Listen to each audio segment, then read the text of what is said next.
Transported to a world where spiritual energy has revived, humanity finds itself in dire straits amidst an alien invasion. In this tumultuous setting, every individual has the potential to awaken their innate talents and become a spirit martial artist. Upon his arrival, Shan Xingyu is fortunate enough to bind himself to the most formidable auxiliary system, by completing the peculiar tasks assigned by the system. He stands to gain a variety of rewards. His initial task? To randomly confess his feelings to a passerby. This seems manageable. Moreover, he must serenade them with a live performance while holding a confession balloon. Is the system truly not jesting with me? Am I to become the subject of ridicule? Even under duress, I would. Wait a moment. The reward is an SS-level supreme talent? Ahem. Allow me to gather my thoughts. Unbeknownst to him, the individual to whom he confesses is none other than the campus belle, Lin Qingran. Why, oh why, does this goddess persist in pursuing me? At Qingyang University, on the playground, a voice pierces the air, capturing the attention of all present. Everyone, come quick! Shindog has confessed to Ji Xing. In that instant, Shan Xingyu can be seen kneeling before Ji Xing, a bouquet of red roses in hand, lost in a daze. Xingyu, I'm sorry, Ji Xing says, a glimmer of mockery flashing in her eyes as she gazes down at the man before her. As her most obedient admirer among a throng of suitors, Shan Xingyu's boldness in confessing is, alas, misplaced. Shouldn't an admirer possess a modicum of self-awareness? The crowd erupts in a laughter at Ji Xing's words. This reaction is hardly surprising. Ji Xing ranks just beneath Lin Qingran as a goddess at Qingyang University. Shan Xingyu ought to reflect on his own standing. Lacking both a prestigious lineage and martial prowess, who granted him the audacity to confess? Was it Liang Jingru? At that moment, Ji Xing's words snap Shan Xingyu back to reality. He stares at the roses in his hand, then surveys his surroundings, bewildered. Where am I? As a well-mannered university student, shouldn't I be gaming in my dorm right now? Suddenly, a torrent of unfamiliar memories floods his mind. As he sifts through them, Shan Xingyu quickly realizes he has traversed into another realm. He finds himself in a world of high martial arts that, in comparison to his previous world, aside from the ability to cultivate, everything else remains largely unchanged. According to the memories within, thousands of years ago, the spiritual energy of Blue Star was reawakened. Young humans could awaken their talents after turning 20, and upon successfully doing so, they could absorb spiritual energy and become spirit martial artists. This heralded the dawn of an era of universal cultivation. However, the good times were short-lived. Within a mere millennium, the stargates opened, and alien races began their relentless incursions into human territory. Nations began to place great emphasis on the cultivation of spirit martial artists, giving rise to numerous spirit martial academies. Simultaneously, various welfare policies were instituted to favor these martial artists. In such an environment, over time, becoming a spirit martial artist, combating alien threats, and safeguarding one's homeland became the fervent aspiration of every young individual. Today marks the annual day of talent awakening on the Blue Planet. All the freshmen from Qingyang University have gathered here, for this is yet another opportunity to alter their destinies after the college entrance examination. By awakening their talents, they can qualify for the special recruitment assessment for warriors. Passing this assessment would grant them entry into a prestigious spiritual martial arts institution, allowing them to become true spiritual martial artists. Based on Shan Xingyu's experiences from his previous life, this is akin to receiving an opportunity for guaranteed postgraduate recommendation during one's freshman year as long. As one awakens their talent and successfully passes the warrior recruitment assessment, they could gain access to a higher-tier spiritual martial arts academy. Of course, if one fails to awaken their talent or does not pass the assessment, they can continue their studies at their current university. After sorting through these tangled memories, Shan Xingyu lifted his gaze to the woman before him, Ji Xing, and understood everything. The previous owner of this body had devoted 4 long years to courting this woman, from high school through college. Daily acts of devotion such as bringing her breakfast, offering her an umbrella in the rain, and assisting with her theoretical assignments had become routine for him. Yet, despite all his efforts, he received nothing in return, earning only a rather unpleasant nickname, Shindog. Inwardly, Shan Xingyu felt a deep sorrow for the previous owner's plight. Brother, what were you thinking? Why must you be such a sycophant? He hastily rose, glancing at the flower in his hand with a tinge of regret. What a waste it was. Xingyu, please don't be too upset. I merely don't wish to engage in a romantic relationship, Ji Xing replied, observing the expression on Shun Xingyu's face, mistakenly believing he was saddened by her rejection. Feeling a profound sense of satisfaction within, she maintained her goddess-like image with sweet words. However, at that moment, Shun Xingyu was far from the lovesick fool his predecessor had been. He was not swayed by her charms. Having sifted through the memories, he clearly saw the true nature of the woman before him. She was nothing short of femme fatale, delighting in the attention of numerous men. Shun Xingyu smirked playfully. My apologies, but I have lost interest in you. With that, he gracefully cradled a rose and distanced himself from her. Ji Xing had expected Shun Xingyu to continue his adoration upon hearing his words. Her expression froze. What did he just say? He was no longer interested in her? As her devoted admirer, how dare he speak to her in such a manner? A flicker of anger crossed Ji Xing's face, but she quickly suppressed it. Xingyu, I simply don't wish to pursue a romantic relationship, yet you say such heartless things. I am so disappointed in you. After speaking, Ji Xing feigned a vulnerable demeanor, nearly shedding tears. The onlookers, witnessing Ji Xing's display, were incensed. How dare Shun Xingyu speak to their goddess in such a way? As Shun Xingyu walked away, his steps faltered, his lips twitching in disbelief. This woman certainly possessed considerable skill. Just then, a chilling voice echoed abruptly in Shun Xingyu's mind. T.O. Shun Xingyu. This was nothing short of celestial music. Beep, host detected. Shun Xingyu. Binding the strongest auxiliary system. Beep, binding successful. Newbie task issued. Publicly confess and perform the song Confession Balloon. Task reward. Newbie gift package. Upon hearing the task, Shun Xingyu's expression darkened instantly. What a ridiculous task. Was this not tantamount to social suicide? Confessing was one thing, but singing? What nonsense was this? System, can I opt out? Shun Xingyu, on the verge of tears, pleaded with the system. Newbie tasks must be completed, otherwise subsequent tasks cannot be obtained. Hearing the system's response, Shun Xingyu was momentarily stunned. So, this was how it was going to be. He decided to go all in after all. What was a face worth? Fine. Then, under the watchful eyes of the crowd, Shun Xingyu surveyed his surroundings, searching for a target.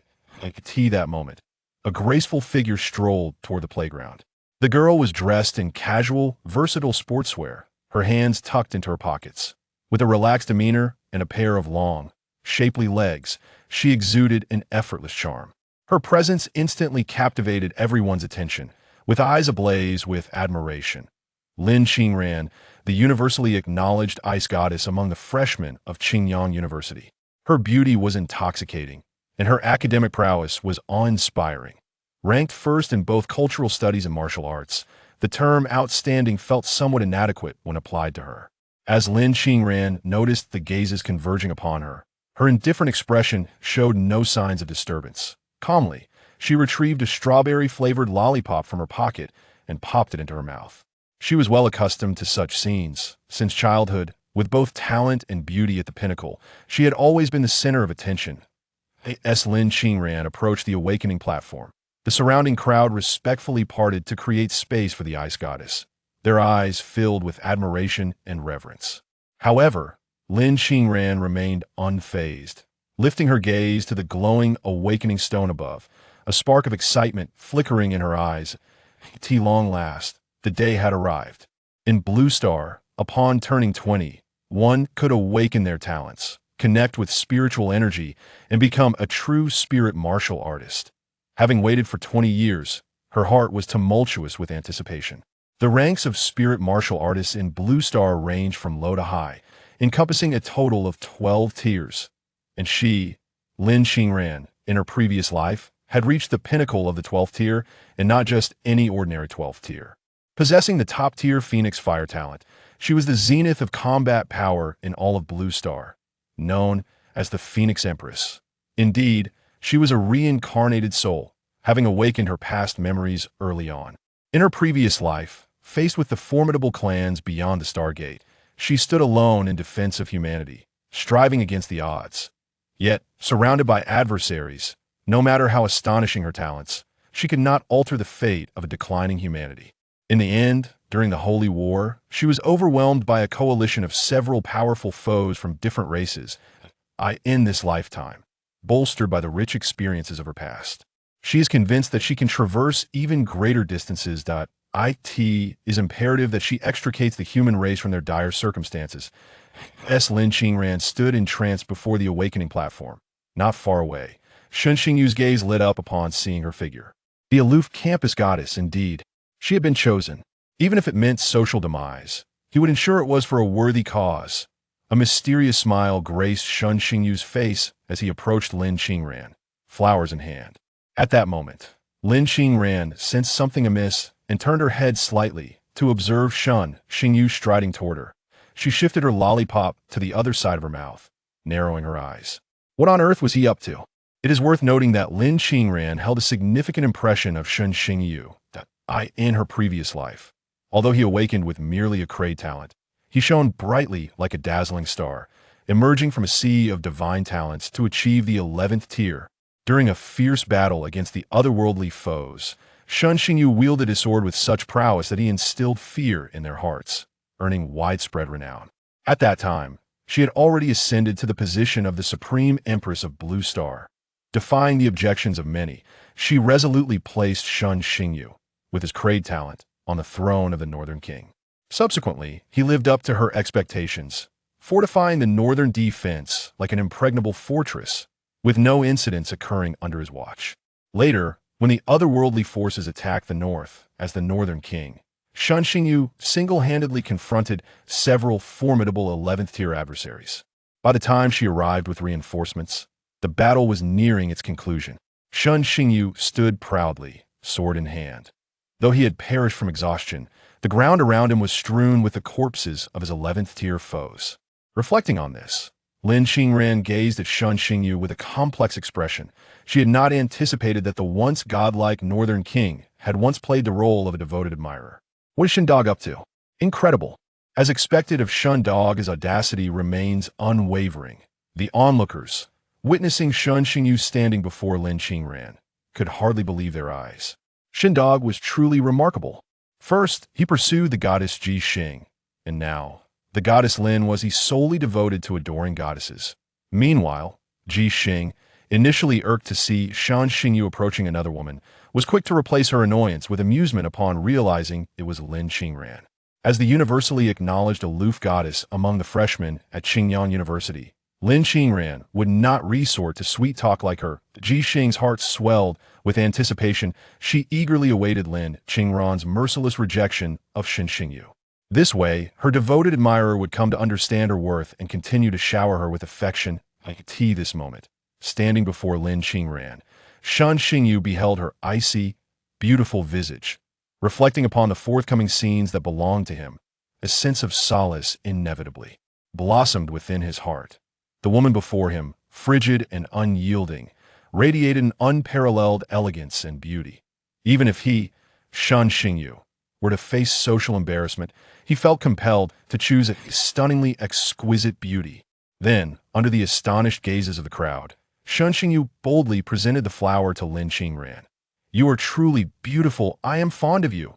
As the audience listened to the exceedingly cliché confession, laughter erupted involuntarily. Did this fellow not even bother to prepare for his declaration? It was utterly cringeworthy, to say the least. In this moment, Shen Xingyu felt a twinge of awkwardness he had never even dated in his previous life. As his clumsy words escaped his lips, he felt a flush of embarrassment wash over him. Lin Qingran, upon hearing Shen Xingyu's words, could not help but let out a light laugh. So this is what it feels like to be confessed to. In her past life, she had been proud and aloof, never having experienced such a public declaration of affection. For a moment, a ripple of emotion stirred within her. Seeing the smile that graced Lin Qingran's face, the crowd, which had initially mocked Shen Xingyu, now stood frozen in disbelief. The Ice Queen was actually smiling. Heavens above, this world has gone mad. Even more astonishing was the moment. Under the collective gaze of the onlookers, Lin Qingran graciously accepted the rose from Shen Xingyu's hand. Her smile widened as she remarked, "Are you not aware that flowers given to one girl cannot be presented to another?" This statement, upon reaching the ears of the audience, bore a hint of playful charm.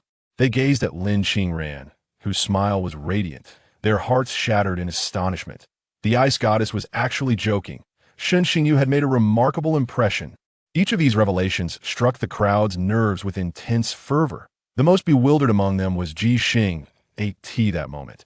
Ji Xing wore a sullen expression as she observed the interaction between the two. She was racking her brain, utterly perplexed as to why Lin Qingran was being so amiable towards Shen Xingyu.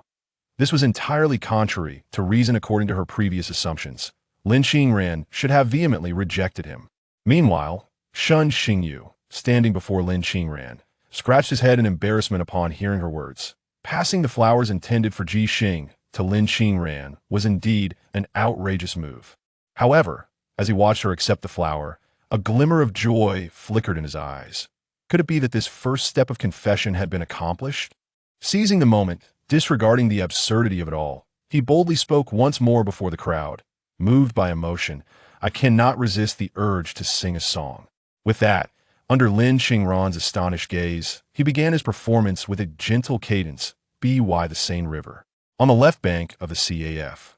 A cup in my hand. To savor your beauty. At this point, the crowd was utterly spellbound. What is happening? This is incredible. Ha ha! I'm dying of laughter. This is just too awkward. At this moment, the crowd gazed at the loudly singing Shen Xingyu, each person suppressing their laughter while feeling a pang of sympathy for the goddess Lin.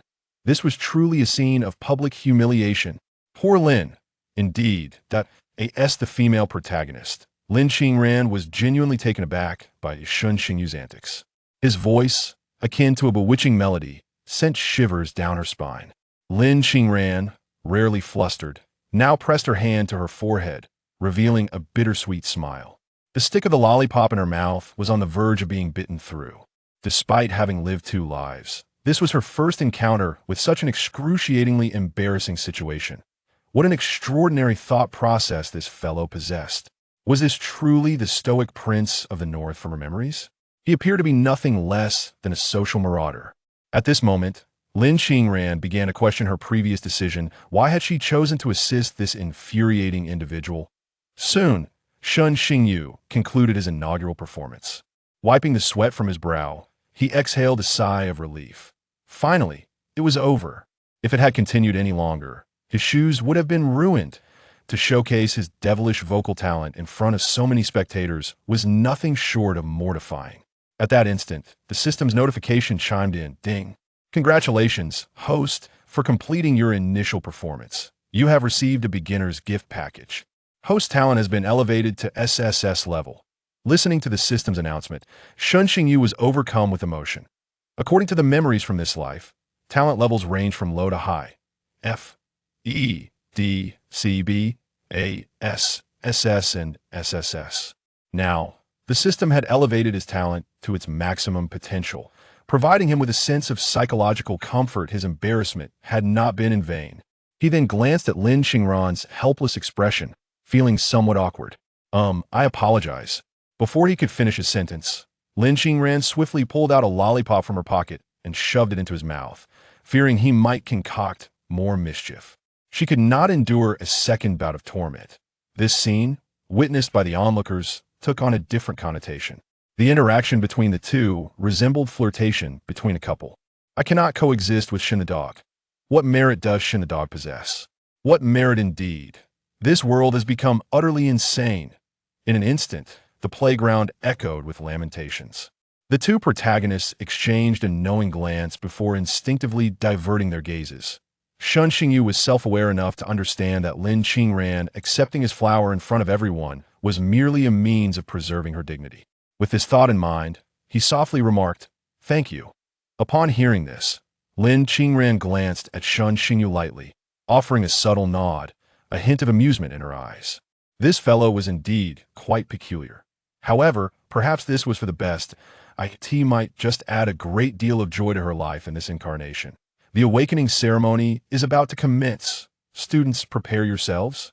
At that moment, a man resembling a military officer announced to the crowd below from the awakening platform. Instantly, the freshmen of Qingyang University were filled with anticipation, their bodies trembling in excitement. At last, It was about to commence upon hearing this. A flicker of joy crossed Shun Xingyu's face. Let the mortals tremble. My extraordinary talent is about to be unveiled. As one of the pivotal moments in the timeline of Blue Star, the Day of Talent Awakening was predominantly organized by the military. Meanwhile, the school leaders were attentively observing the proceedings from the stands not far from the awakening platform. Dear students, the officer addressed the assembly with a serious demeanor. I find it necessary to share a few words with you to do not place undue weight on the concept of talent. Throughout history, the greatest champions of our nation have triumphed through an indomitable spirit rather than a preordained gift. Remember, the strength of talent merely indicates a starting point. The journey to the finish line relies solely on individual effort, so do not lose heart. Regardless of the outcome today, I urge each of you to maintain a resolute determination to scale new heights. Moreover, for those who do not successfully awaken their talents, do not succumb to despair. Every sector of society requires talent. Achieving success in your chosen field is commendable, regardless of your innate abilities. Listening to the officer's words, Lin Qingran silently nodded in agreement. In her previous life, she had witnessed countless super geniuses fade into obscurity, as well as many who achieved great accomplishments through modest talents. Reflecting on this, her gaze instinctively turned towards Shun Xingyu. Was he not a striking example of this phenomenon? The former king of the north? The awakening ceremony begins. With the officer's command, the faces of the crowd below were etched with eager anticipation. What level of talent would they awaken? Naturally, the first to take the stage was Lin Qingran. As the top student among the freshmen, her entrance caused quite a stir. Even the school leaders in the stands could not help but hold their breath in suspense. As Lin Qingran placed her palm upon the awakening stone, a blinding golden light erupted from it. Immediately, an overwhelming warmth enveloped the area, and a faint sound reminiscent of a phoenix's cry could be heard. SS-level Phoenix fire talent. The officer beside her widened his eyes in astonishment. An SS-level elemental talent. What a remarkable beginning. It was no wonder the officer was so exhilarated. Talents on Blue Star were categorized into elemental, special, summoning, transformation, and weapon types. Lin Qingran awakening the highest tier of elemental talent signified that, barring unforeseen circumstances, her future was boundless. Elemental talents proved to be exceptionally effective, both individually and collectively. The crowd below erupted into a frenzy. This is a fire affinity, indeed a top-tier one. Astonishing. My goodness, truly worthy of the Goddess Lin. Please, Goddess Lin, accept my humble admiration. Amidst the crowd's astonishment, Shun Xingyu observed the scene with a calm demeanor. It is well known that those who attain the status of a top-tier goddess in school must inevitably awaken extraordinary talents. This narrative is quintessentially classic. At that moment, the school leaders in the stands were beaming with delight at the outcome. This should be the first SS-class genius of Qingyang City, a master of elemental magic. The venerable principal of Qingyang University, at this moment, wore a smile that crinkled every line on his face. After completing the assessment, Lin Qingran showed little surprise. As a reincarnate, all of this was well within her expectations. Returning to her original position, Lin Qingran sensed the familiar fluctuations within her body, a hint of excitement blooming on her delicate face. That it was a long-awaited feeling the phoenix fire had manifested once more. With that thought, Lin Qingran raised her hand, and a small flame abruptly appeared in her palm. The flickering crimson fire danced, interwoven with subtle hints of black. Standing beside Lin Qingran, Shun Xingyu suddenly felt an extreme heat radiating from her. Upon witnessing the small flame in Lin Qingran's hand, he couldn't help but feel envious. Such a talent is remarkable. He would never again worry about having no lighter for his cigarettes. Noticing Shun Xingyu's gaze, Lin Qingran withdrew the flame and cast a casual glance at him before turning her attention away. Shun Xingyu, observing the frostiness of Lin Qingran, suddenly entertained a bold thought. Wouldn't it be exhilarating to have this proud goddess ignite his cigarette with her top-tier fire affinity? With that in mind, a knowing smile crept onto his face. At that moment, Lin Qingran turned her head to the side, noticing Shun Xingyu grinning at her in a rather inappropriate manner. Frowning slightly, she felt an unsettling intuition that he was concocting something dubious. yet she had no proof. Next, Ji Xing. At that, the officer called out again, drawing the crowd's attention once more. Shun Xingyu and Lin Qingran shifted their gaze back to the stage. Before the awakening stone, Ji Xing appeared somewhat anxious, slowly placing her palm upon it. In an instant, a golden light flickered. However, this golden glow lacked the intensity of Lin Qingran's. As the light passed, a gentle radiance emanated from Ji Xing, enveloping the crowd in a soothing sensation. The officer smiled with satisfaction, realizing she possessed healing powers. Ji Xing's class. Special Healing Affinity. Instantly, Ji Xing's face lit up with joy, strutting down the stage like a proud swan, neck arched high. In an instant, a swarm of admirers rushed forth, eager to flatter her. Amidst the throng, Ji Xing cast a fleeting glance at Shun Xingyu, and upon noticing the lack of response from the devoted admirer, a flicker of discontent stirred within her. This infatuated fool dared to overlook her. Shun Xingyu, perceptive as ever, caught her gaze and turned to regard the illustrious female figure before him. Truly, she was deserving of her title as the Sea Queen, for even her innate gifts were of a regal caliber. It is common knowledge that healers are always in high demand. Yet, one could not help but notice that Ji Xing's physique was rather diminutive for her role as a healer. Next, Wu Qiren. Where is Wu Qiren? Upon hearing this name, Shun Xingyu nearly burst into laughter, pondering the absurdity of such a name. Coming. From the back of the crowd, Wu Qiren made his tardy entrance, and as Shun Xingyu beheld his countenance, he was momentarily rendered speechless. His face was as flat as a shoehorn, marred by an abundance of blemishes, and a prominent mole adorned the corner of his mouth, sprouting a few stray hairs. What a striking appearance indeed! As Wu Qiren approached, his eyes lit up upon spotting Ji Xing among the crowd. That I heard on my way here that Sister Ji Xing has awakened in class talent.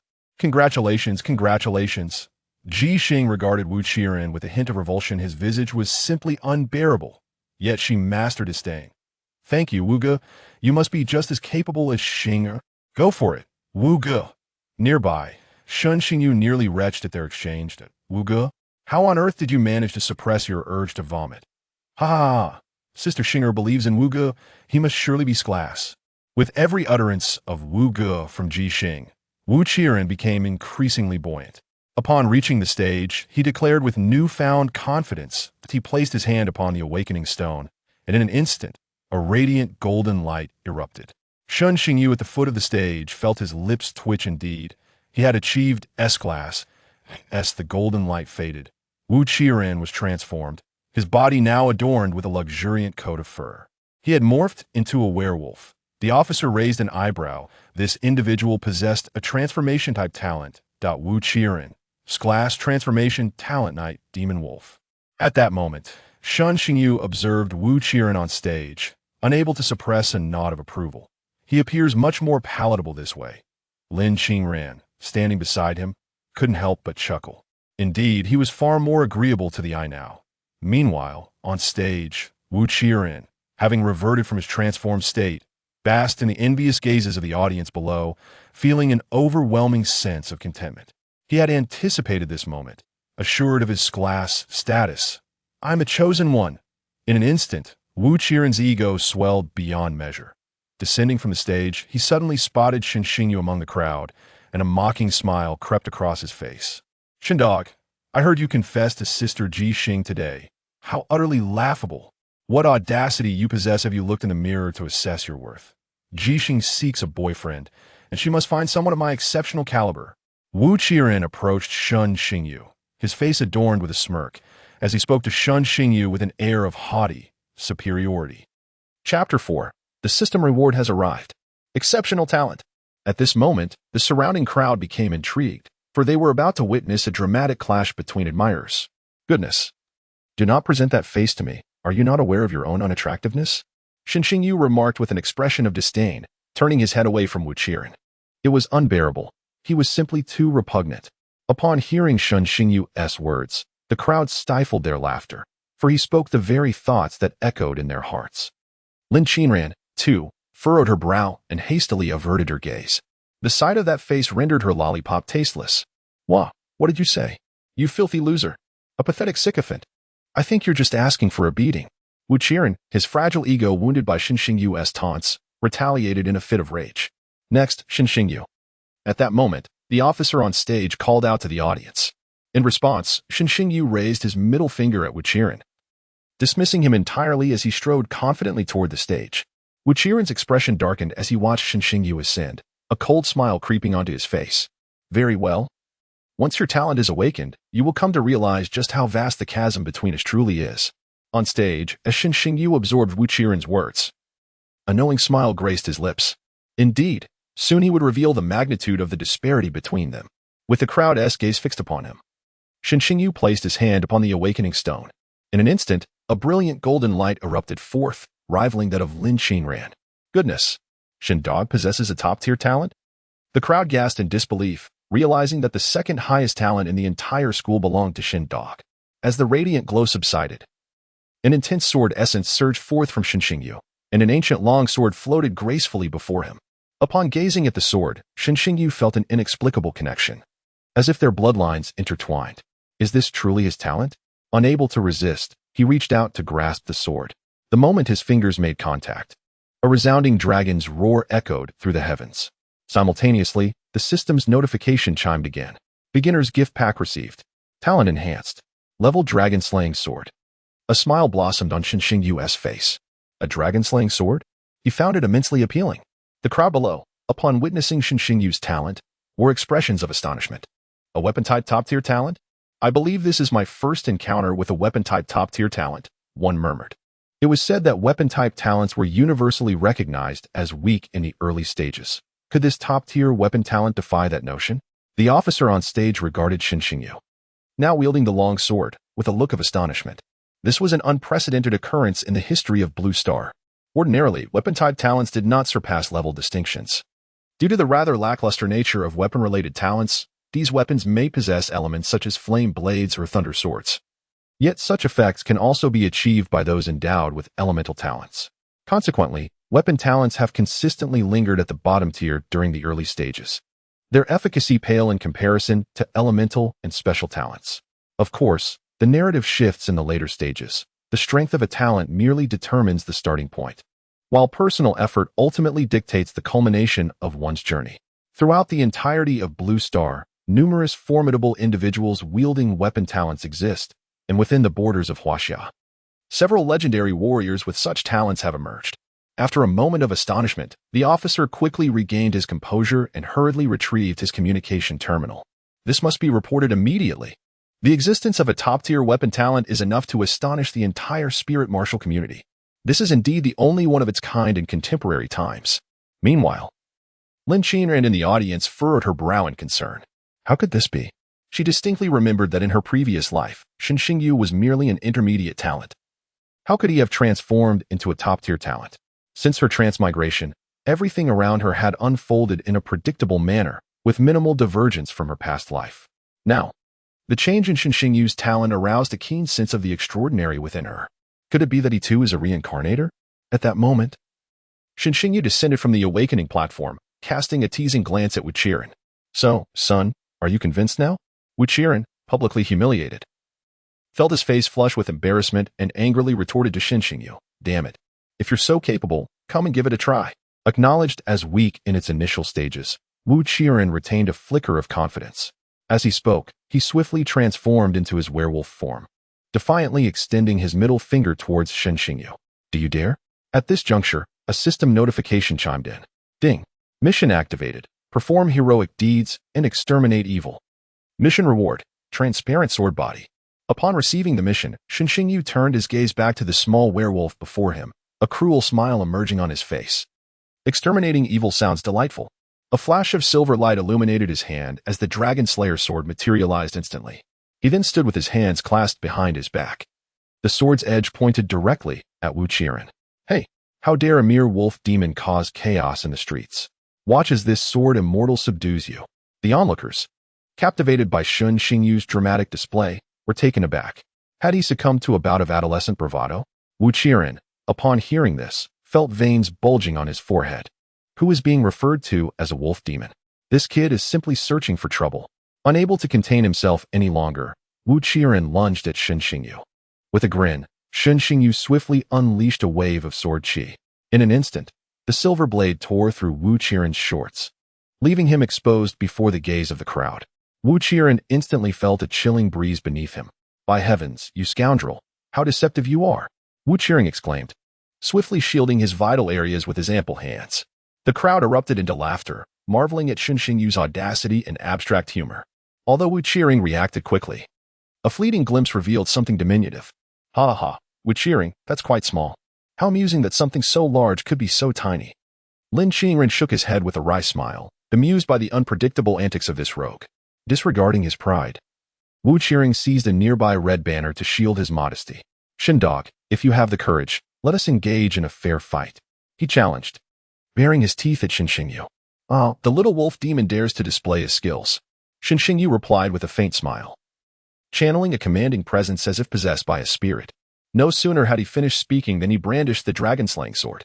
Wu Qiren, startled, quickly raised his claws to defend himself, but after a long pause, no impact came. "The sack is stuck," Shen Xingyu muttered, somewhat vexed, as he had yet to fully master the sword. Wu Qiren, regaining his composure, was infuriated by this mockery. In a fit of rage, Wu Qiren's werewolf form transformed, shifting from white fur to crimson. Shen Xingyu gazed in astonishment. This little werewolf could metamorphose? Unbeknownst to Wu Qiren, the provocation had led him to discover a second tier of his werewolf form, dramatically enhancing his combat prowess. "Prepare to meet your end," Wu Qiren declared, excitement radiating from him as he lunged at Shen Xingyu. In response, Shen Xingyu grinned and, under the watchful eyes of the crowd, positioned the dragon-slaying sword across his chest, gradually loosening his grip. To everyone's astonishment, the sword floated serenely before him, eliciting a glimmer of joy in his eyes. With a swift gesture, he sent the sword hurtling towards Wu Qiren. The spectators were momentarily taken aback. What on earth? A flying sword? As he uttered a single word, the dragon-slaying sword, in flight, fragmented into countless flying blades, launching an assault on Wu Qiren. Overwhelmed by the sheer number of blades, Wu Qiren felt a surge of trepidation. How can this boy possess such an extraordinary talent? Is this truly a weapon-related ability? The officer on stage was momentarily speechless, recognizing the formidable nature of this weapon-related talent. Throughout his years in service, he had encountered various weapon abilities, but witnessing a talent capable of creating flying swords that could divide was an unprecedented spectacle. As the officer stood in astonishment, Wu Qiren had already engaged in a fierce clash with the flying swords. Several swords encircled him, launching relentless attacks. Initially, Wu Qiren managed to hold his ground against Shen Xingyu's flying blades, thanks to the enhanced defense he gained from his transformation. However, as time wore on, his stamina began to dwindle. Moreover, he was still in a second-tier state, which consumed an immense amount of energy. The flying swords, as if imbued with life, relentlessly targeted his vulnerabilities. Even with his extraordinary capabilities, he could not contend with such a multitude of blades. Before long, under the watchful eyes of the crowd, Wu Qiren was left battered and bruised, a pitiful sight. Unable to sustain himself for another round, he was struck by the blades and reverted from his transformed state, collapsing into slumber. Seeing this, Shen Xingyu absent-mindedly touched his nose, realizing he might have been a bit too heavy-handed. It was his first time wielding his innate ability, and he was still somewhat unpracticed. Yet, the energy expenditure of the flying swords was staggering. He felt his legs grow weak. However, in pursuit of his mission, Shen Xingyu flashed a confident grin and declared, "Little wolf demon, consider it done." The onlookers, upon hearing Shen Xingyu's proclamation, refrained from mocking him any further. This array of flying swords could instantaneously obliterate a formidable opponent like Wu Qiren. Truly impressive, Shen Xingyu observed the crowd, noting their sudden silence, and smirked, recognizing their superficiality. At that moment, the system's notification chimed again. Ding. Host has completed the task. Rewards dispatched. Translucent blade. With the announcement, Shen Xingyu's countenance brightened, and his aura surged with renewed vigor.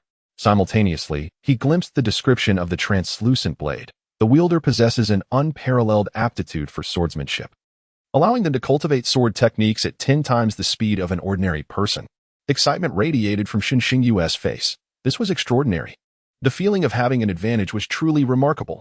Not far away, Ji Xing gazed at Shen Xingyu wielding his sword, her cheeks flushed with exhilaration. How fierce. Such a man was exactly to her taste. She resolved to claim him for herself. With that thought, Ji Xing raised her hand and infused Xin Xingyu with a surge of pure energy. Instantly, he felt revitalized, his fatigue vanishing. Puzzled, he glanced at Ji Xing, awkwardly touching his nose. Indeed, the healer was remarkably effective. However, it was a pity for Wu Qiren, who had devoted so much effort only to receive nothing in return. As the saying goes, a devoted admirer often ends up with nothing. Wow, Xingyu, you're amazing, Ji Xing exclaimed, having moved closer, her face brimming with admiration. Xingyu casually waved his hand, responding, just average. Considering the healing he had just received, he felt it unnecessary to speak harshly. So, Xingyu, do you have some time later? I invite you to dinner, Ji Xing said, feigning shyness as she tugged at her clothing, casting a bashful glance at Xingyu. Upon hearing this, Xingyu shot a glance at the woman. What is happening? Have our identities swapped?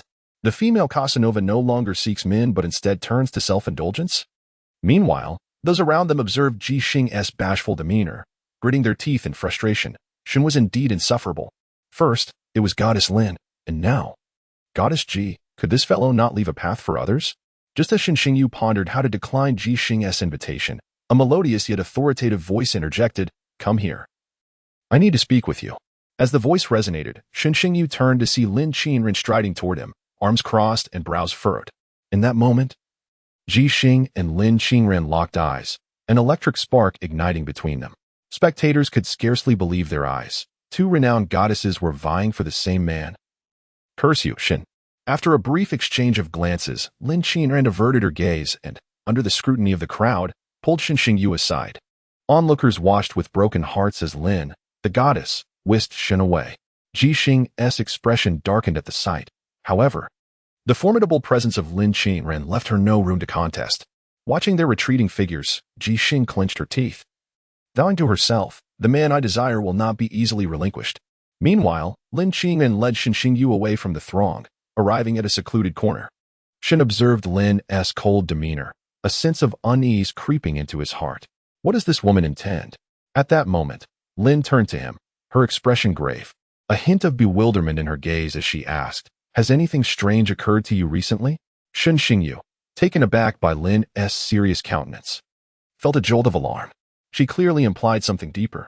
"No, nothing unusual at all," he replied nonchalantly, keenly noting the shifts in her expression. Upon hearing his response, Lin Qinren's brow furrowed even more as she pressed on. Really nothing? For instance, sudden memories resurfacing?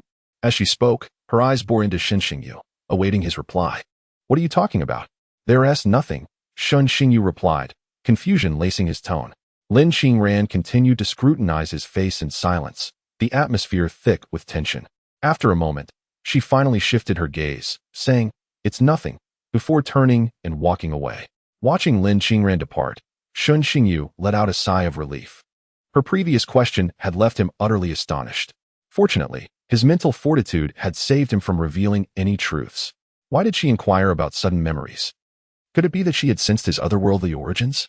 Upon this realization, Xingyu felt a surge of caution. He harbored an instinct that this woman had likely set her sights on him, prompting a need for greater vigilance in the future. With these thoughts in mind, he hastily quickened his pace to catch up. Meanwhile, Lin Qinren, who had departed earlier, was replaying Xingyu's reactions in her mind. Initially, she speculated that Xingyu might, like herself, be a reincarnator. Although it sounded absurd, had not the same phenomenon occurred in her own life? However, through her probing, she was unable to uncover any tangible evidence. In retrospect, the likelihood of Xingyu being a reincarnator seemed slim. If he possessed the means to alter his fate, why had he not utilized them in his previous life? At that moment, Xingyu had caught up with her. They exchanged a glance, and Lin Qinren momentarily set aside her suspicions. Just then, a commanding voice resonated across the playground. "Who dares to harm my son? Come out." Chapter 6. The goddess Lin defends her husband. As the voice faded, a dignified man descended from above. The crowd was instantly intimidated by his formidable presence. It was evident that this man was Wu Qiren's father, Wu Feng. Not only was he a board member at Xingyang University, but he also held the esteemed position of head of the Xie Business Association's Xingyang branch. Upon his arrival, Wu Feng cast a cold, piercing gaze over the onlookers before urgently assessing his son Wu Qiren's injuries. Witnessing the numerous wounds adorning his son's body ignited a fierce fury within him. He swiftly retrieved a vial of spiritual liquid from his pocket and administered it to Wu Qiren. The bystanders gasped at Wu Feng's actions. This was foundational spiritual liquid, worth no less than 100,000 on the market. Such extravagance was astounding. At this moment, Shun Xingyu regarded the man with a furrowed brow. He recognized him as a fifth-tier spiritual warrior. However, upon seeing Wu Feng's face, Shun Xingyu couldn't help but smirk. What a remarkable pair, like father, like son. The man possessed striking features, with sharp eyebrows and a chiseled visage that exuded handsomeness. Could this truly be Wu Qiren's father? The genetic inheritance seemed utterly unreliable. Just then, Wu Feng slowly rose to his feet, his icy gaze locking onto Shun Xingyu as he coldly inquired, "Are you the one who injured my son?" As he spoke, an overwhelming aura of fifth-tier power bore down upon Shun Xingyu. In an instant, Shun Xingyu felt as if a colossal weight had been thrust upon him. "Wu board member, what do you intend to do?" The principal, witnessing the unfolding situation, could no longer remain seated. After all, this was their university's second-tier student, and he could not afford to lose him. The principal immediately leaped to Shun Xingyu's side, dissipating Wu Feng's oppressive aura. At that moment, Shun Xingyu was gasping for breath. The pressure from the fifth-tier warrior was extraordinarily terrifying. Had the principal not intervened in time, his spine would have surely been shattered. At this moment, all the leaders in the stands gathered at Shun Xingyu's side.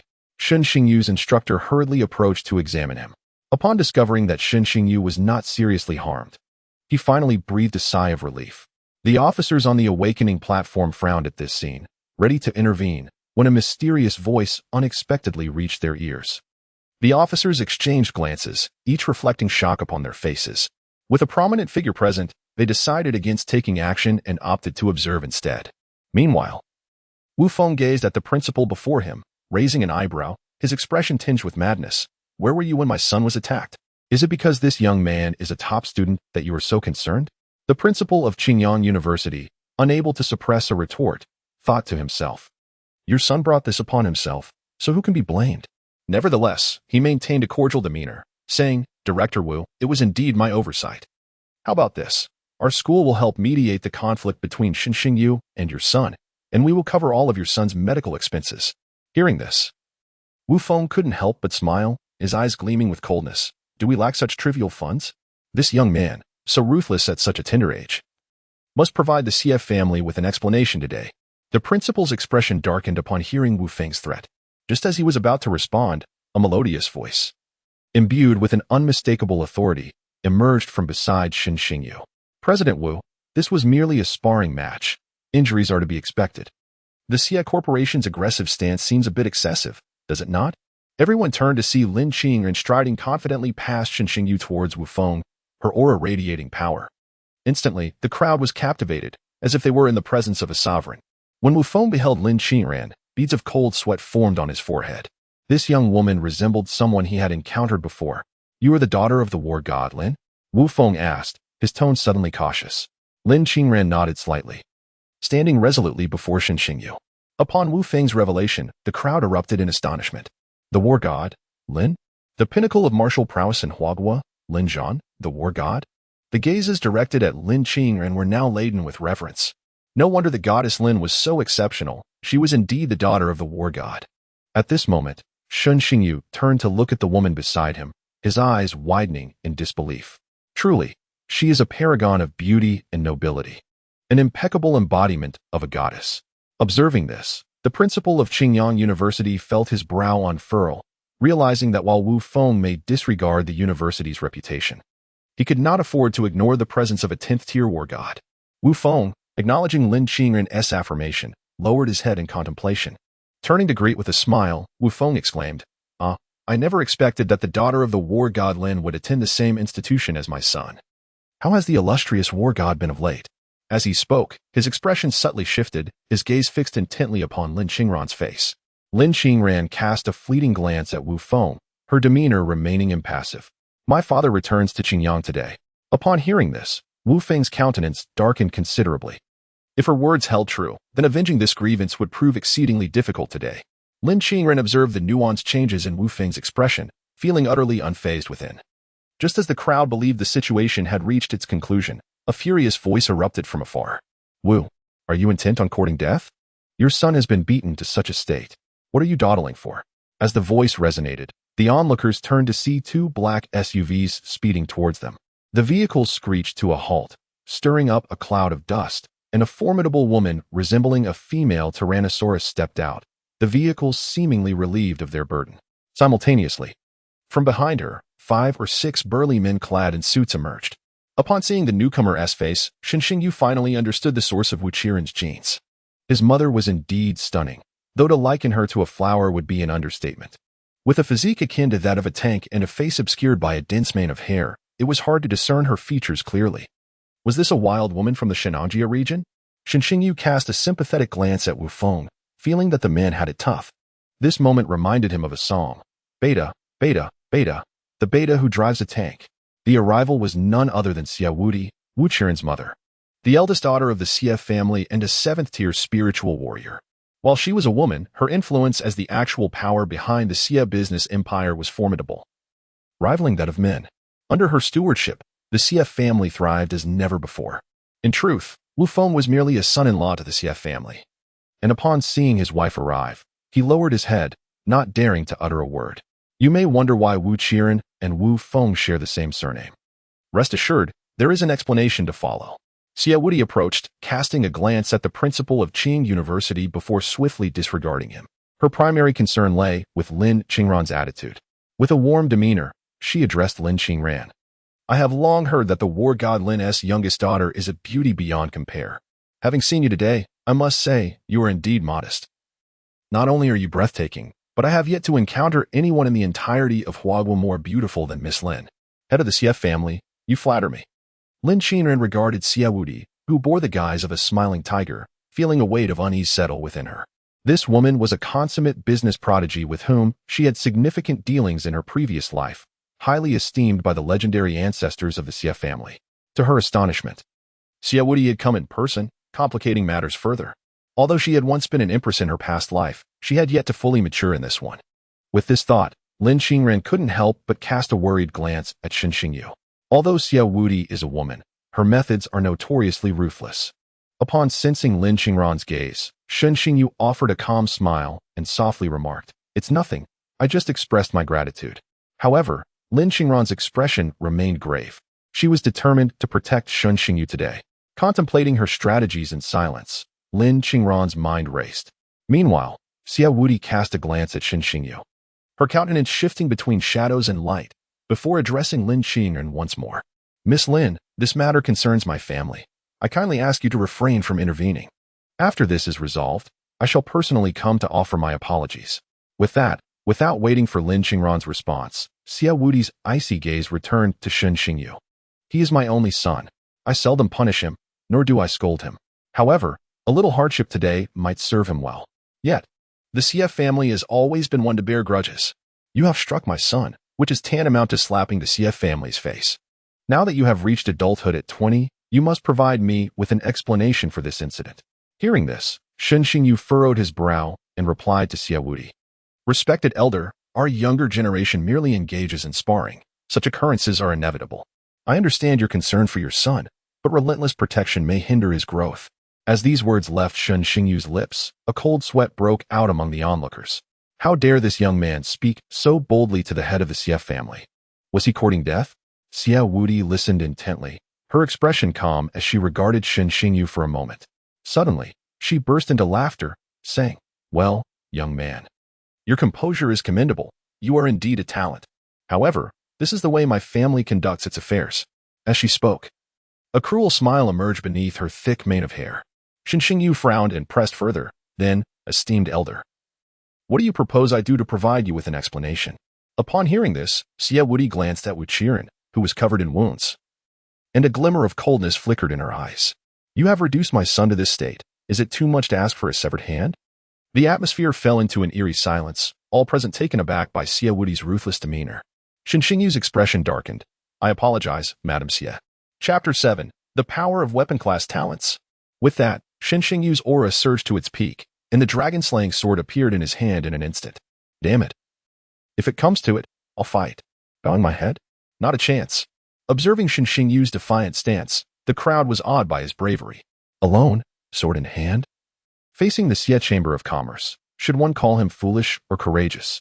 At that moment, Xia Wuti looked at the fully empowered Shen Xingyu and smiled unexpectedly. Young man, you possess great courage. Do you realize that among the CF family members present, any one of them is at least at the second tier? You, a mere fledgling who has just awakened your powers, wish to confront us head-on. Have you lost your mind? Shen Xingyu responded with a cold snort. What of it? I'm as stubborn as they come. At this moment, Lin Qingran, standing nearby, interjected, Don't be impulsive. Shen Xingyu, with a wry smile, glanced at Lin Qingran and replied helplessly, I'm not like you. I am but a common man, without power or influence. My only reliance lies in the sword I wield. He added in his heart, and, of course, there's the commander.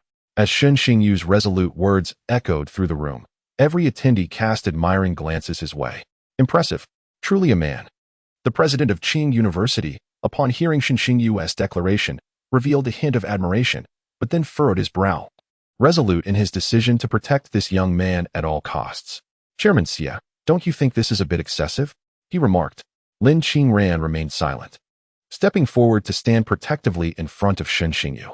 Xia Wudi, disregarding the president's words, turned his attention to Lin Qingran, raising an eyebrow. Miss Lin, do you intend to intervene? Indeed, I shall ensure his safety today. As for medical expenses, feel free to mention them, but let us spare him from any grievous injuries. Lin Qingran replied coolly, her tone leaving no room for argument. Shen Xingyu, taken aback, cast a surprised glance at Lin Qingran. They had only just met today, yet she was fiercely standing up for him. Xia Wudi's expression shifted as he processed Lin Qingran's words. He had never anticipated that this young man could evoke such fierce protection from the daughter of the god of war. Fine. Since both the president of Qing University and Miss Lin have spoken, I suppose I must concede some respect, Xia Wudi said, beckoning to someone behind him. Xiao Wang. Come here. A man resembling a bodyguard approached.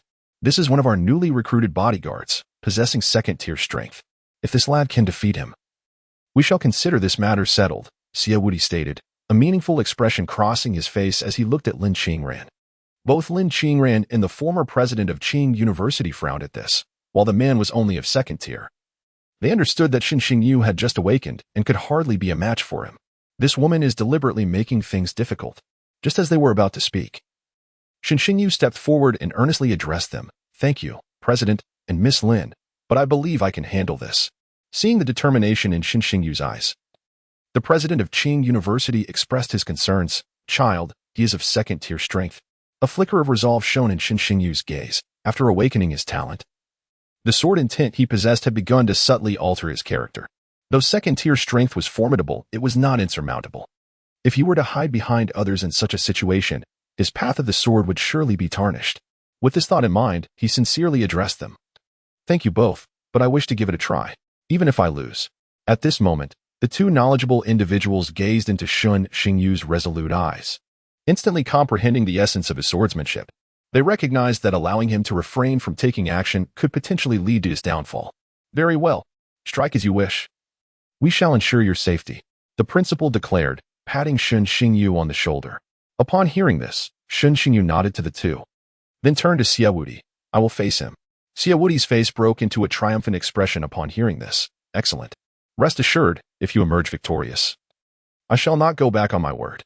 Shen Xingyu, however, held little faith in Xia Wudi's promise. After speaking, a space was cleared for the two contenders. Shen Xingyu stepped onto the arena, his demeanor serious as he regarded his opponent, a second-tier combatant. This would be no easy feat. The opponent regarded Shen Xingyu with a cold indifference, scoffing at the audacity of a mere fledgling daring to challenge him. Subsequently, he unleashed his second-tier aura, a chilling presence enveloping him. Shen Xingyu furrowed his brow upon witnessing this. It appeared his adversary possessed elemental affinity. The onlookers silently expressed their concern for Shen Xingyu. This was a bona fide second-tier powerhouse, and an elemental one at that. Frankly, Shen Xingyu's chances of victory seemed negligible. Not one to waste words. Shen Xingyu extended his hand, and the Zhanlong sword materialized in an instant. He activated its flying sword form, causing the blade to hover before him. Divide. With a commanding shout, the flying sword split into numerous segments, soaring toward his opponent. Observing this, the bodyguards of the CF family exchanged glances, a flicker of surprise crossing their typically stoic expressions. Such a peculiar talent. Yet, they surmised, it would be insufficient in the face of overwhelming strength. A chilling aura surged around the CF family's bodyguard, forming a protective ice-blue barrier. The myriad flying swords struck the shield with a series of sharp clangs, but failed to breach the barrier. Shen Xingyu's brow tightened, and with his hands pressed together, the flying swords quickly merged back into a single entity, launching a fierce assault on a specific point of the barrier. The CF family bodyguard raised an eyebrow. This young man possessed commendable battle awareness. Moments later, the protective shield before the bodyguard shattered explosively. However, just as the flying sword was about to pierce the bodyguard, an ice blue sword materialized in his hand, deflecting the attack with ease. The spectators from Qingyang University sighed in unison. The stark disparity between talent and power was laid bare before them. Outside the arena, Xia Wudi observed the scene with a composed demeanor, as everything unfolded precisely as she had anticipated. As Shen Xingyu's Zhanlong sword lay embedded in the ground, a derisive smile crept across the face of the Xia family bodyguard. It's merely a modest weapon affinity. Who doesn't wield a sword? Today, let me enlighten you with the blade.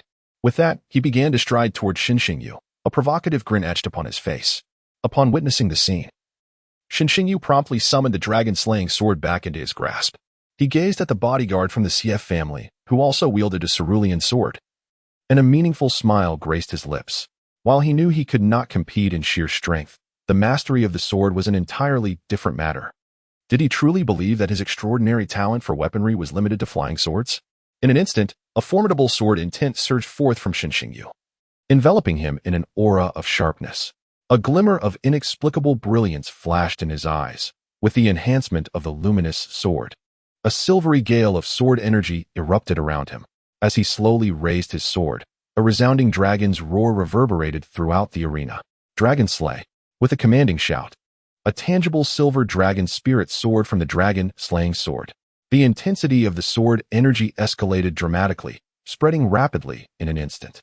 The onlookers, captivated by the spectacle akin to a cinematic masterpiece, found themselves utterly awestruck.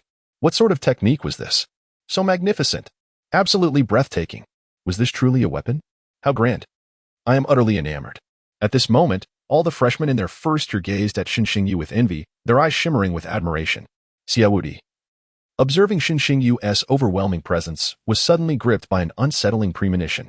The aura emanating from this technique struck him with a twinge of familiarity. After a moment of contemplation, his pupils constricted in shock. This was sword intent. How could this be? How could a mere fledgling, freshly awakened, muster such a potent sword intent? The officer on the stage was equally astonished by the silver dragon formed from the gathered sword energy. He recognized the boundless sword intent embedded within this technique. This was utterly absurd. It is known that such a level of comprehension is attainable only by spirit warriors of the 3rd tier and above. How could a newly awakened youth possibly achieve this? At that moment, the center of attention, Shen Xingyu, regarded the approaching CF family bodyguard with a cruel smile. The most astonishing aspect of his dragon-slaying sword talent was that it endowed him with an innate understanding of sword intent upon awakening. This meant that as his cultivation advanced, his comprehension of sword intent would only deepen, requiring no arduous exploration on his part. Shen Xingyu thought to himself, a subtle smile curling at the corners of his mouth. He was eager to gauge the true nature of this sword intent, and here stood a perfect opportunity for him to practice. With that, Shen Xingyu gripped the hilt of his sword with both hands and swung it down towards the CF family bodyguard. The silvery dragon of sword energy gleamed brightly, charging directly at his opponent.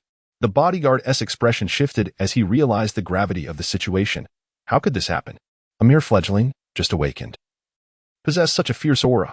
Not daring to delay, the CF family bodyguard swiftly channeled his icy spirit power, causing the cerulean sword to emanate a chilling aura. He then raised his ice blue sword, and in an instant, the frigid energy blanketed the arena. Ice Soul Sword. With a low shout from the bodyguard of the CF family, he launched himself, colliding directly with the sword energy of Shen Xingyu, resulting in a surge of dust and smoke enveloping the arena.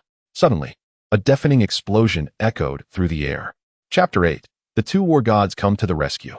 As the dust began to settle, a figure gradually emerged into the view of the spectators. Shen Xingyu stood, leaning on his sword, raising his hand to wipe the dust from his face, revealing a relaxed smile. The crowd erupted in astonishment. They could hardly believe that Shen Xingyu had managed to remain standing. He had previously battled fiercely against Wu Qiren and subsequently faced a 2nd-tier opponent, yet here he was, still unyielding. Such strength was almost beyond comprehension. On the other side, the CF family bodyguard knelt on one knee, his hand trembling around the ice-blue sword, crimson liquid slowly trickling down from his palm. The bodyguard's expression was grave. The sword energy of this young man was unexpectedly ferocious, and the earlier confrontation had left him with a split in his palm. The onlookers could scarcely believe their eyes. The recently awakened Shen Xingyu had actually injured a second-tier warrior? This outcome was utterly unforeseen by all. At that moment, Xia Wudi's face darkened, realizing that a new initiate had wounded a seasoned second-tier fighter. If word of this got out, the Xia family's reputation would be in tatters. Xia Wudi gestured to the 5 bodyguards standing behind him, commanding them to apprehend Shen Xingyu.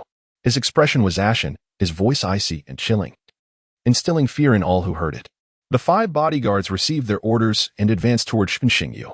The crowd, witnessing the Xia family's blatant betrayal, was shrouded in a sense of dread. How could such a prestigious clan act with such shamelessness? The principal of Qingyang University, along with several leaders, instantly darkened in countenance. Just as they prepared to intervene, they were halted by Wu Feng, who stood resolute. The highest-ranking official among them, the principal, was merely at the 4th tier and posed no threat to Wu Feng. Xia family head. If anything happens to Shen Xingyu today, Qingyang University will jointly report this to the education department. The principal declared, his tone grim as he addressed Xia Wudi. Upon hearing this, Xia Wudi's lips curled into a slight sneer. The education department? He underestimated the influence of the Xia family. Meanwhile, amidst the crowd, Ji Xing observed the exhausted Shen Xingyu on stage, gritting her teeth. She raised her hand, and 2 streams of pure energy surged into Shen Xingyu's body. Revitalized by her support, Shen Xingyu's condition improved. As he noticed the 5 bodyguards approaching, his gaze turned frigid, fully anticipating their treachery. As they drew closer, he struggled to stand tall, grasping the dragon-slaying sword, ready to fight with all his might. Outside the arena, Lin Qingran gazed at Shen Xingyu, who stood unwavering with his sword, momentarily lost in thought. In that instant, the image of the Northern King from his past life seamlessly intertwined with the figure of Shen Xingyu before her.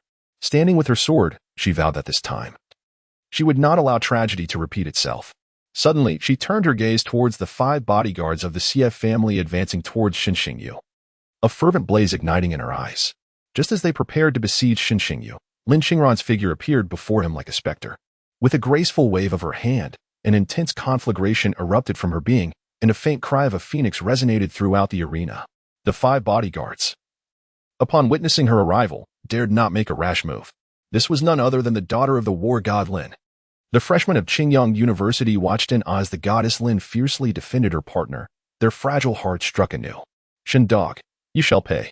Xia Wudi's expression shifted between shadow and light as he regarded Lin Qingran standing protectively before Shen Xingyu. At that moment, a voice, imbued with an overwhelming authority, reverberated through the space. Begone. Let me see who dares to bully my daughter. As the words fell, several bodyguards were sent flying by a tremendous wave of energy, crashing to the ground in silence. The spectators were left astounded by this spectacle. Following the voice, a middle-aged man clad in a suit descended from the heavens, landing heavily on the ground. Under the gaze of the crowd, he tore off his tie, resembling a suit-clad warrior as he approached. The identity of this man was unmistakable. Who else could command such reverence as to be called Lin Qingran's father, the war god of Huaxia Lin Zhan? Upon seeing him, the president of Qing University was instantly filled with delight. The war god himself had arrived. How could the CF family dare to show disrespect? The students of Qing University gazed at the imposing figure with fervent admiration. He was a widely recognized Tier 10 war god. At the same time, an elderly man descended lightly, landing near Lin Zhan. However, no one paid him any mind, their attention wholly captivated by Lin Zhan. Is the CF family seeking war with me, Lin Zhan? He inquired, now standing before Lin Qingran and casting a cool glance at Xia Wudi. Xia Wudi, caught off guard by Lin Zhan's swift arrival, stammered in disbelief. How could this be? His tone betrayed a hint of unease. Had I not arrived in time, my precious daughter would have been bullied by you. Lin Zhan retorted, his gaze turning icily towards Xia Wudi. Feeling a shiver run down his spine, Xia Wudi hastily replied, it was all a misunderstanding. He then pointed towards Shen Xingyu beside Lin Qingran, continuing, this young man injured my son. Everything that happened was merely an attempt to capture him. We had no intention of bullying your daughter. As he spoke, his demeanor grew increasingly respectful. Beside them, Shen Xingyu could not help but roll his eyes at Xia Wudi's words, responding with an air of disdain. It was your son who initiated the conflict. He was simply outmatched and received his comeuppance. Who can he blame? Lin Zhan, overhearing the exchange, cast a cool glance at Shen Xingyu, who stood beside his cherished daughter, raising an eyebrow in mild disapproval. He had arrived early and had fortuitously witnessed the young man confessing his feelings for his daughter. Now, observing him further, Lin Zhan found the boy increasingly irksome. Sensing Lin Zhan's gaze, Shen Xingyu felt a twinge of unease, as if the scrutiny held an unspoken significance. Xiaowudi, noting Lin Zhan's silence, respectfully addressed him again. Divine Lin Zhan, if you could kindly hand over that young man. Our CF family would be more than willing to pay our respects and offer a generous gift as compensation for Miss Lin's emotional distress. As Xiaowudi spoke, he could not help but break into a cold sweat at Lin Zhan's impassive demeanor. Conversing with the formidable warlord of Huaxia instilled an immense psychological pressure. Upon hearing Xiaowudi's proposition, a profound and enigmatic smile graced Lin Zhan's face. Oh, are you suggesting that only upon surrendering that young man will you provide compensation? The moment Xiaowudi heard this, he felt a wave of pressure wash over him and hastily clarified, that was not my intention at all. Regardless, our CF family will ensure Miss Lin receives her due compensation. Lin Zhan regarded Shen Xingyu once more, nodding with a casual demeanor. That will suffice. An amused thought flickered in his mind. Teaching this boy a lesson for daring to pursue his daughter was indeed tempting. Xiaowudi, elated at the unexpected turn of negotiations, expressed his gratitude. Thank you, Divine Lin Zhan. While speaking, he signaled to Wu Feng, who promptly understood and darted towards Shen Xingyu. Shen Xingyu, feeling overwhelmed, thought to himself, is this really happening? Where has the warlord's formidable presence gone? But before Wu Feng could get close, he was suddenly sent flying by a tremendous force. Watching Wu Feng soar through the air, Shen Xingyu was left bewildered. What just transpired? Xiaowudi's expression darkened instantly, rushing to assist his husband, who was grievously injured and spitting blood. In his concern, Xiaowudi called out loudly to Lin Zhan. Divine Lin Zhan, what is the meaning of this? Do you truly believe the Xie family is so easily bullied? Lin Zhan raised an eyebrow, feigning innocence. What have I done? Xiaowudi, sensing a shift in the atmosphere, scanned the crowd and suddenly spotted an inconspicuous elderly man. I am at a loss as to where my Xie family has offended you, esteemed elder. To warrant such a severe response, he inquired, addressing the aged figure. The seemingly unremarkable man slowly stepped into view, a congenial smile adorning his face. How can you say such a thing about an old man like me? One can only blame him for being so easily bested. Xiaowudi's expression shifted at these words. Sigh, I, Li Xuanzong, have spent the better part of my life searching, and at long last, I have found a worthy disciple to inherit my legacy. Naturally, I cannot allow you to bully him. The man named Li Xuanzong lamented to himself. Chapter 9. The Invincible War God Takes a Disciple. Upon hearing the man's words, Shen Xingyu's eyes instantly sparkled with realization. Through the memories of his predecessor, he quickly discerned the man's identity. A golden opportunity has arisen. What a magnificent and formidable opportunity it is. In stark contrast, Xiaowudi's face drained of color as he processed the statement. Simultaneously, the audience, upon hearing that familiar name, trembled in unison. Li Xuanzong. He is nearly a legendary figure. A century ago, foreign tribes launched a coordinated assault on our Huaxia's Great Wall of Humanity. In that battle, the elite forces of these tribes vowed to capture this most fortified line of defense within 3 months.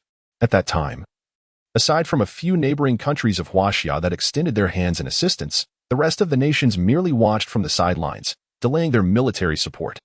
This negligence plunged the Great Wall of Humanity into a perilous situation. Yet, in that moment of crisis, a 10th Order war god of Huaxia emerged. With a single sword, he stood guard at the Great Wall of Humanity, vanquishing 10 war god-level foes from the foreign tribes. He utterly shattered their dreams of capturing the Great Wall within 3 months. Following that battle, this war god, having sustained injuries, gradually faded from the public eye. Nevertheless, the tale of his solitary sword and the city he defended has been widely disseminated. The Ministry of Education even incorporated his exploits into high school textbooks. And that renowned war god is none other than Li Xuanzong. At this moment, the venue fell into profound silence. The soldiers on the awakening stage all descended, forming a line, their gazes fervent as they saluted the man in unison. We have seen the war godly. Their resounding voices echoed throughout the venue. It was then that the crowd reacted, fervently joining in the chant, their faces flushed with excitement. We have seen the war godly. The wave of voices surged like a tide across the playground. At this juncture, the leaders present disregarded their dignified images and hurried towards the man.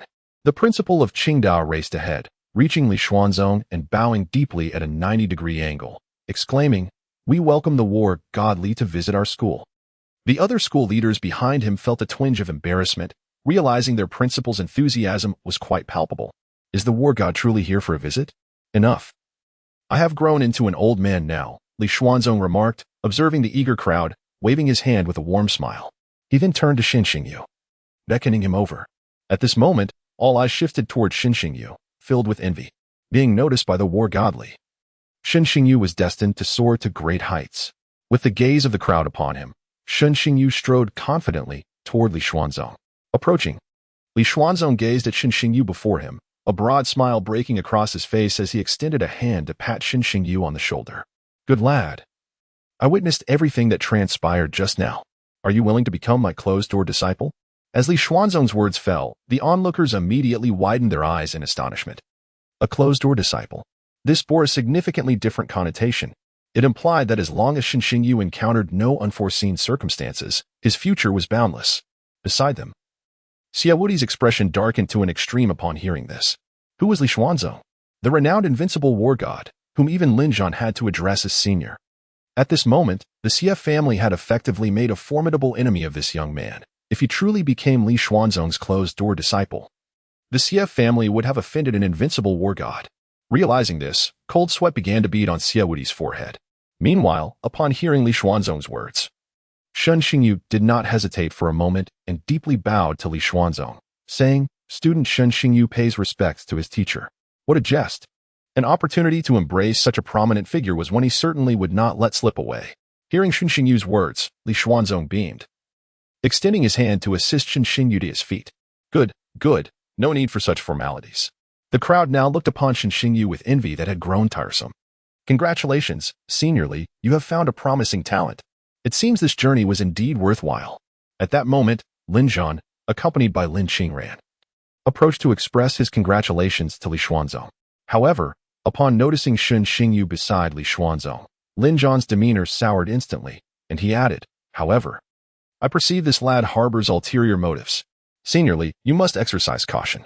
Upon hearing this, Xin Xingyu sensed the malice in Lin Zhan's words and recalled Li Xuanzong's earlier remark about witnessing the previous incident. Suddenly, enlightenment struck him. Oh no. Could it be that these two arrived early and witnessed my confession to Lin Qingran? Caught in embarrassment, Xin Xingyu thought to himself, how unfortunate to have stumbled into this predicament. Ha ha, concerning the matters of the youth, it is best if we elders refrain from interference, Li Xuanzong said, understanding Lin Zhan's grim expression and responding with great magnanimity. Lin Zhan, upon hearing this, was left speechless. You may be magnanimous, but she is not your daughter. Listening to the conversation between her father and Li Xuanzong, Lin Qingran instantly grasped the underlying implications. She cast a fleeting glance at Xin Xingyu, a flicker of inscrutable meaning flashing in her eyes. Feeling quite awkward, Xin Xingyu rubbed his nose. This is so embarrassing. Nonetheless, I owe you my gratitude. If not for your invitation to Qingyang, I would have truly missed this opportunity. Li Xuanzong expressed his elation, his smile growing ever more radiant. His visit to Qingyang was at Lin Zhan's behest, who had come to witness his daughter's awakening ceremony. With nothing pressing at hand, Li Xuanzong had joined him. Little did he expect to serendipitously encounter a top-tier swordsmanship prodigy. Having observed the events unfold, he was privately astonished. The young man emanated an aura of swordsmanship as if it were an innate gift, as though he were born solely for the path of the sword. Such a promising talent was not one to be overlooked. At this moment, Li Xuanzong remained unaware that Xin Xingyu's mastery of sword intent was a natural endowment. Had he known, he would have been driven to madness, for he had invested considerable effort to grasp the essence of sword intent himself. Just then, Lin Qingran approached, playfully addressing Li Xuanzong. Greetings, Senior Li. My, how you blossomed, Qingran. I wonder how a rough man like you could father such a beautiful daughter. Upon hearing Lin Qingran's remarks, Li Xuanzong quickly replied, not forgetting to tease Lin Zhan in the process. The latter's expression darkened, muttering, what is wrong with me? I was quite the catch in my youth. Observing Lin Zhan's discomfort, Xin Xingyu struggled to suppress his laughter. All right, Senior Li, we have matters to attend to, suggested Lin Zhan. Li Xuanzong nodded in agreement before turning to Xin Xingyu. Xingyu, my apologies. We have tasks at hand today. Let us converse in depth tomorrow. Listening to Li Xuanzong, Shen Xingyu promptly responded, "No problem, master. Please carry on with your duties." Li Xuanzong then patted Shen Xingyu's shoulder, saying, "Perfect. You should return home to report your safety today, then come directly to the Lin family tomorrow. There is significant news to discuss." As he spoke, Li Xuanzong glanced at both Shen Xingyu and Lin Qingran. Lin Zhan's expression grew serious upon hearing this. Puzzled, Shen Xingyu wondered what news could be of such importance. Yet the two did not elaborate further. At that moment, Li Xuanzong turned to cast a calm yet piercing gaze at Xie Wuti, stating, "Now that Shen Xingyu is my disciple, I witnessed the conflict that just transpired. If your family believes they are in the right and seeks retribution, then let it be directed at me, an old man." With that, Li Xuanzong offered Xie Wuti an innocent smile. Xie Wuti trembled at his words, cold sweat beading on his forehead. "I dare not. It was our fault," he stammered. The Xie family certainly lacked the audacity to provoke Li Xuanzong. "Oh, so you understand your fault. After this incident, I expect an explanation from your family. Were it not for the contributions your family has made behind the Stargate, I would have expelled you from our ranks." Li Xuanzong's face darkened, addressing Xie Wuti with a stern tone. "Absolutely, absolutely." Xie Wuti hurriedly acquiesced, not daring to breathe too heavily. Seeing Xie Wuti's response, Li Xuanzong felt a measure of relief. He then turned to Lin Qingran, saying, "I entrust you to take good care of Xingyu." At this declaration, Lin Zhan erupted, "Take care of what? Does he lack arms and legs? Ah, the affairs of youth are best left unmonitored." With that, Li Xuanzong observed Lin Zhan's demeanor, allowing a knowing smile to grace his lips before he swiftly pulled Lin Zhan along, vanishing from sight in an instant, leaving Shen Xingyu and Lin Qing and exchanging bewildered glances. Chapter 10. Bringing the goddess Lin home, Shen Xingyu first cast a glance at the frigid Lin Qingran beside him, then silently applauded his teacher's maneuver, recognizing it as a clear opportunity presented to him. However, he was grossly overestimating himself. Who could possibly tame such an icy woman? At that moment, on the playground, with the departure of the two formidable warriors, the tumult came to an end, and the awakening ceremony proceeded as usual. Lin Qingran shot Shen Xingyu a glance before striding away, leaving him uncertain of his next move, still disoriented from his recent arrival in this world. Just then, Ji Xing approached, slightly bashful as she addressed Shen Xingyu. "Xingyu, congratulations." His response was a mild nod. "Thank you for your help earlier." He felt genuine gratitude towards Ji Xing for her assistance during the previous conflict. He bore no grudges, particularly as an outsider to this world, and there was no reason to maintain a cold demeanor towards someone who had come to his aid in a critical moment. Upon hearing his words, Ji Xing felt a surge of joy and continued, "So, Xingyu, are you free sometime? Shall we go out for a meal?" Shen Xingyu, overwhelmed, thought, "Not this again." Just then, a red sports car sped into view, halting abruptly in front of him, attracting the attention of onlookers. As the window rolled down, the driver revealed an exquisitely chiseled profile Lin Qingran. With a calm gaze, she addressed Shen Xingyu, "Get in." Relief washed over him, providing a valid excuse. He turned to Ji Xing with a cheerful smile, "I'm sorry, but I have plans today." With that, he swiftly opened the passenger door and hopped into the vehicle.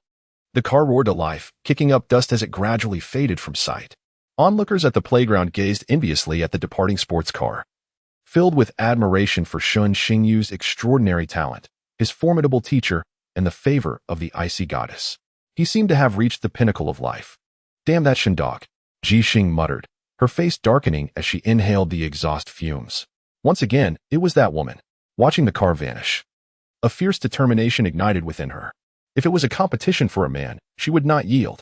Inside the car, Shen Xingyu occasionally stole glances at Lin Qingran, who maintained a stoic expression, fully focused on driving. Since the moment they entered the vehicle, an unsettling silence enveloped them, leaving Shen Xingyu feeling quite uneasy. "Where do you live?" Lin Qingran inquired, her gaze fixed ahead, her voice calm and detached. Upon hearing this, Shen Xingyu quickly rifled through the memories of his previous life in his mind before responding, "Sunshine Orphanage." At the mention of this name, Lin Qingran turned her head to glance at Shen Xingyu. After his death in his former life, she had gleaned some knowledge about his background. Thus, she was not overly surprised and simply drove towards the Sunshine Orphanage. As they traveled, Lin Qingran was consumed by curiosity.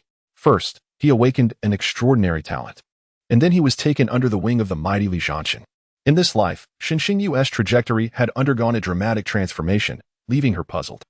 Although everything seemed to be progressing positively, the more it did, the more she yearned to unravel the mysteries surrounding this man.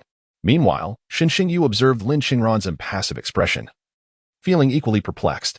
Why was this woman so kindly escorting him home? It was indeed strange. He was not so naive as to believe she harbored genuine goodwill towards him. Recalling the questions she had previously posed, he felt increasingly certain that her intentions were ulterior. Thus, both harbored their own thoughts as the vehicle soon arrived at the entrance of the Sunshine Orphanage. Located in the impoverished district of Qingyang City, this place starkly contrasted with the bustling center, appearing remarkably humble. The area was predominantly filled with modest yellow brick houses. Upon disembarking, the grand gate of the orphanage came into view. To one side, a weathered sign proclaimed Sunshine Orphanage. Although the sign showed signs of age, the inscription was remarkably clear, likely due to frequent repainting. Inside the gates, the cheerful laughter of children occasionally echoed. Xinxingyu gazed at the imposing gate, feeling a wave of nostalgia wash over him.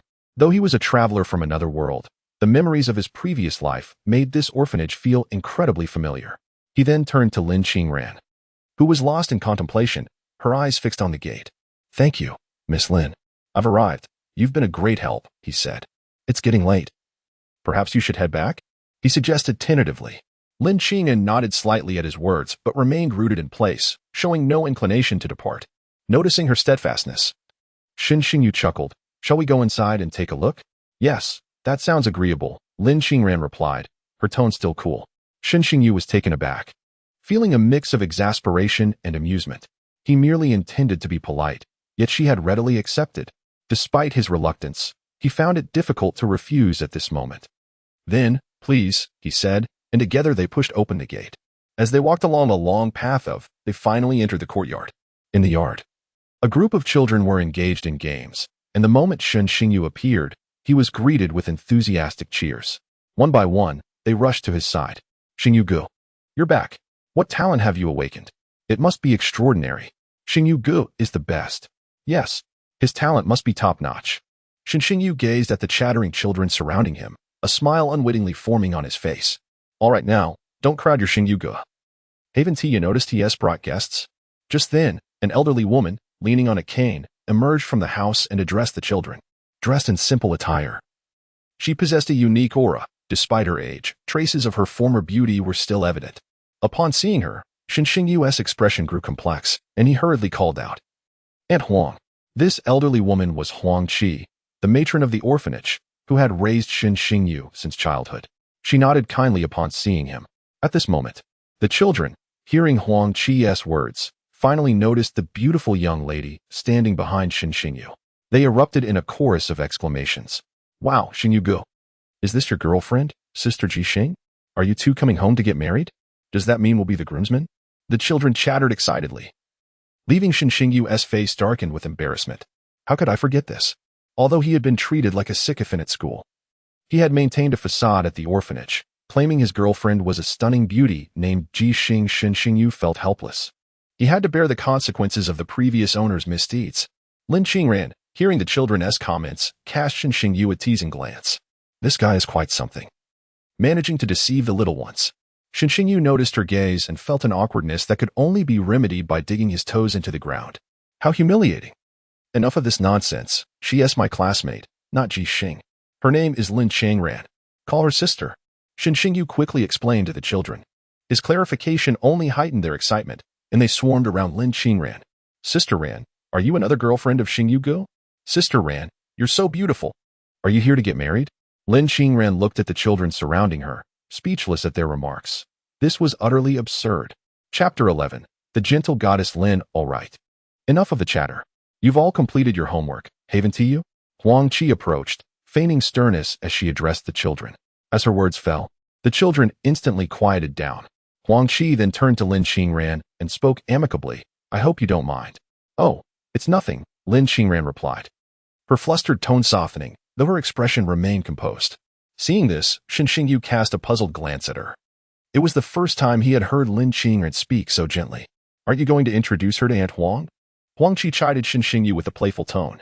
Upon hearing Huang Qi's words, Xinxingyu finally reacted and promptly said, "Aunt Huang, this is Lin Qingran, my university classmate. This is our orphanage director, Huang Qi, whom we all affectionately call Aunt Huang. This entire household, myself included, has been raised by Aunt Huang. Upon hearing Shen Xingyu's words, Lin Qingren couldn't help but feel a profound respect for the elderly woman before her. Just classmates? Huang Qi inquired, her gaze shifting meaningfully between the two. Shen Xingyu scratched his head. We really are just classmates, and Huang. Listening to their conversation, Lin Qingren maintained a calm expression, refraining from speaking. Huang Qi's eyes flickered with a hint of disappointment at the exchange, though she quickly suppressed it. Let us go inside and talk, she suggested. Xingyu, please pour a cup of tea for our guest. As they entered the house, Shen Xingyu hurried to the side to brew tea. Lin Qingren took a moment to glance around the room after stepping inside. The place lacked ostentation, furnished only with a few simple pieces. And some areas of the wall had begun to peel. Please, have a seat. Since you are the same age as Xingyu, I shall call you Qiran. Huang Qi said warmly as she guided Lin Qingren to a chair. Thank you, Director Huang, Lin Qingren replied in an unexpectedly gentle tone. Feeling an inexplicable sense of familiarity in the presence of the elderly woman. At that moment, Shen Xingyu returned with the tea, placing it in front of the two before casually sitting beside Lin Qingren. This is the first time Xingyu has brought a friend home. It appears you two share a good rapport, Huang Qi remarked, observing the pair. Upon hearing this, Shen Xingyu felt a bead of cold sweat form on his forehead. And Huang, how did you discern that we have a good relationship? When the two fell silent, Huang Qi continued, by the way, how did the awakening ceremony go today? She turned her gaze towards Shen Xingyu. However, before he could respond, Lin Qingren interjected, Director Huang, Shen Xingyu awakened a level of weapon talent this time. As soon as the words left her mouth, a look of delight spread across Huang Qi's face as she turned to Shen Xingyu, asking, is that true? Shen Xingyu shot a glance at Lin Qingren, wondering why she had taken his words. He quickly nodded in response to Huang Qi. Upon receiving her answer, Huang Qi's smile grew even broader. Wonderful. Our little Xingyu is making progress. And he has also been accepted as a disciple by Li Xuanzong, the god of war. Lin Qingren stated expressionlessly. Huang Qi, upon hearing this, thought she had misheard and asked again, that Li god of war? Li Xuanzong, the god of war, Lin Qingren reiterated. At the mention of the familiar name, Huang Qi trembled with astonishment. In an instant, she was overwhelmed with mixed emotions, her eyes revealing a hint of nostalgia. Subsequently, she glanced at Shen Xingyu and couldn't help but smile. Who would have thought? Fate is indeed a marvelous thing. Huang Qi then looked at Shen Xingyu with eyes full of pride. My little Xingyu is truly remarkable. Upon hearing Huang Qi's praise, Shen Xingyu scratched his head in modesty. I have come to inform you that I will likely be embarking on a journey soon, Lin Qingren stated once more. Both Huang Qi and Shen Xingyu looked at her in confusion. Shen Xingyu was particularly bewildered. When was it mentioned that he would be going away? Lin Qingren explained. This is a special event, and those with a talent level above a certain degree must participate. I'm afraid I cannot divulge further details. At her words, Shen Xingyu suddenly understood. This must be the significant matter his esteemed mentor had alluded to. However, he was still puzzled as to why Lin Qingren was so well informed.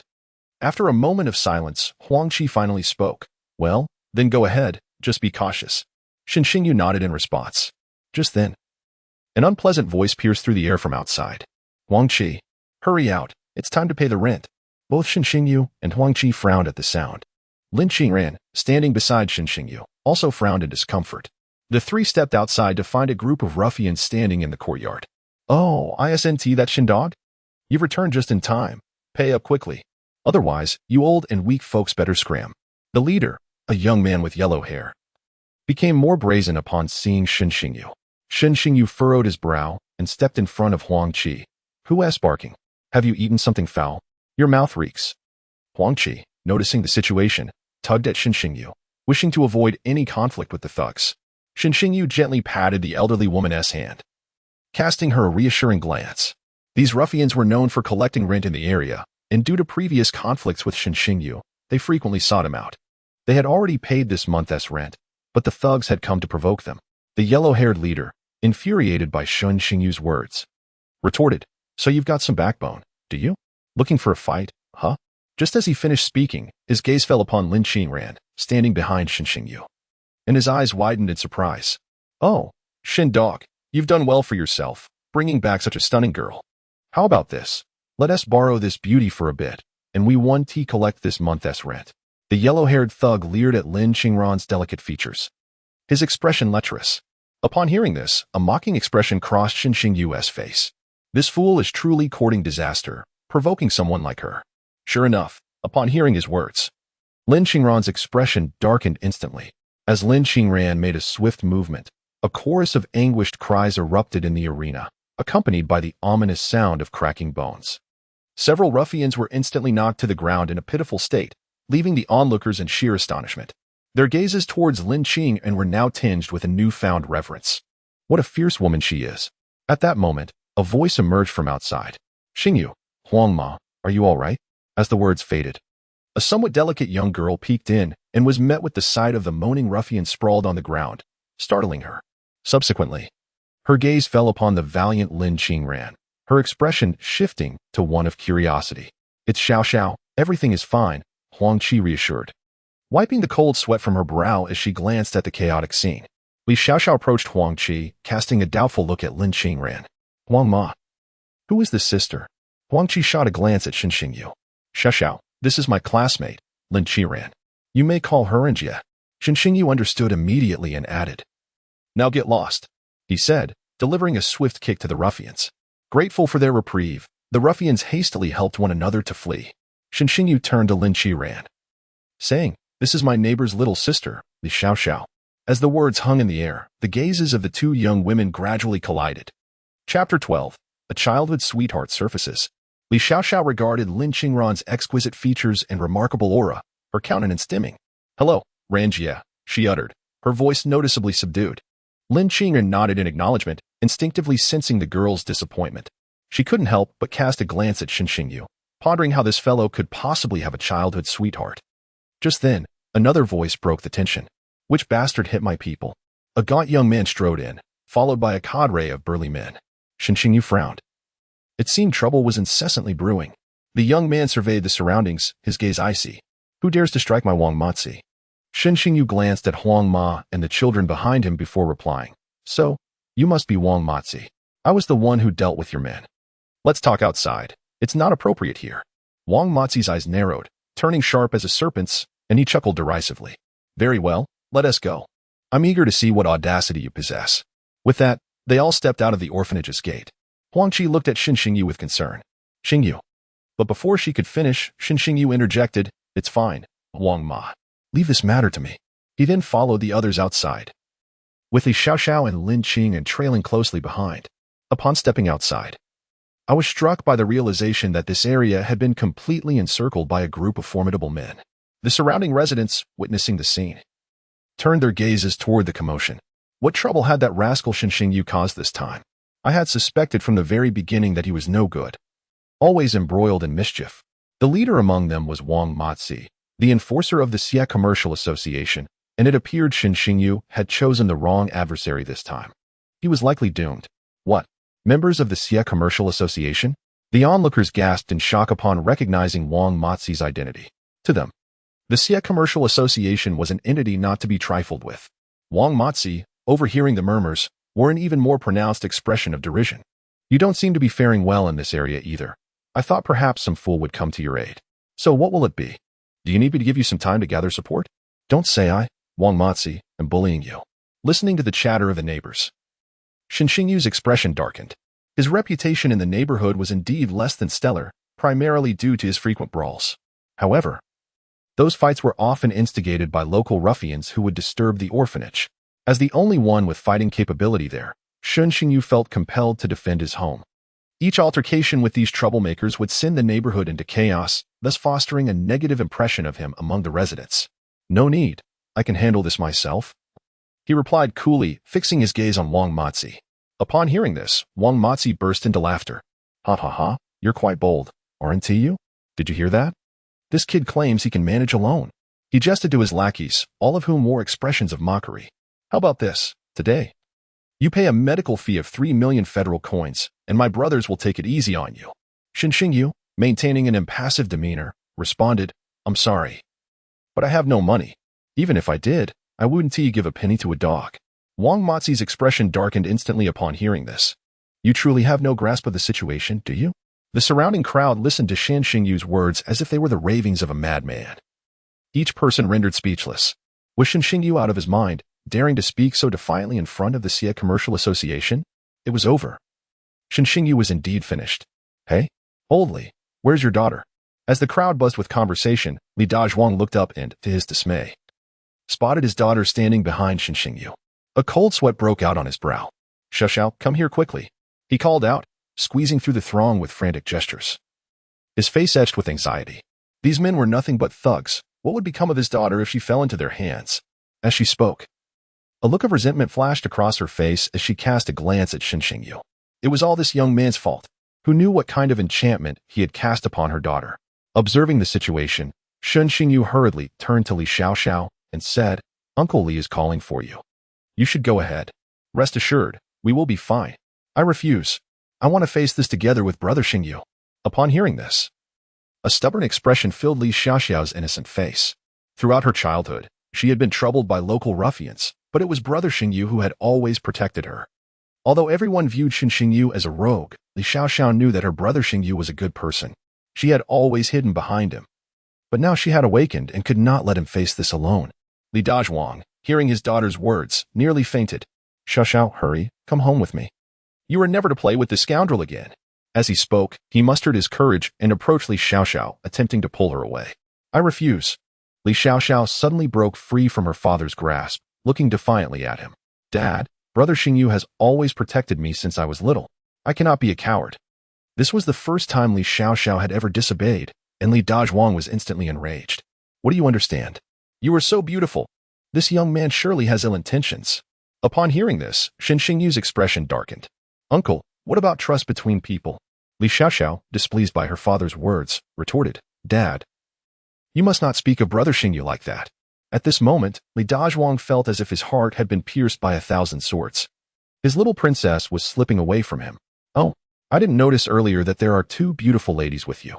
You are indeed fortunate, young man, Wang Matzi remarked. Finally noticing the 2 girls behind Shen Xingyu, his eyes glimmering with greed. Li Dazhuang's heart sank. This was disastrous.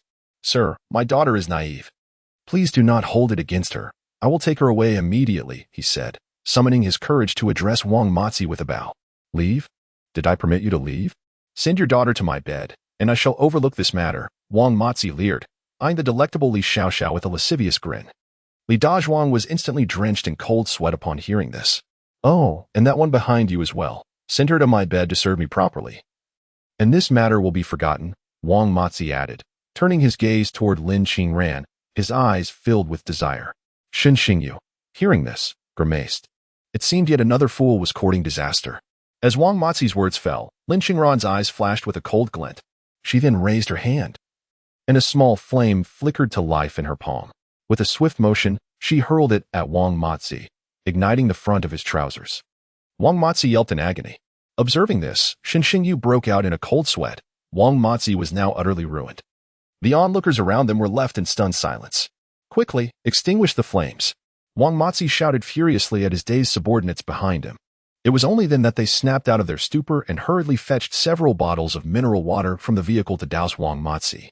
However, the fire only intensified with each splash, causing him to grimace in pain. Is this water? It's gasoline, Wang Matzi yelled, rolling on the ground in exasperation. Shen Xingyu observed the scene with amusement, finding the entire situation utterly ridiculous. After considerable effort from the burly men, they finally managed to put out the fire. Yet, Wang Matzi was left in a pitiful state. Shen Xingyu glanced at the charred area of Wang Matzi's trousers, feeling a twinge of sympathy.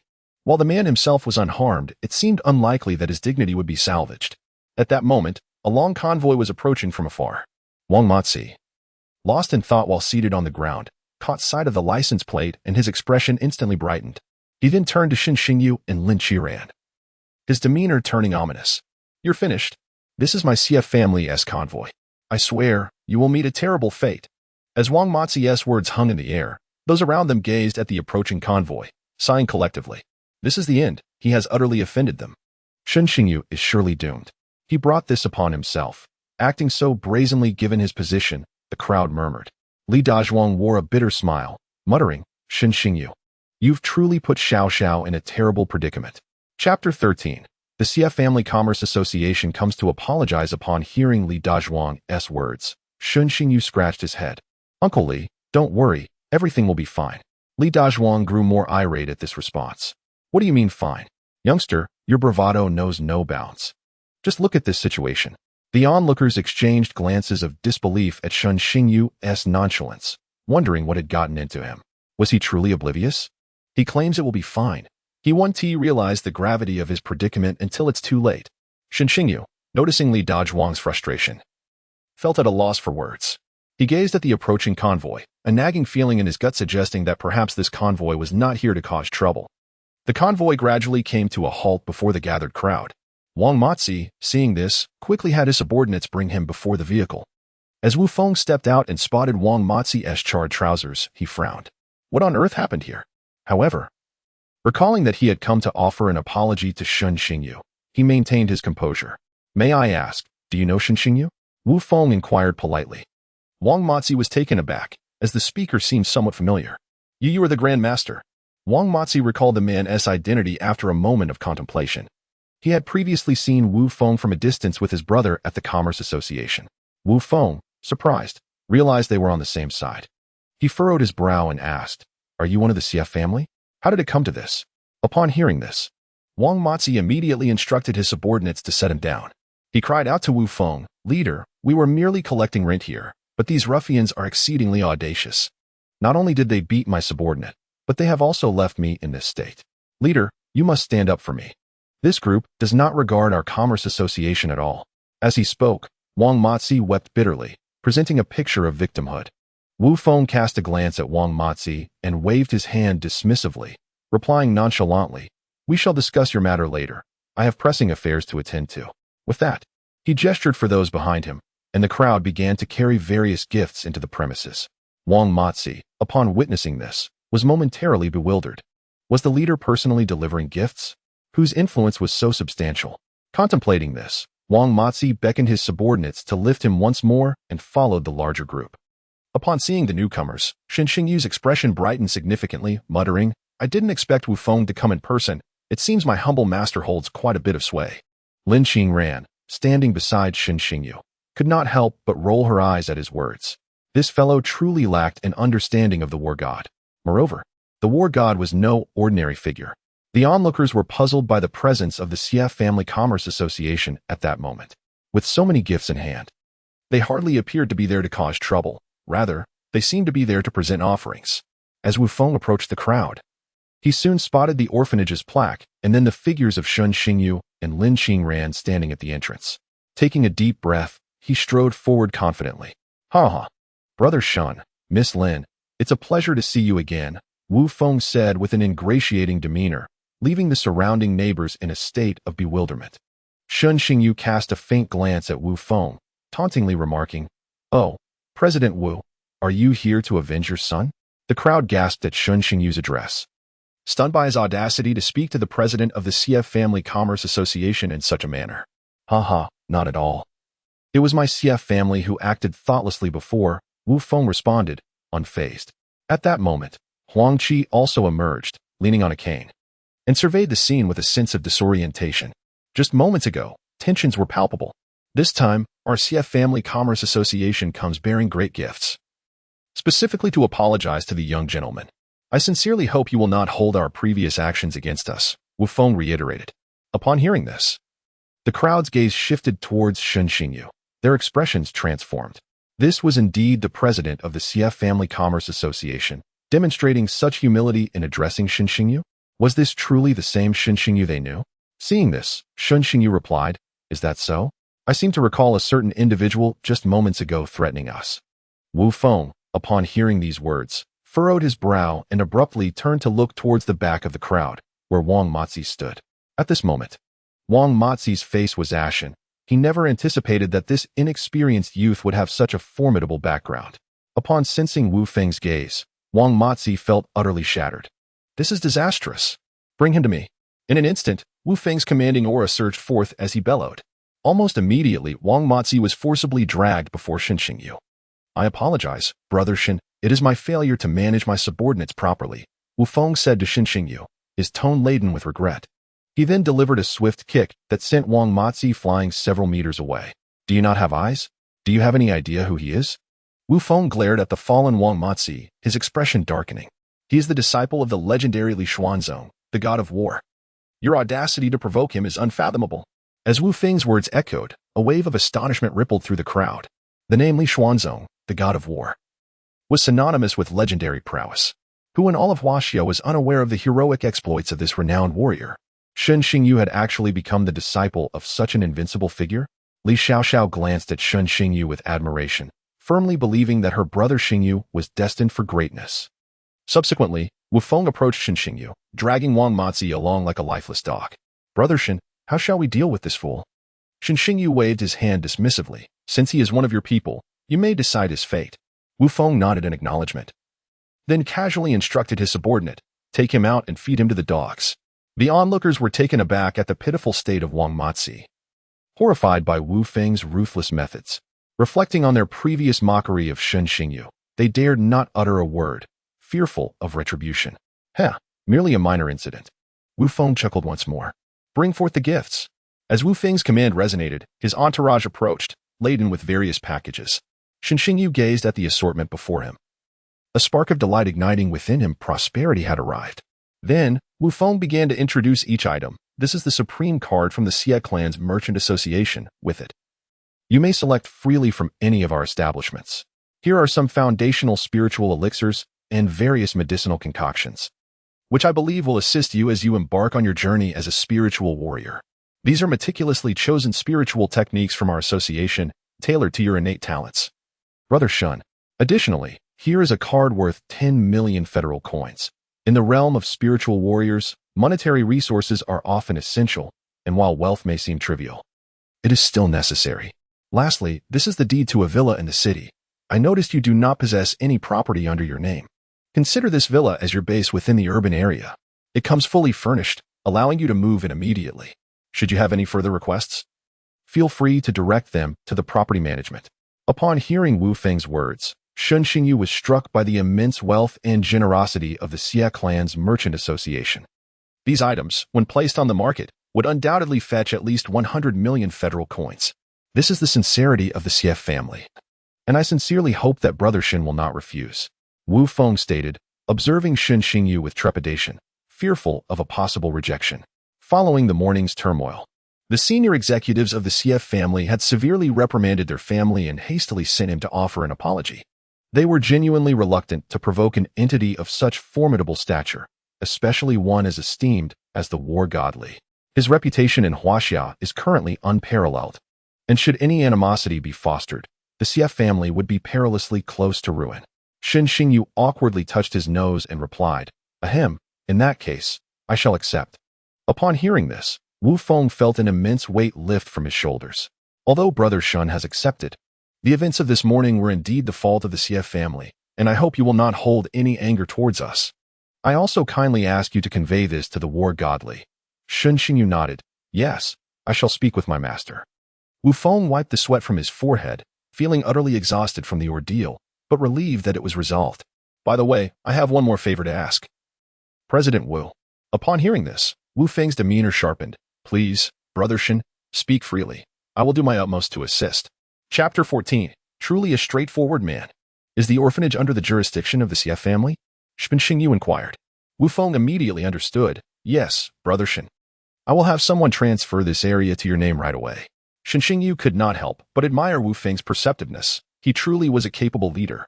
"Thank you, President Wu." At this moment, he was quite sincere, for the orphanage was the lifelong dedication of Mother Huang. "Oh, it's nothing." Wu Feng waved his hand, then awkwardly addressed Shen Xingyu. Brother Shen, I have a request as well." Shen Xingyu was taken aback. Why would the president of the Xie Chamber of Commerce seek his assistance? "What is it?" Wu Feng stepped closer and spoke softly. "As you are about to enter the Star Gate for your trials, could I trouble you to keep an eye on my son?" Shen Xingyu was momentarily stunned. Enter the Star Gate? Wu Feng, perceiving Shen Xingyu's expression, realized he was not yet informed. "You see, according to reports, all those awakened at your level this year will undergo trials in the Stargate, a proposal put forth by War God Lin to the higher-ups." Suddenly, everything clicked for Shen Xingyu. No wonder Lin Qingyan had mentioned he would be departing for an extended journey. After a brief contemplation, Shen Xingyu replied to Wu Feng. "President Wu, I cannot guarantee anything, but should I encounter Wu Qiren, I will do what I can to assist." Given the earnestness of the request and the considerable gifts bestowed upon him, He found it difficult to outright refuse such a modest favor. Wu Feng's face lit up with gratitude. Thank you, thank you. My child has indeed been spoiled by his mother, though he is not a bad person.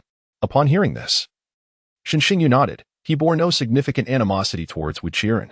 Miss Lin, I was unaware of your presence earlier. Otherwise, I would have brought the tokens of my apology with me. However, I trust they have already arrived at your residence. I hope you can convey my regrets to the war god Lin on my behalf, Wu Feng remarked, turning his gaze towards Lin Qingran. She merely nodded in response. The surrounding crowd was taken aback by Wu Feng's words. This aloof young woman was actually the daughter of the war god? As they observed Shen Xingyu and Lin Qiran, curiosity began to stir among them. Could it be that the two were a couple? At that moment, Li Xiaoxiao glanced at Lin Qiran, a hint of melancholy flickering in her eyes.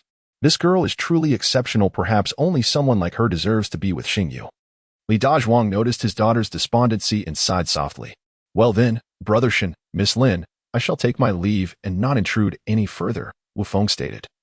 Recognizing the lack of necessity to linger, and he departed with his companions. The onlookers gazed at the gifts left at the entrance, their eyes wide with astonishment. Were they not essentially declaring themselves as the new landlords? All right, the show is over. Everyone, disperse, Shen Xingyu said to the neighbors, his tone laced with irritation. Upon hearing his words, the crowd recalled their previous mockery of him, and their expressions turned awkward. They cast lingering glances at the items on the ground before they began to disperse, their heads hanging low. Shen Xingyu watched the departing crowd, shaking his head in resignation, reflecting on the fickleness of human emotions. At that moment, Lin Qingran, seeing the events come to a close, turned to Shen Xingyu and said, I am leaving now. Remember to visit my home tomorrow. Shen Xingyu nodded in acknowledgement. Thank you for today. Lin Qingran shot him an exasperated glance, then noticed Li Xiaoxiao, who appeared somewhat disheartened, and felt a wave of frustration wash over her. She had intended to investigate Shen Xingyu's background, yet ended up playing the role of an unwitting assistant. Afterward, she entered her vehicle and pressed the accelerator, kicking up a cloud of dust. Shen Xingyu observed her actions and wondered why she seemed so irate. Who could have possibly upset her? Just then, Li Xiaoxiao approached, her expression forlorn as she addressed Shen Xingyu. Xingyu, I shall head back as well. Shen Xingyu smiled at her. All right. Li Xiaoxiao pouted slightly before following her father home. She had overheard their entire conversation. Was this a precursor to meeting the parents? The thought stirred an inexplicable pang of sorrow within her. Then, I wish you happiness, Xingyu. As Shen Xingyu watched Li Xiaoxiao walk away, her demeanor tinged with melancholy. He found himself increasingly puzzled. Why do these girls seem increasingly peculiar? Huang Qi glanced at Shen Xingyu with a bemused expression. What a quintessentially straightforward man. Shen Xingyu turned around, once again gazing at the gift box on the ground, his eyes sparkling with excitement. He then looked at Huang Qi and declared with great enthusiasm, Huang Ma, let us dine out today. Upon hearing this, Huang Qi regarded Shen Xingyu with a benevolent smile, her eyes brimming with warmth. After tidying up the gifts, Shen Xingyu sought out a restaurant. The group indulged in a long-awaited feast, with the children delightfully filling their stomachs. On the way home, the children brimmed with energy, running and jumping with joy. Observing their happiness, Huang Qi could not help but feel a twinge of sorrow in her heart. These years have truly been tough on these children. She managed the orphanage, and although there were government subsidies, they merely sufficed to cover expenses. It had been quite some time since she had treated the children to a meal out. Just as she felt a wave of disappointment, a hand clasped around hers. Turning to her side, she found Shen Xingyu beaming at her. Huang Ma, you've worked hard. This simple phrase nearly brought tears to Huang Qi's eyes. She looked at the boy who had grown taller than her, and a smile of contentment spread across her face. With those words, everything felt worthwhile. Upon returning to the orphanage, the children were all abuzz with excitement. Huang Qi spent considerable effort to lull them to sleep, while Shen Xingyu had already settled down for a rest. What a tiring day it had been for him. The following morning, bright and early, Shen Xingyu quietly slipped out of the orphanage while everyone was still asleep. He carried minimal belongings, just a few changes of clothes. When Huang Qi eventually awoke and checked Shen Xingyu's room, she realized he had already departed. On the table lay a card and a note. Huang Qi opened the note, which read, Huang Ma, we've come into some money. Don't hold back on me. Huang Qi was momentarily at a loss, unsure whether to laugh or cry. Silly child. He ought to save some for himself. In her hand was the bank card sent by Wu Feng.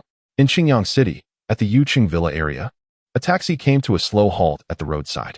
Shen Xingyu alighted, surveyed the villa district before him, and let out a sigh of relief. Finally, he had arrived. He hoisted his backpack and made his way inside. However, as he approached the entrance of the villa area, he was intercepted. "Step back. What do you want?" The elderly security guard, brandishing a broom, shooed Xinxingyu several meters away. Xinxingyu stared at the guard, his expression darkening. Wasn't this supposed to be an upscale community? Why was the security still an elderly man? "Old man, why are you still working as a guard at your age?" Xinxingyu couldn't help but inquire. The guard, upon hearing this, became incensed. "What is it to you? Do you have a problem with that? Why are you trying to push me away? Isn't it obvious? Can't you read the sign beside you? No entry for idle people," the elderly man declared with an air of arrogance. "Sir, I am not idle. I am the owner." Xinxingyu replied, a hint of exasperation in his voice. "Pa, you little brat, I've encountered more people than you have had meals. And you dare call yourself an owner?" The old man sneered, casting a disdainful glance at Xinxingyu. Chapter 15. Even the God of War plays Mobile Legends? Xinxingyu felt a surge of indignation at the man's words. What is wrong with that? Why can't I be the owner? Just as he was about to present his property certificate, he heard a voice from behind. "Xingyu, what are you doing here?" Turning around, he was startled to see a young man in a security uniform looking at him in surprise. "You are Niu Zigao? What are you doing here?" After traversing to this new world, Xinxingyu had mostly assimilated the memories of his predecessor and quickly recognized the person before him. It was none other than his middle school classmate, Niu Zigao. Upon hearing Xinxingyu's exclamation, Niu Zigao's expression darkened. "Why are you shouting my name so loudly?" "Just call me Zigao, all right?" "All right then, Niu brother, so you are working as a security guard now," Xinxingyu responded, nodding in acknowledgement. Niu Zigao was at a loss for words.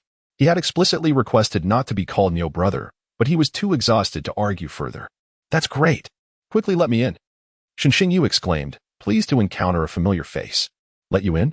No way. Little Niu, don't let him in." The old man behind Xinxingyu interjected immediately. Niu Zigao felt as if he had been struck again. "Just little Niu, please. No need for brother." "Xingyu, I'm just working part-time here. I can't let you in," Niu Zigao said, sounding helpless. "Why not? I really am the owner," Xinxingyu insisted, pulling out the property certificate from his backpack.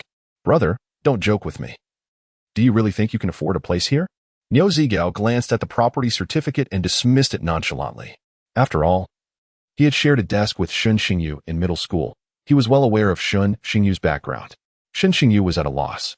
Why did no one believe him? "Xingyu, what are you trying to do?" "Listen to me. This place is off limits for us," Niu Zigao advised earnestly. "Exactly. Have you lost your mind, you poor kid?" The elderly man chimed in from behind. "No, look here. The property certificate is right in front of you." Xinxingyu became increasingly frustrated, directly displaying the certificate before both of them. Both men leaned in, scrutinizing the certificate for quite some time. "Fake. It must be fake," they exclaimed in unison. Xinxingyu was dumbfounded, momentarily lost in confusion. Had Wu Feng given him a counterfeit? Just then, a striking figure suddenly appeared behind the three. "What are you all doing?" As Xinxingyu turned towards the sound, he saw Lin Qinren clad in a sleek athletic outfit, her high ponytail bouncing as she regarded him with a puzzled expression. "Miss Lin, it's nothing. This kid insisted on sneaking into our community. I'll make sure to chase him out." The old man's words hung unfinished in the air as Lin Qinren interjected, addressing Xinxingyu. "Why didn't you announce your arrival?" The old man's mouth fell agape. The words he was about to utter swallowed back in astonishment. "Wait, is this kid really a resident?" "I don't have your contact information," Xinxingyu replied, exasperated. Lin Qinren rolled her eyes at his obliviousness. How could he forget that he indeed had her contact information? "All right then, come with me," she said with a hint of irritation, leading Xinxingyu deeper into the community. Niazich, overhearing their exchange and observing Xinxingyu accompanying Lin Qinren, was utterly bewildered. "Wait, we agreed to be poor buddies together. What is going on?" Lin Qinren's residence lay at the far end of the community. Upon entering, Xinxingyu found two formidable figures seated on the sofa, engrossed in gaming. "Shaolin, push the tower. There's interference on the opposite side," Li Xuanzong exclaimed, slapping Lin Zhan on the head in frustration. Xinxingyu couldn't help but smirk. "Wait, even the war god plays this game?" At that moment, both individuals turned their gaze towards the entrance as they heard the commotion. Upon spotting Xinxingyu, Li Xuanzong's eyes lit up, and his first words were, "Disciple, can you play this game?" Xinxingyu, feeling somewhat helpless, replied, "I can. I suppose." "Then hurry up. This kid Lin Zhan is too incompetent. Come help me climb ranks. Li Xuanzong urged eagerly. Lin Zhan also looked at Shen Xingyu with excitement. In that instant, Shen Xingyu felt as though he had stumbled into a den of thieves. These two were entirely different from the ones he had encountered the previous day. However, as it was their first meeting, Shen Xingyu didn't feel it appropriate to refuse. He took out his terminal and joined them in their digital battles. Lin Qingran glanced at the three of them and rolled her eyes. With Shen Xingyu's addition, the trio began an uninterrupted winning streak. While Li Xuanzong and Lin Zhan grew increasingly exhilarated, Shen Xingyu found the experience rather dull. He hadn't anticipated that these two war gods were merely at the silver rank. Prior to his arrival in this world, he had consistently achieved the rank of Glory King each season. Playing in such matches felt like childish play to him. The two continued to drag Shen Xingyu into matches until noon. As mealtime approached, under Lin Qingran's piercing gaze, Li Xuanzong and Lin Zhan finally called it quits. At the dining table, the two formidable figures finally adopted a serious demeanor. Disciple, I heard from Ranran that you are an orphan? Li Xuanzong inquired of Shen Xingyu. Upon hearing this, Shen Xingyu nodded in affirmation. Li Xuanzong sighed and remarked, I never expected that we would resonate so well. Considering that I too come from an orphan background.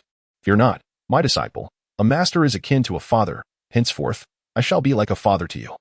Upon hearing this, Shen Xingyu's expression grew somewhat awkward, feeling an odd sensation. Ahem, seniorly, let us return to the matter at hand, Lin Zhan interjected at that moment.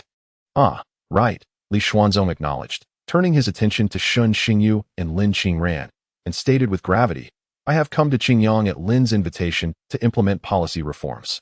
You may have heard, the current situation at the Stargate is quite dire. As spiritual warriors, you will inevitably venture beyond the Stargate in the future. Hence, Lin proposed to the higher-ups that all youths of awakened talent above a certain threshold must proceed to the Stargate for trials. This proposal sparked considerable discontent among many. It had also garnered its share of supporters. The two sides were at an impasse, which led to the temporary shelving of the suggestion. As Li Xuanzong spoke, his expression grew increasingly solemn. However, the situation at the Stargate has become even more precarious. The higher-ups have now adopted Lin's suggestion and designated Qingyang as the pilot location for the trials, codenamed Ember. Lin and I are the chief overseers for this endeavor. Li Xuanzong paused. Casting another glance at the two before continuing, you may wonder why you are being sent for trials at such an early stage. The primary reason is that your generation has lived too comfortably, entirely unaware of the current plight of our blue star. He sighed deeply. It is imperative that you witness this sooner rather than later, as it may cultivate a new generation with a sense of national pride. This is also a means to nurture the flame essential for the survival of humanity. After Li Xuanzong concluded, a somber atmosphere enveloped the room. Listening intently, Lin Qingran's thoughts drifted far and wide. Having been reborn, she possessed a profound understanding of Blue Star's circumstances. In the future, human combat prowess would pale in comparison to that of other races.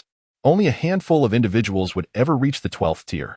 Thus, to ameliorate humanity's plight, either a greater number of 12th tier warriors must be cultivated, or someone must break through to the legendary 13th tier.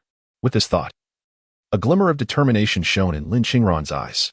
She did not wish to place her hopes upon others, hence, she must achieve the 13th tier in this life.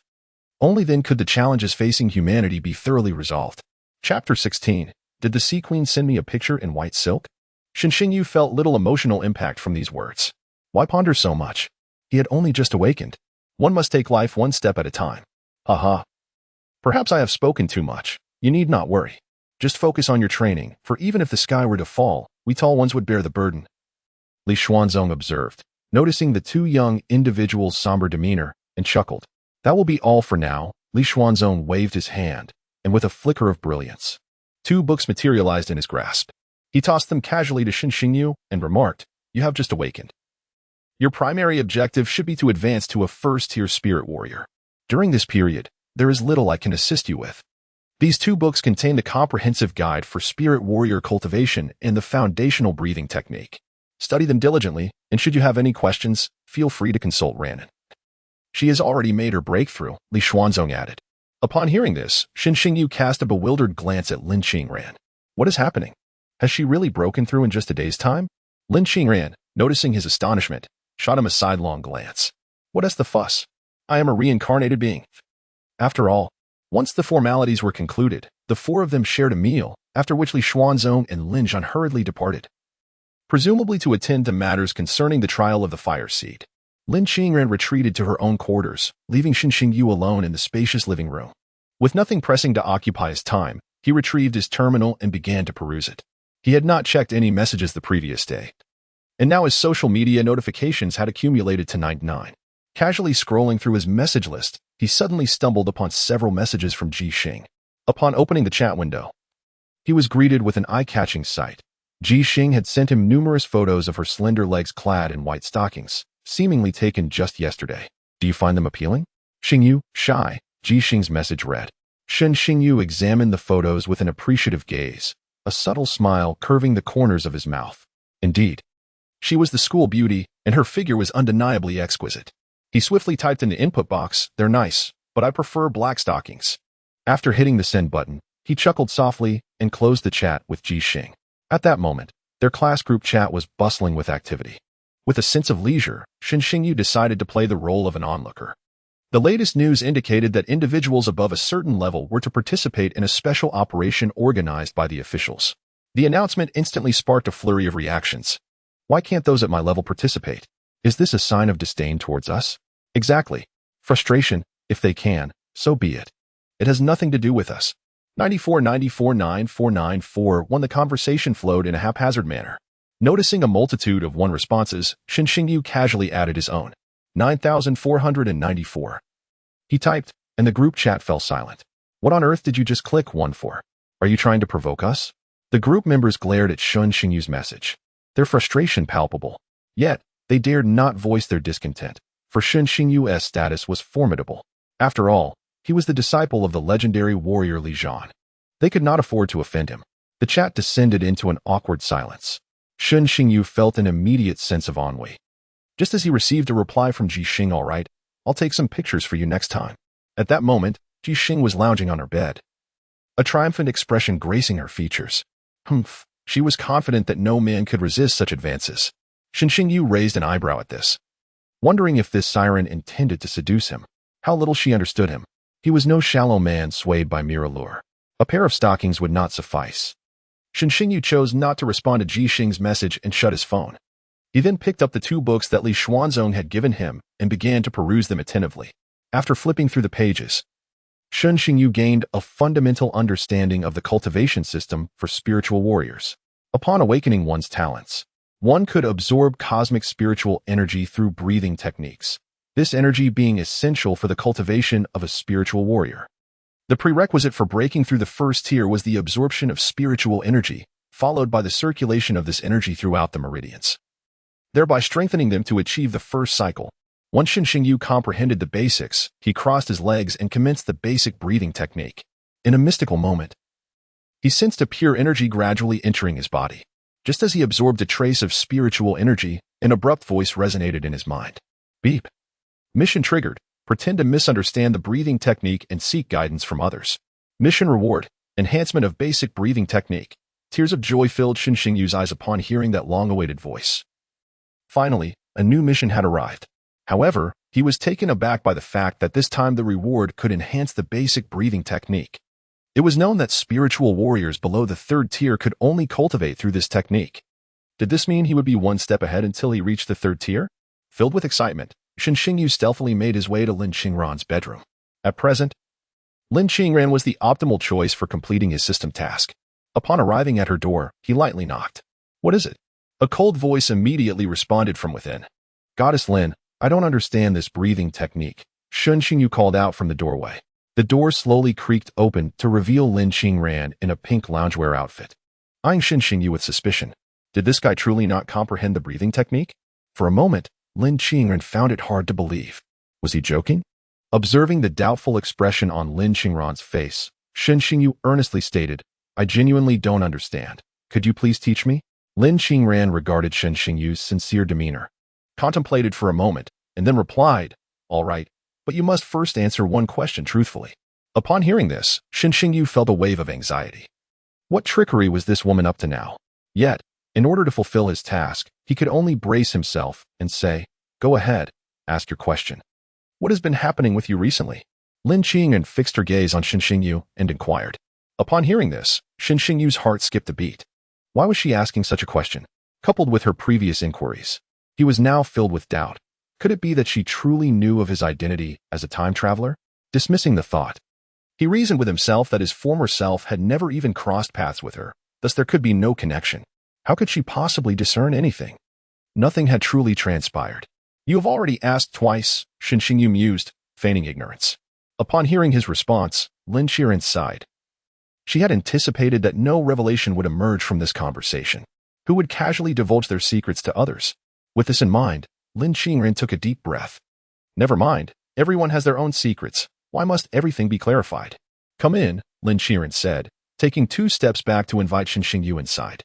His heart leaped at her words, and he promptly entered. Lin Qingran's room appeared quite minimalist, lacking excessive adornments, save for the flowers that Shen Xingyu had previously gifted her, now arranged in a vase. Observing this, a smile unconsciously spread across Shen Xingyu's face. It seemed that the goddess Lin truly appreciated them. Suddenly, he noticed an array of lollipops placed on the table. Do you have a fondness for lollipops? He inquired. Lin Qingran's cheeks flushed at his question. Regardless of her past life or this one, she harbored a singular passion, an affection for lollipops. Caught off guard by Shen Xingyu's unexpected query, she felt a twinge of embarrassment and shot him a glance. Are you going to study or not? Study, study, study, Shen Xingyu responded, his mind immediately arriving at an answer. To his surprise, the aloof schoolbelle possessed such an endearing hobby. Chapter 17, A Bet with the Goddess Lin. Subsequently, Lin Qingran instructed Shen Xingyu to sit cross-legged as she began to elucidate the material. As he listened to her explanation, Shen Xingyu felt a surge of astonishment. Truly, she was a scholar. Although he feigned ignorance, after hearing her discourse, he realized that his understanding was merely superficial. Her comprehension of the basic breathing technique was evidently far more profound than his own. Please demonstrate it, Lin Qingran requested after concluding her explanation. At that moment, the system's voice resonated once more. Ding, task completed. Reward issued. Enhanced basic breathing technique. Shen Xingyu's heart soared, and a wave of unfamiliar information flooded his mind. Upon a cursory examination, he discerned that this enhanced version of the basic breathing technique bore only slight modifications from the original, yet the absorption rate had doubled. Eagerly, he commenced his practice. In an instant, the speed at which he absorbed spiritual energy reached an astonishing level. At this moment, Lin Qingran also sensed the unusual fluctuations of spiritual energy in the air, her small face brimming with astonishment. What was happening? How could he absorb it so rapidly? How could the basic breathing technique possess such a terrifying absorption speed? At this time, Shen Xingyu was oblivious to everything else, completely immersed in the exhilarating sensation of devouring energy. As time passed, 2 hours later, the spiritual energy within Shen Xingyu gradually reached saturation and began to circulate through his meridians. Under the nurturing of this energy, his entire meridian system started to expand, and his skin began to shimmer with a gentle white glow. Beside him, Lin Qingran witnessed the extraordinary phenomenon surrounding Shen Xingyu, her astonishment deepening. In just 2 hours, he had already begun to nourish his meridians? What kind of speed was this? It had taken her nearly 5 hours to reach this stage. Another 2 hours later, Shen Xingyu suddenly opened his eyes wide. He had succeeded. He had completed his first cycle, and his entire meridian system had been reinforced. The spiritual energy flowed slowly within his meridians, and he felt an overwhelming surge of power coursing through him. With joy illuminating his features, Shen Xingyu turned to Lin Qingran, who was sitting beside him, gazing at him as if he were a creature from another world. For hours to break through to the first level, such speed was something she had never witnessed in her 2 lifetimes. However, as he looked at Lin Qingran, his expression gradually became peculiar. At that moment, she was clad in a pink loungewear set, a lollipop in hand, pouting adorably as she enjoyed her treat. Shen Xingyu was taken aback, realizing that the aloof school beauty possessed such a charmingly cute side. Noticing Shen Xingyu's gaze, Lin Qingran's face turned slightly red, and she quickly shoved the lollipop into her mouth, shooting him an indignant glare. Shen Xingyu awkwardly rubbed his nose and cleared his throat. His gaze inadvertently drifted downward, revealing Lin Qingran's long, slender legs, completely exposed to the air beneath her pink attire. He couldn't help but swallow hard. They were so fair and exquisite. Are they beautiful? Lin Qingran remarked coolly, having detected Shen Xingyu's attention. Beautiful, he blurted out without thinking, immediately regretting it as cold sweat broke out on his forehead. Casting a guilty glance at her. Misunderstanding. Suddenly, a scream echoed through the room. Shen Xingyu was unceremoniously hurled out, crashing against the wall opposite the door. leaving a humanoid imprint behind. What a catastrophe! He scrambled to his feet, rubbing his aching back. That fierce girl. He hoped she wouldn't get the chance to retaliate. Otherwise, he would surely make her regret it. At that moment, Lin Qingran stepped out of the room, casting a humorous glance at the pitiful Shen Xingyu. Initially, when Shen Xingyu was publicly rejected, Lin Qingran felt a twinge of sympathy for him. However, after she accompanied Shen Xingyu to the orphanage, her thoughts began to shift. This fellow was accompanied by such an adorable childhood friend. Deservedly so. A lecher. Subsequently, the two settled down in the living room. Why do you absorb spiritual energy so quickly? Lin Qingran inquired, her expression one of confusion. Shen Xingyu, observing her bewilderment, felt an inexplicable thrill within. Aren't you the academic prodigy? Curious to know? Shen Xingyu teasingly asked. Lin Qingran nodded. If you give me a massage, I might just tell you. Shen Xingyu said with a mischievous grin. Upon hearing this, Lin Qingran's hand ignited with a small flame as she shot a cold glare at Shen Xingyu. This guy, always spouting nonsense. Cough. Just kidding. Shen Xingyu quickly retreated, recalling the dismal fate of Wang Matzi. A chill ran down his spine. Speak. I modified the basic breathing technique. Shen Xingyu stated. Lin Qingran immediately lost her composure.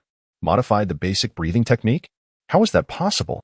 The basic breathing technique, although fundamental, has been refined over centuries. If it could be improved, those ancient masters would have done so long ago. In her past life, she had never heard of any potential modifications to the basic breathing technique. Are you joking with me? Lin Qingran asked, frowning, utterly skeptical of Shen Xingyu's claim. I'm serious. Shen Xingyu affirmed with conviction.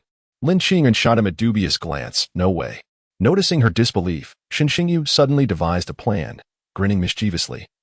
Dare to make a bet? On what? If I truly modified it, you have to wear black stockings for me. Lin Qingran's expression darkened immediately. What was wrong with this lad? In her past life, he was rather taciturn, yet in this life, he behaved like a lecher. Nevertheless, she genuinely doubted his ability to modify the basic breathing technique. Fine, she reluctantly agreed, not believing in the supernatural. Shen Xingyu's eyes sparkled with excitement. All right, it's settled. Fearing she might change her mind, he promptly recited the enhanced version. Lin Qingran perked up her ears, listening intently, but the more she listened, the more she sensed something amiss. It seemed to differ very little from the basic breathing technique, merely rearranging a few elements. After Shen Xingyu finished reciting, he looked at Lin Qingran with a proud expression. Is this your modification? Lin Qingran asked, puzzled. Indeed, Shen Xingyu nodded, unwilling to dismiss his claim outright. Lin Qingran promptly sat down and began practicing the breathing technique as outlined by Shen Xingyu. After just one cycle, she was astounded. The absorption speed had doubled. She opened her eyes, staring at Shen Xingyu in disbelief. How did he accomplish this? The improved version of this technique is truly a monumental blessing for lower-tier spiritual warriors, significantly enhancing their cultivation speed. If this breathing method could be disseminated widely, it would greatly bolster the overall strength of Blue Star. Contemplating this, Lin Qingran's gaze ignited with fervor. Perhaps this could alter the future landscape of Blue Star. Shen Xingyu, observing Lin Qingran's astonished expression, chuckled softly. I told you I wasn't deceiving you. You ought to fulfill your promise now. Upon hearing Shen Xingyu's words, Lin Qingran snapped back to reality, her cheeks flushed.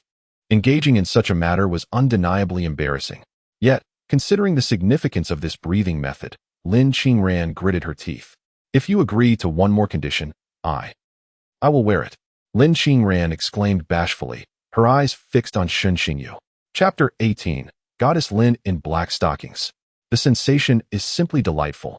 Shen Xingyu exclaimed in disbelief. You're being unreasonable. You clearly lost, yet you still impose conditions. Lin Qingran haughtily snorted, then forget it. Shen Xingyu's expression darkened. How could a revered goddess resort to such trickery? Wait, what is it? He conceded. Lin Qingran's eyes sparkled with determination. Could you submit this breathing method? Shen Xingyu paused in confusion. Submit what? Submit it to the nation. Lin Qingran stated with utmost seriousness. Shen Xingyu was left bewildered. Why would we do that? He struggled to comprehend Lin Qingran's line of thought. Why submit it? Because this breathing method possesses the potential to transform the future dynamics of Blue Star. Lin Qingran declared, her eyes ablaze with passion. At that moment, the system's voice abruptly echoed. Ding. Mission assigned. Play the role of a patriotic youth and submit the breathing method. Mission reward. Perfect completion scroll for combat techniques. Upon hearing the reward, Shen Xingyu was momentarily stunned. What was a perfect completion scroll? He soon discovered the system's description. It could elevate a combat technique to perfection. Instantly, his spirits soared. This was an invaluable asset. It is well known that the cultivation of combat techniques is categorized into 4 levels: initiation, proficiency, mastery, and perfection. This scroll would directly elevate a combat technique to perfection, substantially reducing his cultivation costs. Clearing his throat, Xinxingyu remarked, "I never anticipated your awareness would be so profound. We seem to be on the same wavelength." Lin Qiran, upon hearing this, regarded Xinxingyu with newfound admiration. "You think the same way?" she inquired. Xinxingyu feigned seriousness and nodded, "Indeed, as blue star wanes. It is our duty as youth to shine brightly. If a breathing method can elevate the strength of humanity, why not embrace it?" Xinxingyu, though merely an inconspicuous figure, am acutely aware of a profound truth. The rise and fall of a nation rests upon the shoulders of every individual. Upon hearing these words, Lin Qingran's impression of Xinxingyu underwent a subtle transformation. This is the person she envisioned as the king of the north. Lin Qingran nodded with great satisfaction. "It is truly wonderful that you think this way. Rest assured, once you submit this breathing technique, I am confident that the benefits you will reap shall undoubtedly surpass those of this very technique." Xinxingyu sighed. "Am I the sort of person who seeks rewards? My motivations have never been for accolades." Lin Qingran gazed at the righteous Xinxingyu and quickly shook her head. "That is not what I meant." "Ah, I understand. You are acting in my best interest." I became overly excited. Xinxingyu nodded in agreement. Lin Qingran affirmed with a nod and then said, "Then let us proceed without delay." "To where?" "The Education Bureau." Xinxingyu nodded. "Very well." Just as he finished speaking, a realization struck him, and he glanced at Lin Qingran with a mischievous glint. "So, will your promise be fulfilled?" Hearing this, Lin Qingran's cheeks flushed slightly. How could she have forgotten? Observing Xinxingyu's eager expression, she huffed softly. "Well, considering he voluntarily submitted the breathing technique, I shall indulge him this once." "Allow me a moment to prepare," Lin Qingran replied, her face reddening, before hastily retreating to her room. Xinxingyu, watching her departing figure, could no longer contain the delight on his face. She has agreed. The goddess will don black stockings for him. What a thrilling sensation. Back in her room, Lin Qingran leaned against the door to calm her racing heart. She then patted her flushed cheeks. In both this life and the previous one, she had never engaged in such a thing. It was, indeed, exceedingly shameful. She glanced toward her wardrobe and bit her lip. From the innermost compartment, she retrieved a pair of black stockings, remnants from a gown she had once purchased. Gazing at the stockings in her hand, she muttered a curse towards Xinxingyu. What a lecher! He is fortunate. Meanwhile, in the living room, Xinxingyu sat on the sofa, occasionally glancing toward Lin Qingran's bedroom. He lifted a cup of tea to his lips, attempting to suppress the restlessness within him. At that moment, the door to Lin Qingran's bedroom swung open. Hearing the sound, Xinxingyu swallowed hard and turned to look. There stood Lin Qingran, clad in a cropped tank top and a black short skirt. Her long, shapely legs were encased in black stockings, complemented by her slightly flushed cheeks, radiating allure. Xinxingyu found himself momentarily entranced. Her figure, those legs, utterly breathtaking. Lin Qingran noticed Xinxingyu's dazed stare and felt a touch of awkwardness.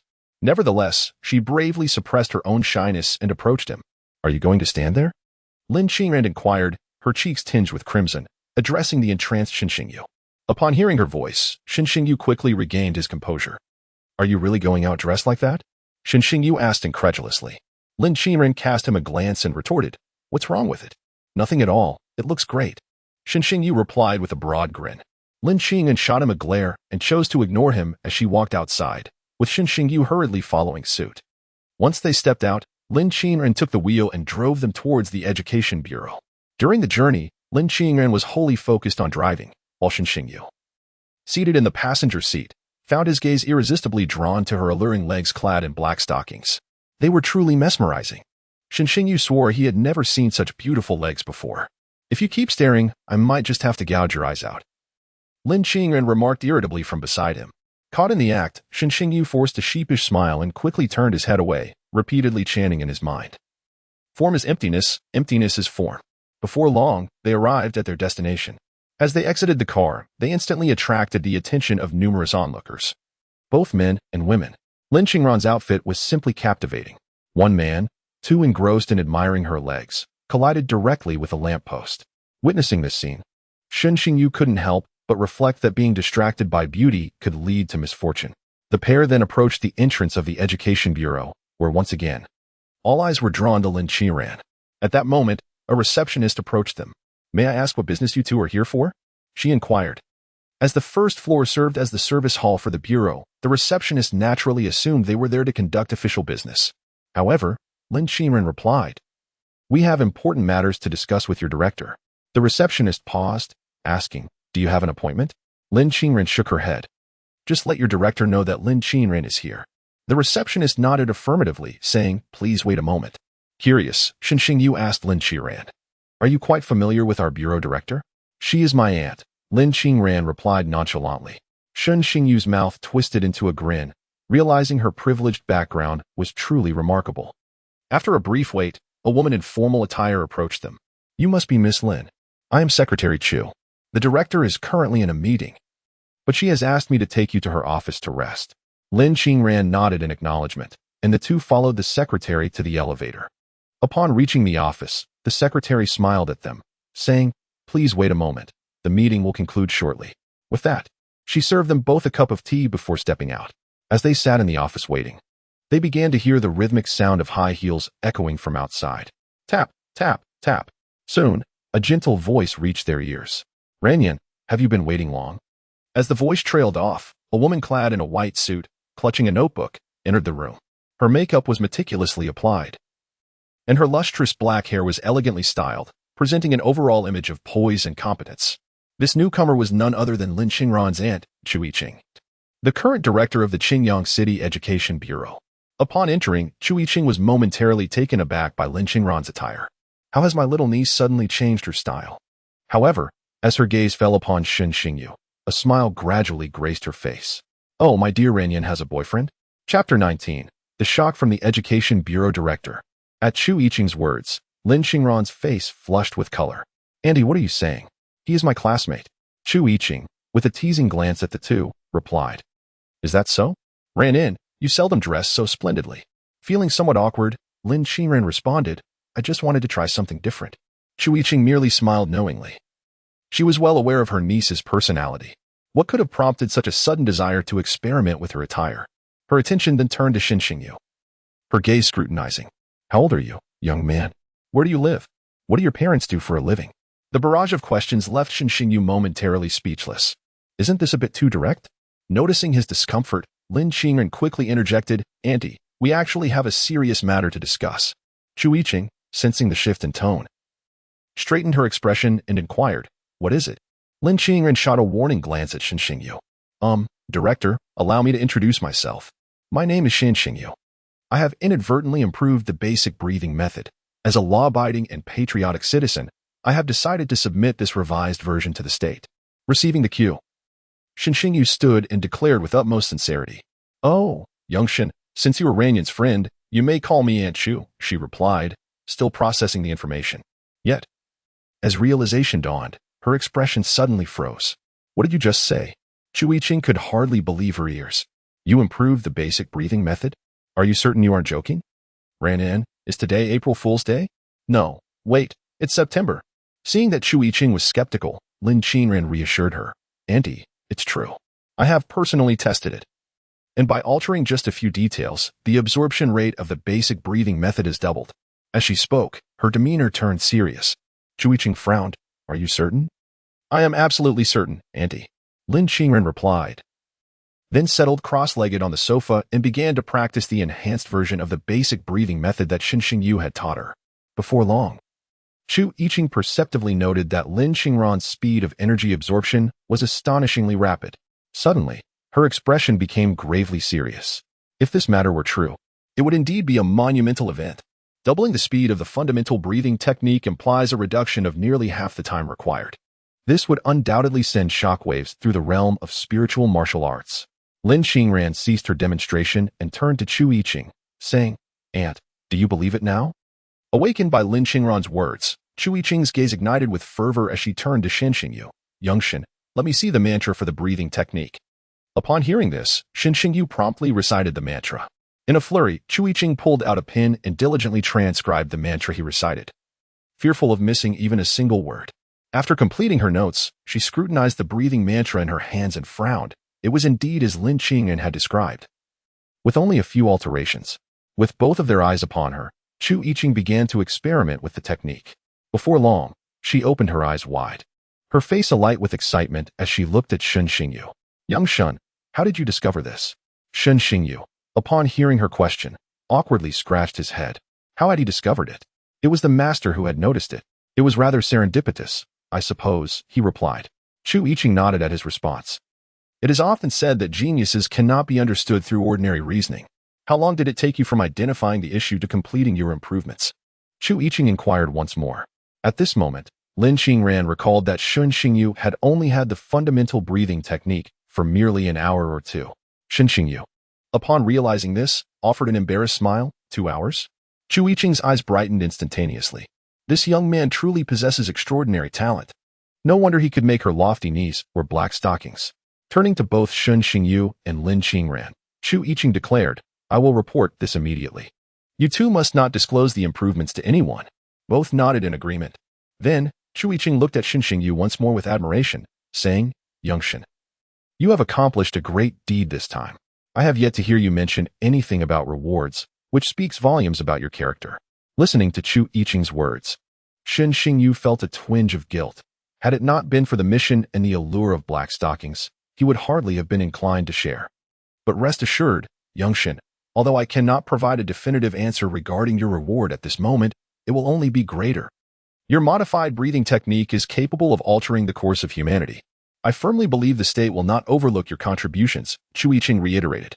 Upon hearing this, Shen Xingyu immediately responded, Aunt Chu, I have never sought rewards. For the benefit of the nation, life and death are but a matter of course. Why should one shun or seek fortune? This has always been my guiding principle. At that moment, he directly quoted a famous saying from his past life. Both Lin Qingran and Chu Yiqing were profoundly struck by his words. What a remarkable spirit he possessed. As Chu Yiqing gazed at the earnest expression of Shen Xingyu, she found herself increasingly charmed. Subsequently, her eyes inadvertently drifted towards Lin Qingran. She understood her niece well. Her temperament was exceedingly cold. However, observing the interaction between the two, one might speculate that there could indeed be a budding romance. Yet, she pondered on his innate talent. She was well aware that her niece was a prodigy, far beyond the reach of ordinary individuals. With this in mind, Chu Yiqing inquired, Little Shun, what talent have you awakened? Upon hearing her question, Shen Xingyu replied, a weapon-type talent, Aunt Chu. At this revelation, Chu Yiqing's eyes sparkled with excitement. Are you the young man taken under the wing of the war godly? Shen Xingyu was momentarily taken aback, surprised by the rapid spread of this news. He quickly nodded in affirmation. Chu Yiqing's smile broadened. Just yesterday, she had heard of an exceptionally rare top-tier weapon talent among the new students at Qingyang University, who had been taken under the tutelage of the war godly. To her astonishment, the very individual stood before her. This was indeed fortuitous. They were a perfect match. Feeling exhilarated, Chu Yiqing then announced, I shall report this matter promptly. Later, I will treat you both to a meal. Lin Qingran immediately interjected, No, Aunt, there is an exchange meeting I must attend shortly. At this, Chu Yiqing recalled that Lin Zhan had organized an exchange meeting in conjunction with several major business associations due to the so-called Spark trial. She felt a twinge of regret. Turning to the two, she said, Very well, perhaps another day. She then directed her attention back to Shen Xingyu, saying, Little Shen, as for Ranrand, her mother passed away early, which has made her a bit reserved. Please do not take it to heart. Listening to this, Shen Xingyu glanced at Lin Qingran and understood why he had only encountered Lin Zhan during his visit, not the matriarch. So that was the reason. Lin Qingran, hearing her aunt's words, instantly wore a look of exasperation. Aunt, why are you telling him this? Without further ado, she seized Shen Xingyu's arm and headed outside. Noticing this, Chu Yiqing hastily called out to Shen Xingyu, Little Shun, I will contact you when I have news. Understood, Aunt Chu. Shen Xingyu replied, turning back to acknowledge her. Once in the car, Lin Qingran wore a sullen expression, pressing the accelerator with a hint of frustration. She had clearly picked up on her aunt's insinuations, which were evidently aimed at fostering a connection between them. What kind of spell had this young man cast on her aunt? In the passenger seat, Shen Xingyu was sweating profusely. This woman was quite audacious. Suddenly, he recalled her mention of the exchange meeting. Goddess Lin, what was that exchange meeting you referred to? Lin Qingran retorted, a hint of annoyance in her tone. You'll find out when we arrive. Xinxingyu felt helpless. This woman was as fierce as a warrior. Chapter 20. Goddess Lin is jealous. On their way to the exchange meeting, the system notification finally resonated. Ding. Task accomplished. Reward dispatched. Volume 1 of the perfect combat technique. Upon hearing the sound, Xinxingyu realized that Chu Yiqing had already submitted the breathing technique. Now he awaited his reward. Surely, it wouldn't be too disappointing, he mused. The two traveled in silence until they reached their destination. This exchange meeting was jointly organized by the Hungrong Chamber of Commerce, the Xie Chamber of Commerce, and the Ji Chamber of Commerce. The venue was set in the most opulent hotel in Qingyang, the Xianglong Grand Hotel. As they alighted from the car, Xinxingyu gazed at the resplendent entrance of the hotel, filled with profound sentiments. How wonderful it is to be wealthy. You go in first. I have a few matters to attend to, Lin Qingren remarked beside him. All right, let us exchange contact information so we can connect directly later, Xinxingyu replied. Nodding in agreement, Lin Qingren shot him a glance, exasperated. You already have my contact information. Xinxingyu paused, bewildered. Do I? He pulled out his terminal and opened the social app, scrolling through his friend list.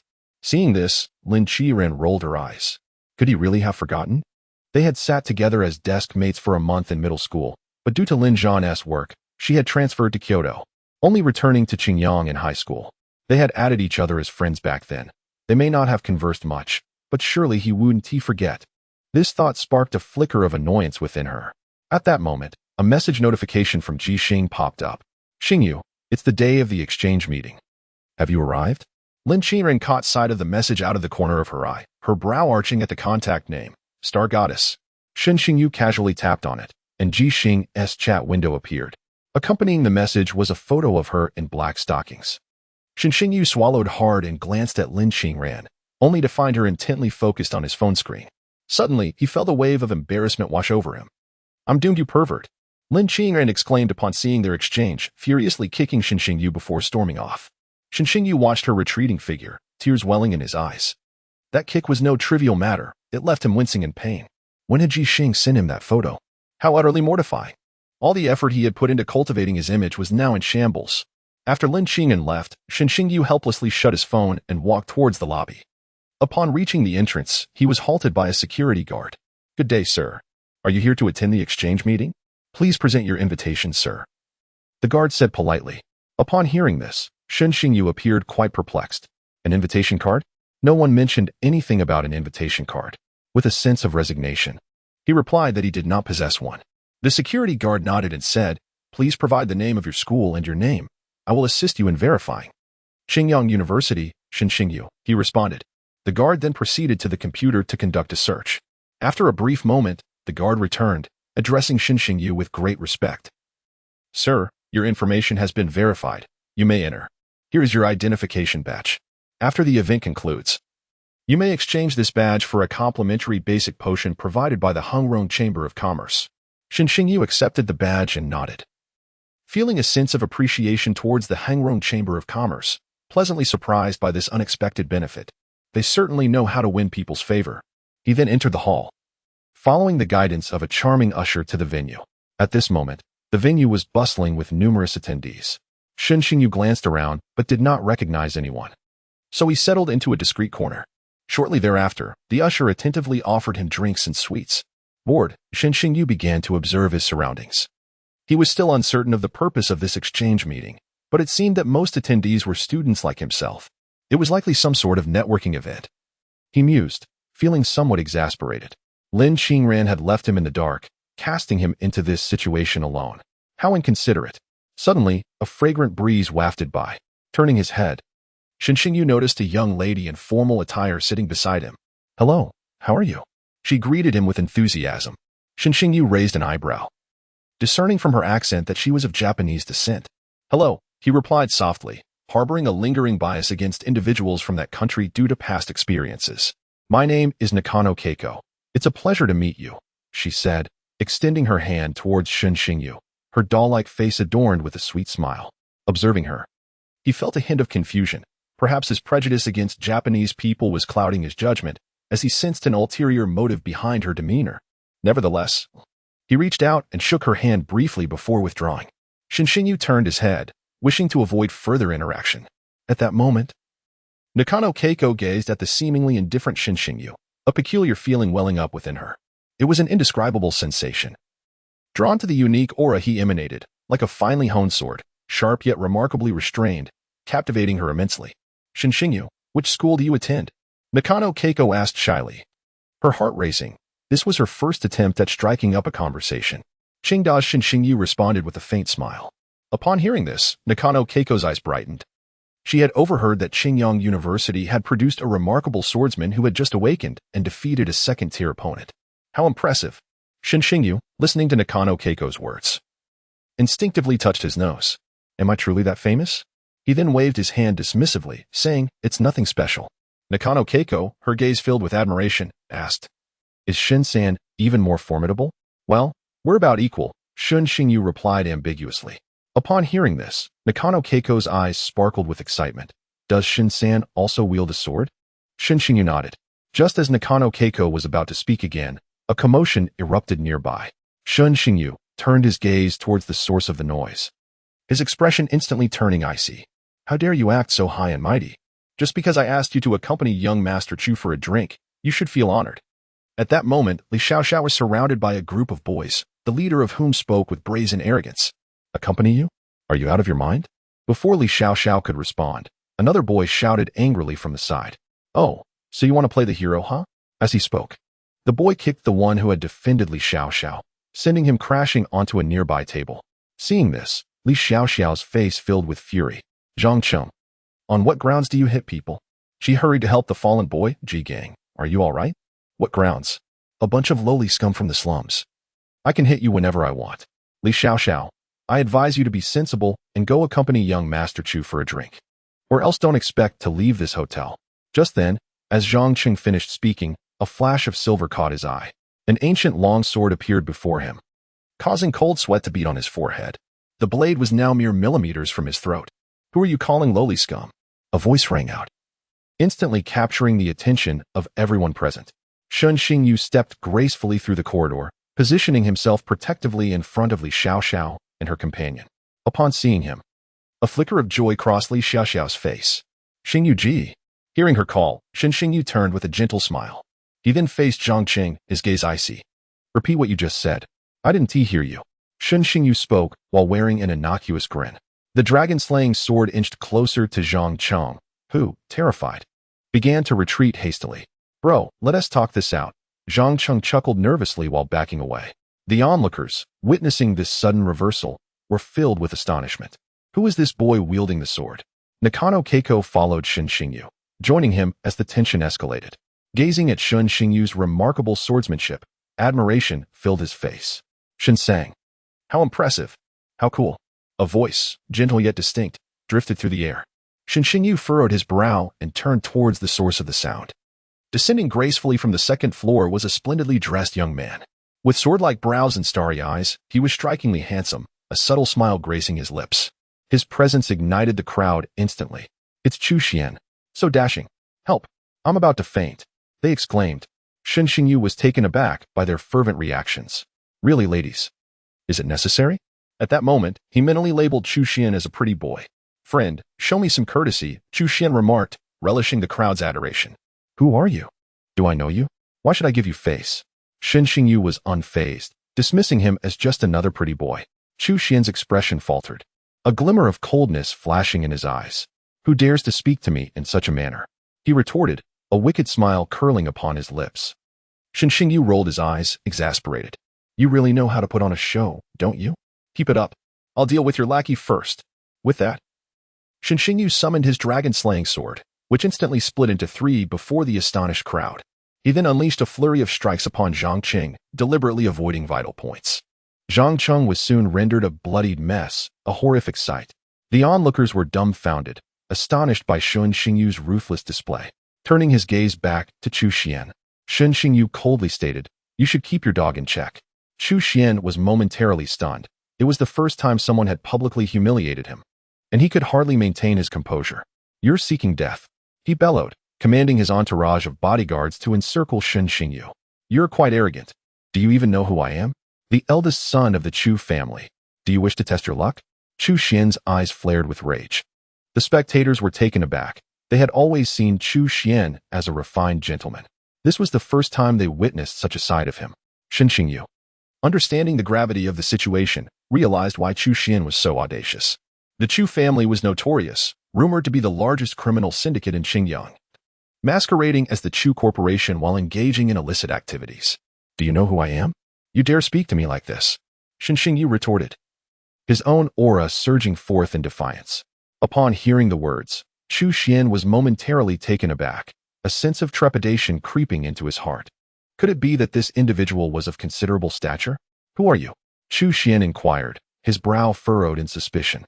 Listen closely, your father is Qingyang University. How dare Shen Xingyu's wretched son speak to your father in such a manner? Shen Xingyu remarked, a mocking smirk gracing his face. At this, Chu Xian's expression darkened instantly. He had been outmaneuvered. Unbelievable. You truly are courting death. Attack. Beat him to a pulp. I shall take full responsibility for any repercussions. Chu Xian shouted frantically to his subordinates. The humiliation of being toyed with by a mere brat was intolerable, a disgrace he could not bear. Glaring at Shen Xingyu, a glint of murderous intent flashed in his eyes. Each of his bodyguards possessed first-tier strength. He could not fathom failing to subdue a single Shen Xingyu. Strike with all your might, Chu Xian commanded once more. At that moment, within Shen Xingyu's mind, the system's notification chimed again. Ding. Mission assigned. Assume the role of the unparalleled sword immortal, overcoming the odds. Mission reward. Combat skill slashing through the chaos. Upon hearing the system's announcement, Shen Xingyu grinned. He then stood with his hands clasped behind his back, his aura shifting dramatically as he addressed the throng of bodyguards. A bunch of insignificant scoundrels. Do you truly believe that outnumbering me will allow you to defeat this sword immortal? Come forth. With a gesture, the dragon-slashing sword materialized before him. The onlookers were taken aback, their expressions laden with disbelief. What was wrong with this fellow? Why did he seem so melodramatic? The bodyguards exchanged bemused glances, each reflecting the bewilderment on the others' faces. Was this boy out of his mind? Outside the fray, Nakano Keiko listened to Shen Xingyu's words, her eyes sparkling with admiration. So handsome. What is a sword immortal? No matter, he is simply so captivating. She couldn't help but touch her flushed cheeks. What to do? She was on the verge of falling for him. At this moment, Shen Xingyu smiled faintly, and with a mere thought, the dragon-slashing sword multiplied into countless blades, filling the air. With his recent ascension to first tier, the number of swords he could manifest had doubled. Just perfect. He had unwittingly received an opportunity to hone his skills. The crowd was left in stunned silence at the spectacle before them. What kind of talent is this? A few bodyguards quickly assumed their stances. Realizing the gravity of the situation, Shen Xingyu was surprised to find that these bodyguards were all shapeshifters, transforming into formidable beasts, creating a scene unlike any other. Without hesitation, Shen Xingyu commanded, and countless dragon-slashing swords surged toward the bodyguards. In an instant, chaos erupted, with each bodyguard scrambling to fend off 7 or 8 flying swords. Shen Xingyu, meanwhile, stood off to the side, leisurely sipping his drink. Witnessing this, everyone was left dumbfounded. This talent was undeniably impressive. This seems to be a talent related to weaponry, doesn't it? How could it be so formidable? Aren't weapon classes typically at the bottom? Chu Xian's expression darkened instantly as he gazed at the comfortably relaxed Shen Xingyu. Enraged, Chu Xian unleashed his power, steam rising around him, and struck a punch toward Shen Xingyu. He smirked darkly, merely a weapon class. I possess the Moonlight Divine Water talent at a high level. Without your sword, what will you use to fight me? Observers shook their heads at this scene. At that moment, Shen Xingyu's sword was entangled in a fierce battle with a group of bodyguards. Faced with Chu Xian's assault, what could Shen Xingyu use to defend himself? This exemplified the disparity in talent. Outside the fray, Li Xiaoxiao and Nakano Keiko's expressions changed drastically. In unison, they shouted toward Shen Xingyu, "Be careful, Xingyu. Watch out." Chapter 22. The Divine Lady Lin's dominant rescue. Upon hearing their warning, Shen Xingyu sensed Chu Xian's movement and furrowed his brow. He then summoned a divided dragon-slaying sword into his hand, clashing with the oncoming Chu Xian. In an instant, the two distanced themselves, with Shen Xingyu retreating several steps before stabilizing himself. The divided dragon-slaying sword dimmed, transforming into a silver light that melded into his body. Clearly, the divided dragon-slaying sword could not withstand such a fierce onslaught. Shen Xingyu regarded Chu Xian, his lips curling into a smirk. This fellow's talent was formidable. and he too possessed first-tier strength. Not daring to be complacent, he promptly called back the dragon-slaying sword. The bodyguards breathed a sigh of relief. All were transformation types, and dealing with numerous flying swords proved quite challenging. Seeing their master in opposition, they rushed to stand behind Chu Xian. Shen Xingyu looked at the gathered individuals and smiled disdainfully. "Let us all come at me." Chu Xian, infuriated, retorted, "This brat truly knows how to put on a show. Attack." At his command, everyone charged toward Shen Xingyu. Meanwhile, outside the fray, Li Xiaoxiao radiated a colorful glow and pointed toward Shen Xingyu. All attributes enhanced. Shen Xingyu immediately felt a wave of refreshment wash over him. He glanced at Li Xiaoxiao, astonished. He hadn't expected her to awaken a supportive talent. And it was remarkably powerful. Not only could it swiftly restore his state, but it could also enhance his abilities. Quickly regaining his composure, a meaningful smile appeared on Shen Xingyu's face. Due to the earlier exertion, he hadn't planned to utilize sword intent.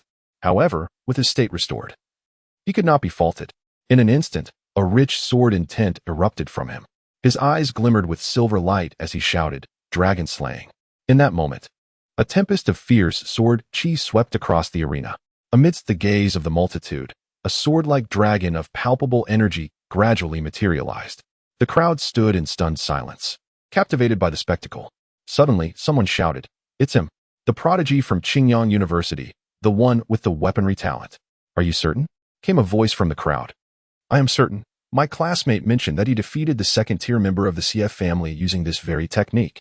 The crowd gasped in astonishment. Who would have thought this individual was the one accepted as a disciple by the legendary Li Zhanshan? The twist was immense. If that were the case, then Chu Xian had indeed encountered a formidable opponent. Nakahara Keiko, overhearing the discussions, was struck with realization. She had anticipated that Shen Sang and this remarkable individual were one and the same. She gazed at Shen Xingyu, who resembled a deity of war, and felt her heart flutter. Shen Sang, how impressive. Shen Sang, go for it. At that moment, Li Xiaoxiao appeared somewhat pale, having exhausted herself cheering for Shen Xingyu. When she turned her head upon hearing the cheers, she noticed Nakahara Keiko, her cheeks flushed, fervently supporting Shen Xingyu. Is she a person from Fusang? When did Xingyu brother become acquainted with someone from Fusang? Meanwhile, on the battlefield, Chu Xian's expression shifted dramatically upon witnessing this scene. The fierce aura emanating from Shen Xingyu instilled a sense of danger within him. Without hesitation, Chu Xian began to summon blue vapor that gradually enveloped him. He clasped his hands together before slowly parting them, revealing a water blue insignia materializing before him. Divine Water Overlord Seal. With a commanding shout, an overwhelming presence enveloped the arena. A slight smirk graced Chu Xian's lips. Although he had merely grasped the fundamentals of this technique, it was more than adequate to deal with this young man. Behind Chu Xian, his bodyguards unleashed their hidden abilities, creating a dazzling display of power. Observing this, Shen Xingyu smirked, finding the spectacle somewhat ostentatious. With a swift motion, he unleashed his sword, sending the sword-like dragon hurtling towards Chu Xian and his entourage. In an instant, their techniques clashed, resulting in chaos and destruction around them. The crowd recoiled to avoid being caught in the fray. At that moment, under the watchful eyes of the onlookers, Chu Xian and his bodyguards were sent flying. Shen Xingyu deftly maneuvered to stand before Chu Xian, placing the Dragon Slayer sword against his throat. Chu Xian's face paled at once. "Are you willing to concede?" Shen Xingyu asked nonchalantly. In response, a sickly arrogance flickered across Chu Xian's face. "I dare you. Go ahead and kill me." Shen Xingyu frowned at the defiance. This young man was indeed resilient. With that thought, he thrust the Dragon Slayer sword into Chu Xian's thigh, eliciting a pained wail from him. The crowd's gaze shifted, now filled with a newfound respect and astonishment for Shen Xingyu. Is he truly this ruthless? At that moment, the system's voice resounded once more. Ding. Task accomplished. Reward issued, cleansing the chaos. Shen Xingyu's expression brightened momentarily, but before he could revel in his triumph, a furious low growl echoed across the arena. You're seeking death, brat. Almost immediately, a shadow lunged towards Shen Xingyu. Reacting swiftly, he prepared to defend himself, yet it was evident that the assailant possessed strength far beyond the lower ranks. Shen Xingyu was sent hurtling backwards by the force of the blow. Just as he was about to hit the ground, a fiery red shield materialized around him, gently lowering him to the earth. Coughing slightly, Shen Xingyu struggled to rise, wiping the blood from the corner of his mouth. His gaze fell upon the sudden apparition, his expression darkening. At that moment, a strikingly graceful figure entered through the door behind him. Instantly, all eyes in the arena were drawn to her. Lin Qingren was still clad in her previous attire. The male spectators could not help but be entranced by her long, shapely legs adorned in black stockings. Such beautiful legs. Lin Qingren cast a glance at Shen Xingyu, a flicker of concern flashing in her eyes. She hurried to his side and softly inquired, "Are you all right?" Shen Xingyu managed a bitter smile and shook his head. This person is evidently not a low-tier spiritual warrior. Lin Qingren nodded lightly in response. Meanwhile, Chu Xian remained oblivious to the gravity of the situation, clutching his thigh as he addressed the newcomer. "Uncle Hu, seize that brat. I want to make him suffer." The crowd felt a chill at Chu Xian's words. The girls who had previously been enamored with him now withdrew their admiration, realizing that his earlier charming demeanor was merely a facade. "Young master, the person beside him is the daughter of the war god Lin." The middle-aged man, referred to as Uncle Hu, swallowed hard, his demeanor faltering as he grasped the implications of Shen Xingyu's connection with the war goddess daughter. Chu Xian's expression darkened upon hearing this revelation. At that moment, two more figures entered the scene, Ji Xing and Wu Qiren. "Don't follow me," Ji Xing admonished Wu Qiren. "No way. You're my sister-in-law, and I must ensure your safety," Wu Qiren retorted, clearly indignant. Ji Xing rolled her eyes in exasperation. Upon entering, they were momentarily taken aback by the chaotic state of the venue, and soon their attention was drawn to Shen Xingyu, whose lips bore traces of blood. "Xingyu, what happened?" "Brother, what is going on?" they inquired in unison. Seeing their concern, Ji Xing quickly waved her hand, channeling a pure energy into Shen Xingyu's body. He immediately felt a wave of warmth wash over him, alleviating much of his pain. "Thank you," he said, turning his gaze towards Ji Xing. At this moment, Wu Qiren glanced around the venue and shouted with reckless abandon, "Who the hell has offended my elder brother? Seeking death, are we?" Shen Xingyu regarded Wu Qiren with a hint of astonishment. "Has this little wolf gone daft?" Chapter 23. Is it too much to cripple your legs? Upon seeing Wu Qiren's distinctly recognizable face, Chu Xian's expression transformed into one of grave concern. The eldest son of the Xie family business? He dares to call this young man his elder brother? Beside him stood the young lady of the Ji family, the daughter of the war god Lin Zhan. Chu Xian was instantly drenched in cold sweat. He had kicked a hornet's nest. At this moment, any thoughts of revenge were cast aside. "Tiger uncle, take me away." The middle-aged man, upon witnessing the scene, immediately understood that this group was beyond their capacity to provoke. It was wiser to retreat.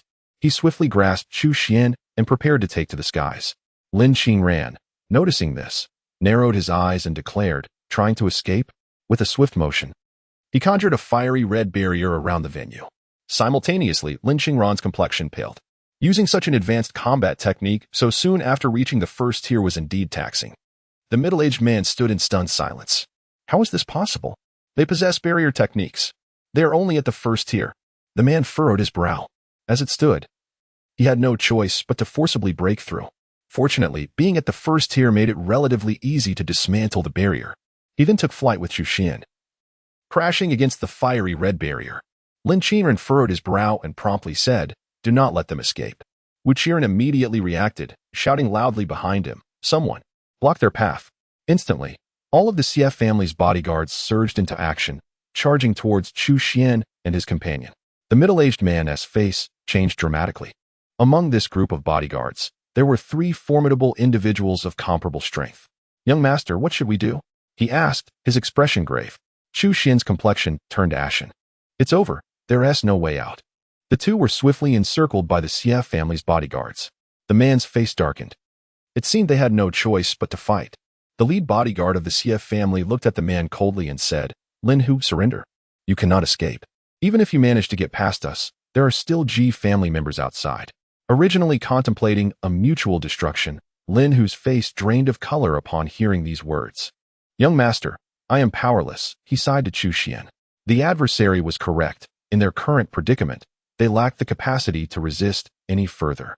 At this juncture, Shen Xingyu and his companions approached. Wu Qiren, upon seeing Chu Xian, raised his hand and slapped down, exclaiming, "Damn it, I was wondering who it was, and it's you. You pretty boy. How dare you provoke my elder brother? Are you seeking death?" Chu Xian was left dizzy after a resounding slap from Wu Qiren. His left cheek swollen and bruised. Upon witnessing this, Lin Hu's expression twisted into one of fury. "Young Master Wu, the Chu family is not to be trifled with. You must reconsider your actions." Hearing these words, Wuqiren's countenance darkened instantly as he despised threats. He raised his hand and delivered another slap to Chu Xian. What of it? I will strike him. Lin Hu, seeing his young master in such a wretched state, immediately changed his tone. Young master Wu. It was I who harmed this young man. Spare my young master. Wuqiren, upon hearing this, swiftly approached Shen Xingyu, a sycophantic smile on his face, and inquired, Brother, how should we proceed? Rest assured, if anything goes awry, the CF family will take responsibility. Shen Xingyu shot Wuqiren a disapproving glance.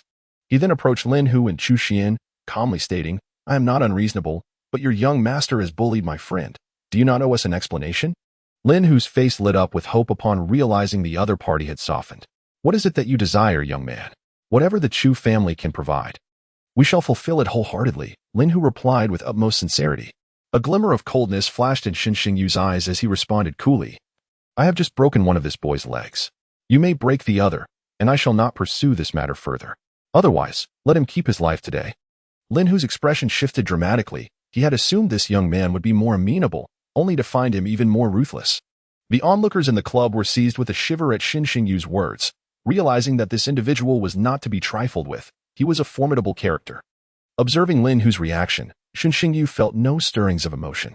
He had come to understand that in order to avoid being bullied, one must be formidable. I shall give you 5 minutes to contemplate, Shen Xingyu declared before turning away, no longer regarding the two. He then nodded at Ji Xing and Wu Qiren, expressing his gratitude. Thank you. Ji Xing, with a flirtatious glance, retorted, You are too polite. With our relationship, such formalities are unnecessary. Wu Qiren chimed in, Indeed, brother. My sister-in-law is correct. At this moment, Lin Qingran raised an eyebrow at Wu Qiren's words, clearly displeased. Shen Xingyu's face darkened as he thought, What nonsense is this? He quickly gave Wu Qiren a light smack on the head. Do not speak foolishly. Wu Qiren instinctively shrank back. What is wrong with that? Just then, he noticed Lin Qing and staring at him intently, causing him to tremble. Oh no, I forgot that this lady was also present. Wu Qiren silently cursed himself for his loose tongue. With both sister-in-laws present, was he not complicating matters for his brother? At that moment, a wailing cry pierced through the air behind them. Turning to investigate, they beheld Chu Xian sprawled on the ground, frothing at the mouth. Lin Hu wiped the cold sweat from his brow, gazing at the woeful sight of Chu Xian, and sighed.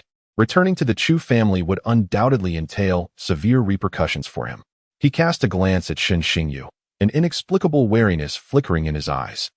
This young man was truly adept, achieving 2 objectives with a single stroke. Shall we take our leave? Lin Hu inquired. Observing the situation, Shen Xingyu nodded in agreement. Inform that young man to temper his arrogance henceforth. Lin Hu fell silent at these words. He then hoisted Chu Xian's unconscious form and swiftly fled the scene. Shen Xingyu watched the pair depart, exhaling a sigh of relief. Just as he turned around, he met Lin Qingran's gaze. Thank you, Goddess Lin, he smiled at her. Lin Qingran regarded him, offering a slight nod. Well done. Shen Xingyu's handling of the situation was undeniably flawless, allowing them to tear each other apart. The Chu family could only swallow this bitter pill. Naturally, thoughts of retaliation would be far from their minds, for Shen Xingyu's current standing was beyond their reach. With this incident, the curtain had fallen. At that moment, Li Xiaoxiao approached, hesitating earlier out of concern for complicating matters. Now, observing Shen Xingyu's somewhat pale complexion, her face was etched with guilt. It's all my fault, Xingyu Ji, she lamented. Shen Xingyu turned to her, a smile emerging unbidden as he ruffled her hair gently. What nonsense are you speaking? I am your brother. Of course, I must stand up for you. Hearing this, Li Xiaoxiao's face brightened with a smile. She glanced at the others surrounding Shen Xingyu, silently vowing to support him in the future. At that moment, Nakano Keiko also approached, her face alight with excitement. Shin-san, you look so cool. Ji Xing furrowed his brow at the sight of the two, feeling a twinge of jealousy. Why did he have so many rivals? And one of them was a foreign girl? This was a high-stakes game indeed. Chapter 24, The Abnormal Talent of Universal Attribute Enhancement. Lin Qingran, upon noticing the sudden appearance of Nakano Keiko, also frowned. How could this young man be so adept at attracting attention? She had only stepped away for a moment, and he had already charmed another. A sense of irritation bubbled within her as she watched Shen Xingyu. Lecherous scoundrel. At that moment, Wu Qiren found himself caught amidst the group, hardly daring to breathe. Gazing at the 4 girls surrounding him, he was inwardly astonished. My goodness. How did I suddenly end up with so many sisters-in-law? Meanwhile, the girls exchanged glances, sparks of intrigue flickering in their eyes. Ji Xing was the first to break the silence. Oh, has our goddess Lin changed her tune? She certainly dresses quite provocatively. Upon hearing this, Lin Qingran's expression suddenly turned frosty. Not only does someone dress like this, but they also take photos without any sense of shame. Ji Xing blushed at the remark and cast a sidelong glance at Shen Xingyu. How does she know about this? Li Xiaoxiao and Nakano Keiko, observing the escalating tension between the two, instinctively shrank their necks. The aura radiating from them was formidable, particularly from Lin Qingran, sending a chill down their spines. Simultaneously, the two women exchanged glances at Shen Xingyu, realizing that their brother Xingyu, Shen Sang, had a preference for such attire. Noticing the awkward atmosphere, Shen Xingyu hurriedly suggested, "Let's find a place to sit and talk." Wu Qiren immediately understood, as this hotel belonged to the Xie family, making it the perfect place to arrange matters swiftly. Quickly, clear out the Yaxiang pavilion. My elder brother is tired. He commanded his subordinates. With a flattering demeanor, he added, elder brother and esteemed ladies, this way please. This time, he had learned to be clever, refraining from calling her sister-in-law and instead referring to her as esteemed lady. Otherwise, he feared his elder brother might not handle it well. Ji Xing and Lin Qingran exchanged glances, both turning their heads away. Subsequently, under Wu Qiren's guidance, they entered a private room. Once the door was closed, the room fell into a serene silence.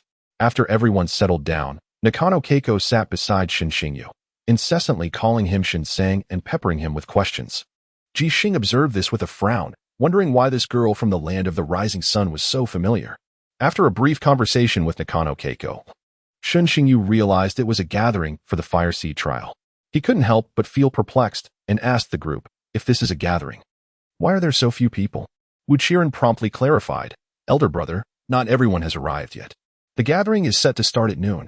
It's only 10 o'clock now. With this revelation, Shen Xingyu understood, realizing the reason behind the sparse attendance. What will this gathering entail? It can't simply be a social event, can it? He inquired again, casting an annoyed glance at Lin Qingran. How could she have kept him in the dark about this? Noticing Shen Xingyu's gaze, Lin Qingran shot him a fierce glare. Serves you right, you pervert. Ji Xing interjected, this is not just a social event. I heard there will be experienced seniors from the Stargate sharing their insights. So, I expect more people to show up soon. Xingyu, how could you not know any of this? Upon hearing Ji Xing's words, Shen Xingyu awkwardly rubbed his nose, his peripheral vision catching sight of Li Xiaoxiao. Remembering how she had empowered him during his previous encounter with Chu Xian and the others, he quickly shifted the subject, turning to Li Xiaoxiao and asking, Xiaoxiao, what talent have you awakened? Upon hearing this, Li Xiaoxiao promptly replied, it's a class of supportive talents. As she spoke, her delicate hand waved, conjuring a resplendent 7-colored pagoda that materialized in her grasp. The moment Lin Qingran beheld the pagoda, a realization struck her. She recognized the girl. This girl was none other than the esteemed support mage of Shen Xingyu in her previous life. She recalled that her abilities were rather extraordinary. After Shen Xingyu's demise, it was said that she had retreated from the world, no longer assisting anyone. At this moment, the onlookers regarded Li Xiaoxiao with expressions of sheer delight. Supportive spiritual warriors were indeed a rarity. The presence of a proficient supportive mage could elevate one's prowess to an entirely new level. Thus, it is not surprising that most formidable individuals possess their own dedicated support mages. One can only imagine the value of such assistance. What are your abilities? Shen Xingyu inquired at this juncture, prompting the crowd to lean in with keen interest. Li Xiaoxiao, feeling the weight of their gazes, became somewhat bashful. Actually, it's not much. My current understanding of the pagoda is quite limited. I only know that it can enhance the speed and strength of the recipient. Oh. And it provides an all-attribute boost, but I am far too weak. I once assisted Brother Xingyu, and it completely drained me, she lamented, a hint of dejection coloring her small face. If only she were stronger, she could provide even more aid to Brother Xingyu. As the crowd listened, they couldn't help but swallow hard. An all-attribute enhancement. What an astonishing concept. Shen Xingyu's eyes sparkled with realization. He had felt the effects when Li Xiaoxiao had previously assisted him. This talent was indeed extraordinary.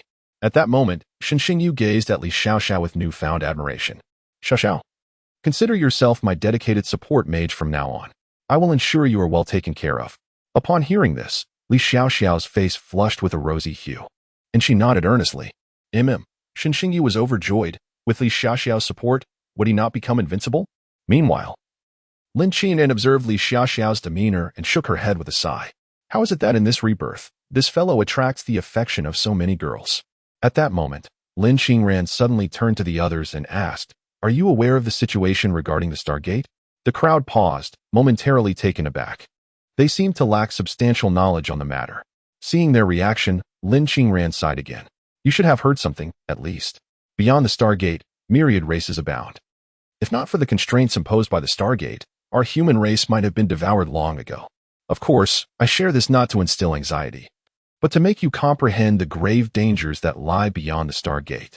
The crowd fell into a contemplative silence as Lin Qingran continued to speak. In this trial, tasks will be assigned in groups to execute cleanup missions at various gathering points.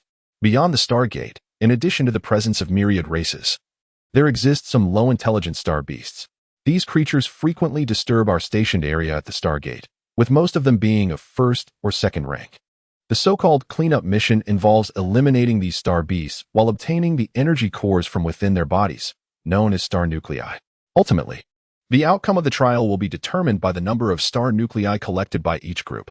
After Lin Qingran finished speaking, Shen Xingyu suddenly had a thought. Aren't we just the perfect team? Ji Xing can act as the healer, Li Xiaoxiao can provide support, and I will partner with the goddess Lin. It's just right. What about me? What about me, big brother? Wu Qiren, feeling a bit anxious since he was not mentioned, quickly asked Shen Xingyu. You can just follow us and take the finishing blows to collect the star nuclei, Shen Xingyu replied. Upon hearing this, Wu Qiren's face brightened. All right, leave it to me. It didn't matter to him. As long as Shen Xingyu was willing to take him along, he was satisfied. Ever since he heard that Shen Xingyu had just awakened and had already defeated a second-rank opponent, he held immense admiration for him. Coupled with the fact that the god of war had taken him as a disciple and the goddess showed favor towards him, his instincts told him that Shen Xingyu was undoubtedly the man with the protagonist as halo. Following him could only lead to success. At this moment, Nakano Keiko also chimed in. What about me? I want to join too. The others turned to Nakano Keiko. Her talent is of the summoning type. Nakano Keiko said as she waved her hand. With a loud thud, a small wolf cub, about the size of a soccer ball, tumbled from the void onto the table. Everyone stared at the adorable yet awkward little creature before them, momentarily at a loss for words. Did you just summon a pet? The small wolf cub gazed around with bright, sparkling eyes, displaying an exceedingly cute expression. Surprisingly, this little fellow was rather endearing. Ji Xing couldn't help but reach out to pat the wolf cub's head, and the cub promptly lay on the table, exposing its round, plump belly. Wow, so cute. Ji Xing instantly melted at the sight. At this moment, Shen Xingyu turned to Nakano Keiko with a wry smile. Sister, your talent seems to be rather kawaii. Is this little creature meant for you to protect, or is it supposed to protect you? Hearing this, Nakano Keiko's face flushed slightly, and she shyly replied, It is indeed a bit small right now. Shen Xingyu, upon hearing this, wore a look of disbelief. This is more than just a bit small. What level is your talent? Lin Qingran suddenly interjected, eyeing the little wolf cub, which seemed oddly familiar. Feeling intimidated by Lin Qingran's gaze, Nakano Keiko shrank back slightly. Level. Shen Xingyu, taken aback, asked, Are you certain? He cast a glance at the little wolf cub, his eyes filled with skepticism. Is this truly a top-tier summoning entity? It resembles nothing less than a mascot. Listening to Shen Xingyu's query, Nakano Keiko pouted slightly. Indeed, it is rather small, but she is genuinely exceptional. Upon hearing this, Lin Qingran grasped the situation. It is indeed her. You may join. Lin Qingran nodded towards Nakano Keiko at that moment. Nakano Keiko's face instantly lit up with joy. Thank you, sister. Sister, the clay figurine is ready. Shen Xingyu, perplexed, cast a glance at Lin Qingran. Astonished that she had agreed. This was unexpected. Given her personality, why would she take on a mascot? Lin Qingran, observing the little wolf cub on the table, felt a flicker of insight. This little wolf cub was not as simple as they presumed. It merely had yet to mature. She could now ascertain with a degree of certainty that Nakano Keiko was, in her past life, the moon-eating Empress, one of the 3 12th-tier beings of the nation of Fusang. And this little wolf cub must be the infamous moon-eating wolf king from her previous existence. Though it appeared rather silly and adorable now, she had once witnessed the fully grown moon-eating wolf king swallowing an entire army of 100,000 from a rival faction in one gulp. Truly fierce.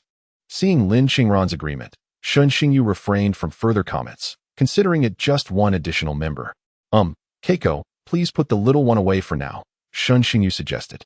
Nakano Keiko nodded, and then clapped her hands at the little wolf cub. Little Gray, come here. Upon hearing this name, Shun Xingyu's mouth twitched, and he inwardly scoffed. Little Gray, I know your father. The little wolf cub, responding to its master's call, immediately wriggled free from Ji Xing's embrace and leaped into Nakano Keiko's arms, causing a delightful commotion. Shun Xingyu swallowed hard, remarking, what a blissful little wolf. Subsequently, Nakano Keiko gently patted the little wolf's head, and in an instant, a flash of light enveloped the cub, causing it to vanish from her embrace. Shun Xingyu averted his gaze and cleared his throat. Ladies and gentlemen, our little group is officially formed. It is time to elect a captain. I, lacking in talent, am willing to. Shun Xingyu paused momentarily, then shifted his gaze to Lin Qingran. I propose that Goddess Lin serve as our captain. Upon hearing this, Lin Qingran shot him a surprised glance. This fellow certainly knows how to assign her tasks, she thought to herself, rolling her eyes. The others, hearing his suggestion, expressed no objections, after all. It was merely a captaincy, and anyone could take it if they desired. Observing the indifferent expressions of the group, Lin Qingran let out a resigned sigh. She then spoke in a calm manner. I am aware that many do not hold much regard for this captain. However, upon reaching the Stargate, I sincerely hope that everyone will heed my command. I assure you, we shall achieve commendable results. Upon finishing her statement, Lin Qingran exuded an overwhelming aura of confidence that resonated with the crowd. This confidence was not merely a product of her words. Rather, it emanated from an intrinsic charisma. She remained somewhat modest, for as a reincarnated being, she was acutely aware of the dynamics surrounding the Stargate. Given such exceptional circumstances, securing first place would be a trivial matter. At that moment, Shun Xingyu gazed at Lin Qingran and could not help but smile. It was indeed reassuring to have someone overseeing the entirety of the situation, allowing him to focus solely on his own task of combat. The small team was nearly finalized. With some time still remaining before the commencement of the exchange meeting, Ji Xing rallied the group to engage in a game of Honor of Kings. Due to her still developing proficiency in Chinese, Nakano Keiko chose to observe the battle from the sidelines. Initially, Lin Qingran had no intention of participating. However, under Ji Xing's sardonic remarks, she decided to join the fray. This fortuitously balanced the team to 5 members. As it was Lin Qingran's first encounter with this game, she naturally found herself the least skilled among the quintet. Upon the conclusion of the match, the other 4 exchanged amused glances, stifling their laughter. They had not anticipated that their Lin goddess would find herself at the bottom of the rankings. Observing the expressions on her companions' faces ignited a fierce desire to win within Lin Qingran, just as she contemplated another round to prove her worth. A bodyguard knocked on the door and announced, "Ladies and gentlemen, the exchange meeting is about to commence." Lin Qingran felt a surge of indignation. How could it be starting so soon? Suddenly, a realization struck her. No wonder her father and the legendary Li seemed so engrossed in this game. It was incredibly addictive. Resolutely, she decided that she could no longer indulge in it. With a stoic expression, she uninstalled the game. This moment unfolded before Shun Xingyu's eyes, and he chuckled inwardly. Indeed, the Lin goddess had begun to succumb to its allure. Drawing his gaze away, Shun Xingyu addressed the group. Let us proceed. With that, they all made their way outside. At this moment, the traces of their earlier skirmishes had vanished from the venue, and the crowd had swelled to at least double its previous size. Upon entering the conference hall, they selected a relatively quiet spot to settle. In the front row, a few notable figures were scattered about, likely prominent individuals of some renown. Shun Xingyu recognized a couple of familiar faces seated in the center, Lin Qingran's father and his own esteemed mentor. The two were huddled together, their faces illuminated by the glow of their phones, their expressions betraying no hint of their formidable status as legendary warriors. Shun Xingyu's expression darkened as he realized they were still engrossed in their game. The addiction of these two was truly remarkable. Just then, a few individuals entered from outside. Leading the group was an elderly man, whose frail appearance belied a sharp and piercing gaze. At that moment, Wu Qiren leaned closer to Shun Xingyu and whispered, "This is not good, my brother. This man is the ancestral figure of the Chu family, a warrior of legendary status. He has not been seen in public for quite some time. I suspect he has come due to the incident involving Chu Xian." Upon hearing this, Shun Xingyu narrowed his eyes. Chapter 26. Wishing everyone to soar like dragons. As the elder approached the front row, he was immediately greeted. "Chu Lao, what brings you here in person?" The old man cast a disdainful glance at Li Xuanzong, who was still absorbed in his game, and spoke with a voice as sharp as a blade.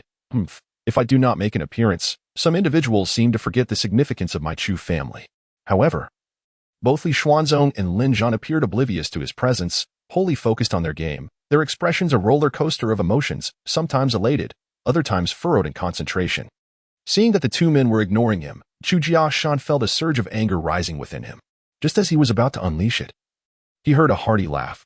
Chu Lao, what a surprise. Turning around, Chu Jiangshan spotted two men in military uniforms pushing a wheelchair toward them. The moment he saw the person in the wheelchair, Chu Jiangshan was filled with emotion. Qin Laodi, he exclaimed, moving forward to greet him. The two engaged in warm conversation, laughter filling the air. Not far away, Wu Qiren turned to Shun Xingyu and introduced, that gentleman is the commander of our Qingyang military district, Qin Song. Brother, it seems they have a very close relationship. What should we do? Upon hearing this, Shun Xingyu shot Wu Qiren a glance. Are you afraid? Wu Qiren instantly shook his head, responding with bravado. How could I be? I have never known the meaning of fear. At that moment, Nakano Keiko suddenly turned her head, exclaiming, Huyu, WGON. Wu Qiren's face fell at her words. Sister, that's just a metaphor. Shun Xingyu couldn't help but smile at this. He then turned his gaze toward the two elderly men, a glint of determination in his eyes. Let them come. I shall face whatever challenges arise. He could hardly believe they would dare to confront him publicly. Soon, several more distinguished guests arrived, predominantly notable figures. Wu Qiren introduced them one by one to Shun Xingyu, among whom were several prominent individuals from the capital, each with significant backgrounds. This revelation left Shun Xingyu astonished. What could possibly bring people from the capital to Qingyang? Before long, the venue was nearly filled to capacity. Once everyone had taken their seats, the host stepped onto the stage to commence the proceedings. Ladies and gentlemen, I trust you are all aware of the theme of this gathering. Without further ado, let us delve directly into the matter at hand. I invite Mr. Lin Zhan, the chief supervisor of this trial of the sparks, to address us. At this moment, Shun Xingyu and Lin Qingren turned their gaze towards Lin Zhan and Li Xuanzong, who had momentarily paused their gaming. They appeared quite earnest. Upon hearing the call, Lin Zhan rose and greeted the assembly, prompting an immediate wave of applause. For many of the students present, this was their first encounter with Lin Zhan and his esteemed colleagues. His expression was notably grave as he stepped onto the stage, the spotlight of attention illuminating his figure. Fellow students and esteemed colleagues, he began, I shall dispense with trivialities and get straight to the point. The trial of the sparks was a concept I introduced a decade ago, met with considerable opposition. Even now, many fail to comprehend why we must expose our children to the harsh realities of the stargates so early on. Here, he emphasized once more the original intention behind the trial. The trial of the sparks is designed to preserve the flame for the survival of humanity. As he spoke, a resolute gleam shone in his eyes. Why do I assert this? I believe it is evident that, to this day, the plight of our blue star human race is precarious at best. Were it not for the constraints imposed by the stargates, the myriad races from beyond would have invaded en masse long ago. I shall speak candidly. Should that occur, our blue star would scarcely last a month. The students in the audience were visibly shaken by Lin Zhan's words. Not even a month? Is our human race so feeble? At this moment, Lin Zhan, observing the expressions of the audience, felt a twinge of sorrow before continuing. You may find it hard to believe, immersed as you are in the comfort and harmony crafted by society. But I must make it clear, it is precisely because you have lived so comfortably that you remain so naive. Rather than sending you to the stargates to meet your demise later on, it is far better to cast you onto the battlefield now. Let blood and chaos refine you. His words resonated powerfully, leaving the audience, both students and esteemed elders, in contemplative silence. Taking a deep breath, Lin Zhan quelled his inner fervor and continued, At this very moment, your predecessors are valiantly battling beyond the stargates. It is because of their sacrifices that you were able to enjoy such a splendid life. With a shift in tone, he expressed his hope, thus, I also wish for you, the children emerging from the trial of the sparks, to one day contribute to a blue star that grows ever more beautiful, sparing your descendants from the ravages of war. Then, Lin Zhan gazed earnestly at the assembly, his expression resolute and solemn. Bowing deeply, he proclaimed, May each of you soar like dragons. Strengthen our human race. At this moment, the audience beheld Lin Zhan's demeanor and listened to his resounding words, which instantly ignited a fervor among them. Their blood surged with enthusiasm. The war god bows. What a magnificent scene. In an instant, excitement filled every face in the crowd. Lin Zhan gradually straightened his posture and, noticing their reaction, offered a slight smile. It appeared that his objective had been accomplished. Before the commencement of the Ember trial, rekindling the passionate spirits of these young individuals accustomed to a life of comfort was of utmost importance. Subsequently, Lin Zhan swiftly departed from the high platform. And at that moment, the host reappeared on stage. Thank you to the war god for his captivating speech. Next, we will invite an officer from the Qingyang military district to enlighten us on some fundamental knowledge regarding the Stargate. As the host concluded, a robust man clad in military attire strode towards the stage. Upon arrival, the officer wasted no time on pleasantries or self-introduction, diving straight into the explanation. The audience, initially exhilarated, gradually calmed as they listened to the officer's discourse. Lin Qingyan initially paid attention, but, upon realizing the information was rather elementary, closed his eyes to meditate. Noticing the fluctuations of spiritual energy around him, Shen Xingyu cast a surprised glance at Lin Qingyan. Truly a scholar. Seizing even this brief moment, Shen Xingyu refocused, intrigued, and began to absorb the knowledge being shared, gradually gaining a general understanding of the Stargate. Beyond the Stargate, it resembled an ancient society where the technology of Blue Star could not be utilized. Thus, upon their first entry into the Stargate, each individual must acquire a pass. This pass serves as the most crucial means of communication outside the Stargate. It contains a miniature array capable of receiving and transmitting information. More importantly, it allows for the addition of friends. Though not as sophisticated as contemporary chat applications, it is certainly adequate. Following this, the officer discussed the regional divisions beyond the Stargate and some precautions to be taken. However, the explanations remained fairly superficial, necessitating deeper exploration upon arrival. Nevertheless, for those who had never ventured to the Stargate, this information proved immensely beneficial, enabling them to prepare adequately and avoid feeling lost upon arrival. The officer spoke for approximately an hour, and as the exchange meeting neared its conclusion, the host declared its end. Just as the audience contemplated their departure, a chilling voice pierced the atmosphere. Who was it that harmed my grandson? Step forward. The speaker was none other than Chu Jiashan. At this moment, upon hearing these words, Shen Xingyu's gaze grew progressively frigid. The inevitable has arrived. Chapter 27. When will one become a formal reviser? At this moment, as the elder spoke, the crowd remained. Their curiosity piqued. Among them were several who had witnessed the confrontation between Shen Xingyu and Chu Xian. Those surrounding Shen Xingyu wore grave expressions. For the elder's stature commanded respect. Not only was he a venerable warrior, but his experience was also considerable. This situation had just become quite precarious. The individuals in the front row were equally perplexed. Qin Song, seated in a wheelchair, furrowed his brow and inquired, "Brother Chu, what is the matter?" Chu Jiashan huffed disdainfully. "Earlier, a young man had a minor altercation with my grandson. Ordinarily, I would not intervene, but this lad has gone too far, rendering my grandson's legs utterly incapacitated." Qin Song was taken aback, for he was well aware of his elder brother's reputation as a fiercely protective guardian. Chu Jiashan then rose, surveying the assembly, before fixing a fierce gaze upon Shen Xingyu and his companions. Lin Zhan and Li Xuanzong exchanged glances, their brows furrowing as they perceived the tension in the air. What was this old man plotting? Then, Chu Jiangshan spoke coolly, "Little Lin, old Li, your descendants have harmed my grandson. Do you not wish to say something?" Lin Zhan and Li Xuanzong remained impassive. Eventually, Li Xuanzong broke the silence. The youth were merely sparring. Injuries are a natural part of that process. Why such agitation? Lin Zhan, standing quietly by, wore a nonchalant expression. He understood his daughter's temperament well. If no one provoked her, would she strike? If she sought confrontation, then she deserved the consequences.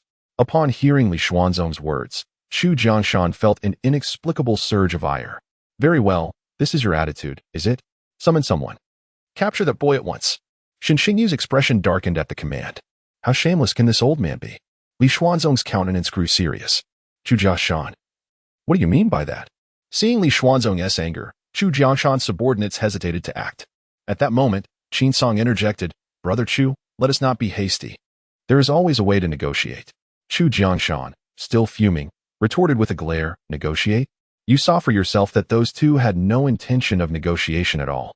Li Xuanzong, feeling a flicker of anger himself, thought, "Does he truly believe my temper is so lenient? Just because I do not wish to negotiate, what of it?" The elder scolded his grandson for bringing shame upon himself, Yet he seemed to neglect the need to impart wisdom to the boy, instead directing his ire toward others. No wonder the lad is a source of embarrassment. He has simply indulged too much. Upon hearing his rather sharp-tongued master's remarks, Shen Xingyu couldn't help but chuckle. His master possessed quite the incisive wit. Turning his gaze to Chu Jiangshan, he noted the elder's face had turned a deep shade of crimson. Li Xuanzong, do not overstep your bounds. Chu Jiangshan glared furiously at Li Xuanzong. The old man showed no regard for his dignity in front of so many witnesses. Li Xuanzong waved his hand dismissively, wearing a nonchalant expression. Indeed, I am overstepping. Should you dare lay a finger on my disciple today? Do not blame me for retaliating against the Chu family.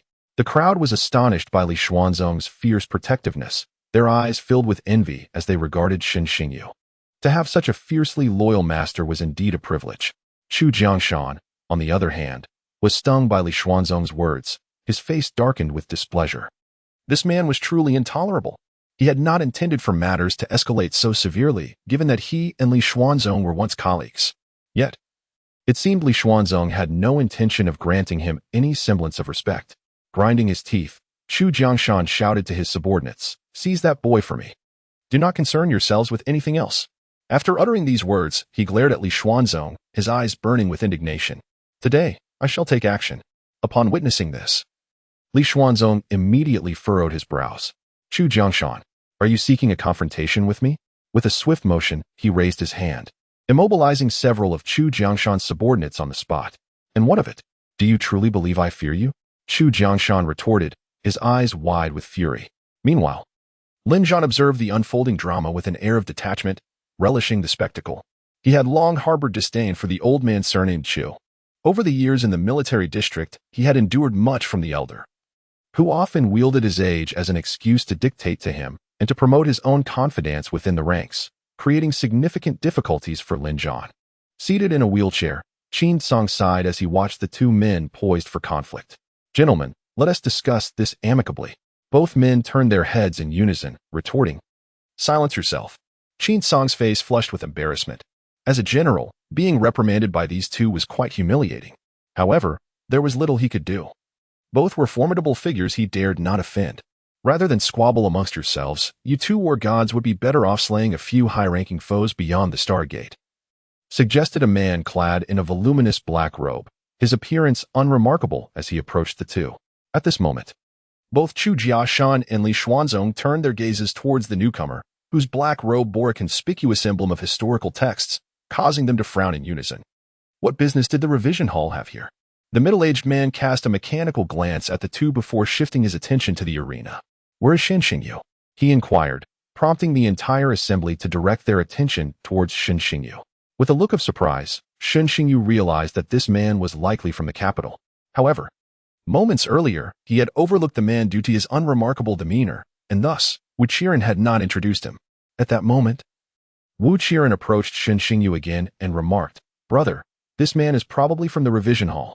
The revision hall is primarily responsible for compiling historical texts, and it also oversees the revision and distribution of all martial arts techniques for cultivators across Huaxia." Upon hearing Wu Qiren's words, Shen Xingyu's eyes brightened. Could it be that he had come to discuss improvements to the breathing techniques? With this thought, Shen Xingyu waved to the man and began to stride towards him. Lin Qingren also came to the realization that this individual was most likely there for the purpose of enhancing the breathing techniques. He noted that the man was indeed a black-robed official from the revision hall. Clearly, the prospect of improving the breathing techniques had piqued the interest of these otherwise taciturn figures. The rank of the officials could be discerned from the colors of their robes, which ranged from low to high: white, yellow, blue, green, black, and purple. A black-robed official was already considered to be among the upper echelons of the revision hall. At that moment, as Shen Xingyu approached the stage, Chu Jiangshan's demeanor shifted, akin to that of a viper fixating on its prey. "So, you are the one who incapacitated my grandson." Shen Xingyu, now emboldened, replied calmly, "It was indeed I, Senior Chu. Chu Xian was the one who first bullied my friend. His downfall was simply a testament to his inferior skills. Is it not unbecoming of a senior to be so aggressive?" Chu Jiangshan's anger flared upon hearing Shen Xingyu's retort. "As if I would let your master speak to me in such a manner. You, a mere junior, were not taught the importance of respecting your elders at home?" With that, Chu Jiangshan's aura surged, exerting a tremendous pressure of the 10th tier towards Shen Xingyu. Li Xuanzong, witnessing the situation, was about to intervene. But the man standing before Shen Xingyu waved his sleeve, effortlessly dissipating Chu Jiangshan's oppressive force. A ripple of astonishment spread among the prominent figures in the front row. Hadn't the people from the revision hall always refrained from engaging in such disputes? Chu Warlord, Shen Xingyu is now a provisional official of our revision hall. Should you harm him, our hall master would certainly object, the unassuming man stated slowly. As his words echoed, an uproar ensued among the crowd. Shen Xingyu? Provisional official? Surely. This was a mistake? Chapter 28, The Invitation from the Revision Hall. At this moment, upon hearing these words, Chu Jiangshan's face darkened to the point of nearly dripping with disdain. What was the meaning of this? This brash young man was a provisional official? Did they truly believe he was so easily deceived? Is the position of a revisor something that just anyone can attain? I am aware that you, the curator, and Li Xuanzong share a long-standing acquaintance. Even if you are defending him, there is no need to resort to such feeble reasoning, Chu Jiangshan exclaimed in fury. At that moment, Li Xuanzong wore an expression of bewilderment. What had transpired? When had his disciple become a provisional revisor? Upon hearing the words of the revisor, Shen Xingyu raised an eyebrow. What was the situation? At this juncture, the man spoke again. This is the decision of all our colleagues at the Revision Bureau and has no relation to General Li. Shen Xingyu's contributions merit our respectful treatment. The man's declaration stirred a considerable uproar. What exactly is the Revision Bureau? They are not merely a functional department. They bear a prestigious title, Recorders of the Era. Thus, to maintain objectivity in documenting history, they prefer to remain detached from others. They adopt an impartial approach to all matters. Yet, here lies Shen Xingyu, a mere unknown who has recently awakened, commanding their respect. What had he accomplished? The gazes of the crowd towards Shen Xingyu shifted significantly.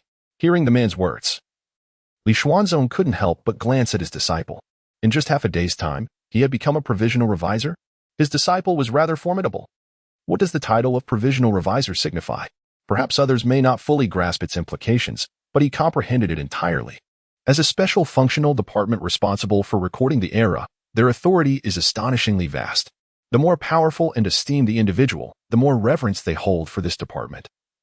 For each of their actions may be chronicled by these individuals and preserved for eternity.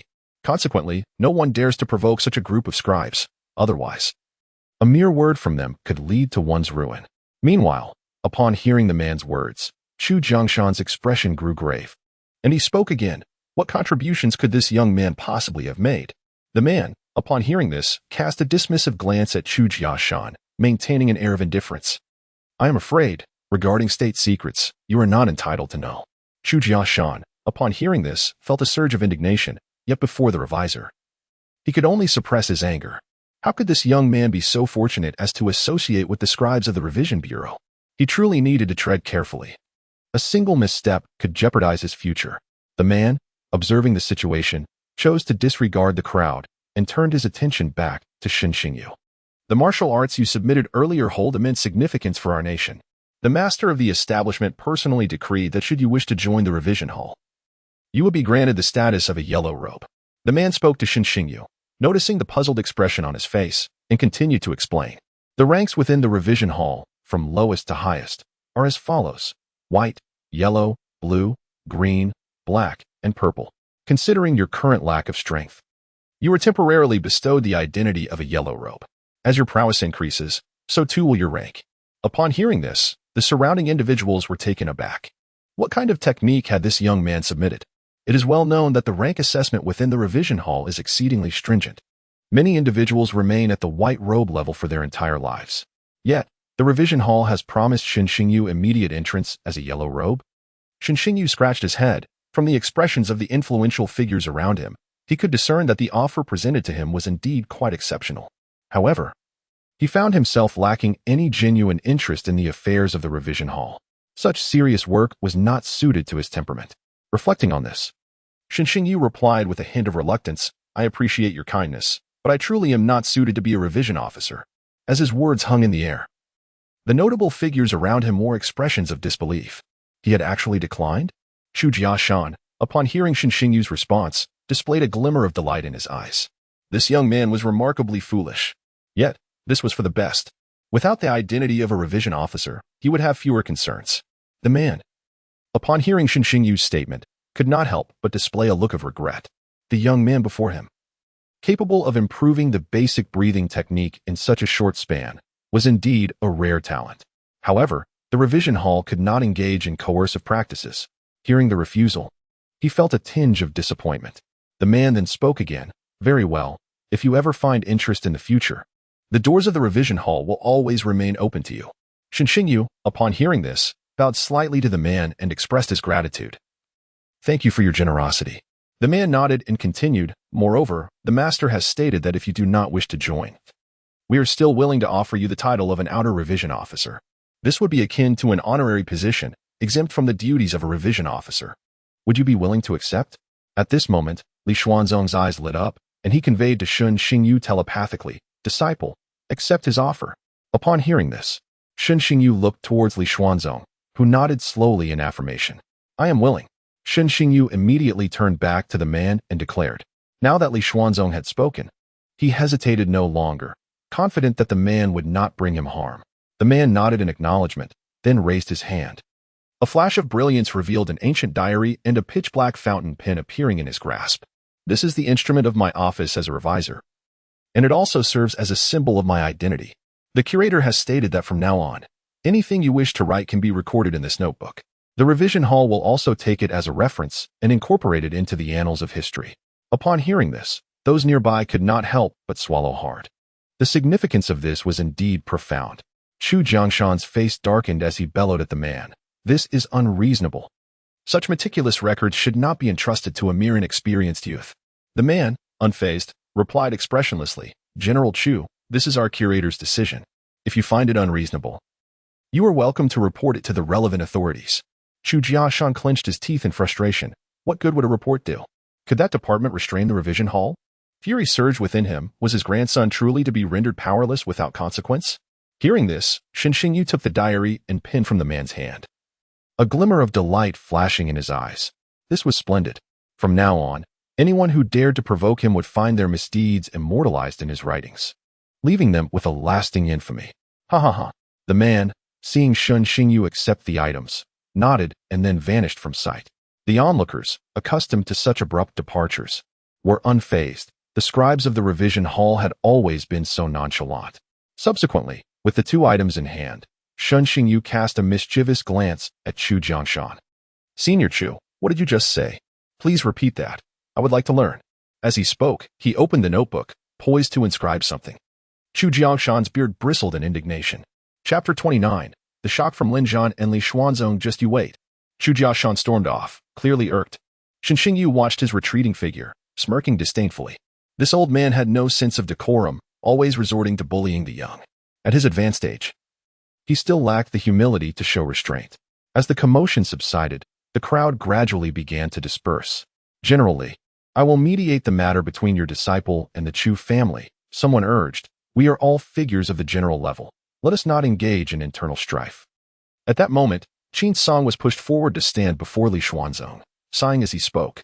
Li Xuanzong nodded in response. Do you see me as someone who stirs up trouble? You would do better to have a word with that old codger. Hearing Li Xuanzong's disparaging title for Chu Jiangshan, Qin Song felt a tinge of embarrassment. All right, I will do my best, he replied somewhat reluctantly. After all, Chu Jiashan was notoriously proud and protective of his kin. With Li Xuanzong's disciple having so publicly humiliated his cherished grandson, Qin Song surmised that no matter how he advised, it would likely be futile. With that, Qin Song was ushered out, casting a final glance at Shen Xingyu. It was indeed remarkable how the revision hall had sought to cultivate such connections. This young man possesses remarkable talent, truly deserving of being chosen as a disciple by the illustrious Li Zhan. It seems I should encourage my own child to interact more with him. As the crowd dispersed, only Shen Xingyu and a few others remained in the venue. At this moment, Lin Qingran and her companions approached. Upon seeing Lin Qingran for the first time, both Li Xuanzong and Lin Zhan were taken aback. Qingran, why are you dressed like this? Lin Zhan exclaimed, his heart aching intensely. It felt more painful than a fatal blow. Was this not inviting trouble? Especially from that insufferable young man. As he spoke, Lin Zhan shot a fierce glare at Shen Xingyu, who, in turn, appeared momentarily flustered. This isn't my doing. She chose to wear this. Lin Qingran, feeling somewhat embarrassed, interjected, Dad, I just wanted to try it on. Lin Zhan, upon hearing this, lamented, it must be this rascal's influence. He knew his daughter's temperament all too well. With that thought, Lin Zhan delivered a sharp slap to Shen Xingyu's head, the sound echoing throughout the hall. You better behave yourself and not lead my precious daughter astray. Shen Xingyu, momentarily dazed from the blow, protested, I'm innocent. Lin Qingran, witnessing this, flashed a mischievous glint in her eyes. Serves you right, you lecher. Realizing her shift in demeanor, Shen Xingyu suddenly grasped the situation. He felt a wave of despair. The woman had done this intentionally. No wonder she dressed this way, it was a trap for him. Meanwhile, Li Xuanzong remained absorbed in his astonishment, struggling to keep pace with the whims of the younger generation. However, you must refrain from dressing like this in the future, especially as a young lady. Lin Zhan admonished Lin Qingran once more. Understood, she replied, nodding. At that moment, Li Xuanzong regained his composure and turned his gaze towards Shen Xingyu, suddenly struck with disbelief. You broken through to the next level? Upon hearing this, Lin Zhan looked at Shen Xingyu, his expression a mix of confusion and incredulity. Wait. You mastered the breathing technique I taught you this morning, and you achieved a breakthrough by this afternoon? My daughter took an entire night to do so. Is this young man's talent truly so extraordinary? Ji Xing and the others shared similar expressions of shock. We all just awakened. How did you manage to break through? Shen Xingyu, noting Lin Zhan's reaction, couldn't he help but reveal a hint of pride. Did I surprise you? He then nodded nonchalantly, adding, yes. It was a stroke of luck. Lin Qingran rolled her eyes at his bravado, thinking how he could be so pretentious. Hearing Shen Xingyu's words, a flicker of joy crossed Li Xuanzong's face. His disciple continuously astonished him. It was the first time he had witnessed such a rapid breakthrough to the next level in such a short span. However, Li Xuanzong maintained a composed demeanor, addressing Shen Xingyu with a hint of encouragement. Well done. Nonetheless, it was a bit slow. Continue to push forward. Remember how I accomplished it in just 4 hours? Li Xuanzong declared, his face betraying no hint of embarrassment. Lin Zhan, upon hearing this, refrained from exposing the exaggeration, thinking to himself, 4 hours? Are you fooling the spirits? Shen Xingyu listened to his master's words, his expression darkening. All right, you are more skilled at boasting than I am. Master, I also took 4 hours. Shen Xingyu interjected once more. Li Xuanzong paused, realizing he had perhaps spoken too freely. Ahem, is that so? Well then, you're nearly catching up to your master. Despite his bluster, Li Xuanzong was genuinely astonished by Shen Xingyu's speed. This is rather astonishing. Lin Zhan, unable to endure the airs of these two pretentious individuals, diverted the conversation, inquiring, what did you submit that has garnered such interest from the Revision Institute? Lin Qingran, hearing this, asked in confusion. Did my aunt not mention it to you? Lin Zhan shook his head, replying, what could she possibly have told me? Shen Xingyu inadvertently enhanced the basic breathing technique, doubling its absorption rate. The moment these words escaped his lips, everyone fell into stunned silence. You improved the basic breathing technique? Doubled the speed? Surely you jest. Both Li Xuanzong and Lin Zhan turned to regard Shen Xingyu with astonishment. Shen Xingyu, scratching his head, replied, it was just luck. Their expressions reflected pure shock. The implications of this were immense.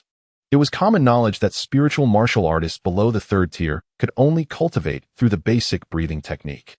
Such an enhancement would significantly accelerate the training speed of those below the 3rd tier. No wonder the folks at the Revision Institute were so eager to court him.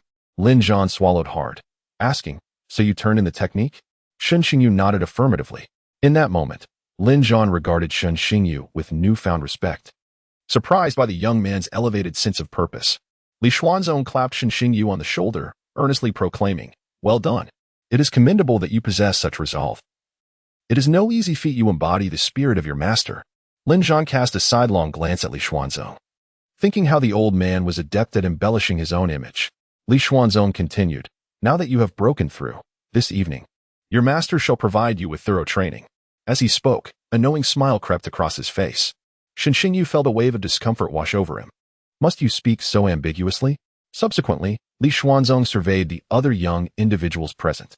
Aside from Wu Qiren, the rest were young ladies. And he couldn't help but raise an eyebrow. How does my disciple possess a hint of a playboy's nature? Lin Zhan, realizing the implication, regarded Shen Xingyu with a wary gaze. This will not do. I must have a word with my precious daughter to ensure she keeps her distance from this young man. At this moment, Li Xuanzong cast an ambiguous glance at Shen Xingyu and remarked, all right, you young ones enjoy yourselves. We shall take our leave. Subsequently, Lin Zhan whispered something into Lin Qingran's ear before following Li Xuanzong out, casting a parting glare at Shen Xingyu. This left Shen Xingyu quite perplexed, prompting him to inquire of Lin Qiran, "What did Lin Zhan say to you?" Lin Qiran glanced at Shen Xingyu with indifference, responding, "Oh, nothing much. He merely said you were a scoundrel."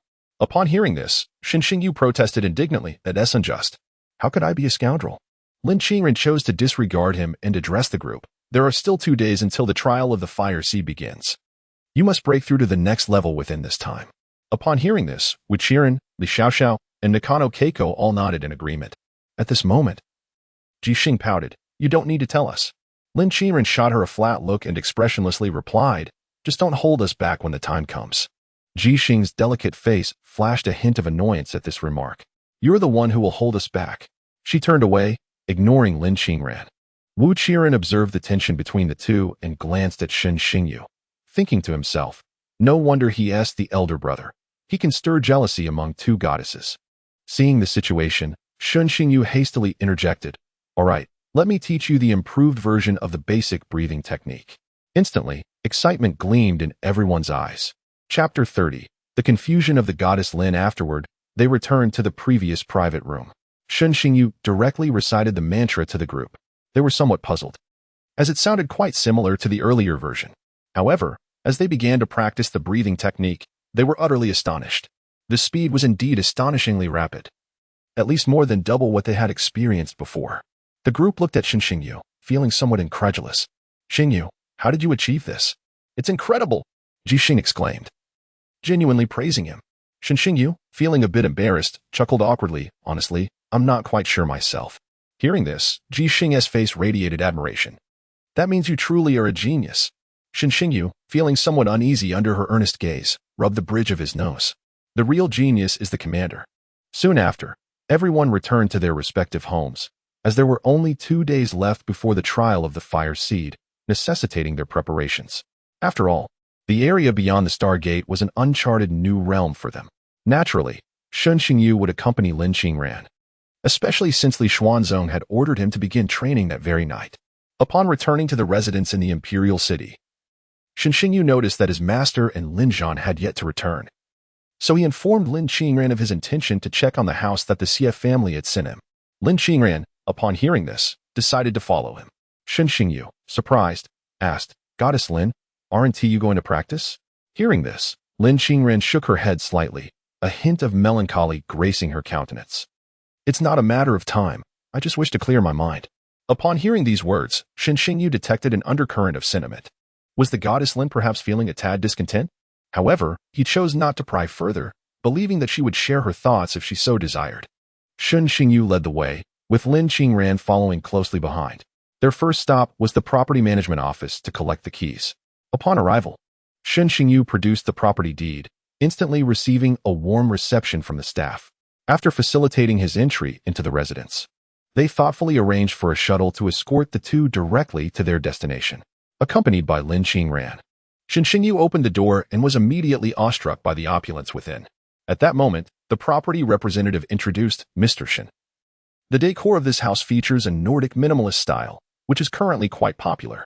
It is perfectly suited for you and your wife, embodying understated luxury while maintaining elegance. Shen Xingyu nodded appreciatively at the furnishings, conceding that it was indeed impressive. Yet, he quickly corrected the representative. "What wife? We are merely friends." The property representative broke into a cold sweat, realizing he had misspoken. "I apologize, Mr. Shen.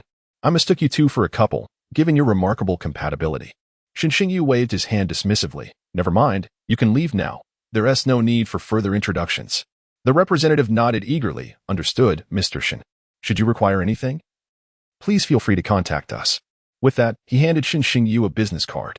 After accepting it with a nod, the representative exited, leaving Shen Xingyu and Lin Qingran alone in the room. Savoring the arrangement of the house, Shen Xingyu felt a sense of satisfaction. This villa spanned approximately 400 square meters, encompassing 2 stories, with an outdoor swimming pool on the upper level. Standing before the pool, he couldn't help but reflect on his previous life, where he had once resided in a 14-square-meter basement in Beijing for 2,000 yuan a month. Little did he expect to be living in a villa in this life. "Lin, why don't you take a seat?" Shen Xingyu beckoned. The sun was setting, casting a mesmerizing view from the second floor. Lin Qingran nodded and settled onto a chair by the poolside. Shun Xingyu rummaged through the liquor cabinet for a while and finally emerged with 2 bottles of soda. As he stepped out, he couldn't help but be captivated by the sight of Lin Qingran, who was lost in thought. From his vantage point, her graceful silhouette harmoniously blended with the picturesque sunset in the distance, creating a uniquely enchanting tableau. Shin Xingyu retrieved his terminal to capture this moment. Meanwhile, Lin Qingran gazed at the distant sunset, her mood tinged with a sense of melancholy. Since her rebirth, she often found herself engulfed in the despair that once plagued humanity in her previous life. Despite possessing unwavering confidence in this new existence, she dared not harbor excessive hope regarding the fate of her kind. The disparity was simply too vast. Just as Lin Qingran was lost in thought, a voice suddenly resonated beside her. "Lin Goddess, would you care for a drink?" Lin Qingran lifted her gaze to find Shin Xingyu standing beside her, holding a bottle of soda, a subtle smile adorning his face. She reached out to accept the fizzy beverage he offered, and Shin Xingyu casually settled down beside her. "Why the long face?" he inquired, cracking open the can of soda and taking a refreshing sip, savoring the moment before glancing at Lin Qingran. Pondering his question for a moment, she replied softly, confusion. Hearing these words, Shin Xingyu cast a surprised glance at Lin Qingran, astonished that such sentiments could escape her lips. A chuckle bubbled up within him. Noticing his amusement, Lin Qingran frowned and asked, "What is so funny? I thought only people like me could feel lost." "I didn't expect even Lin Goddess to experience confusion," Shun Xingyu replied, raising the soda in his hand as if to toast her. Lin Qingran rolled her eyes at his words. After taking another sip, Shin Xingyu continued, "In truth, confusion stems from overthinking, regretting the past, and worrying about the future. It's entirely unnecessary. All we need to focus on is the present. The past is irretrievable, and the future remains uncertain. Only the present can be firmly grasped." As Lin Qingran absorbed his words, she felt a flicker of inspiration. She had not anticipated that this seemingly carefree individual could articulate such profound thoughts. Yet, upon reflection, she indeed found clarity. Rather than fretting, it would be wiser to contribute positively. Moreover, this lifetime had only just begun, and the future was still a canvas yet to be painted. With this realization, her previous confusion dissipated like mist. She took another sip of her soda and said to Shin Xingyu, "Thank you." Seeing her reaction, Shin Xingyu smiled and rested his hands behind his head, gazing at the distant sunset as he slowly closed his eyes. Standing up, Lin Qingran looked at the contented Shin Xingyu and remarked, "I'll be heading back now." With that, she turned and began to walk downstairs. At her words, Shin Xingyu quickly opened his eyes and sprang to his feet. "Wait, Lin Goddess. Let us go back together," he called out, hurrying to catch up with her. Lin Qingran cast him a sideways glance and said, "Please don't call me that. It sounds terrible. Just call me by my name." Shin Xingyu beamed at this, pleased that Lin Qingran considered him a friend. "Then I shall call you Ran Ran," he declared with a grin. Lin Qingran immediately frowned. "That's not acceptable either." "Very well, then I shall simply call you Ran," Shin Xingyu replied cheerfully. Lin Qingran gazed at Shin Xingyu, who wore a rather mischievous expression, and sighed. "Well, whatever." Chapter 31. Li Xuanzong's renowned skill. The Awakening. The two families were not located far apart. After a leisurely stroll of about 10 minutes, they arrived at Lin Qingran's residence. At that moment, Li Xuanzong and Lin Zhan had already returned. As soon as they stepped through the door, the sounds of their fierce gaming clash filled the air. Up, up, up, almost dead, waves after waves. Shin Xingyu and Lin Qingran exchanged glances, both recognizing the exasperation etched on each other's faces. These two were quite the enthusiasts, to say the least. Shortly thereafter, upon spotting Shin Xingyu, they looked at him as if he were a mouse, their eyes gleaming with excitement.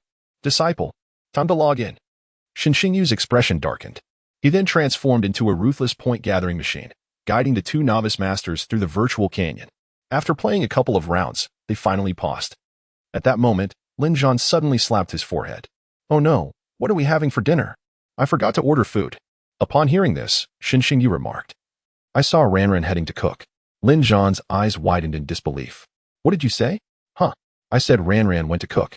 Lin Zhan's face instantly drained of color. "Quick, stop her. Otherwise, we're doomed tonight." Shin Xingyu, upon realizing the urgency, hurried towards the kitchen. Upon entering, he was met with a scene he would never forget. Lin Qingran, brimming with excitement, tossed a lively Honghu carp into a pot, then proceeded to dump an entire bag of salt into the mixture. Shen Xingyu swallowed hard, finally grasping Lin Zhan's concerns. Could such a concoction possibly be edible? Lin Qingran turned her head to look at Shen Xingyu, proudly declaring, "You should inform my father and the others. Dinner will be ready soon." Shen Xingyu, visibly distressed, replied, "If dinner is served, we'll have to partake in their feast." "Well, let me handle the cooking," he suggested to the exuberant young lady. Lin Qing eyed him with skepticism. "Are you sure you can manage?" "Absolutely. I possess the skills of a 5-star chef," Shen Xingyu declared confidently. What a joke. In his previous life, having roamed the capital, he would have starved had he not known how to cook. "Is that so? Then I suppose you can assist me," Lin Qingran replied, nodding with confidence. When it came to cooking, she had never backed down from a challenge. In her past life, she relished preparing meals, and everyone praised her culinary skills. They claimed her dishes were unparalleled, even beyond Michelin stars. However, she overlooked one crucial detail. Given her status at that time, who would dare critique her cooking? Listening to Lin Qingran, Shen Xingyu rolled his eyes. "Seriously, where does your confidence stem from?" However, Shen Xingyu, with a pang of guilt, replied, "Indeed. Ranran's cooking is the best. But today, allow me to showcase my culinary skills." Lin Qingran frowned slightly upon hearing this. "Oh, is that so? Very well then." Relieved by her concession, Shen Xingyu suggested, "In that case, you should rest for now." Lin Qingran, with a hint of skepticism, cast a doubtful glance at him and asked, "Are you certain you can cook? It better not be inedible." As she spoke, she removed her apron and handed it to Shen Xingyu. With a resigned sigh, he donned the apron, glancing at the fish in the pot, shaking his head. "I'm sorry, dear fish. I shall endeavor to make you delectable." In the living room, Lin Zhan watched Lin Qingran exit, exhaling a sigh of relief. Thank goodness, otherwise, today would have been a disaster. Before long, Shen Xingyu completed the meal. After rummaging through the refrigerator, he managed to prepare 5 dishes and a soup. When he presented them at the table, Lin Zhan and Li Xuanzong regarded the colorful and aromatic spread with newfound respect for Shen Xingyu. Lin Qingran felt a flicker of competitive spirit. "I didn't expect this fellow could actually cook. But it surely cannot compare to my culinary prowess." Unwilling to concede, Lin Qingran immediately picked up her chopsticks and began sampling each dish. As she tasted, her expression transformed with delight. "To be fair, I must admit." Shen Xingyu observed her reaction and asked with a smile, "So, what do you think?" Lin Qingran quickly composed her expression, responding, "It's decent, but still far inferior to my cooking." Perplexed by Lin Qingran's remarks, Li Xuanzong's eyes brightened. "Is that so, Ranran? I must try it next time." Lin Zhan and Shen Xingyu exchanged wry smiles. "Perhaps you should refrain from that. You might find yourself disappointed." Lin Qingran, undeterred, declared, "All right, Senior Li. I shall take care of tomorrow's meal." Upon hearing this, Shen Xingyu and Lin Zhan exchanged glances of despair, realizing they would likely face hunger the next day. After everyone finished their meal, Li Xuanzong led Shen Xingyu to the backyard. With his back to Shen Xingyu, he spoke earnestly, "Now that you've reached the first stage, I shall impart my renowned skill to you." Shen Xingyu, sensing the gravity of the moment, became attentive. The main event had arrived. Suddenly, a flash of brilliance emanated from Li Xuanzong's hand, and a long sword, entirely purple, appeared.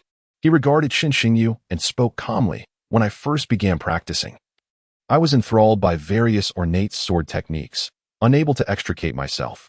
Gradually, I discerned that while sword moves may be myriad, they ultimately stem from the same essence.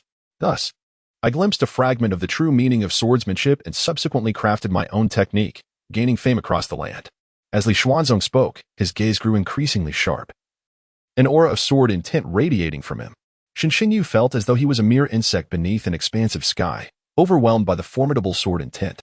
Subsequently, Li Xuanzong spoke once more. "Behold, this move of mine is called Jingxia." As he uttered these words, he soared into the air, all of his sword intent coalescing upon the purple longsword in his grasp. In an instant, Li Xuanzong's gaze became piercingly sharp. He directed his sword towards the artificial lake at the center of the Yuchen courtyard and unleashed a strike. The waters of the entire lake were abruptly cleaved in two, revealing the lake bed beneath. Shen Xingyu gazed at the lake, where the sword energy lingered for an extended period, preventing the waters from returning to their former state. At this moment, Li Xuanzong descended gracefully, observing the astonishment etched upon Shen Xingyu's face, a smile gracing his features. Jingxia, which signifies the awakening of hibernating creatures heralded by the first thunder of spring, embodies the essence of my sword technique. to strike with the swiftness of spring thunder, and to withdraw with a lingering resonance. Upon hearing this, a glimmer of enlightenment flickered in Shun Xingyu's eyes. He began to grasp the concept, which in simpler terms meant that the strike must be executed with alacrity while ensuring the impact endures. Li Xuanzong then sheathed his exceptional longsword and addressed Shun Xingyu.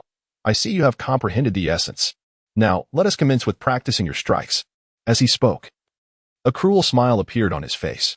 Shun Xingyu, sensing the ominous aura emanating from Li Xuanzong, shuddered involuntarily, a foreboding feeling washing over him. Soon, the courtyard of Lin Qingran's home resonated with the wails of Shun Xingyu. Lin Qingran, meditating within, opened her eyes and slowly retrieved a pair of earplugs from a nearby drawer. If Shun Xingyu were present, he would undoubtedly exclaim, "What a heartless act." Chapter 32. Goddess Lin's ointment service crack. Too slow. Crack. Faster. In the backyard, Li Xuanzong deftly evaded the blade swung by Shun Xingyu while striking back with his purple longsword. Li Xuanzong's training method for Shun Xingyu was refreshingly straightforward. He was to swing his sword at him until he could land a hit. Each time Shun Xingyu's strike failed to meet Li Xuanzong's approval, he would receive a lash. For an entire hour, Shun Xingyu could not even graze the hem of Li Xuanzong's clothing, let alone land a successful blow. He had long lost count of the number of strikes he had received. The most disconcerting aspect was the ferocity with which Li Xuanzong struck. Initially, he still had the strength to cry out, but soon he was rendered nearly numb. He felt the searing pain coursing through his body, tears threatening to spill. Yet he dared not slacken his movements. Lin Zhan, standing nearby with a bottle of beer in hand, watched the scene with keen interest, occasionally clicking his tongue in amusement. He observed Shun Xingyu being pummeled, a grin perpetually fixed on his lips. An avid spectator, he inexplicably found pleasure in the sounds of Shun Xingyu's punishment. At that moment, Li Xuanzong glanced at the time, realizing it was already nearing 10 o'clock in the evening, and finally ceased his relentless chastisement of Shun Xingyu. All right, let's leave it at that. When Shun Xingyu heard Li Xuanzong's words, it was as if he had heard a heavenly melody. Finally, it was over. If it did not end soon, his life would be in jeopardy. Subsequently, Li Xuanzong casually tossed a small porcelain vial to Shun Xingyu, instructing, "Apply the medicine and continue tomorrow. You can consider yourself a success when you finally strike me." After finishing his statement, Li Xuanzong yawned, exhausted from the prolonged sparring session, and wandered off to his room. Listening to Li Xuanzong's final words, Shun Xingyu wore a bitter smile. When would this torment come to an end? As night deepened, Shun Xingyu sat alone in the living room, bare-chested. At this moment, he appeared utterly miserable, his upper body covered in blood-stained bruises. He opened the ointment given by Li Xuanzong and began to tend to his wounds. The instant the salve touched his injuries, an excruciating pain shot through him, contorting his face in agony. This ointment was far too potent. He gritted his teeth, striving not to cry out. However, soon he encountered a rather embarrassing dilemma. How could he apply the salve to his back? In a moment of despair, he lamented, "I can't reach it." Just then, a cold voice interrupted him from behind. Shun Xingyu turned to see Lin Qingran standing there, having arrived unbeknownst to him. She had been there for a while, initially intending to take a stroll after her training. Upon entering the living room and witnessing Shun Xingyu's battered form, her heart ached for him. Seeing the slightly indifferent expression on Lin Qingran's face, Shun Xingyu's eyes filled with tears. "You do care for me," he said, extending the ointment towards her. Lin Qingran rolled her eyes at his words, but she took the salve and sat down beside him. "Turn around," she instructed. Upon hearing this, Shun Xingyu quickly turned to present his back to her. Lin Qingran's gaze softened as she observed the extensive injuries marring his back. One could hardly deny that the god of war, Li, was indeed ruthless. She then took the ointment and began to apply it to his wounds, causing Shun Xingyu to grimace in pain. Yet, as he felt Lin Qingran's cool fingers against his skin, a peculiar sensation stirred within him amidst the pain. At that moment, Lin Qingran's cheeks flushed slightly. Truth be told, this was her first time applying salve to a man. More accurately, it was her first experience engaging in such close proximity with a male. A strange feeling began to blossom deep within her heart. Unbeknownst to them, this entire scene was being closely observed by Lin Zhan from his bedroom. As a devoted father, he was perpetually attentive to Lin Qingran's every move, especially with Shun Xingyu residing under his roof. Lin Zhan observed his daughter applying medicine to Shun Xingyu, his teeth nearly grinding in frustration. He had never received such treatment himself. What a scoundrel! However, on this rare occasion, he refrained from voicing his disapproval, merely letting out a soft sigh. In the living room, After Lin Qingran had finished applying the ointment, she returned it to Shen Xingyu. "Thank you, Ran. Shen Xingyu said earnestly, gazing at her with sincerity. Lin Qingran, upon hearing this, nodded in a calm manner before retreating to her room under Shen Xingyu's watchful gaze. He smiled slightly as he observed her departing figure. Despite her somewhat aloof demeanor, there was a softness within her heart. Though their communication was limited, he could sense it. Shen Xingyu then donned his clothes and made his way back to his abode. Once home, he leaned back against the sofa in the living room, allowing himself to relax. To be fair, the ointment provided by Li Xuanzong was remarkably effective. In a short span, the pain from his wound had dissipated. Shen Xingyu pulled out his terminal and mindlessly scrolled through messages on social media. It was just shy of 11 o'clock, and the class group chat was still lively. Curious. Shen Xingyu entered the chat and observed for a moment. The conversation was a cacophony of voices discussing various topics. Initially, they chatted about the upcoming Fire Seed trial.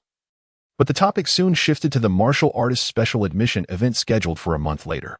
This event, known as the Martial Artist Special Admission, is a significant examination following the college entrance exams, targeting freshmen who have just awakened their talents. Those who excel in this event can secure a place at the esteemed Lingwu Academy. I heard that the policy for this year's martial artist examination has changed. Does anyone have inside information? Suddenly inquired the class monitor in the group. The chat erupted in excitement. Wait, does this mean I can also enter one of the 4 great academies? Calm down. Since there's no restriction on talent level, the other assessments will surely be particularly stringent. That's true. Let's leave it to fate. At this moment, Shen Xingyu, feeling rather uninspired, continued to observe the discussions unfolding. With the memories of this life merging with his own, he was well aware of what the 4 great academies were. The term 4 great academies refers to the 4 premier Lingwu institutions: Jingdu Lingwu, Modu Lingwu, Gufang Lingwu, and Huaxia Lingwu. Among these, Jingdu Lingwu and Modu Lingwu were undoubtedly the 2 most prestigious academies. Gufang Lingwu, backed by the military, also boasted considerable strength. Huaxia Lingwu's capabilities were somewhat enigmatic, as this academy seldom appeared in the public eye and operated differently from the other 3. While the latter 3 admitted students annually, Huaxia Lingwu had no fixed enrollment schedule, accepting students every 3 or 5 years. This whimsical approach rendered Huaxia Lingwu the most mysterious among the 4 great academies. However, since it bears the name of Huaxia, it must be extraordinary. Shen Xingyu glanced at the screen for a moment longer before closing the window. Subsequently, he scrolled through his social media feed and happened upon Ji Xing's post. The caption read "Today's happiness," accompanied by a group photo taken in a private booth. Shen Xingyu found himself intrigued. Indeed, he looked quite handsome in the shot. With a flick of his finger, he liked Ji Xing's post.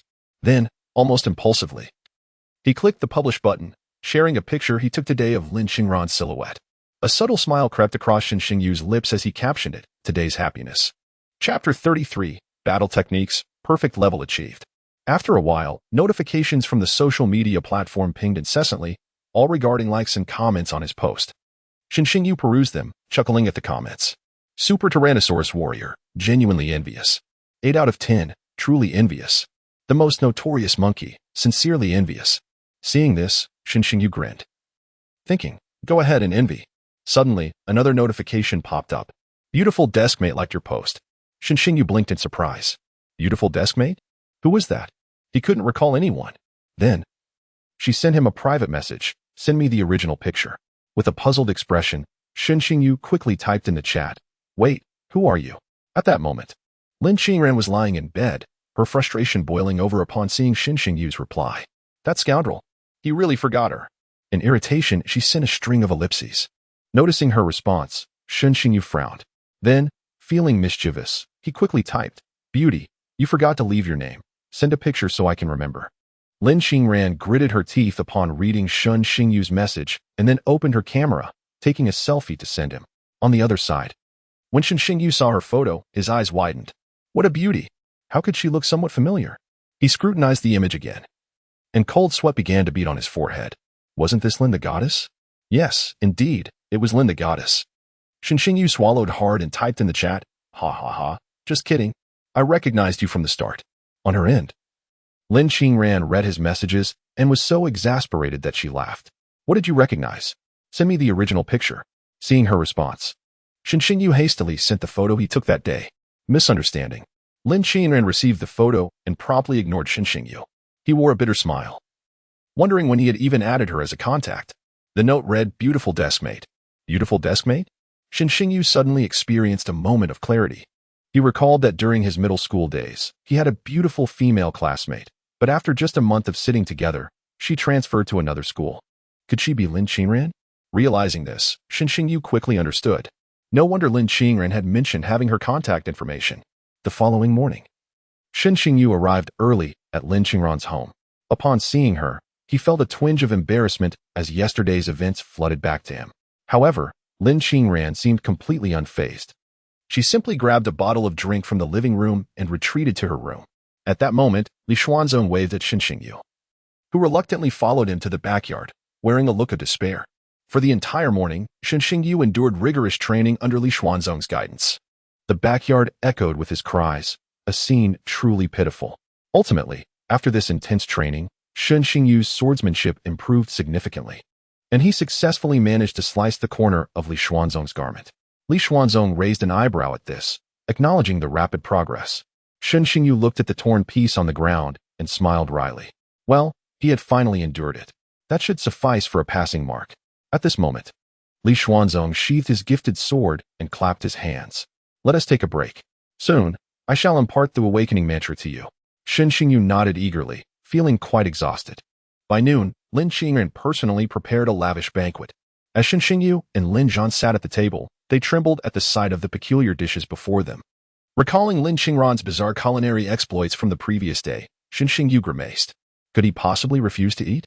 He lifted his gaze towards Lin Qingran. Ran. Before he could finish his sentence, Lin Qingran interjected, "You should eat more to replenish your energy." Shen Xingyu's expression turned despondent upon hearing this. Just then, Li Xuanzong took his seat, his face lighting up at the sight of the feast. Ran, your cooking is truly impressive. Apprentice, eat well and restore your strength." Shen Xingyu managed a smile that was more painful than a frown. "Master, you should also eat more." Li Xuanzong chuckled in response. "Of course.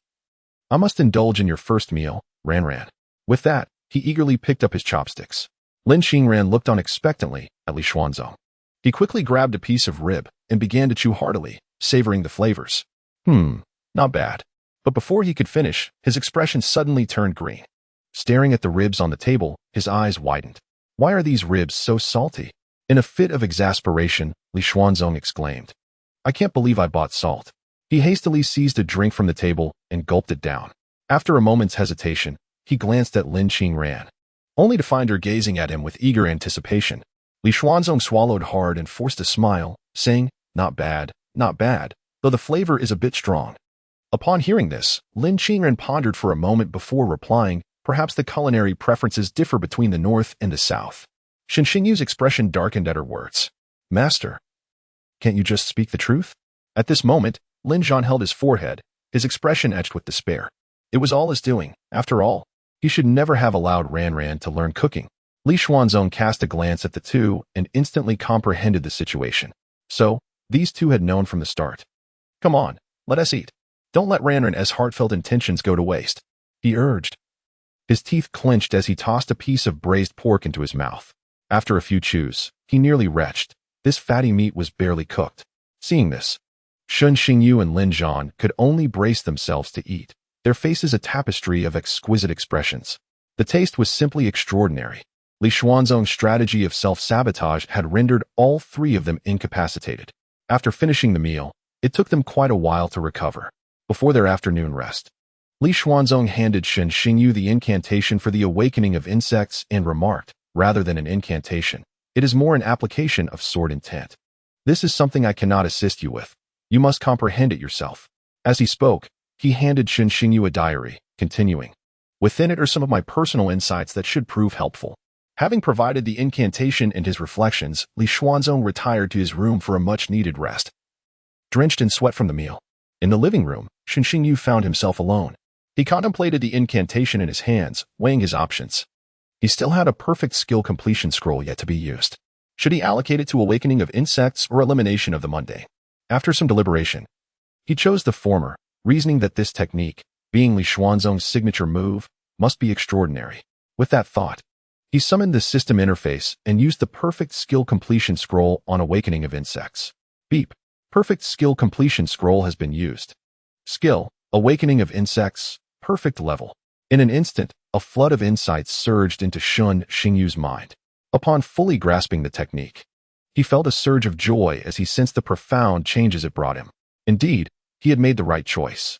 After digesting the immense insights, he immediately recognized the immeasurable depth of the sword technique. As his sword intent intensified, the effectiveness of the skill would only grow stronger. Now, as he prepared to head to the Star Gate, he felt a newfound confidence. In the afternoon that followed, Shun Xingyu devoted all his time to practicing Eradicate the Miscellaneous. Tomorrow, they would embark on their journey to the Star Gate for training, and it was prudent to prepare as thoroughly as possible. Thanks to the enhancement of the transparent sword, he managed to elevate Eradicate the Miscellaneous to an introductory level within that single afternoon.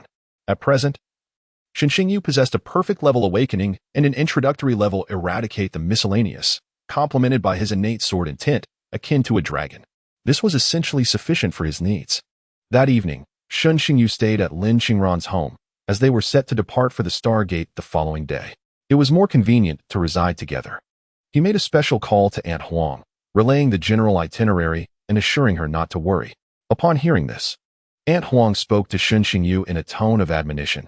Xingyu, you must prioritize safety on this journey. A few days ago, I specifically requested a protective talisman for you. I've given it to Xiao Xiao, and she will bring it to you tomorrow. Please ensure your safety. Do not act recklessly. Understood? Listening to Aunt Huang's words warmed Shun Xingyu's heart, and he promptly replied, I understand. Aunt Huang, please rest assured. After exchanging a few more pleasantries, they ended the call. Subsequently, Shun Xingyu quickly organized his belongings. He packed only a few changes of clothes and some functional potions gifted by the Xie family. He had brought extra supplies when he left the orphanage, just in case of emergencies. Once everything was arranged, Shun Xingyu comfortably lay down to rest. Chapter 34. Shun Xingyu. The most handsome in the world. Early the next morning, Lin Zhan and Li Xuanzong rose at 5 o'clock, also rousing Lin Qingran and Shun Xingyu from their slumber. The two of them sat in the hall, eyes barely open. Disciple, we will take our leave first and have a few words of advice for you both. Once you arrive at the Star Gate, you must rely on yourselves. Do not overexert yourselves. Your lives are of utmost importance. At that moment, Lin Zhan added, Indeed, this is your first time entering the Star Gate. Your primary focus should be on ensuring your own safety. As he spoke, Lin Zhan playfully kicked Shun Xingyu. You, young man, must act like a man. Take good care of Ran Ran. If anything were to happen to her, I will hold you accountable. After saying this, Lin Zhan regarded Shun Xingyu with a serious expression. Shun Xingyu, startled awake by Lin Zhan's kick, quickly nodded in acknowledgement. All right, we shall take our leave now. There are many matters to attend to, Li Xuanzong remarked, and the two of them proceeded towards the door, where a driver had been waiting for some time. Just before exiting, Li Xuanzong suddenly recalled something and turned back to Shun Xingyu. Oh, disciple, take some time to study the 2 items the revision hall provided for you. Write something up when you have the chance. You may find it surprising. With that, Li Xuanzong hurried off, leaving Shun Xingyu in a state of bewilderment. What on earth? Could you please clarify? At this moment, Shun Xingyu, who had been in a state of half-sleep, was now fully alert. His master had a peculiar habit of leaving statements unfinished. With a sigh, Shun Xingyu glanced at Lin Qingran, who was nearby, and was suddenly overcome with the urge to laugh. Dressed in a delicate pink pajama set, Lin Qingran was half reclined on the sofa, dozing off with her little head bobbing gently. It must be said, in this state, Lin Qingran appeared quite adorable. Shun Xingyu couldn't help but think. He then leaned down, gently patting Lin Qingran's shoulder, and softly urged, Qingran, why not head back to your room and sleep? It is still quite early. Indeed, it was still early. Shun Xingyu had glanced at the notice last night, which indicated that they were to gather at school by 9 o'clock.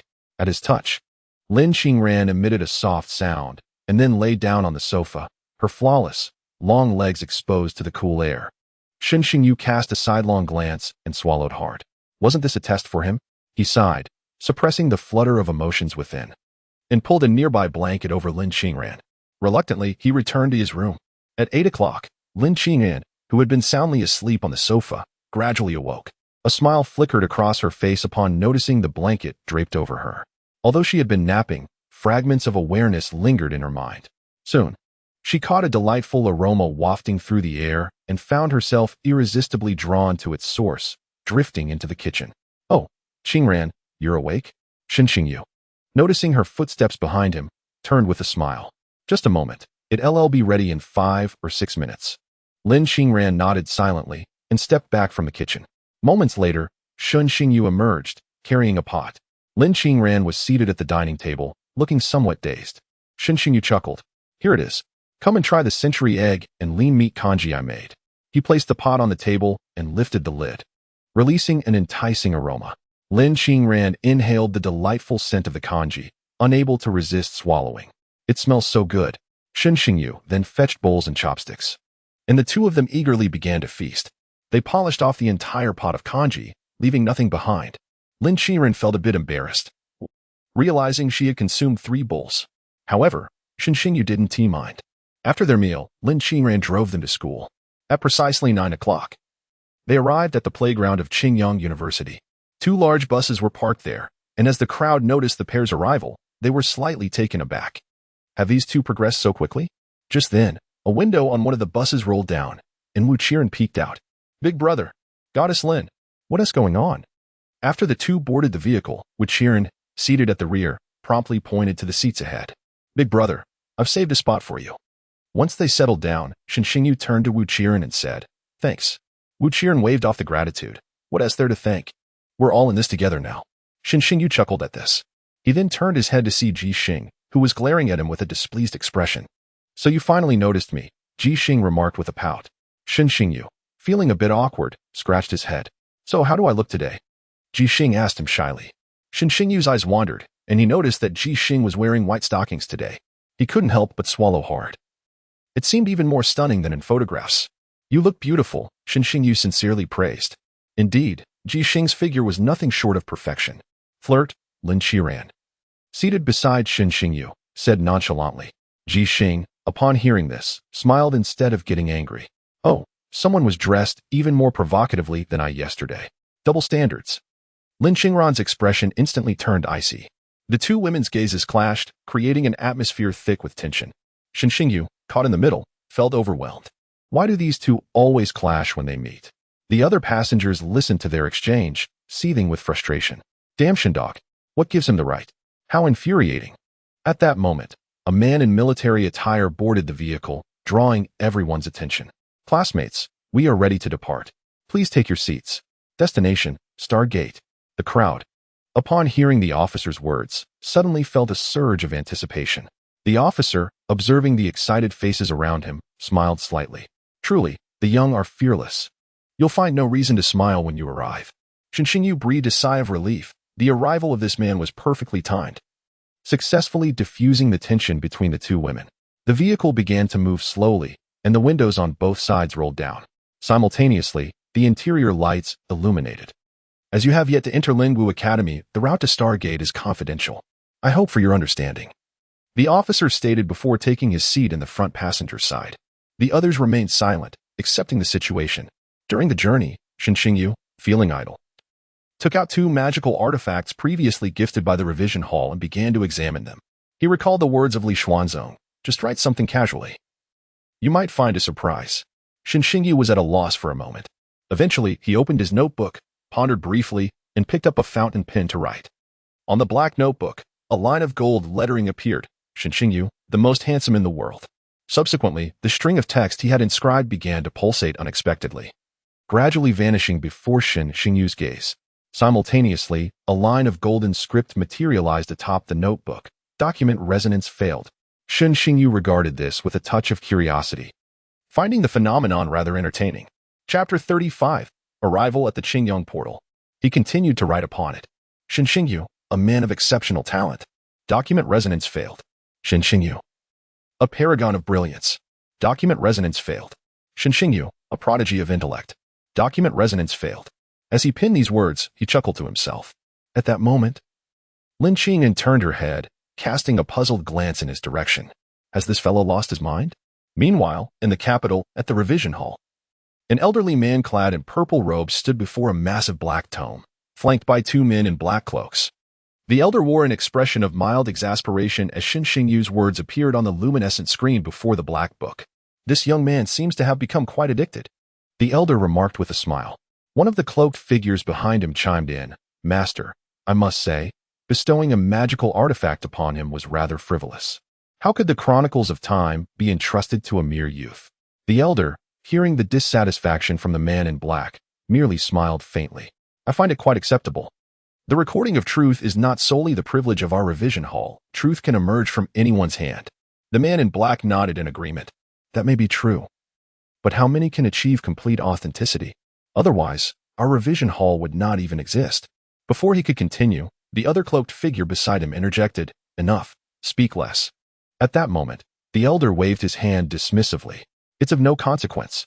Although this lad is somewhat outrageous, I still place my faith in him. Just as the elder finished speaking, the Chronicles of Time suddenly radiated a brilliant golden light. Oh, has someone succeeded in resonance? Which revisor is it? Both men in black inquired simultaneously. The elder, upon hearing this, gently waved his sleeve, and a line of golden text materialized in view. Xin Xingyu am unparalleled in swordsmanship. The onlookers were momentarily stunned by this revelation. Has the Chronicles of Time made an error?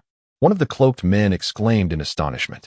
Impossible, the Chronicles of Time does not err, the purple-robed elder stated gravely.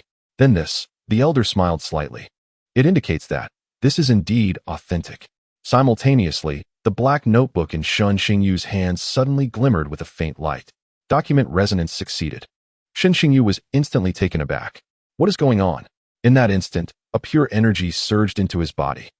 Xin Xingyu suddenly felt a surge of clarity in his mind, akin to the invigorating sensation of consuming a potent mint candy. This unexpected change left him somewhat perplexed. What did it mean to achieve resonance? What was this energy? Before he could ponder further, the vehicle jolted violently, startling everyone. It's nothing, we are almost there. The officer in the passenger seat remarked lazily. At this, the tension eased among the group, who had feared a potential ambush. Xin Xingyu temporarily stowed away his notebook and pen, unable to decipher the phenomenon at hand. As the vehicle progressed steadily, the window shades on both sides gradually lifted, revealing a sprawling town. The vehicle's passage through the streets drew considerable attention. Is that the convoy from Wu University? How did they arrive so swiftly? Someone in the crowd exclaimed. It shouldn't be possible. The distress signal was just dispatched. How could they arrive so quickly? Another queried. Moreover, Lingwu Academy has its own portal. Why would they come to Qingyang? Enough of that. It's merely a convoy of first-year students, a voice from the bustling crowd remarked. The collective reaction was immediate. A wave of excitement rippling through the throng. First-year students? Didn't they just awaken? What are these youngsters doing here? A chorus of voices echoed in disbelief. Indeed, we are not all dead yet. There is no need for these children to be involved. It seems to be a new policy this year, someone pondered, eliciting sighs of resignation from the onlookers. It's good to have seen it early. The occupants of the vehicle, unable to hear the external chatter, gazed out curiously.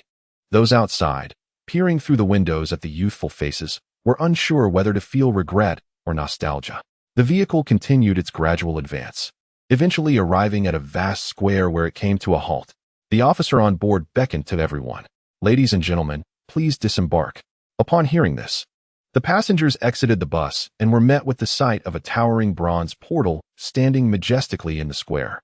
Lin Qingran's expression grew complex upon seeing the portal. The Stargate. I have returned. Xin Xingyu, gazing at the imposing ancient bronze gate, couldn't help but inquire, is this the Stargate? At this moment, Ji Xing and Wu Qiren shared the same bewilderment. Lin Qingran, looking up at the towering bronze structure, softly replied, yes, to be precise. This should be referred to as the Qingyang portal. Upon hearing this, the group looked once more, and a faint aura of desolation seemed to emanate from the ancient bronze gate. Xingyu, Xin sang. Suddenly, two female voices echoed from a distance. Xin Xingyu and his companions turned to the side. Amidst the throngs at Qingyang Polytechnic University, Li Xiaoxiao and Nakano Keiko were seen greeting the crowd. Xin Xingyu, noticing them, smiled, surprised to discover that they were from the same institution. At this moment, the square was filled with the arrival of various school delegations. As the assembly gazed ahead, they beheld a regiment of soldiers standing in immaculate formation, as steadfast as mountains and towers. At this juncture, an officer stepped forward, his expression grave, proclaiming, Welcome to the Stargate garrison of Qingyang City. Before you stands the portal of humanity, the Stargate. I trust you have heard some tales concerning the Stargate. I shall refrain from delving into extensive details. As he spoke, his demeanor grew even more solemn. Now, please turn your gaze behind you. The crowd, bewildered by his command, turned around to discover a towering monument, soaring into the clouds. The officer continued, "Let me enlighten you. This is the monument to the heroes of China. Inscribed upon this edifice are the names of every ancestor of humanity who sacrificed their lives at the Qingyang portal, within our great land of China. There exist 21 such portals, which signifies that there are equally 21 monuments like this one." The audience was struck by the officer's words. The monument before them spanned an area of at least 200 square meters and reached a height of 100 meters. Upon the stone surface, faintly discernible were countless minute inscriptions. At this moment, the crowd was profoundly moved. They had often heard tales of the Stargate, of the many ancestors who had perished there, but witnessing the innumerable names etched upon the monument left them utterly awestruck, enveloped in a heavy silence. The officer then spoke with a poignant tone. "For millennia, our ancestors of humanity have bravely defended our homeland, countless heroes shedding their blood on the battlefield, keeping the alien races at bay beyond the Stargate, thus securing the peace we enjoy today. I understand that many of you are around 20 years old.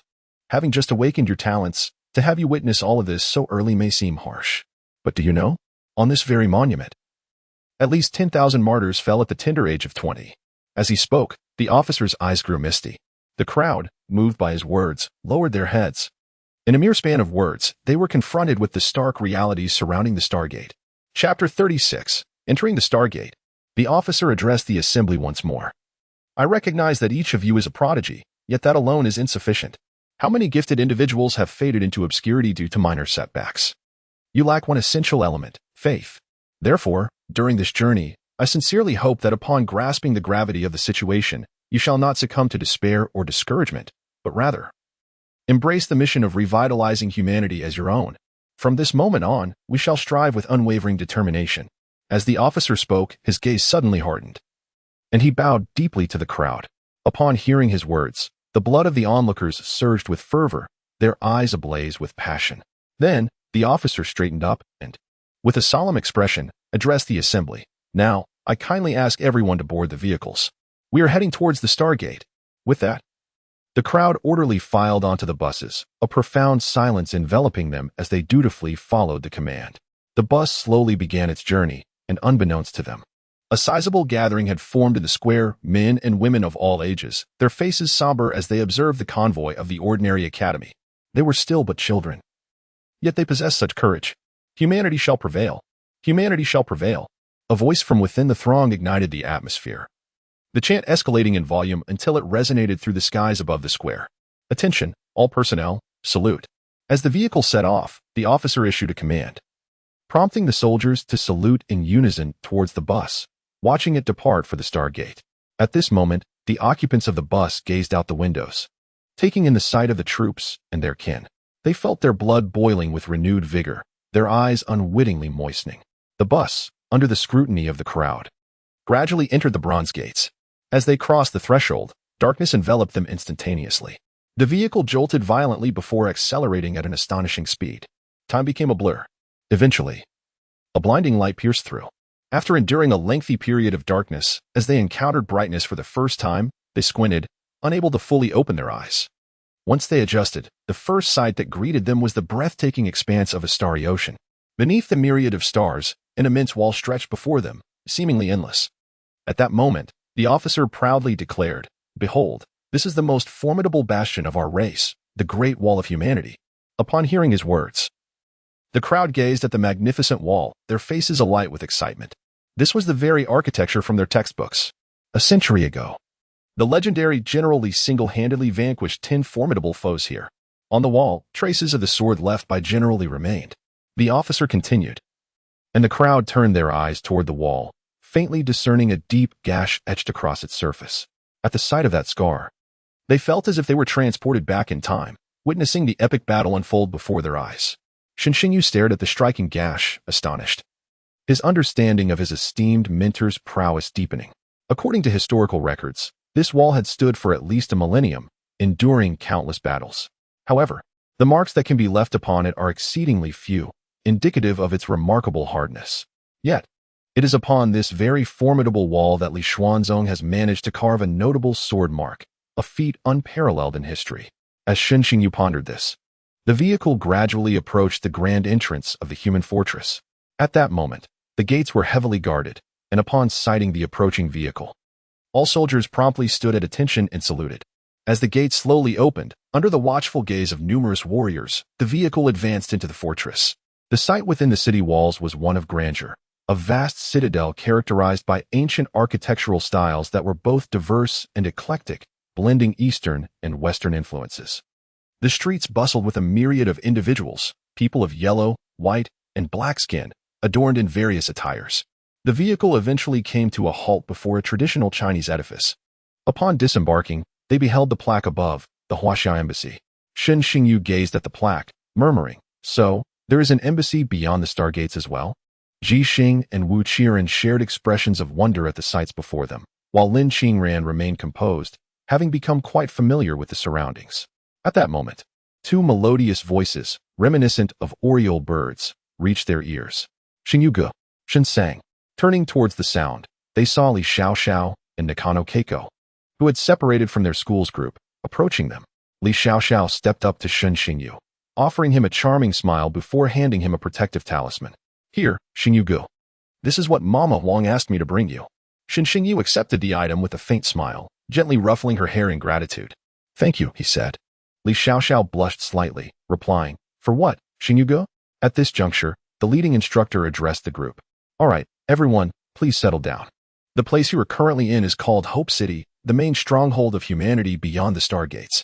The interior is relatively safe. Shortly, the embassy will verify each of your identities and assign accommodations. After the long journey today, make sure to rest well. Tomorrow morning, we will convene at the embassy to allocate tasks. Moreover, for this special training, you may form your own groups. Please submit your team lists to me before tomorrow." After listening, Shen Xingyu turned to the others and said, "Let us proceed to obtain our passes." With that, he led the group towards the embassy. Due to their sizable number, they stood in line for a full hour before completing the necessary procedures. Once done, each person received a nameplate and a set of new attire, all uniformly black and fitted. According to the staff, wearing such clothing would prove practical in this setting. The nameplate served as a pass, recording personal identification details as well as each individual's achievements in battle. As the 6 individuals processed their formalities together, their accommodations were conveniently arranged in close proximity. Upon exiting the embassy, they walked towards their lodgings, engaged in light-hearted banter. At that moment, Shen Xingyu paused, having spotted a remarkably familiar figure within the nearby crowd. The others followed his gaze and erupted into laughter. "Goodness, Chu Xian is truly indomitable. He has come despite his condition," Wu Qiren exclaimed, his laughter echoing. The figure in question was none other than Chu Xian, who had recently suffered the loss of his legs at the hands of Shen Xingyu. At this moment, Chu Xian appeared utterly tragic, leaning on crutches, his face obscured by a mask, clearly trying to avoid recognition. Shen Xingyu could not help but chuckle at Chu Xian's predicament, remarking, "Indeed, resilient in spirit. He deserves it." Ji Xing interjected with a sharp retort. Though Chu Xian was severely injured, his hearing remained intact, and he nearly spat blood upon overhearing their remarks. A fierce glare was cast in their direction, his heart brimming with resentment. "Damn it, just you wait." Chapter 37. Wealth is Power. At this juncture, Wu Qiren, glancing at the distant Chu Xian, spoke quietly to Shen Xingyu. "Brother, I believe Chu Xian's grandfather will certainly seek vengeance. The Chu family is far from simple. Their connections within the military are extensive. We must remain cautious, as someone may attempt to hinder us." Shen Xingyu nodded in agreement, acknowledging the potential for trouble from the old man, Chu Jiangshan. Following this brief interlude, the group proceeded to their assigned lodgings. The embassy had provided them with a rather secluded residence. With 6 individuals in total, they shared rooms 2 by 2, leaving one room vacant. Shen Xingyu naturally paired with Wu Qiren, while Li Xiaoxiao and Nakano Keiko shared another room, and Lin Qingran was with Ji Xing. As they approached their rooms, Shen Xingyu discreetly glanced at Lin Qingran and Ji Xing, pondering whether their long-standing animosity might erupt into conflict. Surprisingly, both seemed agreeable, leaving Shen Xingyu without a comment. Once inside, Shen Xingyu tried on the attire provided by the embassy. Upon wearing it, his demeanor transformed significantly, exuding a refined and capable aura. Clothes make the man, he mused, now appearing even more polished and sharp, with an underlying intensity. Wow, brother, you fit that outfit perfectly. I think I'll stick to my old clothes. Wu Qiren remarked, having also changed into his attire, unable to suppress his jest. You look like a hero, while I look like a clown. Shen Xingyu rolled his eyes at this. I suggest you wear it well. Wu Qiren sighed. All right, I'll listen to you, brother. Shen Xingyu cast a discerning look at Wu Qiren, reflecting on the young man's appearance. He may not be conventionally handsome, but with time, perhaps he might grow on me. Could his presence lower my standards? Quite possibly. The two individuals took a brief moment to rest in the room when Shen Xingyu suddenly spoke. Wu Qiren, I have a question that has been on my mind. Elder brother, please ask, Wu Qiren promptly replied. I mean no offense, but I recall your father was adopted into the Xie family. Why do you still bear the surname Wu? Shen Xingyu inquired. Oh, it's because my mother loved my father dearly, so she allowed me to take his surname, Wu Qiren candidly explained. Upon hearing this, Shen Xingyu nodded in understanding. Recalling how anxious Xie Wudi appeared when Li Xuanzong had injured Wu Feng, the two continued their conversation until suddenly, sounds emerged from outside the courtyard. Shen Xingyu and Wu Qiren exchanged glances before stepping out of the room. Goodness, what dreadful conditions are these? When have I, Zhang Ziyang, ever resided in such a dismal place? At that moment, a young man named Zhang Ziyang, adorned in luxurious attire, expressed his disdain for the courtyard's arrangement. Young master, please bear with it. The conditions beyond the Stargate are indeed quite rudimentary, a burly middle-aged man respectfully replied to the youth. Upon exiting, Shen Xingyu and Wu Qiren overheard their conversation, the expressions on their faces reflecting their disbelief. What a spoiled young master, they thought, quickly grasping the situation. It seemed the vacant room in the courtyard was indeed prepared for these two. At that moment, Zhang Ziyang noticed Shen Xingyu and Wu Qiren. As he caught sight of Shen Xingyu, a glimmer of intrigue flashed in his eyes. This person seems extraordinary. My instincts have never led me astray. He then transformed his earlier disdain into an enthusiastic demeanor, approaching the two with warmth. Greetings, friends. Are you here to participate in the trial as well? Zhang Ziyang inquired. Stepping closer to them, allow me to introduce myself. I am Zhang Ziyang from the Capital University. With a flourish, 2 small vials appeared in his hands, which he presented to them. As a token of our first meeting, I offer you both a small gift. Shen Xingyu and Wu Qiren were momentarily taken aback by his forwardness. Is he always this familiar? They wondered, hesitating before accepting the vials. Upon inspecting the inscriptions on the bottles, Wu Qiren was momentarily stunned. No way. Top-tier recovery elixir? This must be worth at least 5 million federal coins on the market. Shen Xingyu was equally astonished, realizing they were in the presence of a wealthy individual. Oh, it's just a trifle. I have plenty more to share. Zhang Ziyang remarked, noticing their astonishment and waving his hand dismissively. Then Zhang Ziyang turned to the man behind him and said, Uncle Jia, please take the items into the house. I wish to converse with my 2 new friends. Yes. Young master, the man replied, nodding before getting to work. Zhang Ziyang then turned back to the two and smiled. This is my family's arranged attendant. You can simply call him Old Jia. Upon hearing this, Shen Xingyu and Wu Qiren exchanged puzzled glances. Why was this fellow so eager to ingratiate himself? Such unusual behavior surely concealed ulterior motives. Both remained silent at that moment. Indeed, the next second, Zhang Ziyang grinned and said, So, do you two have a team yet? How about letting me join you? Shen Xingyu, upon hearing this, swiftly snatched the small vial from Wu Qiren's hand and returned it to Zhang Ziyang. Apologies, my friend, but we are at full capacity. He continued, this item is too precious. We cannot accept it. After finishing his sentence, he turned to leave with Wu Qiren. Seeing this, Zhang Ziyang grew anxious. Come on, just let me join. Name your price, anything goes. Shen Xingyu rolled his eyes, exasperated. Damn rich people. I'm telling you. We're really full. Find another group. No way, I want to join your team. Zhang Ziyang insisted with unwavering determination. This left Shen Xingyu bewildered. Why? Zhang Ziyang chuckled. I trust my instincts. Following you will undoubtedly be worthwhile. Shen Xingyu sighed. No, we have too many already. Zhang Ziyang, now visibly agitated, implored, don't be like that. I'll pay, just tell me how much. Shen Xingyu's frustration peaked, his patience wearing thin. What? Just because you're wealthy, you think you're impressive? Zhang Ziyang paused, then responded nonchalantly. Being rich is impressive. He then draped an arm around Shen Xingyu's shoulders, grinning. My friend, just name your price. My family may lack many things, but we certainly have money. If you dare to state a figure, I will meet it. Shen Xingyu was left in a state of confusion. Is he really this ostentatious? Listening to this man made him feel rather inferior. Chapter 38. More than just a rich heir, but a scion of a military family. What do you say, friends? We will not be a burden. I'll let you in on a secret. Old Jia is a 6th-tier expert. Bringing both of us along will be a definite advantage. Zhang Ziyang continued. Shen Xingyu and Wu Qiren were taken aback. 6th tier? A 6th-tier expert as a servant? What kind of family is this? After a moment of contemplation, Shen Xingyu finally nodded. All right then, a 6th-tier expert ensures our safety on this journey. Zhang Ziyang's face brightened immediately, and he eagerly handed 2 top-tier recovery elixirs to the two. Hee. Since we are all in this together, please accept this as a token of our meeting. Upon hearing this, Shen Xingyu and his companion carefully stowed away the small bottle. May I inquire about your names? Zhang Ziyang, noticing their acceptance, inquired with a cheerful smile. Shen Xingyu and Wu Qiren exchanged glances before introducing themselves. Shen Xingyu, Wu Qiren. Zhang Ziyang, upon hearing their names, replied with a grin, Shen brother, Wu brother, where are the other members? How about I treat everyone to a meal outside? As a way to get acquainted? Shen Xingyu promptly declined Zhang Ziyang's suggestion. Never mind.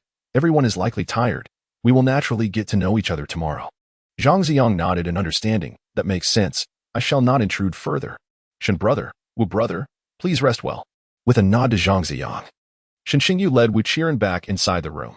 Inside, Wu Qiren hesitantly asked Shen Xingyu, brother, are we really allowing them to join us just like that? Shen Xingyu nodded calmly. The 6th-tier attendant accompanying him is the key. With him around, we have some assurance on our journey. Wu Qiren silently acknowledged this. He was somewhat hesitant, uncertain whether to voice his thoughts. Shen Xingyu glanced at him and encouraged, speak your mind. Wu Qiren chuckled awkwardly and scratched his head, brother. That attendant is a 6th tier. What if his character is lacking? Shen Xingyu's eyes gleamed with insight as he reassured him, fear not, from our earlier interaction. Although this fellow seems a bit eccentric, he is not ill-natured. With that 6th tier present, he treated us courteously, unlike a typical spoiled rich kid. Wu Qiren nodded in comprehension. True enough. If it were him, he would have been unbearable by now. The afternoon wore on, and everyone appeared somewhat fatigued, remaining inside the room. Shen Xingyu felt a twinge of anxiety, worried that Lin Qingyan and Ji Xing might clash. However, after a considerable time with no disturbances, he finally relaxed. He then sat cross-legged on the bed and began his cultivation. He practiced until nightfall, at which point he paused to gauge his progress, feeling somewhat disheartened. After an entire afternoon, he had only made a slight advancement. This was with the improved version of the breathing technique. Had he used the standard version, his progress would have been even slower. Subsequently, Shen Xingyu stretched lazily. That is a wrap for today. Time for sleep. The night passed in silence. The next morning, everyone swiftly packed their belongings. As Shen Xingyu stepped outside, he was greeted by the sight of 4 stunning young women, instantly brightening his mood. I must say, the aesthetic sensibility of the embassy is quite impressive. The compatibility of this attire is simply remarkable. At this moment, the 4 young women, adorned in their attire, exuded an air of valiance. Simultaneously, each individual's unique characteristics remained unmasked by their garments. Lin Qingran retained her aloof elegance, while Ji Xing radiated her usual charm. Li Xiaoxiao appeared delicate, and Nakano Keiko was obedient. Each girl possessed her own distinct allure. Meanwhile, Wu Qiren felt increasingly withdrawn, realizing he was the least aesthetically pleasing among them. Xingyu, you truly look splendid in that outfit. You appear even more dashing than before. Ji Xing remarked with a smile, covering her mouth. The other 3 girls were equally taken aback by this revelation. Indeed, clad in this ensemble, Shen Xingyu's charisma was further amplified. Upon hearing this, Shen Xingyu grinned widely. At that moment, Zhang Ziyang approached with another companion. Good morning, Brother Shen, Brother Wu. Zhang Ziyang greeted them warmly. Upon seeing the two, Shen Xingyu quietly informed Lin Qingran and the others, this individual will be accompanying us. The man behind him is a 6th tier. The group was taken aback by this information. 6th tier? Lin Qingran furrowed her brow, pondering why Zhang Ziyang appeared so familiar. Brother Shen, is this the entirety of our team? Zhang Ziyang inquired. Shen Xingyu nodded in response. Seeing this, Zhang Ziyang waved his hand grandly, addressing the elder behind him. Uncle Jia, please bring each of these lovely ladies a jar of skincare cream. Yes, young master, Uncle Jia replied. retrieving 4 small vials from his spatial ring and handing them to Zhang Ziyang, initially intending to distribute the vials directly to the 4 young women. Zhang Ziyang hesitated and instead handed them all to Shen Xingyu. Brother Shun, since it's a gift for the ladies, I'll leave it to you to present them. Shen Xingyu raised an eyebrow at this display of courtesy. This fellow is quite well-mannered, he thought, as he proceeded to distribute the vials. Take them. We are all comrades here, Shen Xingyu said, exchanging glances with the others. The young women, feeling reassured, accepted the gifts without hesitation. Ha ha ha, indeed, Brother Shen is correct. We are all comrades. No need for formality, Ji Xing affirmed. This is a new elixir developed by the Lin Corporation, designed to delay aging. Ji Xing's astonishment was palpable. You are affiliated with the Lin Pharmaceutical Group? Shen Xingyu was equally taken aback, contemplating how this young man possessed such wealth. The Lin Corporation is a pharmaceutical giant in Huaxia, with nearly all common medications originating from them. No wonder he has a 6th-tier attendant. At that moment, Lin Qingren interjected. General Zhang is your grandfather, isn't he? Now it was Zhang Ziyang's turn to be astonished. Uncle Jia tensed up as well. Zhang Ziyang gestured for Uncle Jia to remain calm before asking, May I inquire your name, miss? My father is Lin Zhan, Lin Qingren replied coolly. Upon hearing this, Zhang Ziyang's expression shifted to one of sudden realization. It turns out that the elder sister is the daughter of the legendary General Lin. No wonder. At this moment, Shen Xingyu felt a twinge of confusion. Who exactly is this General Zhang? Does this young man have such a convoluted background? Wu Qiren's face was etched with astonishment. Please don't tell me your grandfather is General Zhang Qingfu. He had heard whispers about the Zhang family during his time at the Wu household. The Lin family's prominence in the pharmaceutical industry is largely attributed to their familial ties with the Zhangs. Upon hearing Lin Qingran's revelation, he immediately grasped the situation. Shen Xingyu was also taken aback by the mention of this name. Zhang Qingfu, a genuine titan of the military, a figure overseeing the entire armed forces. This venerable elder is celebrated as a deity of war. The various battles chronicled in our current history textbooks, where the few triumphed over the many, were commanded by this esteemed old gentleman. Zhang Ziyang, upon hearing this, wore a wry smile. Well, just know that I'm an ordinary rich 2nd generation.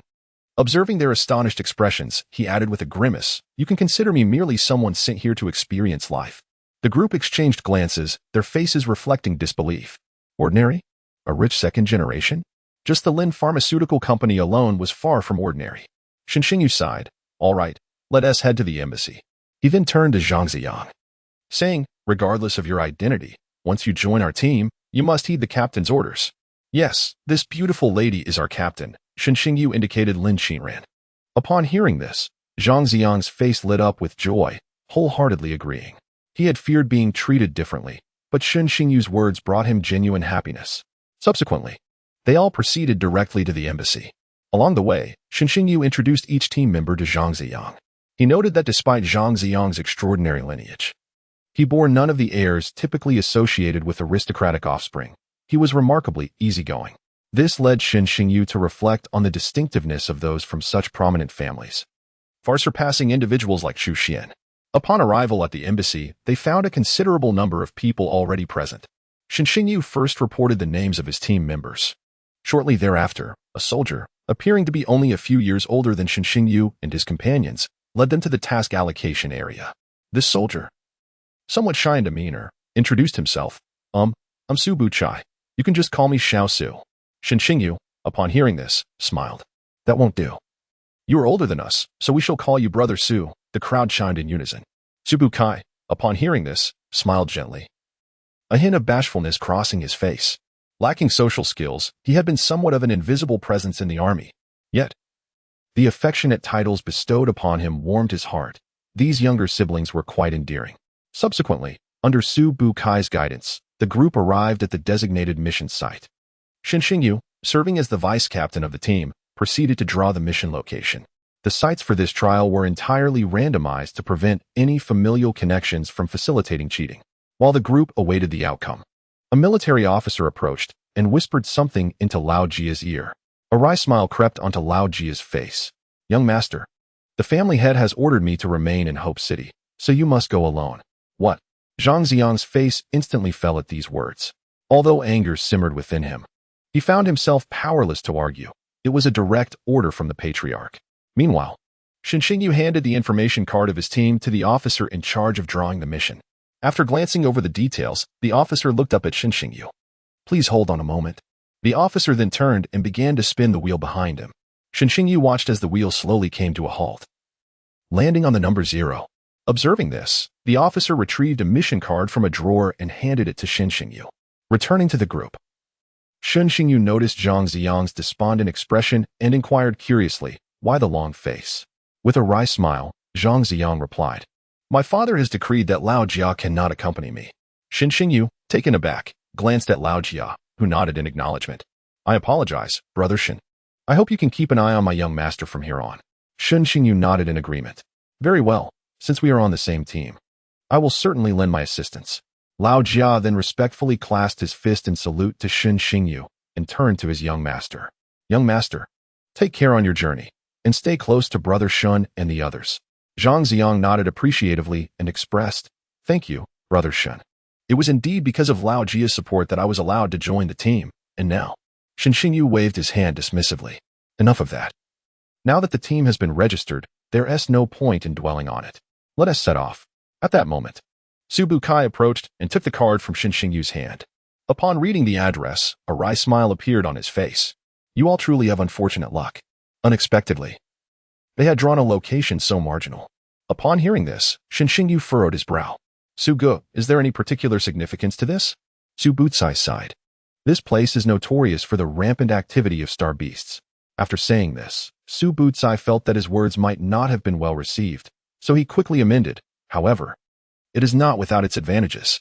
The greater the number of star beasts, the more star cores one can acquire. Naturally, the risk factor will also increase significantly. Upon hearing this, the group nodded in agreement. It was not entirely unacceptable. They could simply exercise caution upon arrival. Subsequently, Shen Xingyu turned to Su Butsai and said, Su Gu, let us set forth. Su Butsai nodded. Under his guidance, the group boarded a military jeep and set off towards the outskirts of Hope City. Old Jia stood at the entrance, watching the few depart, and sighed.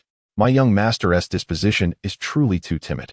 I hope this journey brings about some change. At that moment, the group was en route to their destination, traversing an expanse of desolate wilderness. Su Butsai began to explain, once we leave Hope City. This territory is shared among all races. The human race has established several outposts in these areas. And your primary objective is to assist in the extermination of star beasts alongside the personnel at these outposts. The group nodded in understanding. Su Butsai continued. Due to the vastness of these regions, there are areas that remain unexplored by our people. Thus, we have divided these territories into tiers based on national defense lines. The further one strays from the human defense line, the greater the danger becomes. Your trial is confined within the 3rd tier. And you have drawn the edge of this 3rd tier. The group exchanged anxious glances, drenched in cold sweat, lamenting their ill fortune. After traveling westward for 3 full hours, they finally reached their destination. Upon sighting the small fortress ahead, Su Butsai's face broke into a slight smile. We have arrived. The group perked up at this news. After a 3-hour journey, they had finally reached their goal. At this moment, the gates of the small fortress swung wide open. Without a second thought, Su Butsai drove the vehicle inside. However, upon entering the town, they found it utterly deserted. Su Butsai's expression darkened as he realized something was amiss. Something is wrong. This outpost has been abandoned. The group gasped in shock. What? At this juncture, Lin Qingran's expression turned icy. She understood all too well the implications of an abandoned outpost. Chapter 40. An Arranged Encounter. The Abandoned Mission Site. Noticing the unusual reactions of the two, Shen Xingyu could not help but inquire, what is going on? Su Butsai clenched his teeth, disregarding the need to explain to Shen Xingyu, and abruptly turned the vehicle around, speeding back towards the city's exit. As the occupants of the vehicle grasped the handrails in alarm, the roar of the jeep reverberated through the city. From the houses within the walls, numerous humanoid creatures emerged. These beings were covered in fine scales, their hair styled in braids reminiscent of dreadlocks, and their mouths were lined with 2 rows of sharp, vertical teeth. Ji Xing, Li Xiaoxiao, Nakano Keiko, and Zhang Ziyang were momentarily taken aback by the sight. They were face to face with extraterrestrial beings for the first time, and a twinge of fear crept into their hearts. Zhang Ziyang, in particular, exaggeratedly shrank back into his seat, trembling with trepidation. Observing Zhang Ziyang's cowardice, Shen Xingyu couldn't help but twitch the corners of his mouth. After all, he was a descendant of a military family. This was hardly commendable behavior. At that moment, the alien creatures, upon spotting the jeep, rushed towards it with astonishing speed, leaving the onlookers dumbfounded. Subuchai's expression darkened considerably. He urgently urged everyone, "Hold on tight." With that, he slammed on the accelerator, propelling the vehicle towards the outskirts of the city. Sounds of metal scraping against sharp objects intermittently filled the air. Except for Lin Qingran, everyone else felt an inexplicable surge of anxiety. After all, this was their first encounter with such extraterrestrial beings. As the vehicle exited the city, a slight sense of relief washed over the group. Xinxingyu opened a window to glance outside, confirming that they were not being pursued before finally exhaling in relief. "Suge, what on earth is happening?" Su Buchai, with a furrowed brow, responded, "This mission site has been abandoned. There are two primary reasons for an outpost to be deserted. Either the human faction has retreated voluntarily, or it has been overrun by extraterrestrial forces. However, voluntary withdrawal is exceedingly rare, given the critical importance of each outpost to humanity. Moreover, once an outpost is abandoned, an immediate notification is sent to have it decommissioned. Therefore, Su Buchai's serious gaze met Xinxingyu's. At that moment, a grim realization washed over Xinxingyu. So, our mission site was deliberately arranged this way. Su Buchai nodded silently, reluctant to admit the possibility of treachery within the military, yet it was the only plausible explanation. Xinxingyu's anger flared. He could already surmise who was responsible. Who else but that old scoundrel, Chu Jiangshan? He had underestimated the depths of his malice. Xinxingyu initially thought Chu Jiangshan merely intended to make things difficult for them. Little did he know, the old man was intent on their demise. How audacious could he be? After all, the individuals in this vehicle held considerable backgrounds. Did he not fear the repercussions of his actions? As this thought crossed his mind, he cursed, "Damn that old scoundrel." Upon hearing this, Wu Qiren suddenly grasped the situation. "Brother, are you saying all of this was orchestrated by the Chu family?" Ji Xing, too, was taken aback. The Chu family has gone mad? Despite the formidable connections that the Chu family enjoys in military circles, courtesy of Chu Jiangshan, it is noteworthy that his sons lack ambition and merit. Consequently, the strength of the Chu family pales in comparison to that of the Ji and Xia merchant houses. Are they truly daring enough to provoke a confrontation with these families? Now is not the time for such musings, Lin Qingren remarked with a hint of detachment. She then turned to Su Buchai and instructed, "Please take us to the nearest stronghold. We must report these developments." Su Buchai nodded in acknowledgement, promptly steering the vehicle eastward. The atmosphere inside the car grew somber. Xinxingyu cast a glance at Zhang Ziyang, only to find him cowering in his seat, trembling. "Why are you so cowardly?" Xinxingyu remarked, exasperated. Upon hearing this, the others finally turned their attention to Zhang Ziyang, and upon witnessing his state, they collectively rolled their eyes. Is it really that serious? Realizing that he was the center of attention, Zhang Ziyang snapped back to reality and offered an awkward smile. Xinxingyu shook his head in disbelief. How could someone be so timid? He hadn't even faced any danger yet. If a real confrontation with the foreign tribes were to occur, this lad would surely be paralyzed with fear. He briefly questioned whether Zhang Ziyang was indeed the grandson of General Zhang Qingfu, a man known for his valor. How could such a timid grandson exist? Just as Xinxingyu was lost in his thoughts, a sudden, violent crash reverberated through the vehicle. The occupants were jolted by the fierce impact. Zhang Ziyang, who had just regained his composure, immediately shrank back into his seat. What just happened? Xinxingyu asked Su Buchai, who had taken the lead in assessing the situation. Peering outside, they saw a bizarre-looking war vehicle looming behind them, which swiftly overtook their jeep, effectively halting their progress. "Foreign tribesmen?" Xinxingyu exclaimed in astonishment. Su Buchai's brows furrowed deeply as he addressed the group. "It's a Lakmoon war vehicle. They are from the Lakmoon tribe." Upon hearing this, Zhang Ziyang's face drained of color as he clutched his hands tightly. Lin Qingren frowned. While the Lakmoon tribe was not among the most powerful, they were certainly formidable enough to pose a grave threat. Their current predicament with the Lakmoon tribe was akin to facing a dead end. Drive in the opposite direction. Lin Qingren urged Su Buchai. Gritting his teeth, Su Buchai realized there was no other option. Escaping was paramount. Uncertain of the enemy's strength and aware of his own limitations, he swiftly turned the vehicle around, flooring the accelerator and heading in the opposite direction. As they sped away, anxiety gripped the hearts of all within the vehicle. It was a desperate escape.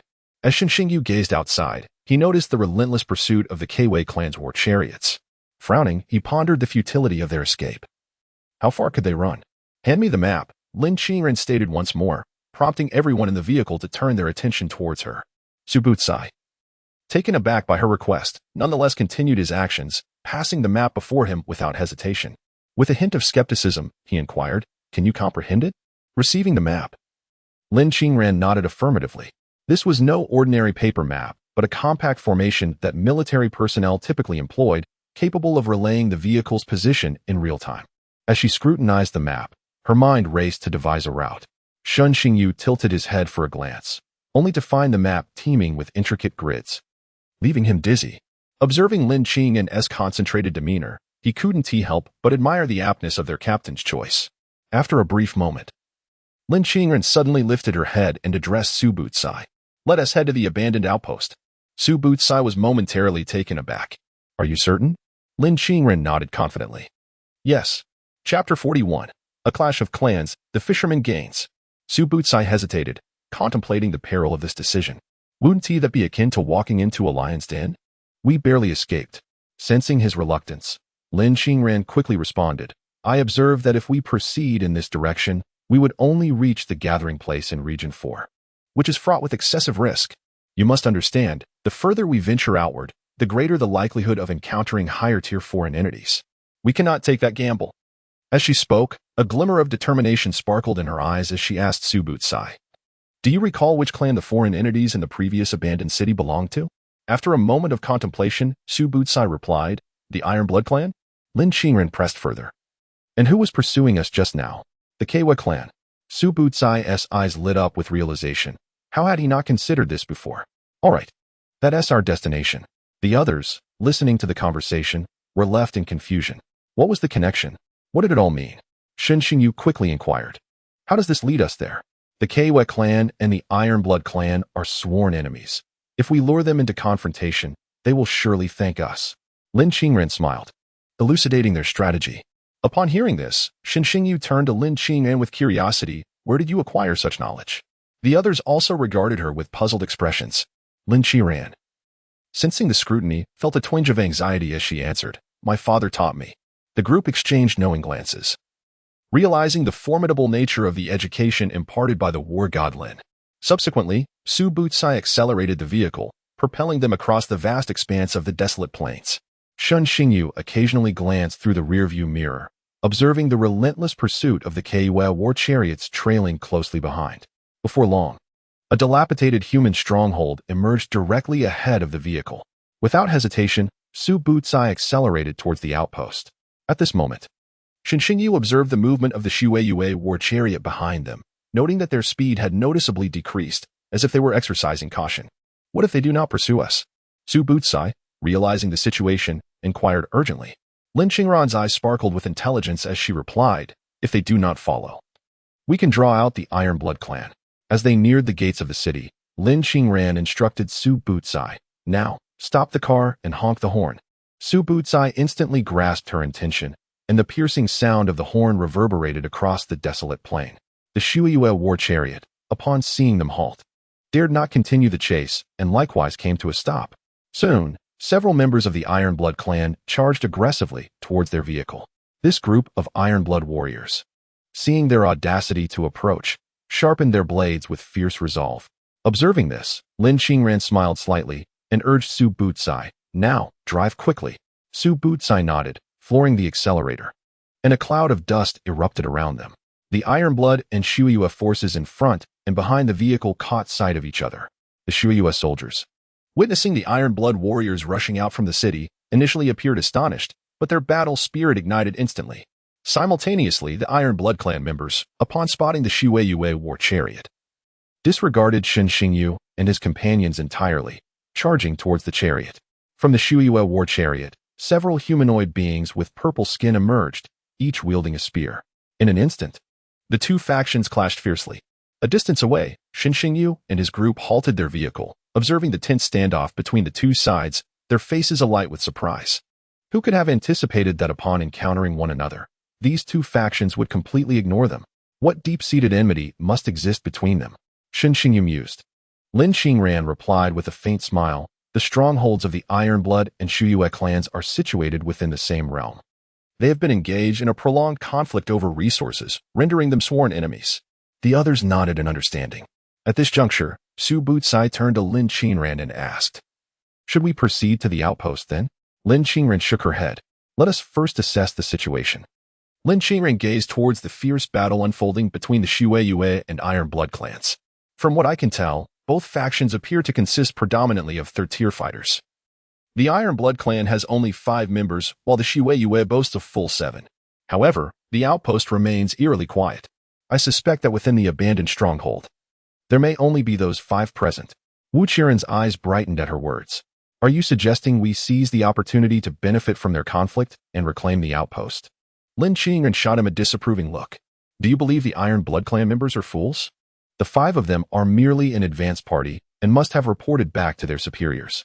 How can we retrieve them with just a few of us?"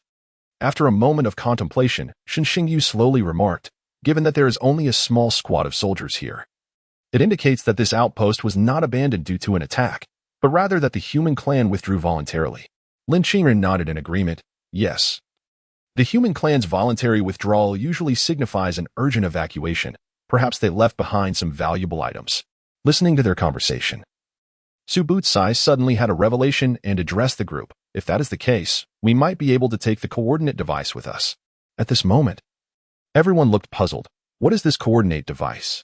Su Butsai explained. "The coordinate device serves as the core of the insignia communication formation, akin to a base station in the outside world. Every human clan outpost is equipped with one. With this coordinate device, individuals within a 100-mile radius can communicate using their insignias." Shen Xingyu furrowed his brow and replied, "If this device is so crucial, the human clan should have taken it when they evacuated, shouldn't they?" Su Butsai slowly shook his head. "In the past, they would have. But it is likely that the coordinate device in this city was not taken." Upon hearing this, the group turned to Su Butsai, who continued, "I just recalled that a few days ago, I overheard some officers discussing a city that received an urgent evacuation order. They mentioned that only people evacuated, leaving everything else behind. I hadn't paid much attention to it until now." Su Butsai smiled apologetically at the others. "My apologies. Had I thought of this sooner, we wouldn't be in such peril." Shen Xingyu waved his hand dismissively. "Brother Su, you cannot be blamed for this." Su Butsai scratched his head, looking somewhat embarrassed, "But rest assured, I will ensure your safe arrival at the outpost." The others cast Su Butsai a warm glance. Lin Qingran then asked, "Let us decide as a group. Should we take a stroll in the city?" Zhang Ziyang immediately responded, "Let us not. What if Iron Blood clan members show up?" Shen Xingyu rolled his eyes at him. "This guy, so timid. Bringing back the core device would at least earn us a 3rd-class merit," Lin Qingran said nonchalantly. Upon hearing this, the other members' eyes lit up. "We have no objections. Let us go." Lin Qingran then turned to Zhang Ziyang. "All right, the majority rules." Zhang Ziyang's face fell at this. Shen Xingyu, noticing this, chided him. "Why are you so cowardly? You are a scion of a prominent family, after all. You're embarrassing General Zhang." Zhang Ziyang found himself at a loss for words in response to Shen Xingyu's remarks. He truly was cowardly. Su Butsai, seated in the driver's seat, was momentarily taken aback by this conversation before his eyes widened in realization. "That General Zhang? Is he the one I'm thinking of?" Seeing this, Shen Xingyu nodded towards the other party. Su Butsai was instantly taken aback. He was the grandson of General Zhang. Subsequently, Su Butsai's gaze grew resolute. He must ensure the safe return of these siblings. Before long, the distant battle began to wane. Everyone hurriedly turned their attention. On the battlefield, only one soldier from the Kwei clan remained standing. The crowd erupted in joy at this sight. Shen Xingyu, shaking his head with a smile, remarked on the tenacity of the situation. "Now they've truly made it easy for us," he mused. He then inquired of Su Butsai, "Brother Su, can you handle the remaining one? We can assist you." Su Butsai, upon hearing this, smiled back. "No need. I alone am sufficient." With that, everyone disembarked from their vehicles. Su Butsai then radiated an astonishing aura. The fierce flame talent surged forth, enveloping him in a fiery red blaze, resembling a war deity reborn from the flames. He turned back and offered a slight smile to the crowd before charging towards the Kwei soldier in the distance. The others quickly followed suit.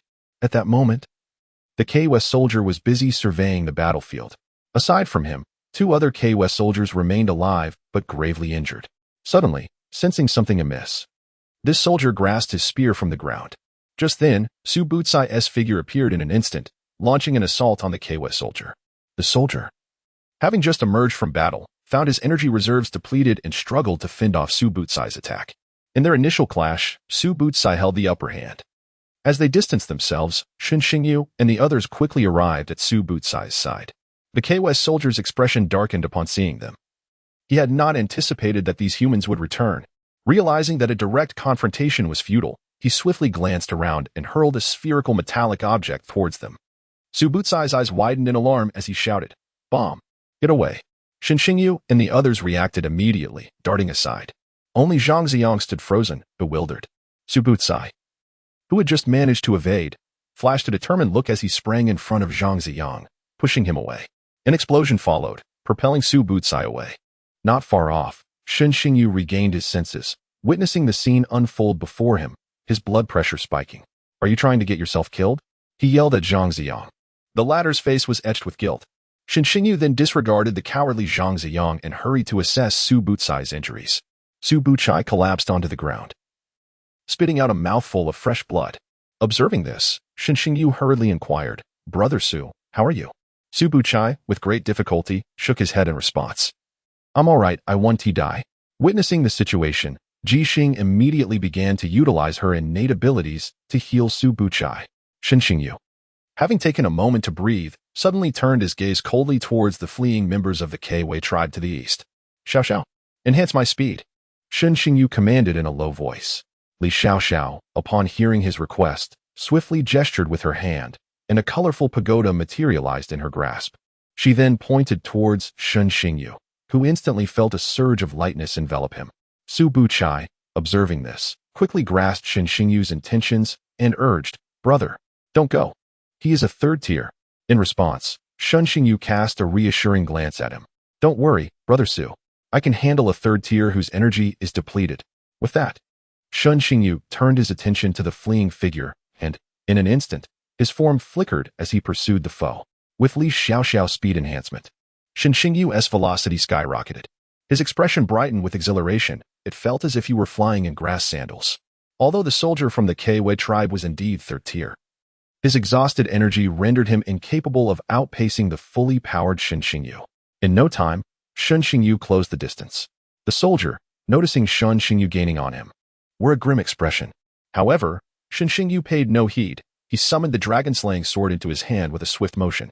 Raising it, he unleashed a powerful strike, Jingxia, leaving no opportunity for the Keiwa soldier to defend himself. The soldier hastily raised his spear to block, but in the next instant, his weapon was cleaved in two. The soldier's pupils dilated in shock as the terrifying sword energy struck him. In a blink, under Shen Xingyu's gaze, the Keiwa soldier was bisected. Shen Xingyu, astonished, examined his dragon-slaying sword, his face filled with disbelief. This was his first time employing Jingxia, and he had not anticipated such overwhelming lethality. Though the adversary's energy had been spent, he was still a genuine third-tier entity. To think he could be slain so effortlessly. Subsequently, Shen Xingyu approached the remnants of the soldier, searching through the remains but finding nothing of value. Disappointment washed over him, truly impoverished. With one last glance at the ill-fated Keiwa soldier, he swiftly returned to his companions. At this moment, Su Butsai had managed to stand with difficulty. Upon Shen Xingyu's return, everyone turned to look at him. Shen Xingyu flashed a smile at them, declaring, "It's taken care of." He then turned to Su Butsai and asked, "Brother Su, are you all right?" Su Butsai weakly smiled in response, "I'm okay. Young brother Zhang provided me with a top-tier healing elixir.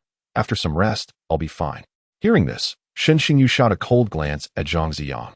That's what he ought to do. Had it not been for Su, he would have been blown to smithereens, Shen Xingyu remarked, his tone laced with evident resentment. "Indeed, it is not our intention to criticize, but how could you be so cowardly?" At that moment, Wuqiren also chimed in. Several young women cast disdainful glances at Zhang Ziyang. Upon hearing their words, Zhang Ziyang lowered his head in shame. "I'm sorry." Su Butsai, upon hearing this, hastily waved his hand and smiled at the group. Enough about him. It's only natural to feel intimidated upon entering the Star Gate for the first time. Besides, it is my duty to support you, he said. Shen Xingyu immediately grew displeased. "Su, don't defend him. He needs to reflect on his actions. Who knows what unexpected situations might arise along the way. You cannot always shield him." Zhang Ziyang remained silent, absorbing Shen Xingyu's harsh but truthful remarks. The earlier situation was not particularly urgent. Had they reacted swiftly, there would have been no casualties. At that moment, Lin Qingran addressed everyone. Let us hasten into the city. Otherwise, when the Iron Blood Clan's forces arrive, it will become quite troublesome. Nodding in agreement, the group climbed into the jeep and proceeded towards the city. Chapter 43. Ambushed on the way. Shortly thereafter, the group returned to the jeep. Su Buchai, nursing an injury, relinquished the driving duties to Shin Xingyu. Although he lacked a driver's license, he had considerable experience behind the wheel in his previous life. Shin Xingyu took the driver's seat, brimming with excitement. The god of driving on Akinuma Mountain has arrived. With a loud roar, the jeep surged forward, stirring up a whirlwind of dust as it sped towards the stronghold city. Along the way, the onlookers were thoroughly captivated by Shin Xingyu's driving skills. The jeep raced across the wilderness like a wild stallion, indifferent to the road conditions. And the passengers found themselves swaying to the point of feeling nauseous. Upon arriving in the city, the group disembarked, their faces pale. Shin Xingyu, having satisfied his thrill-seeking, stepped out of the vehicle with a sense of accomplishment. Lin Qingran, observing Shin Xingyu's smug expression, admonished him, "You should refrain from driving." The others silently nodded in agreement. Shin Xingyu felt somewhat hurt. Why? I was driving so fast. The group rolled their eyes. Indeed, it was fast enough to nearly jolt their hearts out of their chests. After a brief period of rest, Lin Qingran addressed the group. Time is of the essence. We must split up. Su, you are injured. So stay here and watch the vehicle. Shin Xingyu and Wu Qiren, accompany me to retrieve the positioning device. The rest of you, scout around to see if you can find anything useful. Everyone nodded in agreement, aware that the Iron Blood Clan could arrive at any moment. They needed to act swiftly.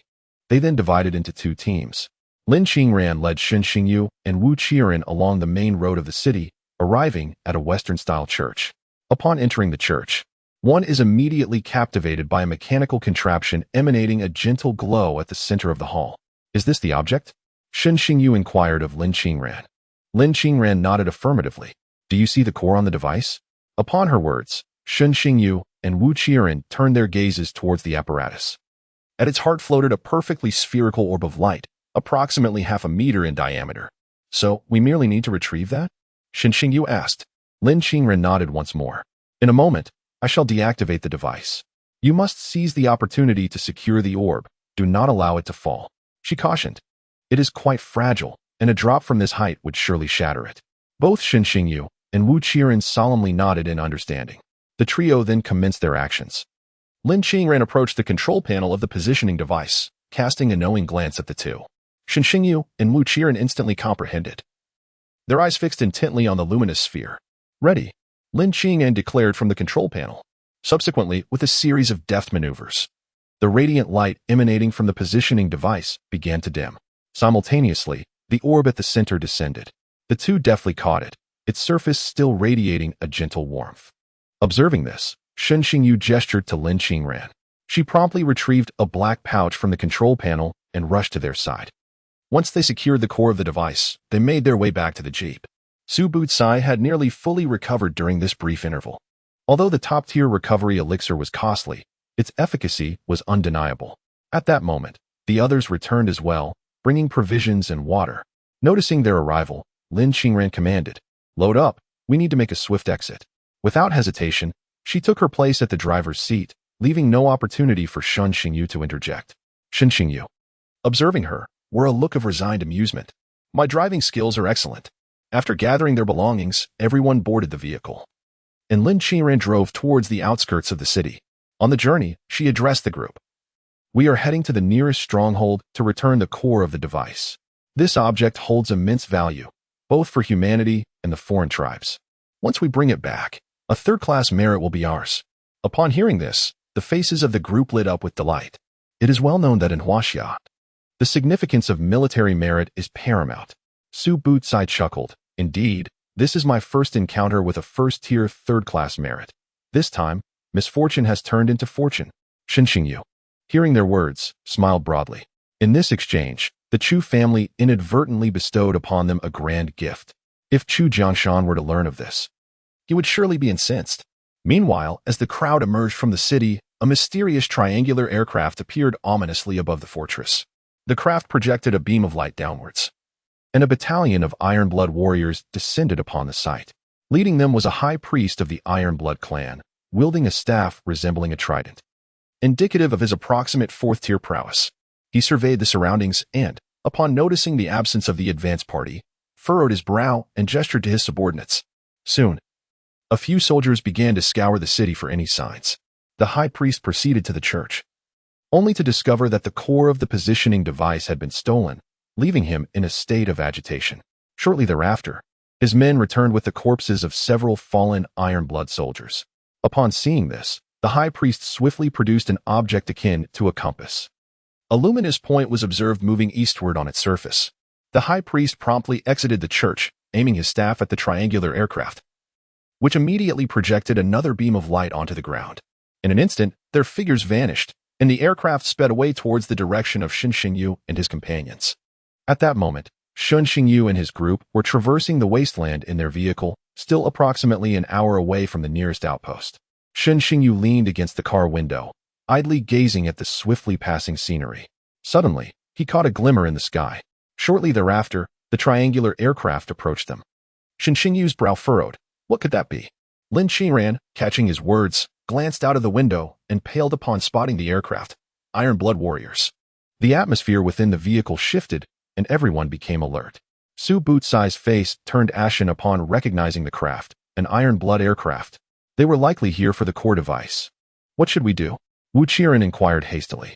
Shen Xingyu, his expression darkening, realized that fleeing was futile. He turned to Lin Qingran, who was rapidly formulating a strategy in her mind. After a moment of contemplation, she spoke to Shen Xingyu.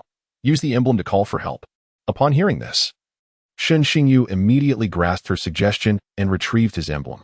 After infusing it with spiritual energy, the emblem illuminated, projecting a shimmering screen. The screen displayed a message board akin to a group chat, which was inundated with messages.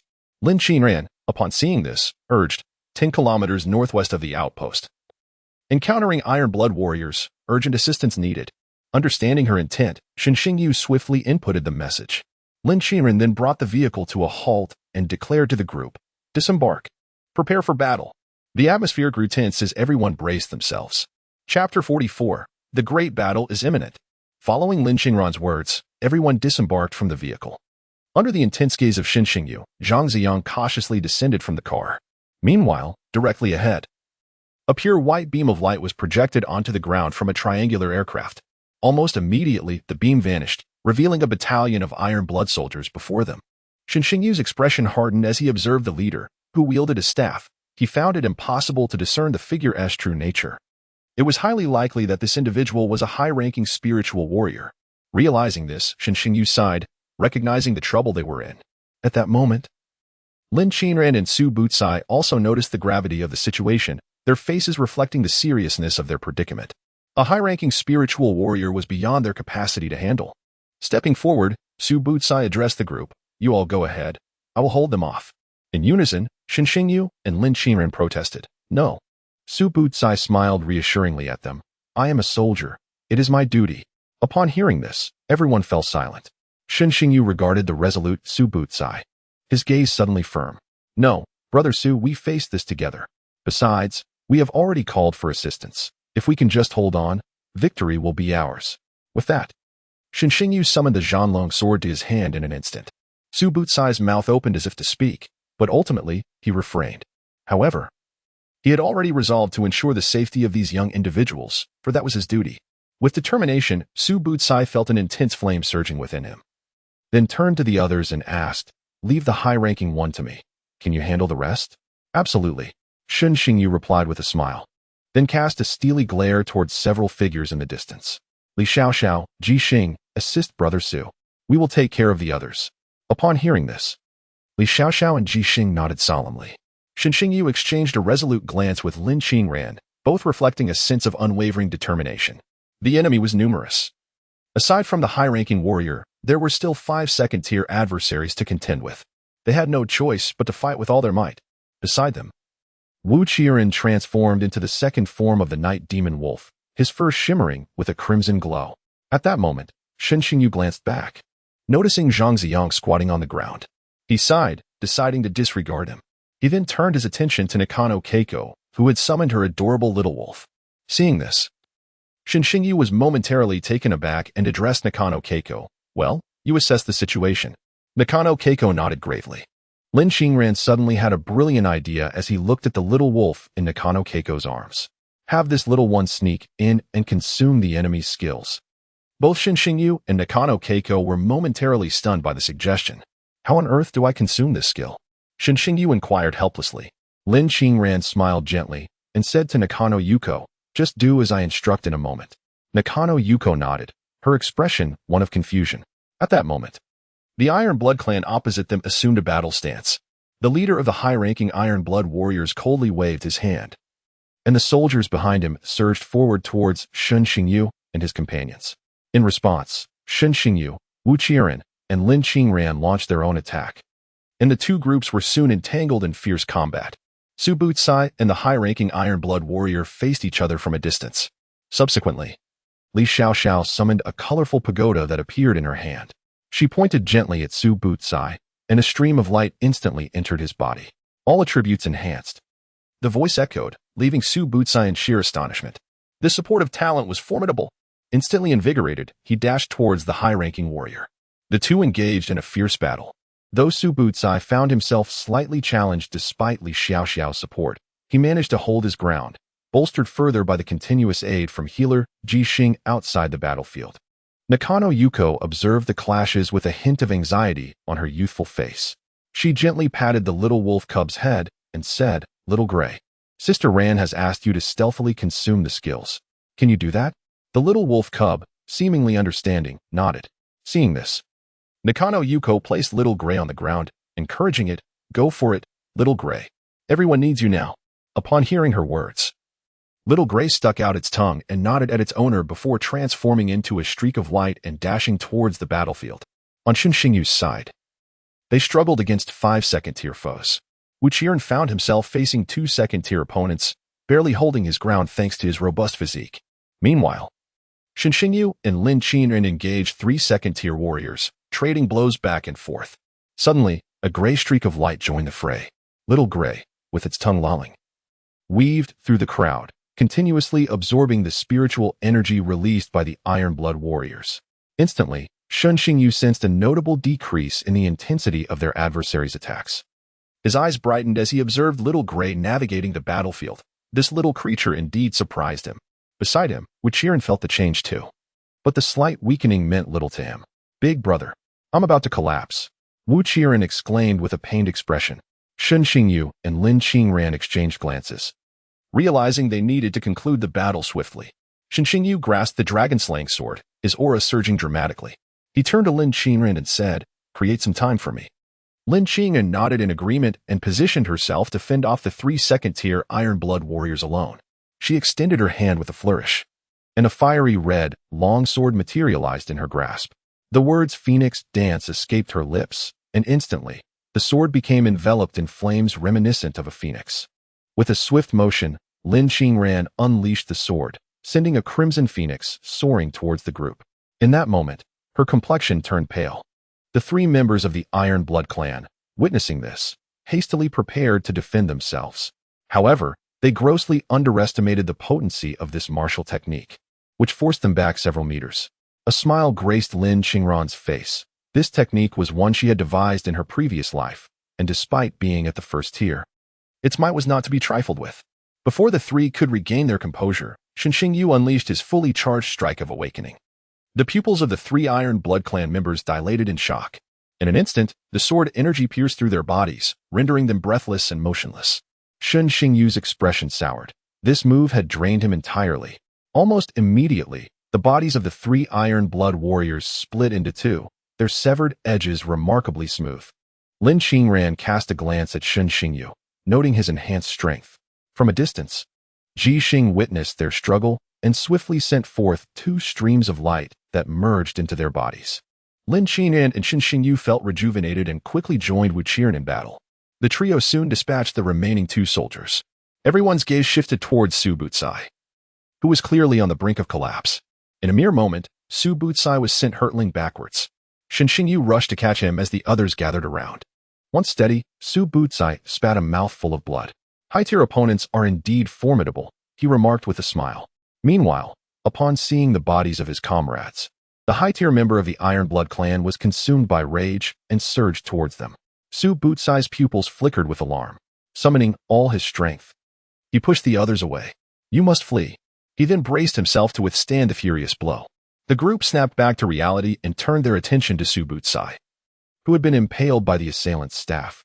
Blood poured from his mouth as he clutched the assailant's arm, turning to the others and shouting, "Hurry! Take the core device back." Chapter 45. Reinforcements arrive. In an instant, the eyes of the gathered crowd brimmed with tears. Xinxingyu, witnessing this scene, felt a profound shock. "Sugu," he murmured, staring at the soldier's pierced chest, an indescribable sorrow spreading within his heart. Su Bucai, his face contorted in pain, shouted once more at the group, "What are you waiting for? Run!" Upon hearing the words, Xinxingyu forcibly suppressed the tumult of grief and indignation within him. His eyes reddening as he addressed the crowd, "Let us depart." As a high-ranking spiritual warrior, he understood that if they lingered any longer, escape would become impossible. They could not allow Su Bucai's sacrifice to be in vain. "Move," Xinxingyu called out once more.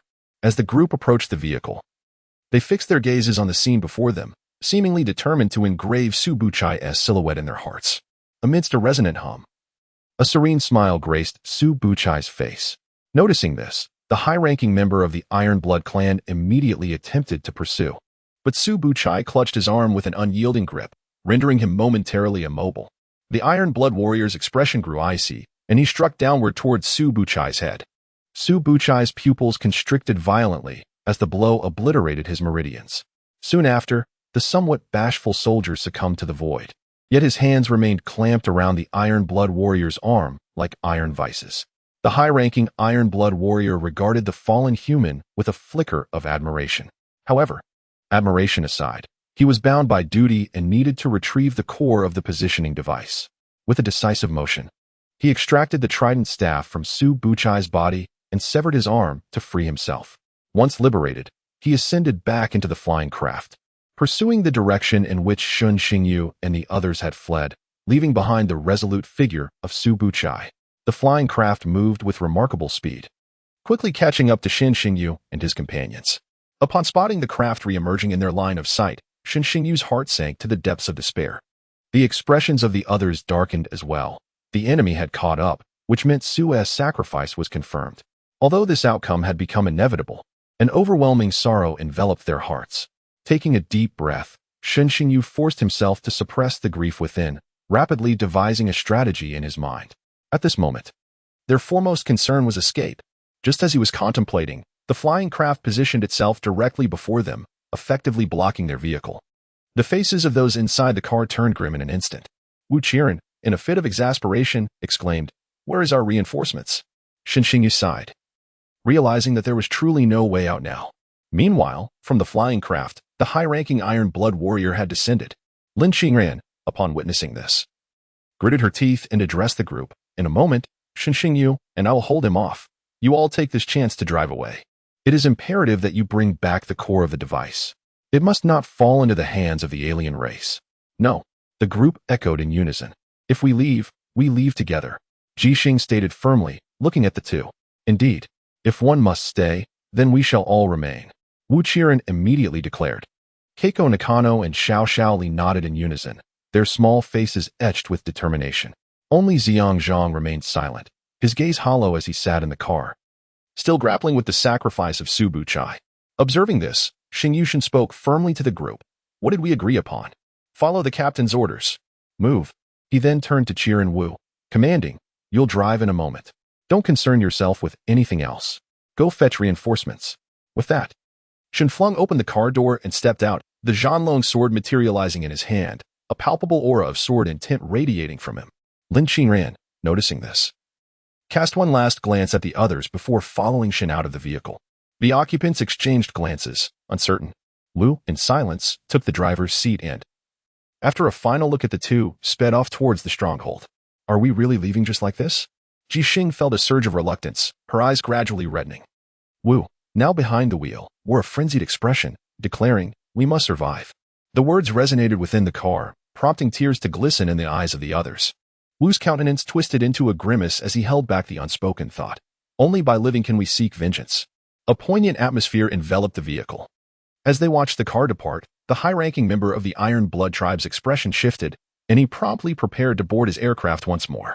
Yet, Shun and Lin would not grant him such an opportunity. Without further ado, they launched their assault. Shun, refusing to hesitate, executed the technique of Jingjia. A powerful surge of sword energy surged towards the high-ranking Iron Blood warrior. The adversary frowned, his trident staff emanating a soft glow. With a mere flick, Shun's sword energy was effortlessly dispelled. Immediately following, Lin unleashed her fiery longsword, sending forth a scarlet phoenix toward the opponent. Yet, the high-ranking warrior, indifferent to the effort, dismissed the manifestation of spiritual energy with ease. Evidently growing impatient, he regarded Shin and Lin as mere jesters.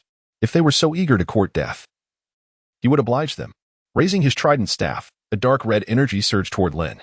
Shin, witnessing this, was struck with alarm. In a split second, he channeled the remnants of his spiritual energy into the Zhanlong sword. Cut through the chaos, he murmured, for it was the first time he employed this technique. As the words left his lips, he transformed into a streak of light, appearing before Lin in an instant. 4 or 5 strands of sword energy intertwined and surged towards the high-ranking warrior. However, in a mere exchange, the sword energy was swiftly extinguished by the opponent's energy blast. Then, to Lin's astonishment, the energy hit Shun, sending him hurtling backward. In the air, Shun Xingyu resembled a kite severed from its string, plummeting to the side. Feeling as though his very organs were shattering within him, spewing forth copious amounts of blood. Upon witnessing this, Lin Qingren swiftly moved to catch Shin Xingyu. Why? As she gazed at his bloodied visage, her heart ached with profound sympathy. As he spoke, Shin Xingyu coughed up another mouthful of blood and managed a faint smile at Lin Qingren. Your father entrusted me with your protection. With that, Shin Xingyu's vision gradually blurred, and he succumbed to unconsciousness. Hearing his words, Lin Qingren felt a pang in her heart, touched by his declaration. She smiled gently, looking at the unconscious Shin Xingyu, and murmured, "Thank you." At that moment, the higher-ups of the Iron Blood clan clearly had no intention of granting them respite. Charging towards the two once more, Lin Qingren, although unwilling to accept her fate, realized that she alone could not alter the dire situation. With a sigh, she cast a glance at Shin Xingyu in her arms and suddenly smiled brightly. Perhaps perishing alongside this man wouldn't be so bad after all. With this thought, Lin Qingren gently wiped the blood from his face, revealing a somewhat dashing countenance. Meanwhile, the energy emanating from the trident was about to engulf them both. Just as they were on the brink of disaster, a piercing sound split the air, prompting Lin Qingren to look up in astonishment. A figure materialized before them, intercepting the energy force. Clad in white, the man turned to Lin Qingren and smiled. "Sister, leave the rest to me." Chapter 46. The Phoenix's Rebirth. Immediately, the desolate expanse was engulfed in swirling dust. Lin Qingren turned to see 3 military green jeeps racing toward them. The high-ranking member of the Iron Blood clan also took note of this development. Casting a glance at the man in white, he promptly boarded his aircraft to make his escape. Lin Qingren's expression changed dramatically, and she hurriedly called out to the man in white, "Don't let him get away." The man in white responded with a calm smile, "Don't worry, sister, he won't escape." As he spoke, a brilliant firelight streaked across the sky above them, accurately striking the Iron Blood clan's aircraft, which erupted in a fiery explosion mid-air. The high-ranking member of the Iron Blood clan plummeted to the ground, though the explosion caused him little harm. Observing this, the man's gaze turned icy. With a swift motion, an ice-blue longsword materialized in his hand. He then hurled the blade, impaling the high-ranking member of the Iron Blood clan and pinning him to the ground. Seeing this, Lin Qingren finally felt a sense of relief. Meanwhile, the 3 military green jeeps gradually came to a halt. Wu Qiren, Ji Xing, and the others hurriedly disembarked and rushed toward the two. Upon witnessing the critically injured Shin Xingyu, the expressions of the onlookers instantly darkened. "Doctor, where is the doctor? Someone requires urgent medical attention." Wu Qiren shouted towards the rear. A woman clad in a white coat hurried forward, weaving through the crowd. Upon seeing the unconscious Shin Xingyu, she swiftly began to assess his injuries. However, the more she examined, the more alarmed she became. Lin Qingren, noticing the change in the doctor's demeanor, felt a pang of dread in her heart. "Doctor, how is he?" "The situation is dire. His internal organs have sustained significant trauma," the doctor replied, causing panic to ripple through the crowd. Zhang Xiang quickly produced a large handful of spiritual elixirs and offered them to the physician. "Doctor, Will these be of any use? The doctor glanced at the elixirs. Though they were of the highest quality, Shen Xingyu's injuries were too severe for them to be effective. Seeing the hopeful gazes of the onlookers, the doctor shook her head in resignation. His injuries are grave. These elixirs will not suffice. I can only administer some medication to stabilize his condition for now. Whether he can endure until we reach the hospital at the base depends on his own strength. Hearing this, the crowd's faces paled. After speaking, the doctor continued her actions, retrieving a syringe from her medical kit and injecting it into Shen Xingyu. Lin Qingren gazed at Shen Xingyu's pale face, her expression stoic. Though her reddened eyes betrayed her turmoil, she lifted Shen Xingyu into her arms, struggling to rise from the ground, and then made her way towards the jeep. We must return to the base. The others, momentarily entranced by her slender silhouette cradling Shen Xingyu, quickly regained their senses and followed suit. Wu Qiren volunteered to take the driver's seat, and after stirring a cloud of dust, the vehicle roared off like a fierce tiger into the distance. Outside the Stargate, in District 3, within the confines of the hospital at Base 318, the group anxiously awaited in front of the emergency room. Wu Qiren sat silently in the corridor, his head bowed in contemplation. He had followed Shen Xingyu's instructions to drive back to the base for assistance. Not long after, they encountered the reinforcements responding to their distress signal. Guilt gnawed at him. Had they all remained together, perhaps this outcome could have been averted. Lin Qingren sat opposite Wu Qiren, her brow furrowed in silence, as if grappling with a momentous decision. Suddenly, the emergency room door swung open. The group rushed forward at the sound. "How is the doctor?" they inquired in unison. The doctor removed her mask and sighed deeply. "At this moment, we can only ensure the survival of this young man, but it can only be sustained for a day. Without a 9th-tier healer, I fear." The crowd's eyes lit up at her words. As long as there was a way, hope remained alive. "Thank you, doctor." After a brief expression of gratitude towards Dr. Wu Qiren, Zhang Ziyang retrieved his nameplate to seek assistance. Hearing this, the crouched Zhang Ziyang promptly sent a message to Lao Jia via his nameplate, insisting he must contact a healer of at least the 9th tier, regardless of the conditions imposed. Subsequently, he shared his location with Lao Jia. Before long, Lao Jia responded, "Young master, I can make the connection, but one day is too tight a time frame. It is entirely impossible to arrive in time. Some of the 9th-tier seniors are currently on the front lines and cannot be disengaged." Upon reading the message, Zhang Ziyang's expression turned fierce as he quickly typed back, "You must reach out to my grandfather immediately. Whether they are on the front lines or otherwise unable to come, I demand to see someone within a day." "Understood, young master." At this moment, not only Zhang Ziyang but everyone was mobilizing their connections to find a 9th-tier healer who could arrive promptly. Military personnel also came by, and upon learning the situation, they began assisting in the search. However, the responses received were nearly identical. Either the time frame was too short, or individuals were occupied at the front. Everyone was left in a quandary. After more than 4 hours had passed, they still could not locate a 9th-tier healer in the vicinity of the 3rd district. Even General Zhang, personally intervening and reaching out to several contacts, found that no one could make it in a single day. Damn it! Zhang Ziyang's eyes reddened as he struck the hospital wall with force. He felt both guilt and self-reproach, lamenting that he had been of no assistance during the journey. Su Gu had sacrificed himself. Even Brother Shun. How could he be so ineffectual? Not only Zhang Ziyang, but as seconds ticked away, everyone else was also restless. Were they truly to witness Shen Xingyu perish before their very eyes? At this thought, Li Xiaoxiao and Nakano Keiko could not hold back their tears. The others clenched their jaws, eyes brimming with anguish, continuing to reach out to anyone they could, determined not to let any glimmer of opportunity slip away. Just as anxiety enveloped them, Lin Qingren suddenly stood and walked towards the hospital room. The others hurried to follow, but upon reaching the door, Lin Qingren turned and blocked their way. "You must stay at the entrance. Under no circumstances are you to allow anyone else near here," she commanded. Ji Xing furrowed his brow at her words. "Do you have a plan?" Lin Qingren nodded subtly. Joy flickered across their faces. "Goddess Lin, what is your plan?" Wu Qiren inquired. "Never mind," Lin Qingren replied, closing the door firmly. The group was left in a state of confusion. What should they do now? Wu Qiren asked the others. After a moment of contemplation, Ji Xing addressed the group, "Continue reaching out and prepare for all possibilities." The others nodded in agreement. Inside the hospital room, Lin Qingren sat on the stool beside the hospital bed, gazing at the unconscious Shen Xingyu, her heart a tumult of emotions. She indeed possessed a means to save him, yet the cost was considerable. Her gift, known as Phoenix Fire, bestowed upon her a unique ability reminiscent of the mythical phoenix of ancient Huaxia, the power of rebirth.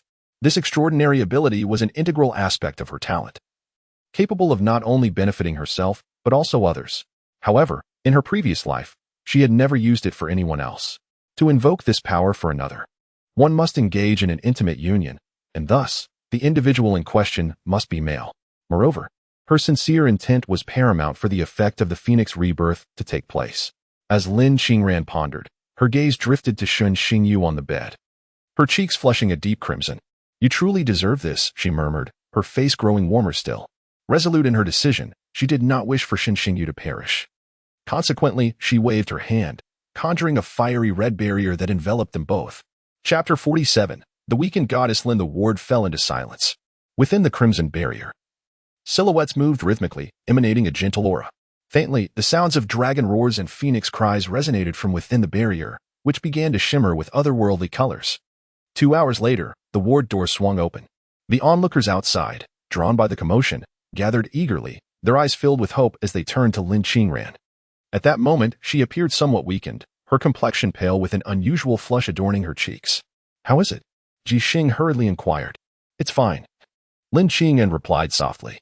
After speaking, she silently walked past the crowd, her steps somewhat unsteady. Wu Qiren observed Lin Qingran's retreating figure and sighed. The goddess has certainly exerted herself for her brother. She looks so frail. Upon hearing his words, the others nodded in agreement. At the mention of Wu Qiren's comment, Lin Qingran stumbled slightly before suddenly quickening her pace, vanishing from their sight. The crowd, noticing her abrupt departure, hurried into the ward. To their astonishment, they found Shun Xingyu's complexion rosy and radiant, rhythmically snoring. However, a distinct handprint marked his left cheek, a detail that was soon overlooked by the group. Wu Qiren, recognizing the urgency, swiftly ran to summon the doctor. Upon the doctor's arrival and subsequent examination of Shun Xingyu, his expression shifted to one of astonishment. Ji Xing, sensing something amiss, quickly asked, "Doctor, how is he?" The doctor scratched his head, bewildered. "This is truly strange. I have never encountered such a situation." Wu Qiren, growing anxious, implored, "Doctor, please, spare us the suspense." Upon hearing this, the doctor promptly reacted and addressed the crowd. "This young man merely lacks vitality, he is otherwise in excellent health." As he spoke, he turned to the others, inquiring, "Have you managed to secure a 9th-tier healer?" The crowd shook their heads in response. At the doctor's words, the tension that had gripped their hearts finally began to dissipate. Observing their denial, the doctor was momentarily bewildered. It was nothing short of a medical miracle that someone on the brink of death could be revitalized without the assistance of a 9th-tier healer. "How did you achieve this?" he asked, filled with curiosity. Wu Qiren, upon hearing the question, waved his hand dismissively. "Why are you asking so many questions? The person is fine now. You may leave. This is no longer your concern." The doctor, slightly taken aback, chuckled awkwardly, realizing that his inquiry may have been somewhat intrusive. He then departed, though a look of perplexity lingered on his face. Could it be that my earlier examination was flawed? The doctor fell into a deep state of self-doubt. Meanwhile, Shun Xingyu's consciousness gradually awakened, discovering himself in a vast, white expanse. He rubbed his aching forehead and surveyed his surroundings, confusion etched on his face. "Where am I?" At that moment, a mechanical voice resonated within the space. "Congratulations, host, on achieving the remarkable feat of surviving a great peril. You are awarded a triple cultivation card and have triggered the conditions for a system upgrade. System upgrade maintenance in progress. Remaining time 23 hours 23 minutes. As the voice concluded, a luminous screen appeared before Shun Xingyu, displaying all pertinent information about him. Host name, Shun Xingyu, race, human, age, 20, level, 1st-tier spiritual warrior, talent, dragon slaying sword talent, phoenix soul, talent effect, innate sword intent comprehension. Sealed with the ancient azure dragon soul, newly added phoenix fire, combat skills, awakening of insects, perfect level, cleaving through chaos, novice level. Upon reviewing this information, Shun Xingyu felt utterly bewildered. What on earth was this phoenix soul? And what was this newly added phoenix fire? Wasn't phoenix fire the talent of goddess Lin? How could it possibly be associated with him? What had transpired during his unconsciousness? Subsequently, Shun Xingyu turned his attention to the double cultivation card floating before him. Grasping it in his hand, and the system's prompt resounded suddenly. Triple cultivation card. Your cultivation speed is tripled, lasting for 4 hours. Upon witnessing this, Shen Xingyu broke into a smile. This was indeed a fortuitous item. He was already close to reaching the 2nd tier, and with this triple cultivation card, he might just break through in one go. System, where is this place? Shen Xingyu then inquired, tucking the triple cultivation card away. This is the consciousness space.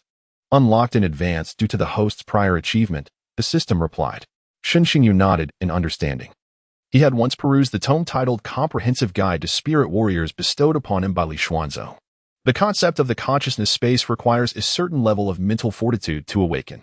A series of circumstances left Shen Xingyu both astonished and elated. Subsequently, he gazed towards the rear of the system's luminous interface.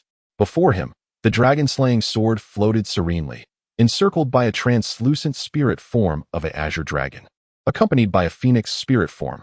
The phoenix spirit appeared considerably weaker than its azure counterpart.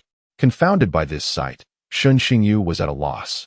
He recognized the azure dragon spirit, but where did the phoenix spirit originate? He resolved to venture forth and discern the events that had transpired. System, how do I exit the consciousness space? It is determined by the host's subjective awareness, replied the system, nodding in understanding. Shen Xingyu focused his thoughts and returned to the realm of reality. He blinked in bewilderment, a sharp scent of disinfectant assailing his nostrils. As he surveyed his surroundings, he realized he was reclining on a hospital bed. Xingyu, you're awake, exclaimed a voice tinged with delight.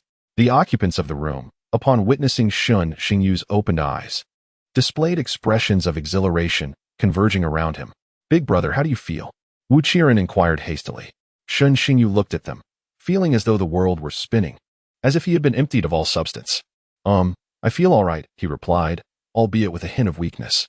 Li Xiaoxiao, upon hearing this, quickly asked, Xingyu, are you hungry? Shall I prepare something for you? Shen Xingyu's eyes brightened at her words. Thank you, Xiaoxiao, he responded, for he was indeed famished, feeling an emptiness within. Elated, Li Xiaoxiao nodded and dashed out of the ward, followed closely by Nakano Keiko. Observing the remaining trio, Shen Xingyu suddenly inquired, where has Ranon gone? Wu Qiren sighed in response. Big brother, you must express your gratitude to Goddess Lin. You were once given a critical condition notice, and it was Goddess Lin who pulled you back from the brink of death. I noticed she seemed rather weak just now. Shen Xingyu felt a warmth spread through his heart upon hearing this.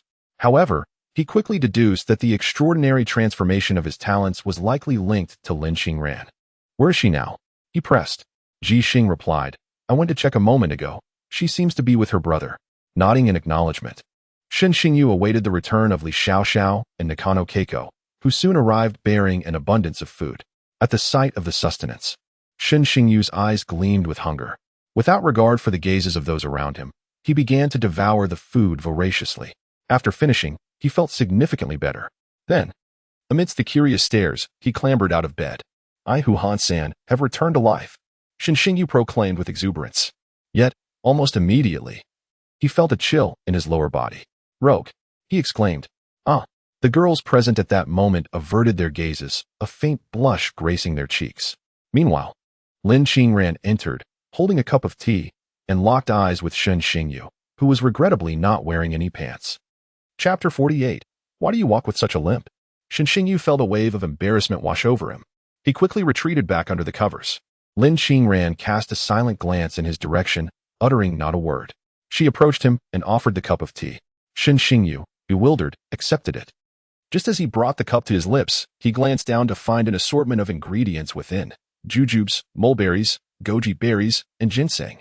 With a wry smile, he remarked, Ran, I'm merely unwell, not weak. There is no need for such extravagant nourishment. Upon hearing this, Lin Qingran shot him a dispassionate look, urging, drink up. Shen Xingyu, with a reluctant smile, gulped the tea down in one go. The onlookers stifled their laughter at the sight. After finishing, Shen Xingyu set the cup aside. Suddenly remembering something, his expression turning grave. Brother Su. Upon hearing this name, the room fell into a heavy silence. Shen Xingyu's expression became complex. Wu Qiren hesitated, then spoke up. Brother Su's remains will soon be transported back home.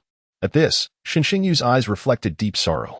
He took a deep breath, stating, We must go pay our respects to Brother Su. The others nodded solemnly in agreement. Subsequently, they exited the hospital room, and after Shen Xingyu donned his attire, he stepped out. Let us go, he addressed the group. Throughout the journey, silence enveloped them until they reached the place where the martyrs' remains were preserved. They walked down a dimly lit corridor, the air thick with the scent of formaldehyde.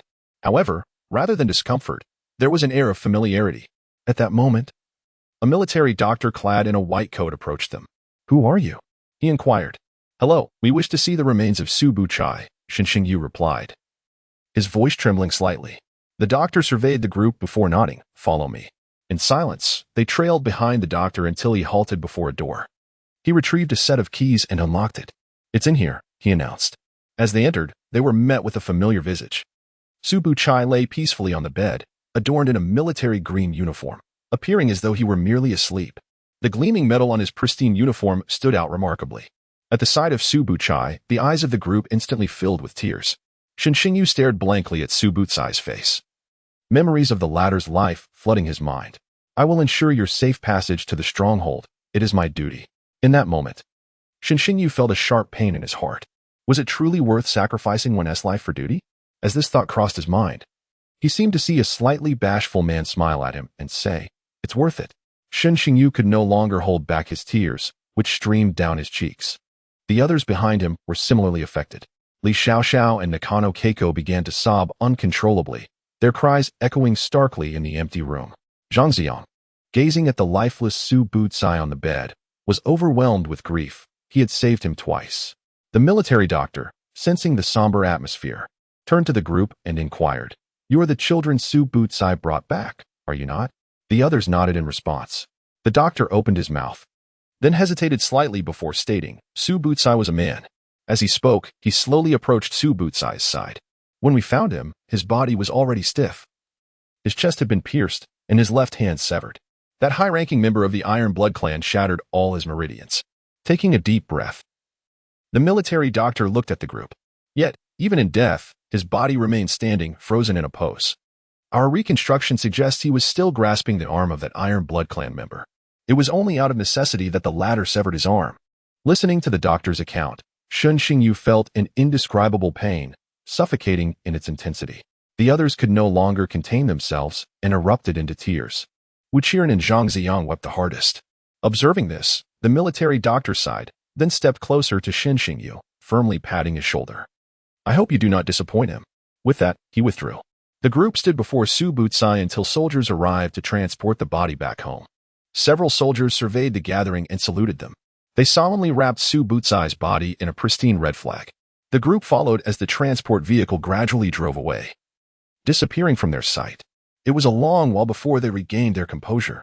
Xinxingyu let out a long breath, his gaze turning icy.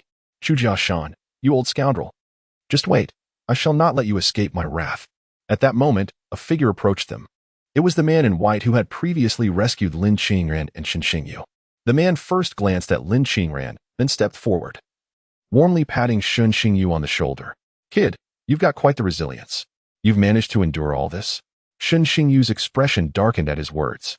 "Brother, your words are quite pleasing to hear. Thank you for saving Ran. The man spoke again. Upon hearing this, Xinxingyu raised an eyebrow. "Who are you? Is Ran someone you know?" The man looked at Xinxingyu in surprise, then turned to Lin Qingran. Lin Qingran's lips twitched as she glared at Xinxingyu. "He is my brother, Lin Xiling." Upon hearing this, Xinxingyu broke out in a cold sweat. "Oh, I apologize, Brother Lin." Lin Xiling chuckled slightly at Xinxingyu. He then casually draped an arm over Xinxingyu's shoulder and said, "It's a trivial matter. I've heard Aunt Chu speak of you before. Your name is Xinxingyu, right? Li Lao's disciple?" Xinxingyu nodded vigorously. In the next moment, Lin Xiling's gaze towards Xinxingyu turned somewhat teasing. "I heard from Aunt Chu that you wish to become my brother-in-law, don't you? Alas, let me advise you. The sea of bitterness is boundless. Turning back is the shore. My sister's temperament is such that it would be akin to bringing home a massive iceberg." The crowd listened to Lin Xiling's nonsensical rambling, their faces darkening. Lin Qingran, upon hearing Lin Xiling's words, was filled with indignation and swiftly kicked him. "Shut up." Lin Xiling immediately wilted, casting a look of self-preservation towards Xinxingyu. I have consulted my father, and you all will be executing tasks at this base from now on. I will take you to the resting area." Lin Xiling became serious and addressed everyone. He then led the group toward the urban area. Along the way, Xinxingyu suddenly glanced at Lin Qingran. Her walking posture seemed somewhat peculiar. Ran, did you injure your leg previously? Shun Xingyu inquired. Lin Qingren shook her head. Then why do I feel like you're limping? As Shun Xingyu's words fell, everyone turned to look at Lin Qingren. Indeed, Lin Qingren replied, her face flashing with irritation as she shot a fierce glare at Shun Xingyu. This guy truly knows how to touch on sensitive topics. Mind your own business. Chapter 49, Triple Experience Card activated. Breaking through to the second tier. After Lin Qingren's outburst, her pace quickened as she raced ahead of the group. Shun Xingyu scratched his head, wondering why she seemed so irritable today. Subsequently, the group followed Lin Xiling through the urban area, arriving at the resting zone. Lin Xiling first arranged their accommodations. The resting area of this base was quite decent, featuring a modern villa with a predominantly European style. Once everyone settled in, they proceeded to the lobby on the first floor, where Lin Xiling was waiting for them. As the crowd gathered, Lin Xiling addressed everyone, inviting them to take a seat. He continued, regarding your situation, Ranin has briefed me fully. I have reported everything on my end. The fact that you have brought back the core of the device is indeed a significant accomplishment, and I believe that the outcome of your endeavors will manifest soon. A contemplative expression graced Lin Xiling's face as he spoke. Observing this, Shun Xingyu furrowed his brow.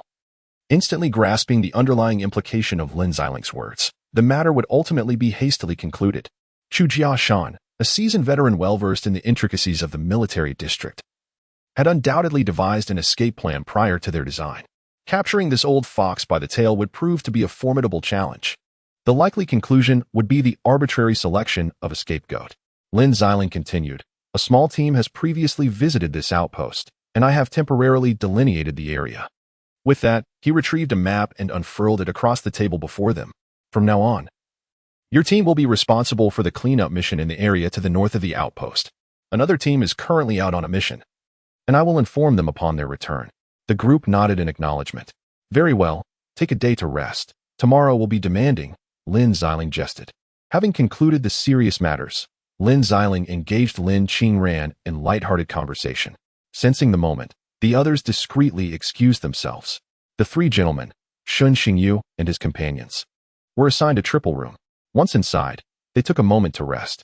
Zhang Ziyang lay on the bed, staring blankly at the ceiling in a daze. Wu Qiren, on the other hand, quickly fell asleep.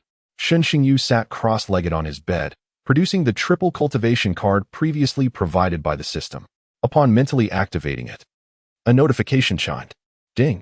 Triple cultivation card activated successfully. Duration, 4 hours. Without hesitation, he began to practice the basic breathing technique. As night fell, a sharp crack echoed from his body, causing Shun Xingyu to abruptly open his eyes, excitement evident on his face. I've broken through. Second tier achieved. He sensed that the meridians within him had doubled in strength, and his absorption rate of spiritual energy had accelerated. A faint smile spread across his lips. This triple cultivation card was indeed effective. Just in the final minutes of its 4-hour span, he had finally made his breakthrough. However, the swiftness of his advancement meant that consolidating his new level would require time and patience. Rising from his bed, Shun Xingyu glanced over at his companions. Wu Qiren was still asleep, while Zhang Ziyang remained lost in thought, staring at the ceiling.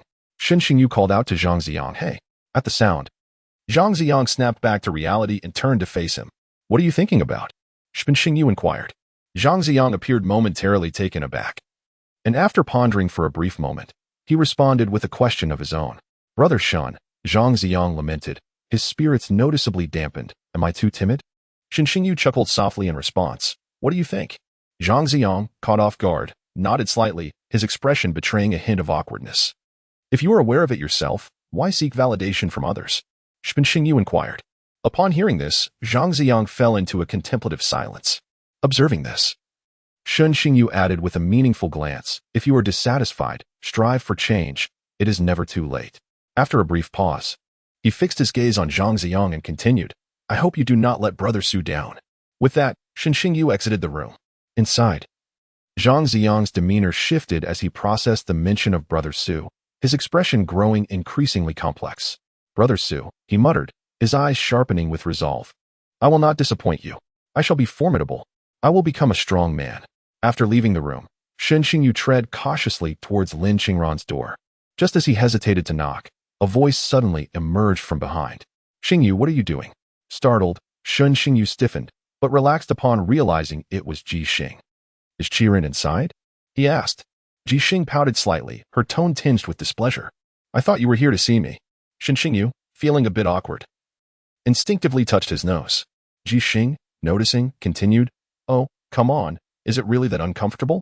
She stepped out for a bit and hasn't returned yet. Shen Xingyu was taken aback. How did you know? How could I not notice your discomfort? Ji Xing interjected with a teasing glint in her eyes. Shen Xingyu nodded, surprised by her perceptiveness. He had not expected the so-called sea queen to be so observant. Just as he was about to slip away, the sound of footsteps echoed through the corridor. Both Shen Xingyu and Ji Xing turned to see figures emerging from the staircase. Clearly having spotted the two, the group halted at the foot of the stairs. The leading boy glanced at them before striding over, bypassing Shen Xingyu and heading directly for Ji Xingyu. He called, a gentle smile gracing his features. Ji Xing's countenance darkened instantly at the sight of him. Get lost. Qin Yong, I warn you, do not call me that again. It's disgusting. Witnessing the exchange, Shen Xingyu's expression became intriguingly contemplative. It was the first time he had seen Ji Xing genuinely angry with someone. This guy is something else, he thought. Xingyu, after all these years, you still hold a grudge against me? The past was merely an accident. The young man named Qin Yong, upon hearing Ji Xing's words, did not display anger but instead spoke gently. An accident? Ji Xing found his words amusingly infuriating. After all, they had shared a bed. Could it truly be deemed an accident? Upon hearing this, Qin Yong's expression faltered slightly. Xingyu, there are others present. Perhaps it would be prudent to refrain from such comments. Regardless, you remain my fiancée. I have merely slept with another woman. My heart still belongs to you. Shen Xingyu, upon hearing this, could not help but display a look of incredulity. Was this not a quintessential quote from a scoundrel? My body may belong to anyone, but my heart will forever be yours. Ji Xing, upon hearing this, laughed bitterly. Do you not find your words rather repugnant? As she spoke, her gaze turned towards Shen Xingyu, and a sudden spark of inspiration ignited within her. Then, amidst the astonished gazes of those present, Ji Xing wrapped her arms around Shen Xingyu's, declaring, I will inform my father to annul our engagement with Hangrong. I now have a new boyfriend, so mind your address. Otherwise, my boyfriend might become jealous. Shen Xingyu, feeling the soft touch of her embrace, stood frozen in astonishment. Had he unwittingly become a shield? In Chapter 50. This is my first kiss. Qin Yong and his entourage wore grim expressions at this spectacle. Who are you, kid? Do you not know Ji Xing is my brother Qin's girlfriend? One of them shouted. Indeed, she has an engagement. Another chimed in. You are nothing but a third party. They jeered at Shen Xingyu. Upon hearing this, Qin Yong raised his hand, and the raucous crowd quieted. He looked at Ji Xing and gently said, Xingyu, stop throwing a tantrum. Do you think I would believe you could just pull any random person as a shield? Shen Xingyu, upon hearing this, felt a surge of indignation. Who are you calling a random person? Just as he was about to respond, Ji Xing gently tugged at him. Then, in front of everyone, Ji Xing wrapped her arms around Shen Xingyu's neck and fervently pressed her lips against his. Qin Yong and his companions were left utterly astonished. After a moment, Ji Xing released him, her cheeks flushed, and turned back to Qin Yong. Do you believe me now? Shen Xingyu stood there, bewildered. Was I just taken advantage of? Mother, I have made it. At that moment, Qin Yong could no longer maintain his composure. His face darkened with barely contained fury. Fine. You are bold. Just wait and see.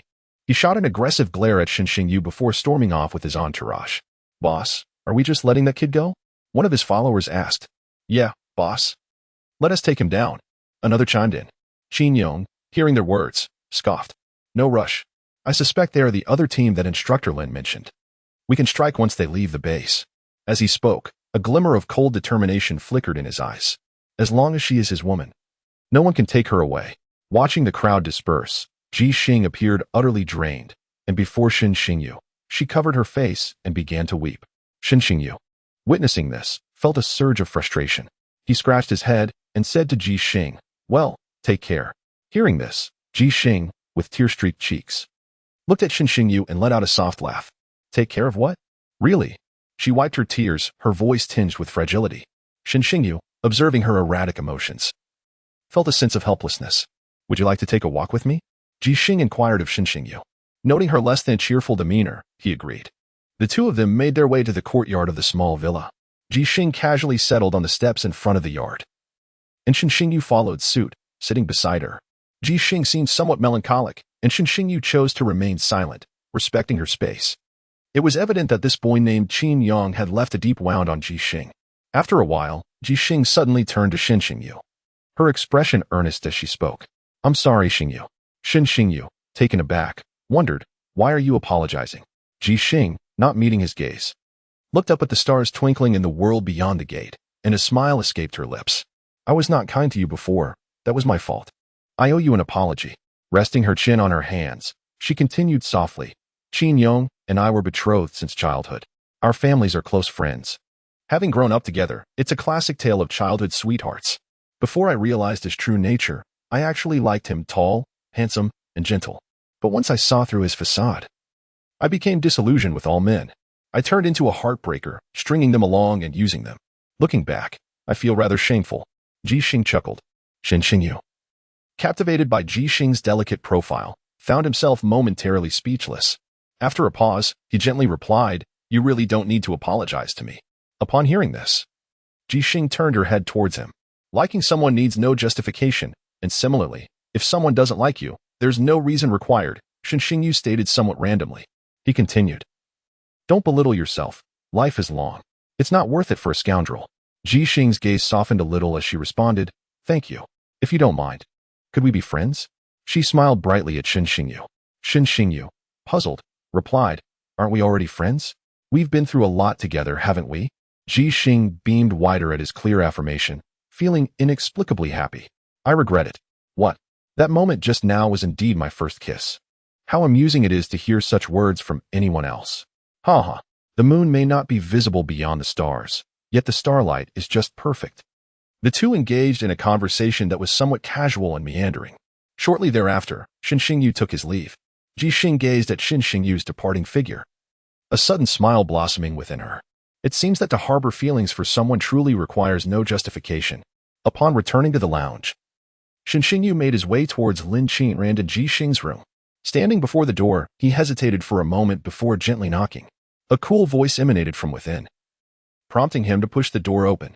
Lin Qinran was reclining on the bed, leisurely reading a book while indulging in a lollipop. At this moment, she exuded a warmth that contrasted with her earlier aloofness. Hearing the sound of the door, she glanced toward it, and for an instant, a flicker of panic crossed her face upon seeing Xin Xingyu. However, she quickly masked it, feigning calmness as she inquired, Is there something you need? Xin Xingyu stood at the threshold, scratching his nose. Indeed, there is a matter at hand, he replied. Upon hearing this, he moved over to Ji Xing's bed and took a seat. About earlier, were you the one who saved me? He asked. Lin Qinran rolled her eyes, responding nonchalantly. Did you not already know? Why ask me? Xin Xingyu, observing her indifferent demeanor, found himself at a loss for how to proceed. After gathering his thoughts, he tentatively asked, I am not quite sure what's happening. My innate abilities have inexplicably increased with a few fiery sparks. Lin Qingran's hand trembled slightly as she held her book upon hearing his words. This must be related to you, right? She queried, a hint of blush creeping onto her cheeks. To be honest, she too was puzzled by the situation. In her previous life, she had never utilized the Phoenix Nirvana on anyone else. After today's incident, her Phoenix Fire talent had mysteriously gained a miniature dragon spirit. She had been contemplating this today, suspecting it was connected to their respective talents. Then Lin Qinran, with a hint of whimsicality, stated, My Phoenix Fire talent possesses a hidden ability called Phoenix Nirvana. It was indeed this ability that saved you today. As she spoke, a trace of unease flickered across her face. Perhaps using this ability required me to scorch you with Phoenix Fire, thereby leaving some trace upon your innate abilities. Upon hearing this, Xin Xingyu nodded in understanding.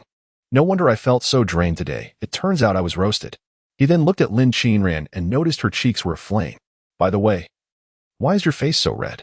Are you not feeling well? Xin Xingyu, speaking in haste, reached out to touch the other's forehead. Still quite warm. What are you doing? Lin Qinran was startled by Xin Xingyu's action and quickly grasped his hand, attempting to move it away. At that moment, Ji Xing bounced back into the room. Upon entering, he noticed the intimate interaction between the two. Ji Xing couldn't help but raise an eyebrow. Should I give you some space? Chapter 51. You call me ugly? Are you blind? Lin Qinran, upon seeing this, felt a rush of embarrassment and annoyance, swiftly kicking Xin Xingyu away. Xin Xingyu retreated a couple of steps, a wry smile on his face. Ji Xing, observing the pair with suspicion, slowly spoke. To be honest, if you need space, I could step out for a moment. Shen Xingyu quickly replied, No, no, no, it's not necessary. I was just asking Ran about something and will be leaving shortly. With that, Shen Xingyu vanished from sight in a flash. Watching his rapid departure, Lin Qingran pretended to read, her heart in disarray. She always felt inexplicably flustered around Shen Xingyu. Whether in her previous life or this one, she had never felt so agitated by a boy. Ji Xing, leaning against the headboard, glanced at Lin Qingran and found it quite amusing. My goddess Lin, you're holding the book upside down. Hearing Ji Xing's words, Lin Qingran snapped back to reality, her face turning crimson. She hurriedly placed the book down and turned away on the bed. Ji Xing chuckled at her flustered demeanor. The goddess Lin is rather adorable in private. After returning to his room, Shen Xingyu discovered that his friends, Wu Qiren and Zhang Ziyang, had already fallen into a deep slumber. He quietly climbed back into bed, then closed his eyes, entering his consciousness space. The light screen within displayed, System Upgrade Maintenance in Progress, remaining time 18 hours and 56 minutes. This indicated that the system would complete maintenance by tomorrow afternoon. System, can you see my mental power panel? Shen Xingyu inquired within the consciousness space. As his voice faded, a light screen appeared before him once more. Host, Shen Xingyu. Mental power level. Beginner, experience value. 68.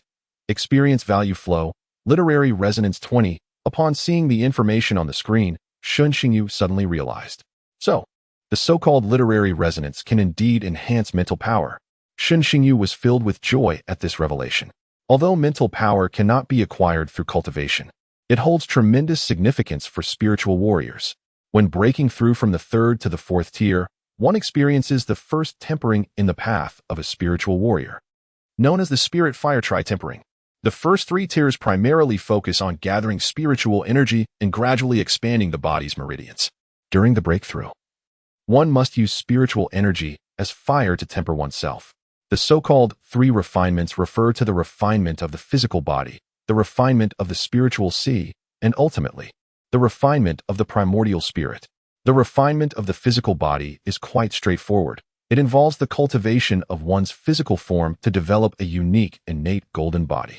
This innate golden body signifies the resonance achieved between the physical form and one's innate talents through the tempering of spiritual fire, thereby creating a distinctive golden physique.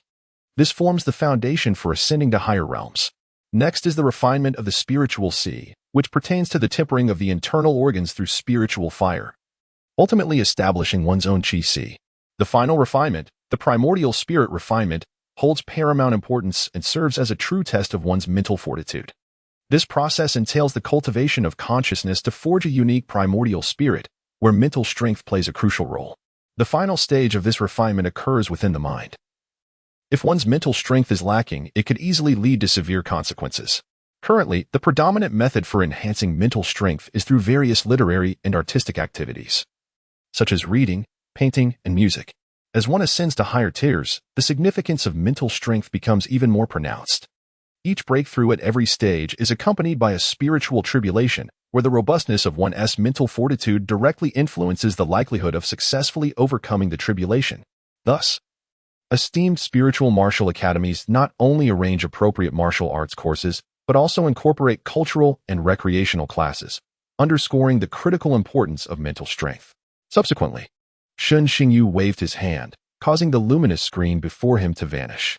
He glanced around his consciousness space and noted that only a small portion was accessible, likely due to his early activation of this space. After that, Shen Xingyu exited the consciousness realm and drifted into slumber, spending the night in silence. The next morning, Shen Xingyu groggily rose from his bed, troubled by a rather embarrassing dream he had experienced. He dreamt of being ridden like a horse by a woman. Feeling disgruntled, he was perturbed by the absurdity of the dream. He then roused his still-sleeping companions, Wu Qiren and Zhang Ziyang, as they were to commence their mission that day. And tardiness was not an option. Thus, Shen Xingyu led the duo downstairs. Upon reaching the ground floor, they found that most of their team had already gathered. The trio arrived fashionably late, joining the ranks amid the disapproving gazes of their peers. Beside their small group, Qin Yong observed Shen Xingyu and slowly raised a middle finger. Wu Qiren, witnessing this, immediately furrowed his brow. Who is this guy? Hey, who is that person over there? How arrogant. Hearing this, Shen Xingyu turned his gaze towards Qin Yong, a slight smirk gracing his lips. Oh, just a scoundrel. Shen Xingyu's voice was sufficiently loud for everyone present to hear clearly. Ji Xing cast an appreciative glance at Shen Xingyu upon hearing his remark. However, those with Qin Yong were instantly displeased. Kid, what did you just say? Are you seeking trouble? At this moment, Lin Xiling happened to walk over and, upon hearing the raucous shouts of several individuals, his expression instantly soured. What are you blabbering about? I see you're the one courting death. Lin Xiling shot a sharp glare at the young man who had just spoken, causing him to wilt immediately. Observing this, Lin Xiling cast a cold, penetrating gaze over the group. Do not dare to create any disturbances. If you have energy to spare, take it outside. After reprimanding them, Lin Xiling stated with gravity, I have clarified the special circumstances to everyone. The two teams will execute their tasks separately, without interference from one another. Should any unusual situation arise, report immediately using the badge. No one is permitted to act independently. Now, let's depart. Upon his command, Qin Yong's group directed a provocative look at Shen Xingyu and his companions, then swaggered out the door. Noticing this, Lin Xiling discreetly slipped a map into Lin Qingran's hand and gestured towards the others. Cough, you've just arrived. Remember to strictly follow the map. After saying this, he walked off, engrossed in his own thoughts. Lin Qingran, seeing this, unfolded the map in her hands. It clearly marked several locations, with small text indicating the gathering spots of star beasts. Upon seeing this, everyone quickly understood the significance. Having connections truly makes a difference. It saved them the trouble of exploring the map themselves. Subsequently, the group headed towards the northern region of the base. Along the way, they encountered Qin Yong and his entourage, who appeared to be deliberately waiting for them. I didn't recognize you at first. Isn't this the infamous Shindong? I heard you've been fawning over Ji Xing for 4 years. Is being a sycophant really that enjoyable? A girl with a short bob from Qin Yong's team remarked at Shen Xingyu. Qin Yong, upon hearing this, wore a mocking smile. Xinger, choosing a sycophant as a shield? Your taste leaves much to be desired. Wuqiren immediately bristled at this. Pa, where did this ugly creature come from? You're not even worthy to be my sycophant. As Wuqiren spoke, he startled 2 girls from Qin Yong's group. This guy is so ugly. Yonggu. Indeed, they replied, hearing their remarks. Wuqiren's face turned beet red with indignation. Ugly? Are you all blind? Chapter 52. Is Huizi a rich woman? Observing the scene, Shen Xingyu approached Wuqiren. He seemed to have some recollection of the girl who had spoken earlier. She was his high school class monitor, Zhang Ai. He remembered her vividly because she had worn braces, and everyone affectionately referred to her as Big Bucktooth Monitor. Later, he heard that Zhang Ai had attended Qingyang Normal University, removed her braces, and transformed into a beauty. What are you saying, Big Bucktooth? Who's the sycophant? Shen Xingyu retorted directly. Upon hearing Shen Xingyu call her Big Bucktooth, Zhang Ai's face flushed a deep crimson. This nickname is truly a disgrace to her. Indeed. Who dares to call anyone a sycophant? We are all girlfriends of Xingyu. At this moment, Ji Xing spoke with an air of arrogance, casting a knowing glance at those behind her. Absolutely. We are all girlfriends of Brother Xingyu, Li Xiaoxiao chimed in, raising her face in agreement. 94. Who dares to call anyone a sycophant? Nakano Keiko added. At this juncture, Lin Qingran directed a cold glance towards Zhong Ai, a glimmer of frost evident in her eyes. Hearing this, Zhong Ai found herself at a loss for words as she surveyed the 4 beautiful women before her. How is it possible for this guy to have such an affinity with women? Has the dynamic shifted? Has the sycophant transformed into a sea king? Suddenly, Qin Yong's expression changed as he spotted Nakano Keiko among the crowd. Miss Keiko, what brings you here? Nakano Keiko shot him an irritated glance. What is it to you? Do you have a problem? Qin Yong's face darkened momentarily, but he quickly replaced it with a forced smile. Of course not, Miss Keiko. Seeing his reaction, Nakano Keiko huffed. I warn you, do not speak rudely to my friends. Upon hearing this, Shen Xingyu broke into a cold sweat. What an impertinent remark, sister. Impertinent. Impertinent. Nakano Keiko exclaimed, her face turning crimson as she repeated herself. Qin Yong's eyes flashed with a hint of chill. He had not anticipated that the young lady from the Nakano family would be on their team. He had invited her several times before, but she had always declined. He couldn't help but glance at Shen Xingyu, pondering the true background of this young man. Subsequently, with a somber expression, Qin Yong glanced at the group before turning away with his companions.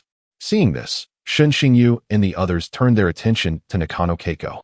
Their team truly harbored hidden talents. Keiko, he seems a bit intimidated by you, Ji Xing remarked. Nakano Keiko felt a touch of embarrassment as everyone gazed at her. Perhaps it is because our family is currently negotiating a partnership with Hungrong. Upon hearing this, Ji Xing was momentarily taken aback. Connecting Nakano Keiko's surname, she exclaimed in surprise, "You are the young lady of the Nakano family?" Nakano Keiko nodded demurely. The group was momentarily perplexed. Ji Xing then elaborated. The Nakano family is the foremost financial conglomerate in Fuso, managing key enterprises in mechanical manufacturing and armored vehicle production, essentially controlling the economic lifeline of the entire nation. The others looked on in astonishment. A wealthy heiress. Well, it's not that significant, Nakano Keiko replied shyly. The group rolled their eyes in disbelief, thinking, not significant? At this moment, Lin Qingren waved her hand, saying, "Let us continue our conversation while walking." The others nodded in agreement. Along the way, Ji Xing recounted her recent encounter with Qin Yang and the scandal of his infidelity. The girls were filled with righteous indignation. Nakano Keiko, feeling wronged, declared, "I never imagined he would be such a person. I will demand my father to withdraw from the partnership." Upon hearing this, the crowd fell into an unusual silence. Business partnerships are one thing, yet friendship is another. Once profit is involved, the essence of friendship often deteriorates. Subsequently, the group followed Lin Xiling's map, making their way to the outskirts of the northern district. Along the journey, Wuqiren pondered the reactions of the few girls earlier, feeling increasingly uncomfortable. Thus, he approached Zhang Ziyang. "Brother Zhang, am I unattractive?" Zhang Ziyang, upon hearing this, glanced at the serious-faced Wuqiren and smirked slightly. "Brother, you weren't aware of this?" After a moment of thought, he faltered, "Well, you're quite unique." "Yes, unique." He struggled to find an appropriate term from the limited vocabulary he had acquired. Wuqiren, upon hearing this, excitedly patted Zhang Ziyang on the shoulder. "I knew it. Their sense of aesthetics must be flawed. How could I possibly be unattractive?" With that, he proudly adjusted the tuft of hair over his mole. Zhang Ziyang, observing this, couldn't he help but twitch his mouth. The others in front, listening to Wuqiren's words, broke into a cold sweat, yet no one dared to speak. Let him be. Confidence is a virtue. Soon, they reached the first location marked on the map. From a distance, they beheld over 20 unknown creatures wandering about. These strange beings resembled apes, sporting 4 arms, each adorned with massive bony blades. Their heads were oval-shaped, and their mouths slightly ajar, revealing long, menacing fangs that sent shivers down the spines of the onlookers. Zhang Ziyang, upon witnessing this, turned pale with fright. "Oh my goodness, what on earth is that?" Shen Xingyu cast a fleeting glance at him, realizing he was under scrutiny. Zhang Ziyang hastily swallowed his fear. "No, you must be brave. You cannot be so easily frightened. Stand tall." He repeatedly encouraged himself in his mind. Brave man, brave man." Lin Qingren glanced over the scene and addressed the group. "These star beasts are all first tier. Let us deal with them swiftly." Upon hearing this, the group nodded in agreement. Shen Xingyu then switched his dragon-slaying sword to its flying sword form and waved it towards the creatures. However, after reaching the second tier, he found himself struggling against these first-tier beasts. They were surprisingly resilient. His flying sword caught the attention of the star beasts, and their eyes turned blood-red as they charged towards the group. At this moment, everyone joined the fray. Li Xiaoxiao, witnessing the commotion, summoned a colorful pagoda, bestowing an extra layer of strength upon Shen Xingyu. He instantly felt invigorated, as if he had consumed a burst of energy. Subsequently, Li Xiaoxiao granted additional strength to Wuqiren and Zhang Ziyang, while enhancing Lin Qingren's speed. In the heat of battle, Lin Qingren proved to be exceptionally formidable. The flames birthed from the phoenix manifested as a series of blazing blades, cleaving through the bodies of the star beasts with an ease akin to slicing through vegetables. Zhang Ziyang stood alone against a single star beast. Observing the beast's menacing snarl, he felt a wave of weakness wash over him. However, the thought of Brother Su compelled him to muster his resolve. In a moment, a deep azure aura enveloped him. His innate talent, the elemental level 3 divine water, now radiated 3 distinct luminescent hues around him. Zhang Ziyang gradually formed a hand seal, intertwining golden, silver, and violet colors into an intricate 3-colored sigil. With a decisive strike towards the star beast, it was instantly reduced to a puddle of crimson, leaving behind only a solitary black orb. Witnessing this, Shen Xingyu raised an eyebrow, exclaiming internally, "Goodness, this lad is formidable. I had thought him a timid turtle." As the star beast dissolved into a pool, Zhang Ziyang's countenance turned pale, and he leaned against an ancient tree, succumbing to a fit of violent retching. Shen Xingyu rolled his eyes at the sight. In a mere span of minutes, all 20 star beasts succumbed to the relentless onslaught of the group. Subsequently, Ji Xing waved her hand, infusing pure energy into the bodies of her comrades, instantly restoring their vitality and healing their wounds. Wu Qiren, in his transformed state, gleefully extracted numerous black orbs from the remains of the star beasts, presumably the so-called star cores. Trailing behind him was an adorably clumsy wolf cub, which, upon opening its mouth, devoured the carcasses of the star beasts in an instant. Shen Xingyu and the others exchanged astonished glances. "Hey, Huizi, your little wolf cub has quite the appetite." Nakanoya Huizi, somewhat perplexed, admitted that she herself had not fully comprehended the peculiarities of her wolf cub. After gorging itself, the cub transformed into a streak of light and darted into her forehead. "I'm full now. It's time for evolution," the cub communicated. Huizi sighed in resignation. Lin Qingren nodded, suggesting to her, "Your talent requires nurturing in the early stages, but it will become formidable later on."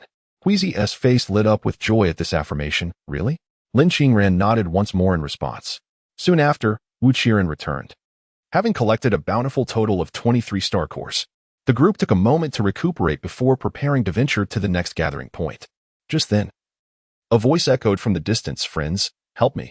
They turned to see a middle-aged man clad in the attire of the revision hall sprinting towards them in a frenzy, pursued by a throng of unknown creatures. The sight rendered them momentarily stunned. "Run," Shen Xingyu urged, and the group took off at once. "Curse it. This fellow has attracted a horde of alien beings. Friends, I am of the human race." As the middle-aged man observed the reactions of the crowd, he hastily exclaimed. Upon hearing this, Shen Xingyu's expression darkened. "What clan are you from that we must flee? We are but children." Chapter 53. Being Pursued. An encounter with a hostile army. The man sprinting behind the group felt his expression shift upon hearing Shen Xingyu's words.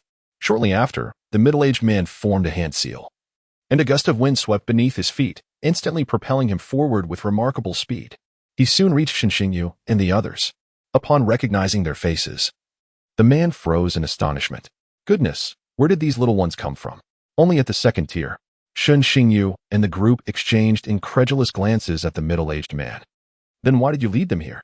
The middle-aged man sighed in resignation. "I had no idea you were this weak." Fuming, Shen Xingyu gritted his teeth. This fellow was utterly infuriating. He turned to glance back at the pursuers, who numbered at least 50. "What on earth did you do to have them chase you like this?" Shen Xingyu demanded. The man sheepishly addressed the crowd. "Oh, it's nothing. I merely took one of their eggs." Lin Qingren turned to look behind her, her expression shifting upon seeing the approaching figures. "You actually stole an egg from the serpent people?" A look of exasperation marked her face.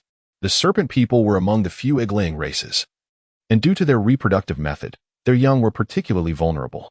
This was why they were notoriously protective of their offspring, serving as a warning to other races. It was no wonder they were pursuing him so fiercely. The middle-aged man chuckled sheepishly. "Where's the egg? Return it." Shen Xingyu growled through gritted teeth. The man shook his head adamantly. "No way. I need this egg for research." Shen Xingyu felt a wave of helplessness wash over him. "But brother, our lives are at stake." A glint of cunning flashed in the middle-aged man's eyes. He then retrieved something from his pocket that Shen Xingyu recognized all too well, a notebook from the revision hall. As the man flipped through the pages, a pained expression crossed his face. Suddenly, with a ripping sound, he tore out a page. The black page transformed into a beam of golden light that entered his body. Then, the man formed another hand seal, and his speed surged dramatically, leaving after images in his wake. "Hold on. I'll go fetch reinforcements," he declared, vanishing from sight before the group. "Damn it," Shen Xingyu swore, watching the man flee. "Does he have no shame?" "What do we do now, big brother?" Wu Qiren asked, his face etched with worry. "They're about to run us into the ground," Shen Xingyu lamented, feeling utterly powerless. At that moment, Zhang Ziyang weakly spoke up. I have a teleportation array." With that, Zhang Ziyang extended his hand, revealing a compass-like device that appeared in his grasp. This was secretly taken from home. "It can transport us up to 5 kilometers away. However, why on earth didn't you bring this out sooner?" Upon hearing this, Wu Qiren's face instantly brightened with joy. Before Zhang Ziyang could finish speaking, he interrupted, urging, "Hurry, use it." Reluctantly, Zhang Ziyang replied, "All right." He then grasped the teleportation array and began to infuse it with spiritual energy. Instantly, the array radiated a brilliant light. With a blinding flash, everyone vanished from their original location. When they regained their senses, they found themselves in an ancient forest surrounded by towering trees that reached over 10 meters high. At this moment, the presence of the serpent people was nowhere to be seen. The group quickly took a moment to catch their breath. Shen Xingyu looked around, his face etched with confusion. Where are we? Zhang Xiang let out a bittersweet smile. This teleportation array can only send us 5 kilometers away. It didn't specify where. The group stood frozen, processing his words. Shen Xingyu and Lin Qingran exchanged glances, both recognizing the helplessness reflected on each other's faces. Oh no, we're lost. Just then, before they could rest for even a moment, sounds of footsteps echoed from deep within the forest. At the sound, their hearts raced. Let us hide, Shen Xingyu whispered urgently, furrowing his brow. He quickly scanned the surroundings, and his eyes lit up. Quick, into that tree hollow. With that, everyone followed his gaze to see a faint opening in the old tree behind them, cleverly concealed by dense underbrush. Without hesitation, they hurried inside. The hollow was slightly damp, but the sturdy tree provided ample space for them, and they did not feel cramped. Soon, the sound of approaching footsteps grew louder. The group's expression shifted dramatically upon hearing it. Judging by the footsteps, there were at least 100 of them. Shen Xingyu, hidden by the foliage, peered outside. To his astonishment, a large group of peculiar creatures approached from the distance. Looking further behind these beings, he was stunned. There were certainly more than 100. A sea of heads surged behind this group. Noticing the change in Shen Xingyu's expression, the others cautiously peered outside. Upon seeing the dense throng of alien beings, their faces paled in shock. Why are there so many of them? Have they come to invade our territory? As the creatures drew nearer, the group held their breath, not daring to make a sound. They exchanged worried glances, fear evident on their faces. Lin Qingran furrowed her brows deeply, though she hadn't seen clearly. She had at least spotted 3 distinct types of alien creatures. Cooperation among various factions has always been a rare occurrence. When it does happen, it invariably signifies the onset of significant events. Consequently, the group remained huddled within the cave, daring not to utter a sound, while foreign beings meandered past the old tree. They waited for a full hour, yet the throng of these otherworldly beings showed no signs of dispersing. Suddenly, a conversation erupted outside the cave. Though Shen Xingyu and the others could not comprehend a word, Lin Qingran, upon hearing the exchange, instinctively pushed forward. Observing this, Shen Xingyu promptly made way for her. Lin Qingran listened intently to the voices outside, her expression growing progressively grave. Shen Xingyu cast her a surprised glance, taken aback by her apparent understanding of the dialogue, which to him sounded like an incomprehensible cacophony. After some time, the outside crowd began to thin. Remaining vigilant, they lingered in the cave for another hour. Shen Xingyu stealthily emerged from the cave and conducted a careful reconnaissance before beckoning the others to follow. Heavens, I thought I would suffocate in there, Wu Qiren exclaimed. His complexion visibly improved upon exiting the cave. Shen Xingyu then turned to Lin Qingran and inquired, "Did you comprehend what they were saying?" Lin Qingran, her demeanor serious, nodded slightly. "What did they say?" Shen Xingyu pressed urgently, feeling an unsettling premonition stir within him at the sight of her expression. Chapter 54. The alien army is gathering. The language spoken by those individuals was a common tongue among races. Lin Qingran replied gravely. In essence, they indicated plans for a nighttime assault on the 318 stronghold. Upon hearing this, the color drained from the faces of the group. Wasn't the 318 stronghold precisely where they currently resided? Shen Xingyu's expression darkened with concern. If that were the case, they were in serious trouble. Their earlier observations had revealed that the number of these alien beings was at least in the tens of thousands. We must return at once, Shen Xingyu declared, casting a worried glance at Lin Qingran. She nodded in affirmation, stating, the individuals who spoke earlier were likely the commanding officers.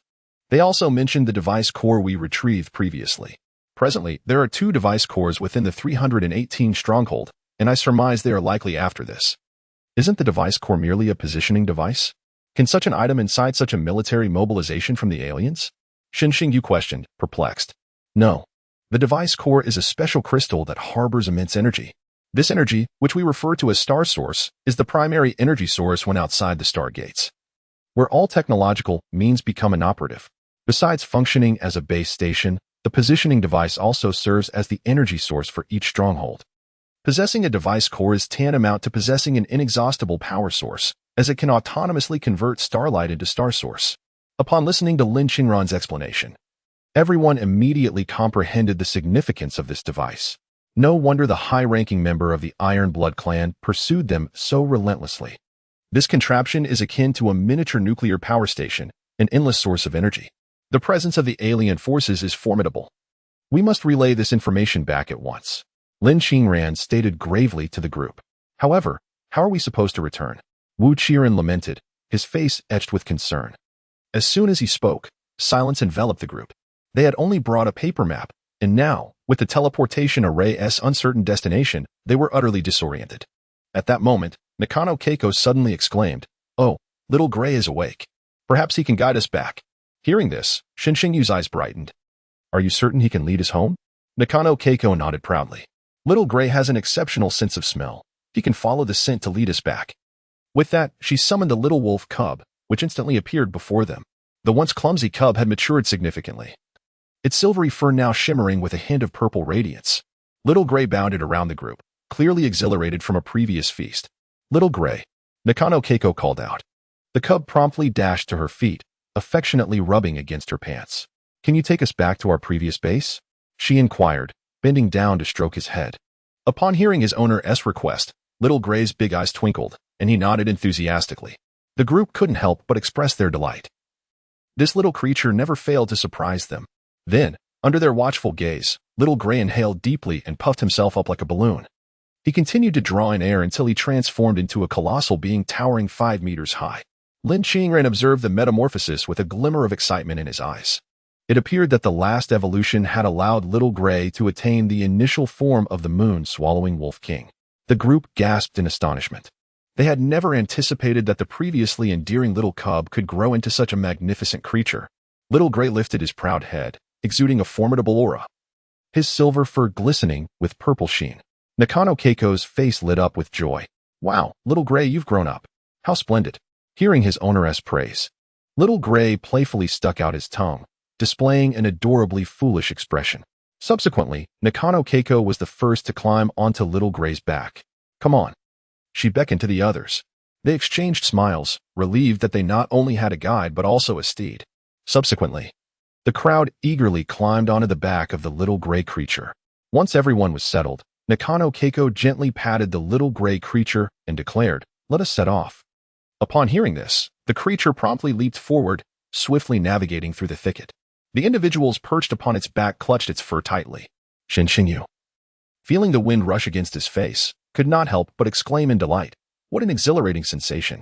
The little gray creature dashed forth at an astonishing speed, guiding them out of the forest and across the open plains. Meanwhile, at the opposite end of the plains, 2 factions of foreign troops had converged. If Shinshiyue and his companions were present, they would surely be taken aback, for the number of these foreign beings had astonishingly reached 50,000. Under the relentless sprint of the little gray creature, Shinshiyue and his companions soon beheld the gates of their stronghold. Once they reached the entrance, they hurriedly dismounted. The little gray creature was now panting heavily, and Nakano Keiko gently stroked it, saying, "Well done, little gray." In response, the creature transformed back into its playful cub form and nestled into Nakano Keiko's embrace. Without a moment's pause, the group swiftly made their way into the city. They soon encountered Lin Xiling, who, upon seeing them, urgently inquired, "Where have you all been? I was informed by the revision hall that the serpent people were pursuing you. I've been searching everywhere for you." Lin Xiling's face bore a hint of anxiety. "Brother, there's no time for that. We have urgent matters to report." Lin Qingyan interjected hastily, the gravity of the situation evident on everyone's faces. Noticing their solemn expressions, Lin Xiling did not hesitate and instructed, "Then follow me to the conference hall." Along the way, Lin Qingyan recounted all their experiences in the primeval forest to Lin Xiling. Upon hearing Lin Qingran's account, Lin Xiling's expression shifted dramatically. Forgetting to lead them to the conference hall, he urged, "You all go ahead. I must summon the commanders of the stronghold." With that, Lin Xiling dashed off in the opposite direction. The group then entered the conference hall, where they found a middle-aged man leisurely seated, savoring his tea.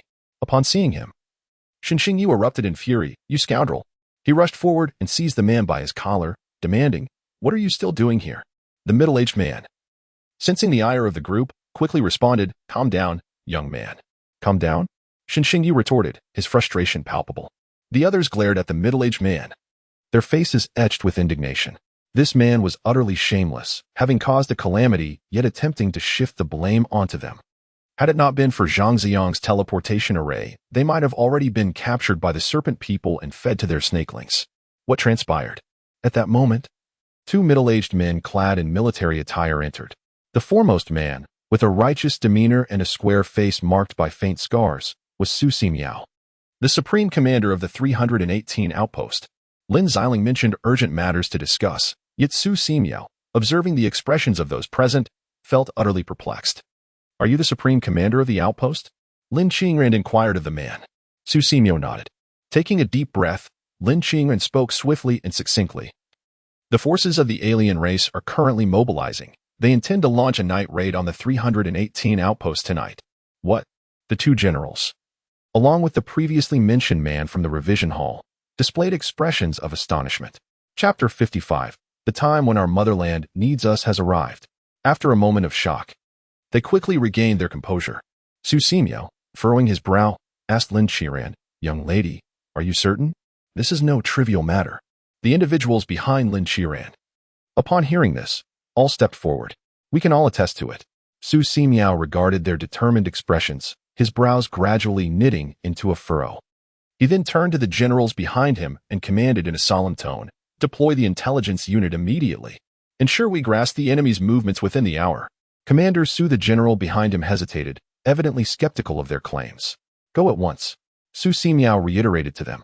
"It is better to believe in the possibility than to dismiss it entirely. Moreover, Lin Qingran has presented valid reasoning.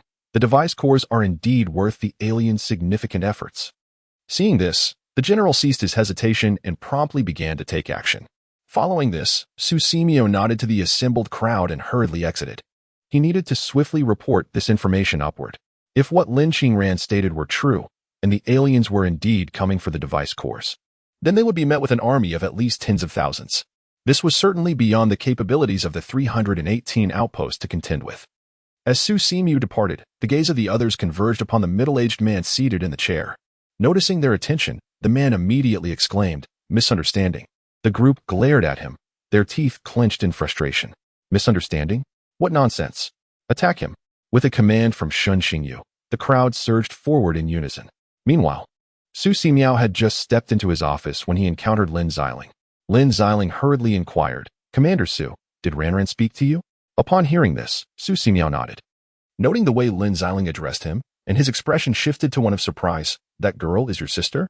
Lin Xiling promptly nodded, affirming, "Yes, my sister Lin Qingran." Su Simiao cast a skeptical glance at Lin Xiling and remarked, "Your sister is so beautiful, yet you appear rather unremarkable." Lin Xiling felt a wave of embarrassment wash over him. What does unremarkable even mean? "Su Xiaoshui, you still have the leisure to jest. This situation is far from trivial." Lin Xiling lamented. Su Simiao merely nodded in acknowledgement and instructed Lin Xiling, "You should issue a call to arms, summoning all spiritual warriors in the vicinity of the base to return with utmost urgency." Lin Xiling, understanding the gravity of the matter, rendered a military salute to Su Simiao, declaring, "Yes, sir." Subsequently, Su Simiao retreated into his office, his expression instantly shifting to one of seriousness. He activated the unique communication device reserved for officers and sent a dialogue invitation to Lin Zhan. "Beep, beep. Hello? This is Lin Zhan. Lin Zhan, this is Su Simiao. We are seeking assistance at Base 318, Su Simiao stated succinctly. "What has transpired?" Lin Zhan inquired, momentarily taken aback by Su Simiao's words. "Your daughter's squad encountered an enemy force during their mission today, and we have received intelligence indicating that these foes intend to launch a night assault on Base 318. Su Simiao relayed urgently. "What?" Lin Zhan's voice rose in alarm. "What about my daughter?" he asked, anxiety lacing his tone. Su Simiao struggled to compose himself. "Brother, it seems you are missing the crux of the matter. Your daughter is unharmed." He wiped the cold sweat from his forehead, realizing his oversight. Lin Zhan cleared his throat. "I understand. I will immediately report to the military command to expedite reinforcements." He paused before adding, "Old Su, you are aware that Base 318 is situated in a remote location, and the nearest reinforcements will take at least several hours to arrive." Su Simiao sighed in response. "I understand. We will hold out until the reinforcements arrive." Lin Zhan nodded in agreement, and the two concluded their communication. As Lin Zhan stared at the terminated call, his expression darkened. Base 318 currently possessed two core devices, and he anticipated that the enemy would take action, but he had not expected it to happen so swiftly. When he informed Su Simiao that reinforcements would take several hours, it was meant to prepare them for the worst-case scenario. Holding a strategically disadvantaged base against a fierce enemy assault for 10 hours was nothing short of a fantasy. He hastily initiated a communication with the military district. "Hello? Connect me to General Zhang." Once connected, Lin Zhan immediately spoke. "Understood, please hold." "Hello?" A deep voice resonated through the communication device. "General Zhang, we require assistance at base 318. At this moment, Lin Zhan wasted no time in conveying the situation at the 318 outpost to the elder. On the other end of the communication device, a profound silence ensued. Soon after, a voice emerged once more. "Inform the commander at the 318 outpost that it is imperative to hold out for 10 hours. Elder Zhang, 10 hours. Lin Zhan's voice took on a somber tone. The opposing force had come for the core of the device, undoubtedly well prepared for the encounter. 10 hours. Such an interminable stretch. The other party sighed. There is no alternative. The 318 outpost now belongs to the border region, unless... Upon hearing the term border, Lin Zhan's eyes brightened instantly. The 318 outpost is backed by the Arctic Empire. If they could offer assistance, the situation could be more manageable. Zhang Qingfu remained silent for a moment before responding. That is indeed the case, but the Arctic Empire is not in a favorable position either. And we owe them quite a few favors. Elder Zhang, let us set aside such concerns for now. Do not forget, your grandson is still at the 318 outpost. Lin Zhan interjected hastily. He understood that Zhang Qingfu, as the supreme commander, must consider many factors. Yet the urgency of the situation demanded immediate action. Favors could be repaid later. Very well, I shall make contact. Lin Zhan felt his brow unfurl at the response. Meanwhile, Su Simiao paced back and forth in his office, rapidly devising strategies. Lin Zhan had given him a mere 10 hours. However, the forces within the 318 outpost numbered only slightly over 8,000. Including the martial practitioners in the vicinity, they could barely muster a force of around 10,000. From his experience, he estimated that the invading army consisted of at least 30,000 troops. The disparity in numbers made holding the city for 10 hours seem utterly unrealistic. This outpost was not a bastion akin to the Great Wall, lacking both solid fortifications and substantial weaponry. At that moment, news from Lin Zhan arrived. After negotiation, the Arctic Empire was willing to dispatch troops for support, but they must hold out for at least 7 hours. This was their bottom line. Su Simiao took a deep breath upon reading Lin Zhan's message. He then stepped out of his office, where numerous commanders were already assembled, awaiting orders. Su Simiao surveyed the gathered officers, his expression resolute. The alien army is pressing upon us, and our superiors have commanded us to hold the outpost for 7 hours. My comrades, the moment our nation requires us has arrived. Upon hearing this, the commander's expression shifted to one of solemnity as they responded in unison. We pledge to stand with the outpost through thick and thin. Chapter 56, System Upgrade Maintenance Complete. Listening to the resounding voices of the commanders, Su Simiao felt a shadow lift from his heart, replaced by an inexplicable confidence. All commanders, heed my orders. Immediately organize all available forces within the 318 outpost and prepare defenses around the perimeter. Sound the alarms. At this moment, Su Simiao had not yet finished speaking when a soldier suddenly burst into the office. The soldier wore an expression of mild panic and saluted the assembly upon entering. Report to Commander Su. According to the intelligence team's investigation, we have detected movements of the alien race 10 kilometers to the east of our stronghold. All the generals turned their gaze toward the young soldier upon hearing this. Swallowing hard, the young soldier spoke with difficulty. The enemy numbers exceed 50,000. The gravity of his words cast a shadow over the faces of the generals. 50,000. This was even more than they had anticipated. Su Simiao's expression remained relatively unchanged. Sound the alarm. Put the city on high alert. You all must arrange the defenses immediately. After learning of the enemy's numbers, Su Simiao appeared even more composed and unruffled. The generals, understanding the urgency, did not dare to hesitate and swiftly made their way outside. Su Simiao watched their departing figures, his hands trembling slightly from the excitement surging within him. He then retrieved a box of Great Wall cigarettes from the side pocket of his military uniform, lightly tapping it against his left hand, causing a cigarette to land perfectly in his mouth. With a click, he exhaled a cloud of thick smoke. Once the cigarette was extinguished, Su Simiao adjusted his collar and firmly placed his round military cap upon his head. striding briskly out of the office. Meanwhile, in the conference hall, the previously mentioned middle-aged man stood before the assembly, his face bruised and battered, wearing an expression of profound sorrow. "Speak. Why did you betray us?" Shun Xingyu demanded loudly from his seat across from the man. The man's face twisted with frustration. As a dignified, blue-robed official, how could he endure such humiliation if not for his lack of combat skills? Noticing the man's silence, Wu Qiren stepped forward and kicked him, baring his teeth as he exclaimed, "Are you deaf? My brother is asking you a question." The kick jolted the man back to reality, and he grimaced. "Gentlemen, you've beaten and scolded me. Can we not let this matter pass? You think it just goes away because you say so? Speak." Shen Xingyu glared at him. "I was merely swift in my escape," the man replied, somewhat begrudgingly. The onlookers exchanged glances, speechless. "What exactly do you intend to do with that egg?" Shen Xingyu shifted his questioning. The mention of the egg sparked a glimmer of excitement in the man's eyes. "I am undertaking a magnificent project. If I can hatch this egg, we will gain insights into the habits and abilities of the serpent people through their offspring." He spoke fervently, his eyes glinting with fervor. "Do you understand what this means? It signifies that our chances against the serpent race will greatly improve. There is an ancient saying in Huaxia, 'Know yourself and know your enemy, and you will never lose a battle.' If this project comes to fruition."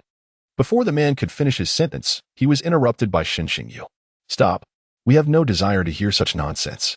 You have put us in danger, surely. You owe us some compensation for the emotional distress," Shen Xingyu asserted, a glint of determination flickering in his eyes. "You must have a share in the success of acquiring this egg, correct?" Upon hearing Shen Xingyu's words, the man's face became a canvas of embarrassment. He was merely a destitute scholar, his pockets emptier than his expression. Shen Xingyu then glanced at the blue robe the man wore and continued, "As a revision officer, you ought to be financially secure. How about starting with 3 million federal coins?" "I truly have no money," the man lamented with a pained expression. Shen Xingyu raised an eyebrow at this claim. How could a public servant assert such a thing? Ridiculous. He then gestured to Wu Qiren, who instantly grasped Shen Xingyu's intent and approached the man with a grin, rubbing his hands together. "What are you doing?" "No, please don't." In mere moments, Wu Qiren had emptied the man's belongings onto the ground. Shen Xingyu surveyed the heap of discarded items, grimacing. "What on earth is all this? Nameplates, notebooks, pens, kitchenware. Not even a single spiritual liquid?" He expressed his disdain. The man's expression was one of near tears. "Sir, I truly have no money. If I had it, I would give it to you." Shen Xingyu felt a mix of exasperation and pity. There was truly little he could do to extract funds from the man. He picked up the nameplate from the ground, and upon seeing the name inscribed upon it, he paused in surprise. "Your name is Zhou Shuren?" Zhou Shuren shrank back, offering a sheepish smile. "Is there an issue?" Shen Xingyu rolled his eyes, acknowledging the peculiar name. "My apologies." At that moment, Lin Qingren approached, casting a cool glance at the man. "Hand over your mental secret arts." Upon hearing the words mental secret arts, Zhou Shuren's pupils constricted in sudden alarm. He was perplexed. Were these not just a group of newly awakened freshmen? How could they possibly be aware of such advanced knowledge? Shen Xingyu's interest piqued at Lin Qingren's declaration. He had studied the comprehensive guide to spiritual warriors and knew that mental secret arts were exceedingly rare. He chimed in, "Hand it over." Zhou Shuren's face contorted in agony. These mental secret arts had been specially granted to him by the curator during his promotion to Blue Robe. Seeing Zhou Shuren hesitate, Wu Qiren raised an eyebrow. "You refused, then?" At this, Zhou Shuren jolted, his face a mask of desperation. "I will give it. Please, just don't pressure me." Under the collective insistence, Zhou Shuren reluctantly picked up paper and pen, writing furiously. Once finished, he presented the paper. Shen Xingyu reached out to take it, but the man hesitated, keeping a grip on it. Shen Xingyu raised an eyebrow, casting a sharp glance at Zhou Shuren. Upon witnessing the scene, Zhou Shuren sheepishly smiled and finally released his grip. Shen Xingyu took the paper from Zhou Shuren's hand and observed the 3 prominent characters inscribed, Shen Xingju. However, he could not decipher its meaning. So he passed it to Lin Qingren. "Here, take a look and see if it's correct." Lin Qingren accepted the paper, swiftly skimming through it. After finishing, she nodded at Shen Xingyu. "No problem. It's a spiritual secret technique for enhancing speed. However, it requires a high level of mental strength. One must at least break through to the 3rd tier to utilize it." Shen Xingyu nodded in agreement. "That seems acceptable." Subsequently, he waved his hand at Zhou Shuren. "All right. I will let you off this time." Zhou Shuren, upon hearing this, breathed a sigh of relief. Finally resolved, he thought to himself, these fellows are truly relentless. Just then, a voice suddenly echoed in Xinxingyu's mind. System upgrade and maintenance completed. New features are now online. Chapter 57, The Battle for the City begins. Upon hearing this voice, Xinxingyu's face was filled with delight. The system upgrade was complete. However, before he could delve deeper into this revelation, Lin Xiling hurriedly entered the conference hall. Upon seeing Zhou Shuren, who bore a bruised face, Lin Xiling paused in surprise. Brother Zhou, what happened to you? The crowd turned their gaze toward Zhou Shuren, their eyes brimming with intimidation. Zhou Shuren, sensing this, awkwardly chuckled. I just tripped? Lin Xiling nodded, albeit skeptically eyeing Zhou Shuren. To injure oneself so severely is indeed a talent. The revisers, known for their eccentricities, were not particularly astonished by such a ludicrous explanation. He then addressed the assembly. The intelligence team has thoroughly investigated. The number of foreign races is substantial. Although you are all merely freshmen, having just awakened your talents, our base is currently short-staffed. And you must contribute. The crowd nodded in agreement, of course. Lin Xiling smiled at them. Rest assured, we won't be sending you to the front lines. At present, there are two departments in urgent need of personnel, the Intelligence Division and the Logistics Department. I recommend you join the Intelligence Division. It is relatively safer there, while the Logistics Department is too close to the battlefield. The group turned their attention toward Lin Qingran. Just then, the system's voice resonated again in Shun Xingyu's mind. Ding! The system has captured a choice. Choose to go to the Intelligence Division. Successful defense of the city, mental strength level 1. Choose to go to the Logistics Department. Successful defense of the city, reward, Real Man Pills X3. Xinxingyu was taken aback by the system's voice. Is this the newly launched feature? Real Man Pills. What on earth is that? It sounds rather dubious. No, I must choose it. I want to see what these Real Man Pills truly are. I will go to the Logistics Department. Xinxingyu regained his composure and addressed Lin Xiling. Upon hearing this, Lin Xiling cast a surprised glance at Xinxingyu. Clearing his throat, Xinxingyu resolutely declared, I am here to undergo training, and wherever the danger lies, that is where I shall go. Lin Qingran raised an eyebrow, pondering what had stirred this fellow. Wu Qiren immediately raised his hand and proclaimed, Then I shall join the logistics team. Zhang Xiang hesitated for a moment, but upon witnessing the declarations of the two, he gritted his teeth and asserted, I shall go as well. Xinxingyu and Wu Qiren exchanged astonished looks at this unexpected enthusiasm. Well, he is quite bold, Lin Qingran remarked with an eye roll. Then turned to Lin Xiling and said, Then we shall all go to the logistics department. Lin Xiling nodded in agreement. Very well. He then turned to Zhou Shuren, who stood behind the group. Brother Zhou, what about you? Zhou Shuren, taken aback, pointed at himself in disbelief. Me? Lin Xiling nodded again. Given that the city is in a state of full mobilization, you cannot remain idle, Brother Zhou. With a sigh, Zhou Shuren conceded, Then I shall go. He intended to mention the intelligence team, but Xinxingyu interjected before he could finish. Lin Xiling nodded once more. All right, Brother Zhou. You may accompany them to the logistics department. Zhou Shuren, now utterly perplexed, thought to himself, Wait, I haven't finished speaking. What is this? I do not wish to be with this group. Just as he was about to refuse, a piercing alarm suddenly blared from outside. Upon hearing the commotion, the expressions on their faces changed. Lin Xiling's demeanor turned serious. Quickly, follow me. With that, he hurriedly led the group outside. Zhou Shuren trailed behind, his face etched with resignation. Did his position as a blue-cloaked revision officer afford him no rights at all? Then, as his eyes darted about, he seized the moment when the others were distracted and made a swift escape.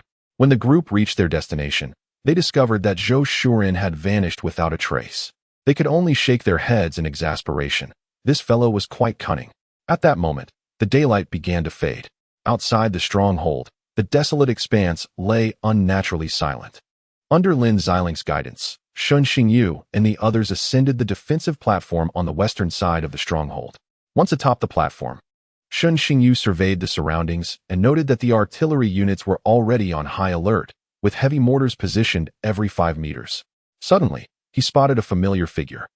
Su Ximiu stood on the western platform, quietly smoking a cigarette. Seemingly aware of the commotion behind him, Su Ximiu turned to glance at the group. Lin Xiling, what brings you and these youngsters here? Su Ximiu inquired. Su Xiaoshui, they wish to join the logistics department. Su Ximiu's eyes widened slightly in surprise as he regarded the group, a hint of appreciation glimmering in his gaze. Ah, bold indeed. At that moment, A sound echoed from the distant wasteland. Su Simiao hurriedly gazed ahead. There, on the horizon, the dark mass of the alien army had now come into full view. Shen Xingyu and his companions felt a shiver run down their spines as they beheld the densely packed alien forces approaching, encircling the stronghold without leaving a single gap. This throng of invaders loomed like a menacing storm cloud over the city, casting a pall of dread upon all hearts. Observing the scene, Su Simiao discarded his cigarette and turned to Lin Xiling, instructing him to inform the commanders at the city defenses to proceed according to the established defense plan. Lin Xiling promptly saluted, affirming his understanding, and then urged the others to take their positions. The group quickly grew tense.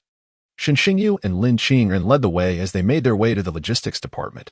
The officer in charge of the logistics department was momentarily taken aback by their appearance. He began. Shen Xingyu responded, Sir. We have come to report to the logistics department. The officer, noticing the youthful faces of the group, displayed a complex expression on his weathered countenance. Stay safe, he admonished gravely. He swiftly assigned roles to them. Shen Xingyu and his 2 male companions would remain at the front lines to deliver supplies to the artillery units, while several female members were assigned to the supply depot to record and allocate ammunition.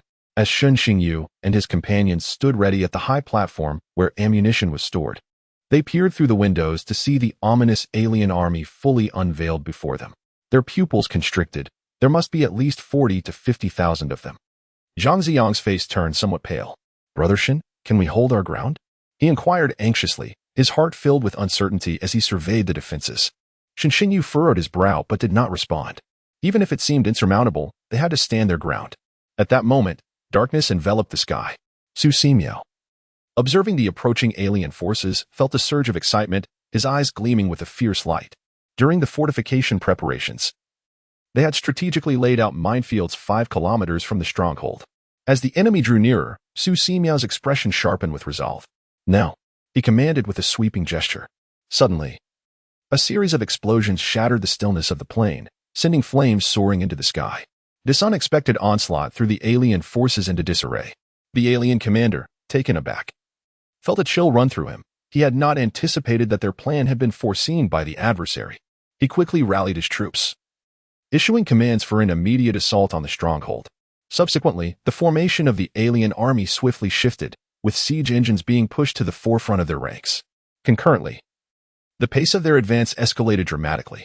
At this moment, Su Simiao spared no opportunity for the invaders to breathe, promptly issuing orders for the artillery units to initiate ground suppression. From within the stronghold, shells were launched, and in an instant, the desolate expanse was filled with the cacophony of explosions. The alien forces became nothing more than living targets on the barren plain. Meanwhile, within the ammunition storage, Shen Xingyu heard the sounds emanating from outside, causing a surge of anxiety within him. It had begun. Chapter 58, Su Shaoshuai's Grand Maneuver, turning the tide of battle. As the thunderous roar of mortars echoed from outside, the logistics personnel sprang into action. Shen Xingyu and his companions were no exceptions. They followed the seasoned veterans, hauling shells between the supply depot and the elevated platform. When the trio once again stood atop the platform, gazing down at the densely packed alien army below, a sense of trepidation gripped them. The immense siege engines, propelled by the aliens, were slowly advancing toward the stronghold. Despite the suppressive fire from hundreds of mortars, the enemy's momentum showed no signs of waning. One siege engine was destroyed, only for another to be pushed forward in its place. In a moment of distraction, the aliens advanced another 100 meters toward the stronghold. Zhang Ziyang observed the scene, his complexion paling. At this rate, the aliens would soon reach the very base of the stronghold. The walls of the stronghold appeared as flimsy as paper before these siege engines. Shen Xingyu surveyed the dire situation, his heart sinking. Could they truly hold their ground? Why are you standing there? Move quickly, a soldier in charge gestured, urging the group to action. The others snapped back to reality and hastily set down the shells in their hands, following the soldier back to the supply depot. Along the way, a somber atmosphere enveloped them, but the soldier glanced at the trio and offered a faint smile. Seeing them reminded him of his own early days on the battlefield, when he had been just like them. Have some confidence. Not a single general of our Huaxia is idle. Our duty is to perform our roles diligently. The soldier spoke to the 3 with a calm demeanor. They nodded in response, and together with the seasoned logistics personnel, they resumed their tasks. For reasons unknown, they felt an inexhaustible surge of energy. When they returned to the elevated platform, they watched as the siege engines approached the walls. Xinxingyu and his companions felt their hearts rise to their throats. Once the aliens reached the stronghold, the presence of these siege engines would make breaching the walls a mere moment's work. At that point, they would find themselves truly trapped. They could not help but glance toward Su Simyo, who stood to one side of the platform. Su Simyo gazed impassively at the approaching siege engines. Showing no sign of fear, he took a deep drag from his cigarette, casting the nearly extinguished but downwards. A signal flare. Su Simyo extended his hand backward, prompting his adjutant to promptly pass him a long object. After receiving the signal flare, Su Simyo fixated on the encroaching alien army near the stronghold. A manic grin slowly spreading across his face. If you wish to conquer my 318, be prepared to lose your teeth. Today, I shall impart a thorough lesson to you rascals. With that thought, Su Simyo yanked the safety pin from the signal flare. A fireball erupted skyward. At the moment the flare ascended, figures soared into the air from within the city. Xinxingyu and his companions were taken aback by the sight. Each of these figures possessed at least 4th-tier strength, and there were nearly 100 of them. Upon witnessing this, Su Simyo removed his military cap and solemnly handed it to his adjutant. He then ascended into the air himself. Meanwhile, on the stronghold's platform, bright red flags were raised, fluttering vigorously in the wind. The alien commander outside the stronghold, bewildered, wondered what these human warriors were up to. Gritting his teeth, he ordered a slowdown in the marching pace of his troops, having learned caution from the previous encounter with the landmines. Su Simyo, suspended in midair, smiled faintly. Their ruse had worked. The raising of the national flag was a deliberate ploy to confuse the enemy and buy time. He then called out to his comrades behind him, "Colleagues, lend me your strength." Upon hearing this, everyone immediately unleashed their spiritual energy. In an instant, hundreds of yellow energy streams converged upon Su Simyo. Observing this, Su Simyo grinned. He clasped his hands together, and an overwhelming aura surged forth from him. The earthy waves of energy swept across the battlefield. On the desolate land outside the stronghold, dust and debris were uncontrollably drawn towards it, slowly coalescing into massive stone spheres in midair. Su Simyo's complexion paled slightly, yet his eyes sparkled with an intimidating brilliance. On the stronghold's platform, Xinxingyu and his companions gazed upward at the colossal stone spheres, their faces etched with astonishment. Beside them, the soldiers accompanying them displayed signs of excitement at the sight of the enormous stone orbs. Su Xiaohua is about to unleash a grand move. Xinxingyu quickly inquired, "Brother, what is Su Xiaohua planning?" The soldiers, their eyes gleaming with anticipation, responded, "Our Su Xiaohua possesses a formidable earth element talent. This time, he will surely crush these worthless scoundrels." The group understood immediately, their gazes returning to the colossal stone spheres in the sky, their eyes shimmering with exhilaration. Meanwhile, under the watchful gaze of the crowd, a series of figures soared into the air. Remarkably, these individuals emitted the same formidable aura as the previous group, all possessing a power level exceeding the 4th tier. They radiated an intense energy, launching multiple streams of fiery essence from their hands. In an instant, flames erupted atop the colossal stones, illuminating the surroundings with a brilliant glow as hundreds of flaming orbs filled the sky. At that moment, the leader of the opposing faction observed this spectacle, his pupils dilating in shock. Cursing silently, he had initially suspected a trap due to the tremors felt earlier. To his astonishment, these audacious humans employed such a tactic. After years of combat with humanity, he encountered this approach for the first time. After a brief moment of hesitation, he swiftly commanded his subordinates to advance. He ordered the alien forces to initiate a rapid assault on the city. At this juncture, they had no better alternative. The siege engines moved too sluggishly. Retreating now would surely result in their destruction. Although this might minimize casualties, it would render them even more vulnerable to the humans. The only viable solution was to utilize the siege engines at all costs to demolish the fortress walls. Once a breach was created, the humans would be left with no choice but to endure the onslaught. Upon receiving the command, the alien troops surged forward with renewed vigor. The siege engines sped towards the city walls, disregarding the barrage of projectiles. Su Simyo, witnessing this, smirked slightly. Are they anxious? Alas, it is too late. Su Simyo unleashed hundreds of blazing stones towards the siege engines near the fortress with tremendous force. Onlookers, including Xinxingyu, calculated the timing perfectly. The boulders were poised to strike the foremost siege engines with precision. The atmosphere atop the platform ignited with fervor as cheers erupted. Observing this turn of events, the alien leader panicked and, along with several high-ranking allies, rushed towards the battlefield in a desperate attempt to intercept the falling boulders. Chapter 59. When the crimson flags begin to flutter. At this moment, the leaders atop the fortress sensed the unusual movements of the alien high ranks. They instantly took to the skies, charging towards their adversaries. Each of these human commanders boasted a 7th-tier prowess. As they beheld the approaching alien elites, excitement filled their faces. Thinking of striking? Have you consulted us? The alien high ranks, witnessing the oncoming figures, turned ashen. The leading commander had initially intended to single-handedly halt their advance. But he quickly realized that these human leaders were utterly fearless. They charged recklessly towards him, offering no chance for intervention. Infuriated, the alien commander unleashed his fury upon this group of leaders. As the sole 8th-tier warrior present, he unleashed his full strength against them.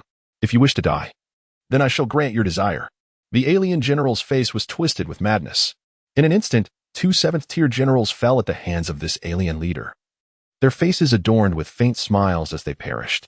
Our mission is accomplished. Now it is your turn. They turned back to cast one last glance at the fluttering red flag above, and then fell silent. The onlookers on the high platform felt their eyes moisten at this sight. Farewell, esteemed predecessors.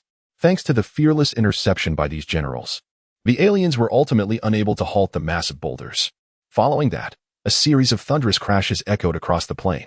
The siege engines were utterly destroyed under the impact of the flaming boulders. The alien forces suffered significant losses, as the aftermath of the boulders' descent claimed nearly half of the 1,000-strong vanguard. The remaining human generals, witnessing this, felt a surge of relief and hurriedly retreated from the battlefield. There were still fierce battles to be fought. Unnecessary casualties must be avoided. The expression of the alien generals darkened completely. They had been thoroughly outmaneuvered by their foes. In a fit of frustration, one of them shouted in the common tongue, "As high-ranking members, we must not interfere on the battlefield. This is an established rule among the races. Do you humans wish to break it?" Su Simiao scoffed in response. "What if I do interfere? Extraordinary times call for extraordinary measures." He retorted loudly in the common tongue. There is an ancient saying among humans, warfare is the art of deception. If you cannot play the game, then do not play at all. Upon hearing Su Simiao's words, the alien general's gaze turned icy. He beckoned Su Simiao. "Then let us exchange a few blows." As the alien leader's voice fell, Su Simiao's former aide swiftly directed a surge of pure energy toward him. This aide was a healer, and with his assistance, Su Simiao recovered nearly half of his previous exhaustion. Hearing the alien general's proposal, Su Simiao furrowed his brow. They intended to stall him. However, he had no choice but to acquiesce, for he had already acted inappropriately. Should he refuse, the alien general might directly attack their stronghold, which would spell disaster, especially as they were already at a disadvantage. Adding a high-ranking foe would only exacerbate their plight. With this thought in mind, Su Simiao addressed the alien leader. "Very well. To a distance." After speaking, he turned to the other generals. "Proceed according to your plans." He then transformed into a streak of light and soared into the distance. The alien general smiled faintly upon seeing this and followed suit. The alien forces still numbered over 40,000. If they could keep the enemy occupied, they would consider this battle won. As the two departed, the clash between the two armies commenced. Deprived of siege engines, the aliens opted for a more straightforward approach. The Ironblood clan swiftly procured a robust log and began to charge violently against the city gates. On the other side, a group of spider-like alien creatures began to scale the walls of the stronghold. The remaining human commanders swiftly organized their forces, and a multitude of spiritual warriors and troops surged onto the high platform to counterattack the encroaching aliens. The city gates were entrusted to 100 or so Earth Affinity spiritual warriors who had previously assisted Su Simiao. The high platform on this side was commanded by Su Simiao's aide. At this moment, Shun Xingyu and his companions appeared particularly conspicuous amidst the crowd. A soldier accompanying them urged, "This is no longer your concern. Return to the city at once." With that, he dashed towards the high platform without looking back. "What should we do?" Wuqiren inquired of Shun Xingyu. After a moment of contemplation, Shun Xingyu replied, "Let us observe for a while." The two nodded in agreement, and the three of them concealed themselves in a corner, carefully watching the unfolding battle. 5 hours had passed, and chaos reigned on the battlefield. The numerical superiority of the enemy quickly became evident, and the defenders within the stronghold were struggling to cope. Numerous aliens had already climbed onto the high platform. Xinxingyu, along with his two companions, stealthily maneuvered on the platform, engaging in surprise attacks. Taking advantage of the aliens' inattention, they struck from behind. Most of these aliens were of the second tier, thus the three found it relatively manageable to deal with them. At that moment, a streak of light darted by, startling the trio. Upon closer inspection, they saw a small wolf cub panning toward them. "What brings this little fellow here?" Xinxingyu exclaimed in delight. Soon enough, he deduced that Lin Qingran must have instructed Huizi to release the little gray wolf, which was now able to indulge its appetite. The three of them, accompanied by the wolf cub, began to dash around the high platform. They were responsible for delivering the final blows, while the little gray wolf took care of the feasting. As the trio was engrossed in their fray, two aliens crawled up behind them, with their own ranks suffering casualties. These two aliens were left unchecked as they stealthily approached the human soldiers. The little gray wolf suddenly began to howl. Xinxingyu and his companions immediately noticed the wolf cub's unusual behavior and turned to see the two aliens rampaging. They were taken aback by the sight. The number of aliens on the city wall had swelled to overwhelming proportions, rendering the humans unable to cope. Just as the three stood in shock, a bloodied figure was thrown at their feet by the aliens. This human, on the brink of death, upon seeing Xinxingyu and his companions, summoned the last remnants of his strength to utter, "Hurry, flee." This individual was the soldier who had previously assisted them in transporting ammunition. As the three gazed down at the dying man at their feet, a surge of righteous fury welled up within them. "By the heavens, what have you done?" At this moment, Zhang Ziyang could no longer contain himself, steam rising from his body. "Brother Shen, let us fight these scoundrels," he exclaimed, his eyes ablaze with fervor. The fierce spirit within him was completely awakened by the unfolding scenes. The three exchanged glances, their collective resolve igniting as they charged towards the alien foes. Simultaneously, the situation at the city gates was dire. The fourth-tier Earth attribute practitioners were utterly exhausted from prolonged combat. Suddenly, a resounding crash echoed as one of the city gates was forcefully breached. Lin Qingran and a few other girls joined the fray, and with the support of her companions, Lin Qingran engaged in a frenzied battle. On the high platform, Xinxingyu and his companions were now consumed by their bloodlust, their faces stained with the blood of their enemies. Some of the aliens had already surged through the gate and ascended to the platform. Witnessing this, a profound sense of helplessness welled up within Xinxingyu and his friends. The enemy's numbers were simply overwhelming. At that moment, a sudden trumpet blast pierced the air, reverberating in the ears of all present. The stirring sound was akin to thunder on a clear day. Everyone on the platform turned their gaze northward, where a vivid red flag emerged prominently. This flag, unlike the traditional banner of Huaxia, bore minimal adornment, featuring only a hammer and a sickle intertwined. Upon sighting the red flag, an ecstatic cheer erupted among the crowd on the platform. "Our elder brother has arrived." Chapter 60. It appears to be rations, yet it is actually dog food. Shortly thereafter, on the northern horizon, a well-organized battalion advanced toward the stronghold with great momentum. "Reinforcements have arrived. Charge forth and eradicate these beasts," shouted a commander, brandishing the severed head of an alien. The crowd, invigorated by his words, shed their previous despair and surged with renewed vigor. Hearing the commander's rallying cry, Xinxingyu plunged his dragon-slaying sword into the chest of an alien, the foul blood splattering across his face. After dispatching his immediate foe, he glanced northward, a smile of joy breaking across his countenance. Beside him, Wu Qiren and Zhang Ziyang moved closer to Xinxingyu. "Brother, what shall we do now?" Wu Qiren inquired, his wolf fur now drenched in alien blood. After a moment of contemplation, Xinxingyu replied, "First, let us regroup with Ranran and the others." The two nodded promptly, without hesitation. The trio hastened down from the high platform, cleaving through the waves of aliens that surged upward. At this juncture, Zhang Ziyang had cast aside his earlier timidity, enveloped in a tricolored radiance that fueled his courage. Xinxingyu and Wu Qiren exchanged astonished glances. This fellow had finally begun to exhibit the demeanor of a true warrior. Together, the three forged a path through the chaos. At this moment, the situation in the city was exceedingly dire. The defending troops struggled against the overwhelming numbers of the foreign invaders. Unfortunately, Lin Qingran encountered two formidable third-tier foes. Grasping a crimson longsword, she stood resolutely against the two adversaries. Meanwhile, Xiao Huihui protected the other three girls, fiercely battling the approaching enemies. They were now encircled by a multitude of these foreign beings. Observing the grim scenario, Lin Qingran furrowed her brow. If this continued, the outcome would be disastrous. Under such relentless assault, it was only a matter of time before they would be overwhelmed. She needed to eliminate these two third-tier foes swiftly. Suddenly, a bright glint flickered in her eyes, and a resounding phoenix cry echoed through the air. Intense crimson flames erupted around her, seizing the opportunity during the enemy's attack. Lin Qingran took a step back and unleashed a powerful strike towards the two foes. The fiery phoenix sword energy surged forth, striking the two third-tier invaders in an instant. With widened eyes, they fell lifeless beneath Lin Qingran's blade. Now kneeling on one knee, Lin Qingran's face bore a grave expression. The effort to vanquish the two adversaries had drained her strength. The two girls behind her hurried to support her.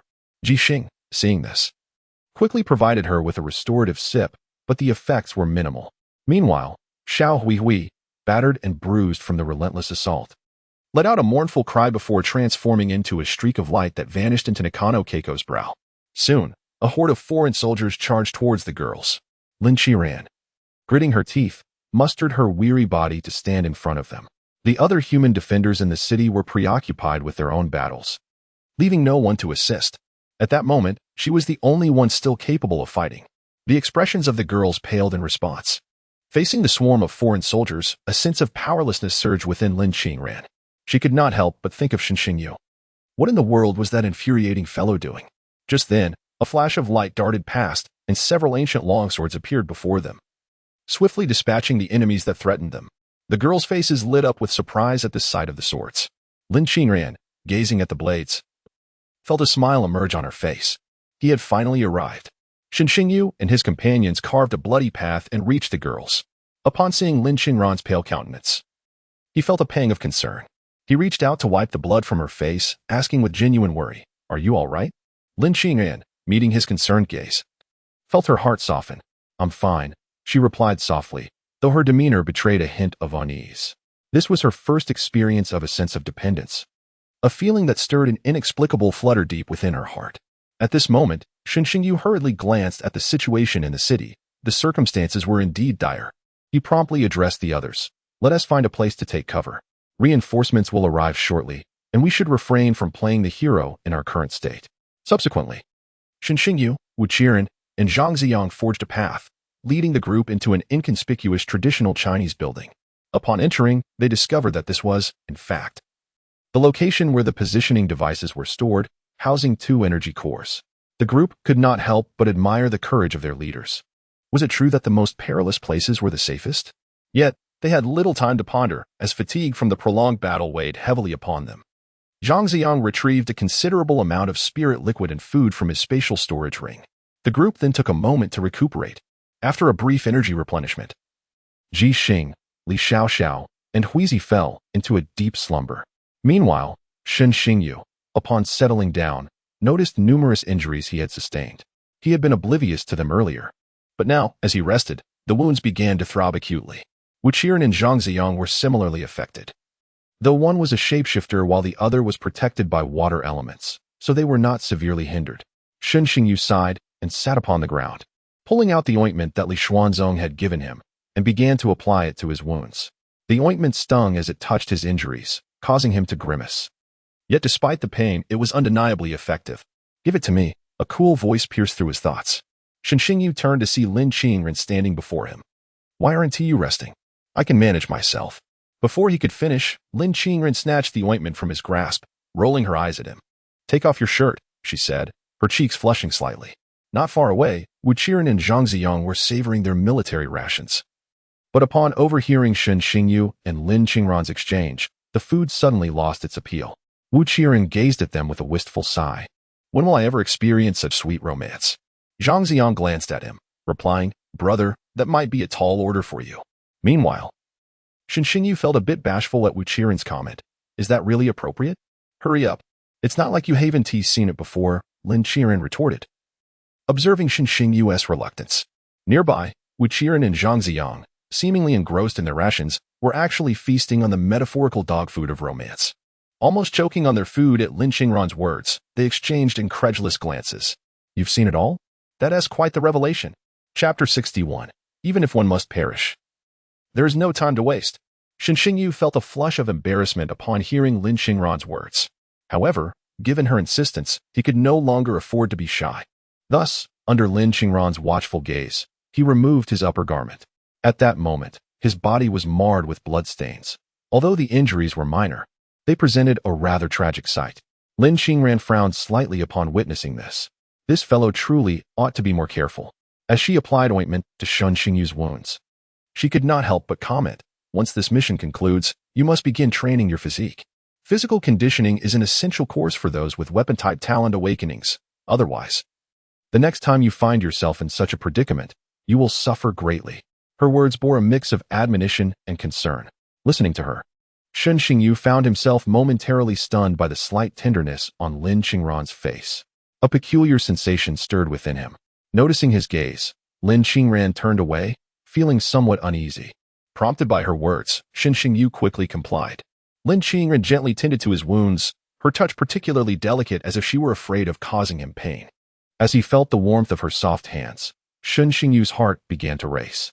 He had not anticipated that the usually cold Lin Xingran possessed such a gentle side. Meanwhile, not far away, two bystanders observed the interaction between the two with wide eyes. "This pair deserves our respect," Zhang Ziang remarked quietly. Wu Qiren nodded in agreement. Though the couple had not overtly displayed anything before, as observers, they could discern the underlying nuances of their relationship. Their bond was undoubtedly complex, and the chemistry between them was palpable. At that moment, the external situation had improved significantly.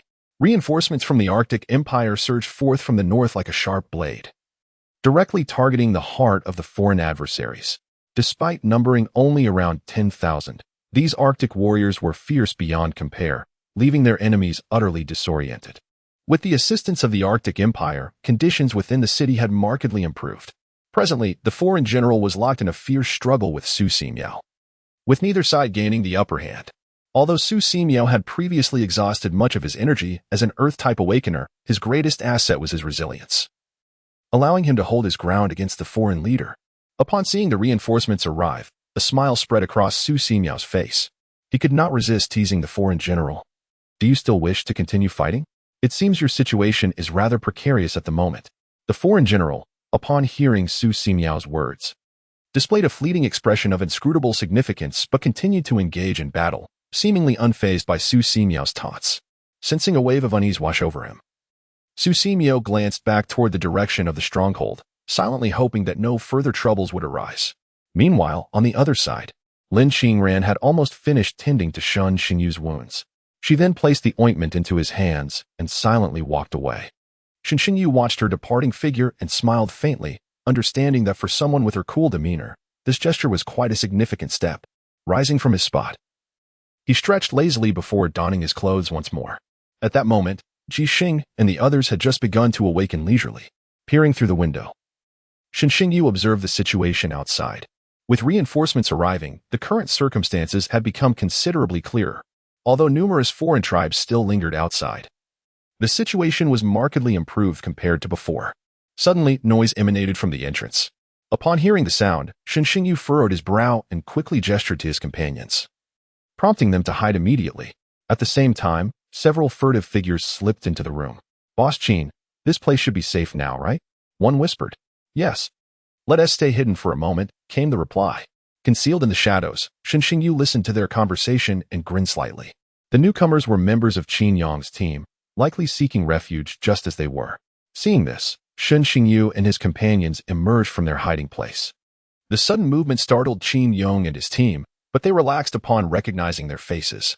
"Do you have any idea how frightening it is to be startled?" Zhong Ai said, patting her chest softly. Shen Xingyu and his companions rolled their eyes at her remark. "Who scared you, dear sister?"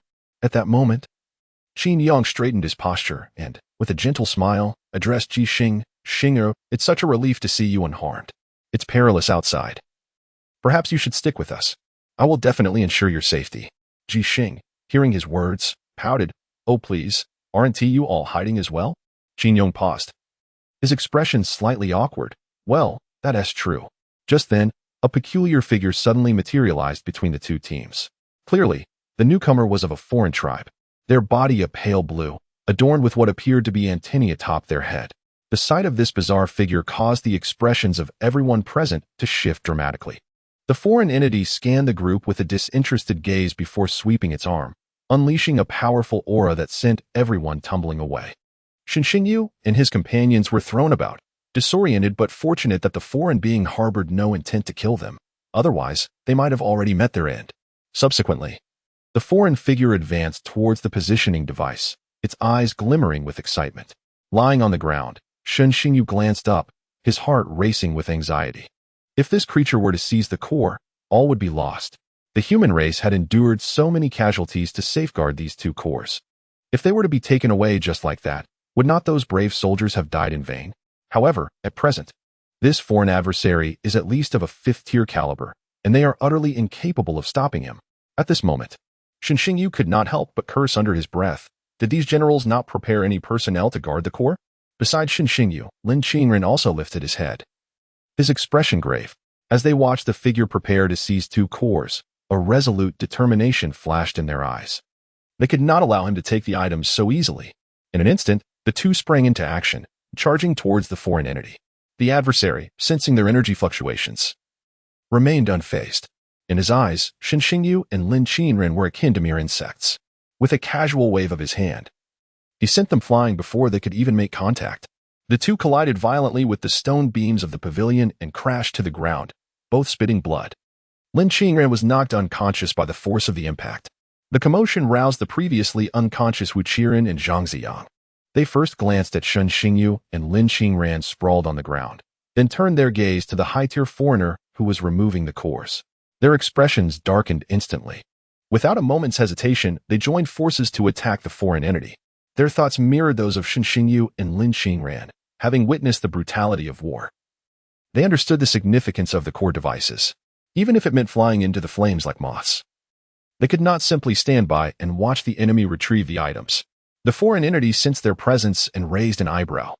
Did these little creatures possess no self-awareness whatsoever? Subsequently, Wu Qiren and Zhang Ziyang were also sent hurtling back, this time with greater force, leaving them both unconscious.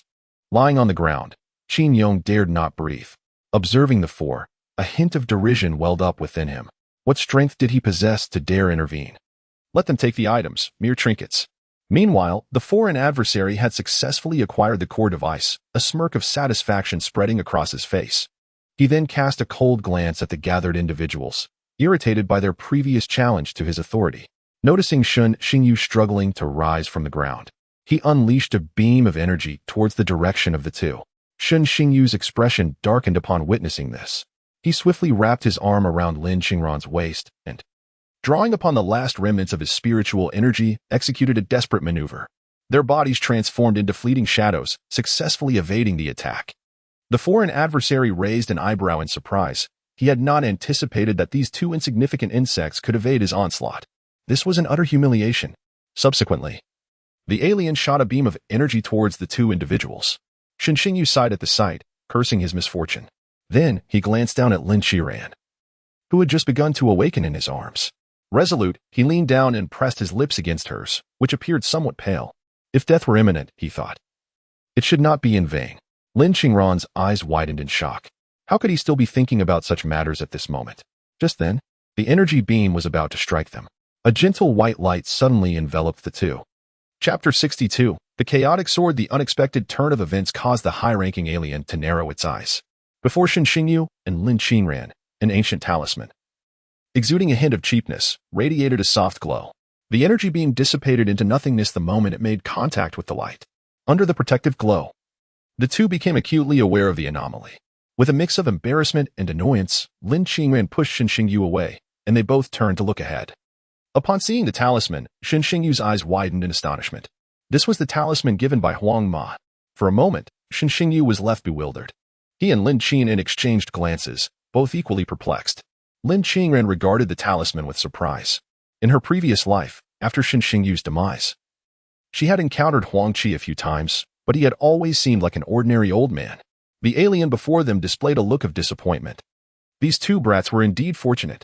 He realized he could no longer afford to waste time here and turned to leave with the two energy cores. With a flash, the alien stirred up a cloud of dust and vanished from sight. Xinxingyu and Lin Qingren watched the figure disappear, their faces betraying a sense of despair. This was the end. However, before they could fully comprehend the situation, an unexpected scene unfolded. The alien reappeared in the very spot it had vanished. Shen Xingyu and Lin Qingren focused intently. Behind the alien stood a man wielding a sharp sword, firmly gripping the alien's shoulder. "Once you've come, do not leave," the man said, a hint of disdain on his face. The alien's expression turned to one of panic as it realized it was completely immobilized. The man drove the sword deep into the alien's chest, a surge of dark energy flowing from the blade into its body. To Shen Xingyu and Lin Qingren's astonishment, the alien transformed into a wisp of smoke and vanished from the scene. The man swiftly retrieved the two energy cores, then raised his gaze to look at Shen Xingyu and Lin Qingren. "Junior brother, we finally meet," the man said with a warm smile directed at Shen Xingyu. Upon hearing the man's address, Lin Qingren instantly recognized his identity. "Chaos, Sword Gu Changfeng." Shen Xingyu was enveloped in surprise at Lin Qingren's murmured words. "So, the reinforcements from Huaxia have indeed arrived." At this moment, Gu Changfeng approached the two, casting a dubious glance at them. "What are you two up to?" The posture of the pair was overly intimate. Lin Qingren was seated on Shen Xingyu's lap, her left hand tightly gripping the hem of his garment. Realizing this, the two suddenly became aware, and Lin Qingren quickly sprang off, her face tinged with a hint of shyness.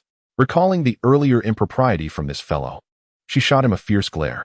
Shen Xingyu struggled to rise from the ground, a foolish grin on his face, but when he caught Lin Qingren's gaze, he averted his eyes, feigning ignorance.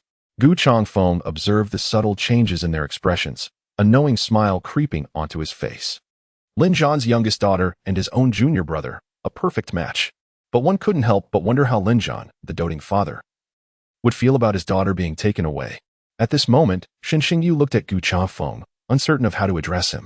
Since Gu Changfeng referred to him as junior brother, he too must be a disciple of Li Xuanzong. Yet, Shen Xingyu was oblivious to how many disciples Li Xuanzong had, or where this chaos sword stood among them.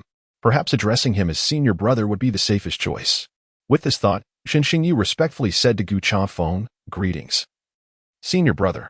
Gu Changfeng, now returning to his senses, beamed with joy upon hearing Shen Xingyu's address. Good. Gu Changfeng, slightly flustered, wiped his blood-stained hands on his clothes and patted Shen Xingyu's shoulder, saying, "It's a pleasure to meet you, junior brother. I came in such haste this time that I didn't prepare any gifts." As he spoke, Gu Changfeng rummaged through the storage ring on his left hand for a moment before producing a tattered book and handing it to Shen Xingyu. "This is the foundational sword technique my master gifted me when I broke through to the 3rd tier. He told me that mastering the sword requires meticulous study and should not be merely about sword moves. This book has accompanied me for many years and contains many insights. I now present it to you as a token of brotherly affection." Shen Xingyu, upon hearing this, looked at the ancient tome in his hands and nodded earnestly. The insights of a high-tier sword cultivator are beyond mere valuation. Meanwhile, on the battlefield outside, with the assistance of the Arctic Empire's reinforcements, both sides were evenly matched, and the conflict had reached a stalemate. In the distance, Su Simiao found himself equally matched against the leader of a foreign tribe. Neither could gain the upper hand. At this moment, the plaque in Su Simiao's arms began to vibrate. As Su Simiao fended off the onslaught of his adversaries, he seized a moment to glance over, a flicker of amusement dancing in his eyes. "I wondered why you remained so composed. It turns out you sent someone to pilfer the energy core. Alas, your scheme has come to naught," Su Simiao remarked with a hint of indifference. The alien commander, upon hearing these words, felt a sudden tightening in his gaze. Had the mission failed? Before he could fully comprehend the situation, a resounding charge horn cleaved through the sky from afar. Upon hearing the horn, Su Simiao's face was instantly illuminated with delight. Reinforcements from Huaxia had arrived. The soldiers of Huaxia, upon hearing the call to arms, were invigorated as if they had been infused with vitality. "Warriors, the Huaxia army has arrived.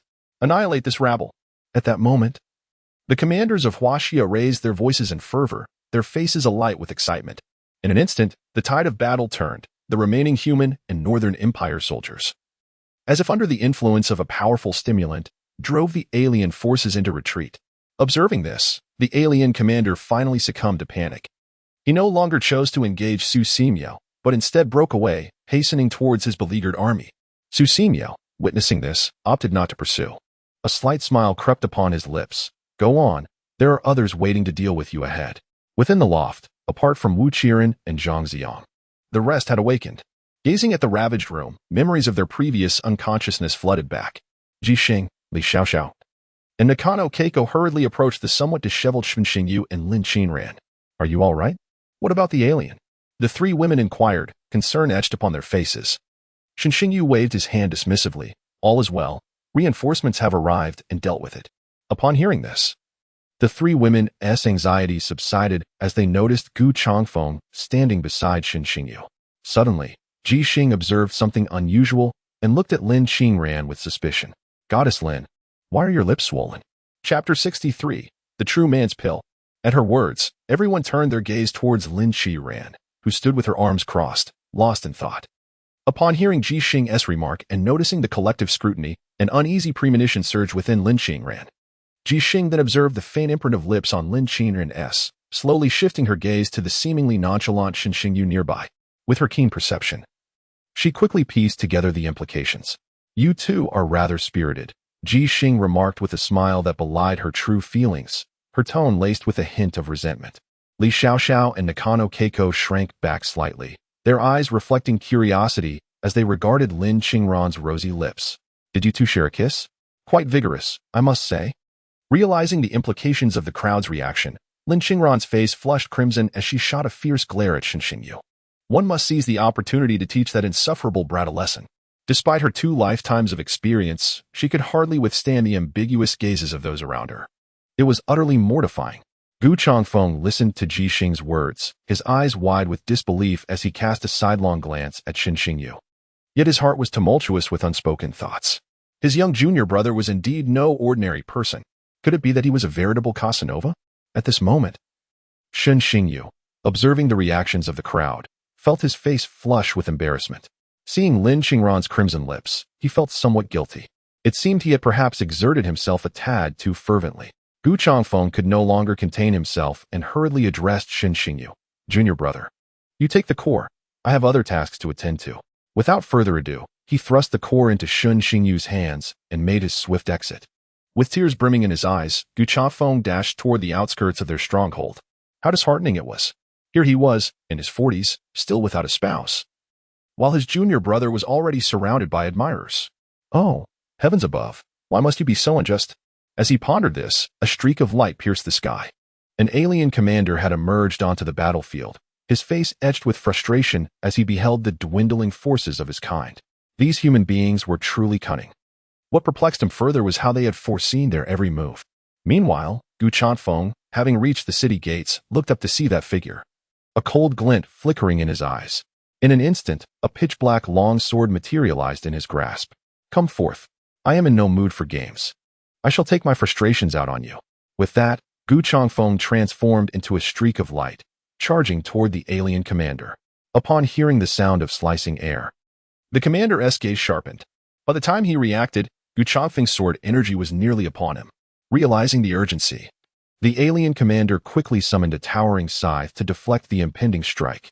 Although he managed to block it, his expression darkened as his grip on the scythe trembled slightly. What ferocity in this adversary's assault!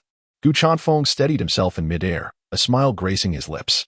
At that moment, Su Simio arrived. Gazing at Gu Changfeng's earlier display of sword energy with a sense of quiet awe. As an earth element awakened one, his greatest strength lay in his defense. Yet, he sensed that, should the opponent unleash their full might upon him, he might not withstand it. The title of Chaos Sword truly was not merely a fade. No wonder Elderly had entrusted him to face challenges alone. As the foremost disciple of Li Xuanzong, though not a direct apprentice, he had profoundly grasped the true essence of Li Xuanzong's swordsmanship. As a rising star, Gu Changfeng was once hailed as a rare genius in the realm of swordsmanship, a prodigy destined to attain the path of the war god. At this moment, Su Simiao couldn't help but admire the discerning eye of Senior Li. Gu Changfeng, facing the alien general, exuded an overwhelming aura. Before the alien general could regain his composure, Gu Changfeng launched yet another attack, his sword glowing with a dazzling brilliance. His speed was astonishing, leaving behind fleeting afterimages in the air. The alien general was momentarily bewildered, unable to discern Gu Changfeng's position. In midair, Gu Changfeng's gaze turned sharp as he spotted the figure of his adversary, and with a fierce swing of his obsidian sword, He unleashed a straightforward yet potent sword energy directed at the alien general. Sensing the formidable aura within this attack, Su Ximiao's pupils quivered. Just moments ago, he had deemed the approach conservative, yet this single maneuver could have claimed the general's life. Had Shen Xingyu been present, he would have immediately recognized that the sword technique employed by Gu Changfeng was none other than the surprising awakening. By the time the alien general perceived the incoming sword energy, it was already too late. The fierce blade passed through him, and with wide eyes, he transformed into a wisp of blue smoke under Su Ximiao's watchful gaze. This was Gu Changfeng's unique talent, a special effect bestowed by the chaotic sword of his advanced weaponry, with astonishing destructive power. Su Ximiao swallowed hard, reflecting on the sheer ruthlessness of it all. The alien general had met his demise, and there was no need to elaborate on the plight of the alien army, which had been relentlessly pushed back by the combined forces of humanity. From an initial 50,000, barely 10,000 managed to escape. It was, without a doubt, a monumental victory. The human forces erupted in a deafening roar of triumph. They had emerged victorious. Su Ximiao and Gu Changfeng exchanged glances, sharing a smile in the moment. Inside the pavilion, Zhang Ziyang and Wu Qiren, who had previously sustained severe injuries, awoke under Ji Xing's healing touch. Each of them consumed a vial of top-tier restorative elixir, and their wounds showed signs of improvement. Shen Xingyu, cradling 2 energy cores, suddenly heard the notification sound of the system in his mind. Beep. Task completed. Reward issued. True Man Pill X3. Upon hearing this, Shen Xingyu raised an eyebrow. It seemed they had indeed secured a victory. Eagerly, he inspected the system space for a detailed description of the True Man Pill. True Man Pill. The user experiences a tripling of power for 5 minutes. Side effect. Enters a state of fatigue for 1 day. Effects may vary. Shen Xingyu was momentarily taken aback by this explanation. What did the system mean by effects may vary? System, you shall find out. Hearing the system's response, Shen Xingyu felt a wave of frustration. What am I supposed to try? At that moment, Qin Yong and his companions approached. Qin Yong's eyes gleamed as he regarded the 2 energy cores in Shen Xingyu's arms. Subsequently, he spoke to Shen Xingyu with great enthusiasm. Brother Shen, you must be tired from carrying that. Allow me to assist you. With that, Qin Yong stepped forward, intending to take the 2 energy cores. Observing this, Shen Xingyu sidestepped with a playful tone. What are you doing? Trying to steal the credit, are we? As his words fell, the members of the team immediately surrounded Qin Yong, casting vigilant gazes in his direction. A hint of embarrassment flashed across Qin Yong's face. Of course not. I merely wished to spare you some exertion. He laughed as he reached out again to retrieve the energy cores from Shen Xingyu's grasp. Shen Xingyu took a step back, a smirk crossing his face. You've delivered yourself right to me. Don't blame me for what happens next. In an instant, a small yellow pill appeared in his hand, which he flicked towards Qin Yong's mouth. The real man pill swiftly disappeared into Qin Yong's throat. Gah! Qin Yong suddenly felt a foreign object slide down his throat and settle in his stomach. What on earth did you make me swallow? He gasped, gripping his throat, his face turning crimson as he questioned Shen Xingyu. Shen Xingyu chuckled heartily. Oh, it's nothing, just a healing remedy. As Qin Yong took a moment to recover, he cast a skeptical glance at Shen Xingyu. Could this fellow truly be so benevolent? However, in the next moment, his doubts dissipated. After swallowing the real man pill, he distinctly felt a surge of vitality, as if boundless energy coursed through him. You're quite generous, Qin Yong remarked, scratching his head, his animosity towards Shen Xingyu diminishing. Upon hearing this, Shen Xingyu's expression grew slightly awkward. Ha ha ha, it's only right that we help each other. Indeed, seeing that Qin Yong had been carrying for so long, he added, you must be weary, let me carry it for a while. Qin Yong wholeheartedly agreed and reached out once more to snatch the device core from Shen Xingyu's arms. Noticing this, Shen Xingyu smiled faintly, fully prepared for the maneuver. He deftly sidestepped, declaring, there's no need for such courtesy. I'm not fatigued at all. He flashed a bright smile, while internally counting down, eager to witness the side effects of the real man pill. Seeing this, Qin Yong stealthily approached Shen Xingyu and whispered, buddy, since you have 2, why not share one with us? I assure you, you will be well rewarded once we're out of here. Shen Xingyu, delighting in the proposition, whispered back, that could be arranged, but first, you must show some sincerity. At that moment, the members of both teams observed the 2 engaged in hushed conversation, utterly perplexed. Qin Yong, upon hearing Shen Xingyu's response, shot him a glance, realizing this fellow was quite cunning. Nevertheless, Motivated by the desire to gain merit in the chaos, he decided to go all in. After rummaging through his storage bracelet for a moment, he handed Xinxingyu a card. Within this narrative, there exists a sum of 3 million alliance coins. How does that strike you, my friend? Upon witnessing this, Xinxingyu's eyes sparkled with delight as he swiftly accepted the card, tucking it into his bosom. To his astonishment, he had unexpectedly struck gold. Qin Yong, observing Xinxingyu's acceptance of the bank card, wore a faint smile. After all, acquiring 3 million alliance coins in exchange for mere military merit was indeed a lucrative deal. His gaze then shifted to the 2 device cores nestled against Xinxingyu's chest, his eyes gleaming with anticipation. Which one to select? It mattered not. He would choose at random. As Qin Yong resolved to retrieve one of the device cores from Xinxingyu's embrace, he reached out once more, only to find himself grasping at thin air. Momentarily taken aback, he turned to Xinxingyu, who regarded him with a playful smirk. You lack integrity. Realization dawned upon Qin Yong. He had been outsmarted. Xinxingyu's expression of mischief became even more pronounced. 5, 4. As Qin Yong heard the countdown, bewilderment washed over him. Was this fellow unhinged? 3, 2, 1. With the final utterance of Xinxingyu's words, the previously stunned Qin Yong found his legs give way, and he knelt before Xinxingyu. The members of both squads were left in utter disbelief. What on earth was happening? Xinxingyu, startled by the sudden turn of events, instinctively took a few steps back. It's not the new year yet. I have no red envelopes to give you. The words nearly caused Qin Yong to choke on his own blood. Straining to rise, he found himself utterly devoid of strength. In that moment, Xinxingyu scrutinized the incapacitated Qin Yong, furrowing his brow. Was the side effect truly this simple? Something felt amiss. Indeed, it felt exceedingly wrong. According to the system's description, this was assuredly no trivial matter. As Qin Yong observed the shift in Xinxingyu's expression, he quickly deduced that this rascal was behind the mischief. It was the food this scoundrel had given him earlier. Clarity struck him, yet he was left speechless, his eyes conveying his simmering rage. In the next instant, Qin Yong transformed into a bewildered husky before the astonished gaze of the onlookers. The crowd was instantly petrified. Xinxingyu, witnessing this bizarre metamorphosis, was equally taken aback. What in the world? How did he become a dog? This side effect was rather extreme. Xinxingyu, unable to resist, reached out to pat the head of the now intelligent-looking canine. Ha ha ha. You must admit, this is rather amusing, though transformed into a dog. Qin Yong's consciousness remained intact. The moment Xinxingyu patted him, he felt a tremendous sense of indignity wash over him, causing his fur to bristle as he barked furiously at Xinxingyu. Noticing this, Xinxingyu raised an eyebrow. Bark again, and I shall stew you. Xinxingyu grinned at Qin Yong, who instantly wilted upon hearing his words. This kid might actually pull it off. At that moment, all members of Qin Yong's team gathered around, staring at the adorable husky before them, their minds brimming with questions. Qin, Boss Qin? How did you turn into a dog? The crowd's faces fell in dismay as they approached to pat the dog's head. Upon touching the creature, their expressions brightened.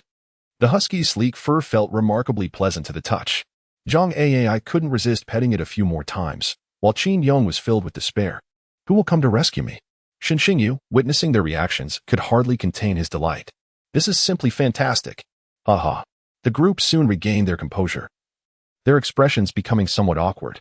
Zhang Ai hurriedly inquired of Xinxingyu, What have you done to our captain? In response, Xinxingyu wiped the smile from his face and feigned innocence. I didn't do anything. But how did our captain? How did he turn into a dog? Zhang Ai stammered, her expression revealing her discomfort. Why does that sound so strange? Xinxingyu, stifling laughter, explained, Your captain just told me he was practicing an unparalleled skill, which is why he transformed into a dog. Don't slander a good person. The group twitched at the corners of their mouths. What kind of unparalleled skill can turn someone into a dog? Can't you come up with a more plausible excuse? At that moment, Su Ximiao and Gu Changfeng suddenly appeared in the loft. Su Ximiao glanced at the device core in Xinxingyu's hand, a relieved smile spreading across his face. Well done, everyone, he said, beaming at them. Observing this, Xinxingyu quickly handed over the 2 device cores to Su Ximiao. Su Ximiao took the cores and placed them back into the positioning device in the loft. He then noticed Xinxingyu staring at him intently. Su Ximiao rolled his eyes and addressed the crowd. The crisis of 318 has now been resolved. You all contributed significantly, and I will report this to our superiors shortly. With that, Su Ximiao vanished from their sight. Xinxingyu, seeing this, felt a wave of disappointment. This guy is really stingy. He thought Su Xianyu would reward them with something good. Meanwhile, Gu Changfeng in the crowd stretched lazily, just as he was about to speak. His gaze fell upon the husky. Oh, where did this dog come from? If no one claims it, it's mine. Gu Changfeng looked at the husky that was once Qin Yong, saliva nearly pooling at the corners of his mouth. Outside the star gate, he was nearly drooling. Chapter 65. All were intoxicated. Qin Yong, sensing the situation, instinctively shrank his dog neck. What is this guy planning to do? The members of Qin Yong's team were utterly bewildered. How could one possibly say this was not a dog, but a human? At that moment, Gu Changfeng rolled up his sleeves and approached Qin Yong. As he walked, he called out to Shen Xingyu, "Little junior brother, tonight, your senior brother will treat you to dog meat." Upon hearing this, Qin Yong was instantly alarmed, his fur bristling in fright. And he hastily pawed at the sight of Zhong Ai. It was then that Zhong Ai regained her composure. Senior, this is my dog." She hurriedly interjected. Gu Changfeng paused, a flicker of disappointment crossing his face. Nevertheless, he did not relent. "Little girl, is this dog for sale? I would gladly purchase it and even leave you a spiced roasted dog leg. What do you say?" Zhong Ai's expression became somewhat uncomfortable. "Senior, this dog cannot be eaten," she replied with a strained face. Gu Changfeng, undeterred, fixed his gaze on Qin Yong. "Why can't it be eaten? It looks rather plump to me." Zhong Ai responded, "Senior, it has rabies." Her face was filled with helplessness. "I'm sorry, Captain Qin." Shen Xingyu, who had been listening to their exchange, was on the verge of laughing uncontrollably. "What a pitiful dog. Oh no, what a pitiful Qin Yong." Gu Changfeng chuckled. "Rabies? Huh, then I suppose that's that." Upon hearing this, Qin Yong exhaled slowly, relieved. The distinguished air of Hungrong had almost been consumed. Can you believe it? Subsequently, Qin Yong stealthily approached Shen Xingyu, baring his teeth. In response, Shen Xingyu kicked him away lazily, saying, "You'll turn back tomorrow. Don't provoke me, or I'll make you a dog for life." Hearing this, Qin Yong hastily tucked his tail and scampered away. This fellow was far too uncanny. Gu Changfeng then called out to the others, "You all should gather your things. We will return to Hope City tomorrow." Upon hearing this, Shen Xingyu quickly inquired, "Senior Gu, aren't we completing the mission?" Gu Changfeng nodded. "What mission is left? This city defense battle is far more perilous than any task. Our objective has been achieved, and there is no need to squander time here. Besides, 318 can no longer serve as a mission base. Su Xianyu will draft a report on the performance of your two teams during the defense battle, which will be used to assess you." Understanding this, Shen Xingyu and the others nodded in agreement. They followed Gu Changfeng back to the resting area of their base. In the midst of this, Lin Xiling hurriedly stopped by for a brief exchange before swiftly returning to oversee the post-disaster reconstruction efforts. The aftermath of the battle left 318 in disarray. Yet for the infrastructure-savvy Huaxia, this was a minor issue. On their way back to the resting area, they encountered numerous soldiers from the Arctic Empire. Each of these soldiers was impressively robust, albeit somewhat lacking in hair. The successful navigation of the crisis by 318 was largely attributable to the support from the Arctic Empire. Huaxia has always been a nation of etiquette. Su Xianyu promptly decided to host a celebratory banquet that evening to express gratitude to these elder brothers. As night fell, the stronghold was abuzz with excitement. Shen Xingyu and a few others were invited to join the social gathering by Gu Changfeng.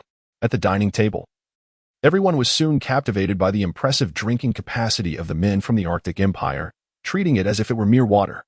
Under the influence of the vibrant atmosphere, Shen Xingyu and his companions pretended to raise their glasses and join in. As time went by, several girls, apart from Lin Qiran, also joined the revelry, their faces flushed from drinking. Li Xiaoxiao and Nakano Keiko, slightly tipsy, were already nestled together, dozing off. Ji Xing, standing on a chair, continued to rally everyone, urging them to drink more. Eventually, he succeeded in bringing Wu Qiren and Zhang Ziyang to their knees. However, Shen Xingyu remained unfazed, like a bystander. Ji Xing, undeterred, continued to challenge Shen Xingyu to a drinking contest. Yet, it wasn't long before Ji Xing succumbed to the effects of alcohol, while Shen Xingyu remained composed, his face devoid of any redness. "Xingyu, how are you so amazing?" Ji Xing asked, belching and gazing at him dreamily. Upon hearing this, Shen Xingyu's lips curled into a slight smile. In terms of drinking, he had never acknowledged anyone as his equal. However, the next moment, Ji Xing draped herself over Shen Xingyu. Lin Qingran, who had been silently observing, furrowed her brow, feeling an inexplicable discomfort in her heart. Jixing gradually buried her head in Xinxingyu's neck, muttering incoherently. The warm breath escaping her lips sent shivers down Xinxingyu's spine. Lin Qingren silently watched their intimate posture, her heart growing increasingly restless. Qingren, let me take her back, Xinxingyu said, unable to bear the predicament any longer. Go ahead, why tell me? Lin Qingren replied coolly. Upon hearing this, Xinxingyu hurriedly supported Jixing and made his way to the resting area. Watching their retreating figures, Lin Qingren clenched her teeth, feeling even more agitated. She then redirected her gaze to the glass of wine before her. On the way, Jixing babbled incessantly, bastard. Qingyong, I must have been blind. Listening to Jixing's ramblings, Xinxingyu felt helpless. Dear lady, don't be upset. Qingyong has turned into a husky. Once they reached the room, Xinxingyu gently laid Jixing on the bed. However, she clung to his neck like an octopus, unwilling to let go. Xinxingyu rolled his eyes in exasperation, attempting to pry her hands away gently.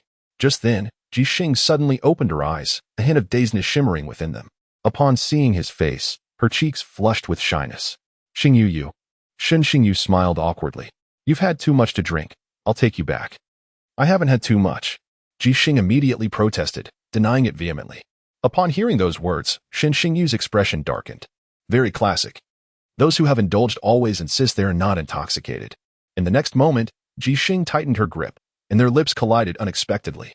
The room was instantly filled with an air of ambiguity. After a prolonged kiss, Jixing lay back on the bed, drifting into a deep slumber. Xinxingyu straightened his posture, gazing at the peacefully sleeping Jixing, scratching his head in perplexity. This woman always takes advantage of him.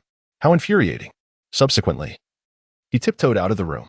Inside, the slumbering Jixing turned over, her eyelashes fluttering slightly, a satisfied smile gracing her face. Once outside the room, Xinxingyu took a deep breath, calming his racing heart. That kiss had undeniably stirred his emotions. He then returned to the banquet, where the gentleman from the Arctic Empire, having indulged in drink, had begun to sing and dance with abandon. Upon reaching the dining table, he noticed Goddess Lin, lost in thought with a glass of wine in hand, her cheeks flushed with a hint of inebriation. Xinxingyu felt a wave of exasperation. How had this lady managed to drink so much on her own? He quickly approached Lin Qingren and gently snatched the wine glass from her grasp. Lin Qingren instantly furrowed her brows, lifting her rosy face to glare at Xinxingyu. What are you doing? With a resigned expression, Xinxingyu replied. How did you end up drinking? He held the glass at a distance, knowing that if she continued, she would surely end up tipsy. Lin Qingren's face briefly displayed a hint of disappointment. Why won't you let me drink? You all are, she retorted, crossing her arms and glaring at Xinxingyu. Observing her pouty face, Xinxingyu couldn't help but chuckle. A tipsy Goddess Lin was quite amusing and rather adorable. Listen well, Ran, no more drinking. How about some of this instead? He said gently, pouring her a glass of orange juice and offering it to her. Lin Qingren accepted the glass. Bringing it to her lips, her nose twitching in displeasure. I don't want this, I want wine, she exclaimed, tossing the cup behind her. The glass traced a perfect arc through the air, landing squarely on Gu Changfeng's head. However, Gu Changfeng, thoroughly intoxicated, was sprawled on the table in a deep slumber. The glass failed to rouse him. Instead, he licked the orange juice that had dribbled down to the corner of his mouth with delight. Xinxingyu turned to glance at him, beads of cold sweat forming on his brow. His senior brother was truly unfortunate. I want a drink. Give me wine. Lin Qingren, relentless and unyielding, seized Xinxingyu's arm and bit down fiercely. Xinxingyu winced in pain, his teeth gritted. All right, I yield. Just let go. Upon hearing his plea, Lin Qingren finally released her grip. Xinxingyu gazed at the red mark on his arm, a look of resignation on his face. Fine, let's drink. I'll join you. With that, he grabbed the half-full bottle of liquor beside him and retrieved his earlier glass. Come on, whoever shows fear is a coward. The moment Lin Qingren heard this, a spark of determination ignited in her eyes. Come on, am I afraid of you? The two had indulged in drinking for what felt like an eternity the previous night, leading Xinxingyu to blackout. The next morning, Xinxingyu awoke groggily, his head throbbing. Suddenly, a delicate fragrance wafted to his nose. He turned his head slightly and beheld Lin Qingren, curled up like a small wildcat, peacefully asleep against his left arm, a glistening droplet lingering at the corner of her mouth. In an instant, he became fully alert, quickly surveying his surroundings, and was struck dumb. Wasn't this Lin Qingren in Jixing's room? He glanced over to see Jixing still blissfully asleep in bed. without a moment to spare. He realized he needed to make a hasty exit. Otherwise, explaining himself when they awoke would be a daunting task. Shen Xingyu carefully extracted his arm from Lin Qingran's embrace. Sighing in relief upon realizing he hadn't disturbed her, he swiftly swung his legs off the bed and quietly tucked the covers back into place. Just then, Lin Qingran's eyes fluttered open. Upon seeing Shen Xingyu's face, a look of confusion washed over her, which rapidly morphed into wide-eyed shock. Shen Xingyu quickly placed a finger over his lips to silence her. Lin Qingran made a few muffled sounds. He gestured towards Ji Xing, prompting her to quiet down. However, the look she cast at him was filled with murderous intent. Shen Xingyu made a shushing motion before gradually removing his hand. Lin Qingran hastily threw back the covers to check her attire, relieved to find her clothes intact. Shen Xingyu, awkwardly observing her actions, decided it was best to make a swift exit. As he stepped out, he unexpectedly collided with Nakano Keiko, who stood outside the door. Upon seeing Shen Xingyu emerge from the room, Nakano Keiko's expression shifted to one of bewilderment. "Shun," she began, but before she could finish, Lin Qingran stormed out of the room, her face flushed with anger. Upon spotting Nakano Keiko, her fury evaporated, replaced by a wave of embarrassment. Nakano Keiko stood there, her mind swirling with questions as she gazed at the two of them. "Ah, good morning, Huizi." With that, Shen Xingyu awkwardly scratched his head and swiftly vanished from view. Nakano Huizi observed Shen Xingyu's flustered retreat before shifting her gaze to Lin Qingran. At that moment, Lin Qingran felt a twinge of unease under the scrutiny. She cleared her throat and inquired, "Is there something you need?" Upon hearing this, Nakano Huizi recalled her purpose. "Sister Lin, Instructor Lin just visited and mentioned that someone would come to take us back to Hope City in an hour. I noticed everyone was still asleep, so I came to inform you." Lin Qingran nodded in acknowledgement. "Thank you." She then returned indoors, closing the door behind her. Taking a deep breath, a flicker of irritation crossed her face. "You wait." Outside, Nakano Huizi, observing this, meandered back to her room, a hint of confusion etched on her features. How could Shinseng have emerged from that room? After pondering, she suddenly had a revelation. The scheming frog must have been nudging you awake. Shinseng must have come to rouse Sister Lin as well. A satisfied smile graced Nakano Huizi's face. "You are simply brilliant, Huizi." Meanwhile, Shen Xingyu had returned to his room. Wu Qiren, noticing his arrival, curiously asked, "Brother, where did you sleep last night?" "I woke up in the middle of the night and found your bed empty." Shen Xingyu, upon hearing this, was instantly struck by a wave of embarrassment. "I spent the night elsewhere," he replied dismissively. Wu Qiren nodded and continued, "By the way, Instructor Lin came by earlier. She said we would be taken back to Hope City in an hour." Shen Xingyu nodded, still bewildered by the memory of spending the night in Lin Qingran's bed. To make matters worse, he had been caught red-handed. What a predicament! After a brief period of tidying up, the group gathered their belongings and made their way to the meeting point. Lin Xiling counted the number of participants and noticed something was amiss. "Where's Qin Yang?" He shouted towards Qin Yang's team. The members of Qin Yang's team exchanged awkward glances before parting to reveal a husky, which appeared before Lin Xiling. Rolling his eyes in exasperation, Lin Xiling exclaimed, "I asked for Qin Yang, not his dog." The members of Qin Yang's team, hearing this, exchanged bemused looks. They nodded helplessly at Lin Xiling. Bewildered, he wondered what on earth was happening. Shen Xingyu, witnessing the scene, laughed until his sides ached. "You guessed correctly. Qin Yang truly is a dog." Afterward, the members of Qin Yang's team spent quite a while explaining the situation to Lin Xiling. Lin Xiling gazed in bewilderment at the husky before him. Training? What kind of training could lead to such a transformation? It must be some sinister technique. Meanwhile, Shen Xingyu, overhearing the rationale given to Lin Xiling, was nearly doubled over with laughter. To think they genuinely used training as an excuse. At that moment, Ji Xing, observing Shen Xingyu's amusement, leaned in and whispered, "Xingyu, did you have a hand in Qin Yang turning into a dog?" Shen Xingyu nodded in response. A flicker of softness passed through Ji Xing's eyes. "Xingyu, you're truly wonderful." Hearing this, Shen Xingyu chuckled. On the other hand, Lin Xiling, after repeated explanations from Qin Yang's team, reluctantly accepted this explanation. "All right, everyone, let us get in the car." Subsequently, they all boarded the vehicle. As soon as Shen Xingyu settled into his seat, Lin Qingran took the spot beside him, her small face radiating an icy demeanor. Shen Xingyu, upon noticing, wore an expression of utter despair. This is the end. Chapter 67, Military Merits Awarded. Personal Second-Class Merit. The vehicle slowly began to move. Shen Xingyu's face turned a deep shade of crimson. Xingyu, what's wrong? Ji Xing, sitting across the aisle, noticed his pallor and voiced her concern. Shen Xingyu managed a faint smile, albeit strained. It's nothing. A hint of confusion flashed across Ji Xing's small face. Yet, since he insisted it was fine, she refrained from further inquiry, leaning against the car window to rest.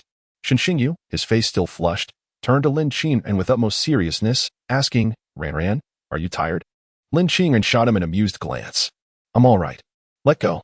Shen Xingyu whispered into Lin Qingran's ear. She lifted her chin slightly, her expression teasing.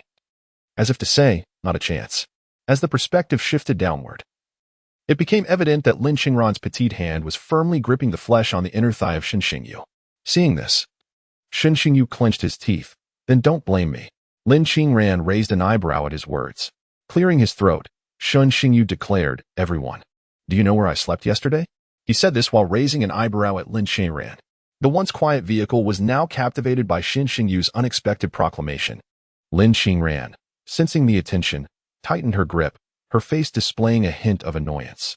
How dare he use this matter to threaten her? As Lin Qingran's grip intensified, Shen Xingyu's expression contorted in discomfort. He quickly signaled her with his eyes. Let go, or I'll spill the beans. Lin Qingran frowned. If you reveal it, you might as well consider yourself doomed. Shen Xingyu gritted his teeth and shot her another warning look. Don't push me. The barefoot have no fear of the shod. And I have no shame. Lin Qingran, upon seeing this, bit her silver teeth, momentarily hesitating.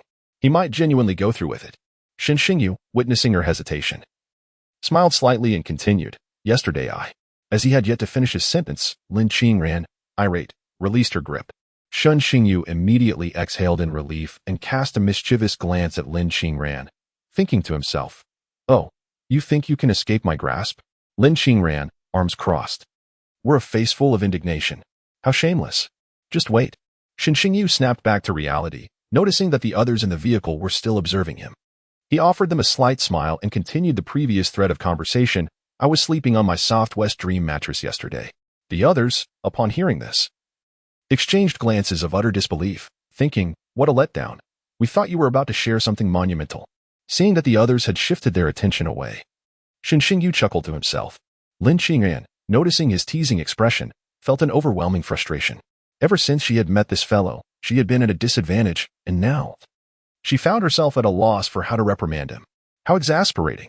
Shen Xingyu relished in her mix of anger and helplessness. However, he had to admit, this woman had a grip that was undeniably strong. He could barely feel the presence of the flesh on the inside of his arm. The vehicle fell silent once more. The journey back to Hope City was long, spanning at least a dozen stops. Shen Xingyu leaned against the window, lost in thought. His mind wandered to the two artifacts from the revision hall, and he couldn't help but curse under his breath. He had been so preoccupied with dealing with Zhou Shuren that he had forgotten to inquire about them. Resigned, he would have to continue his research later. He was now fairly certain that these two artifacts could potentially enhance one's spiritual power, though the method of cultivation remained a mystery. The techniques Zhou Shuren had previously employed seemed to rely on spiritual energy, leading Shen Xingyu to suspect that the people from the revision hall were akin to Zhou Shuren, individuals who primarily focused on spiritual power. It seemed that upon returning, he could delve deeper into his studies. With the assistance of the commander, mastering both spiritual and psychic energies would not be insurmountable.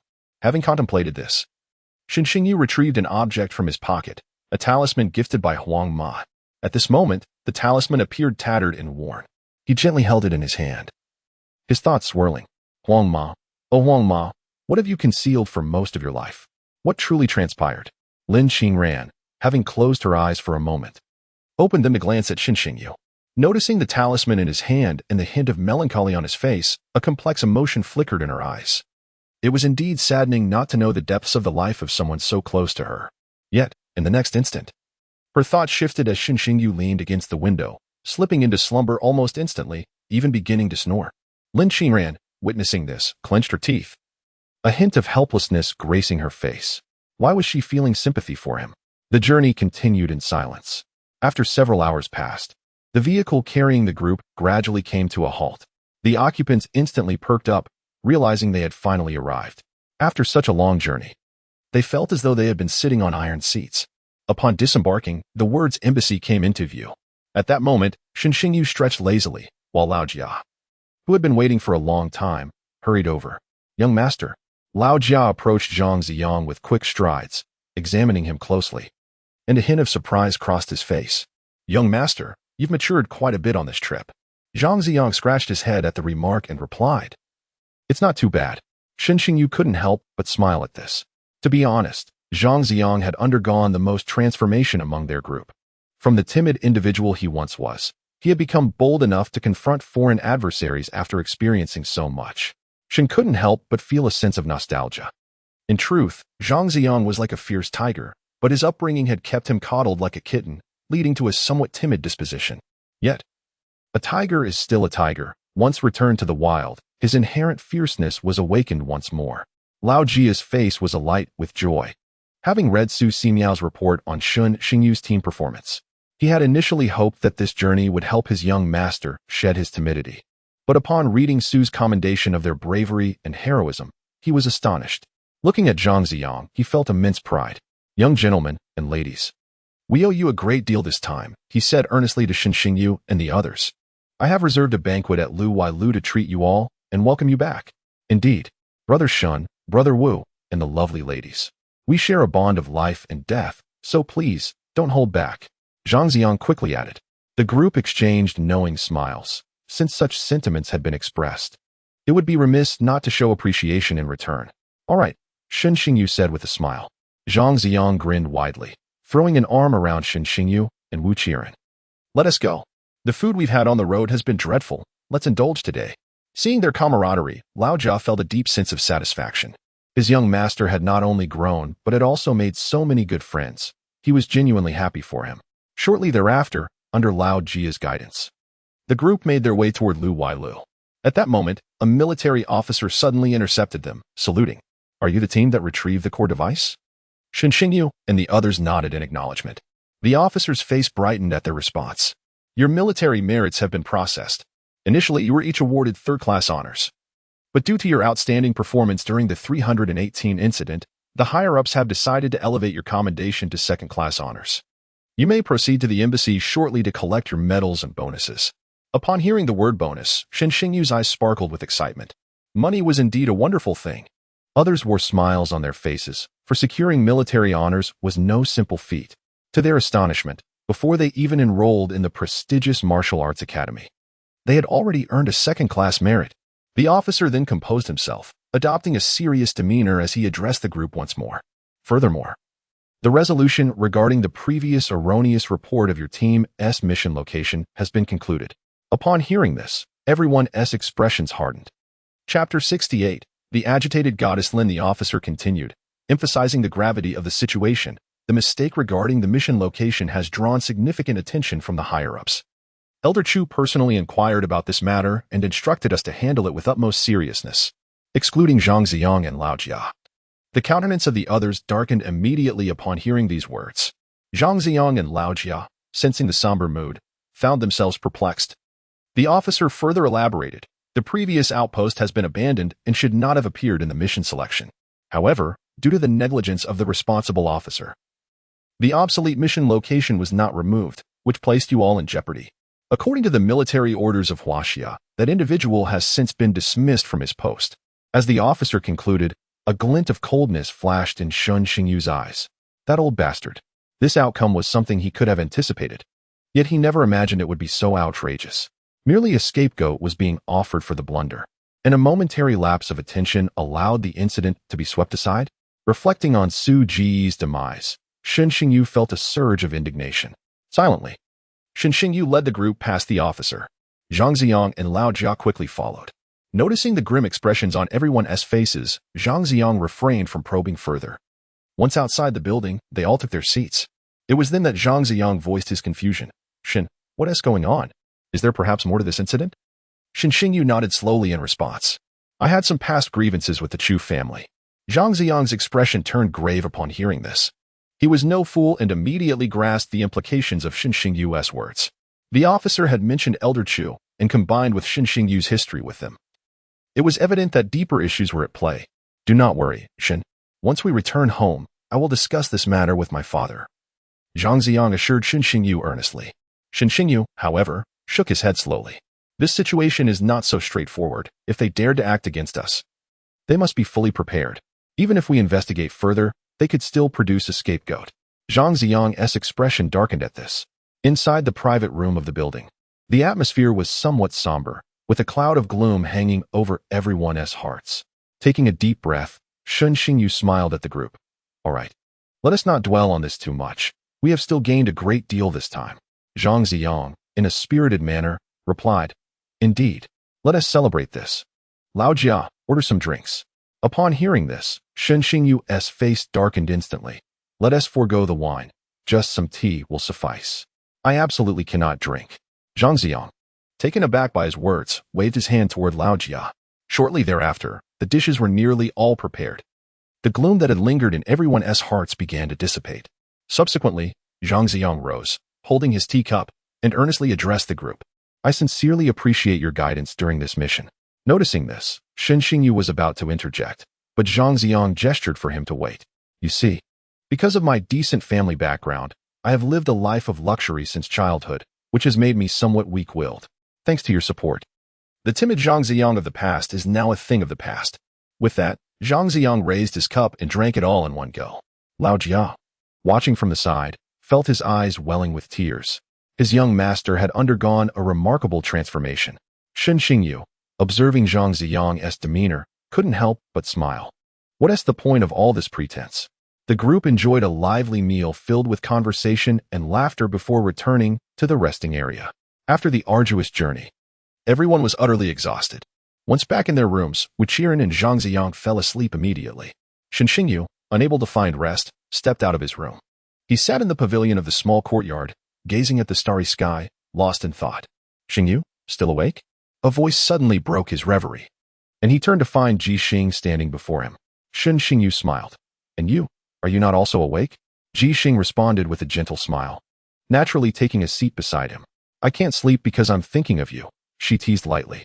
Shun Xingyu, caught off guard, glanced at Ji Xing with amusement and asked, What's this?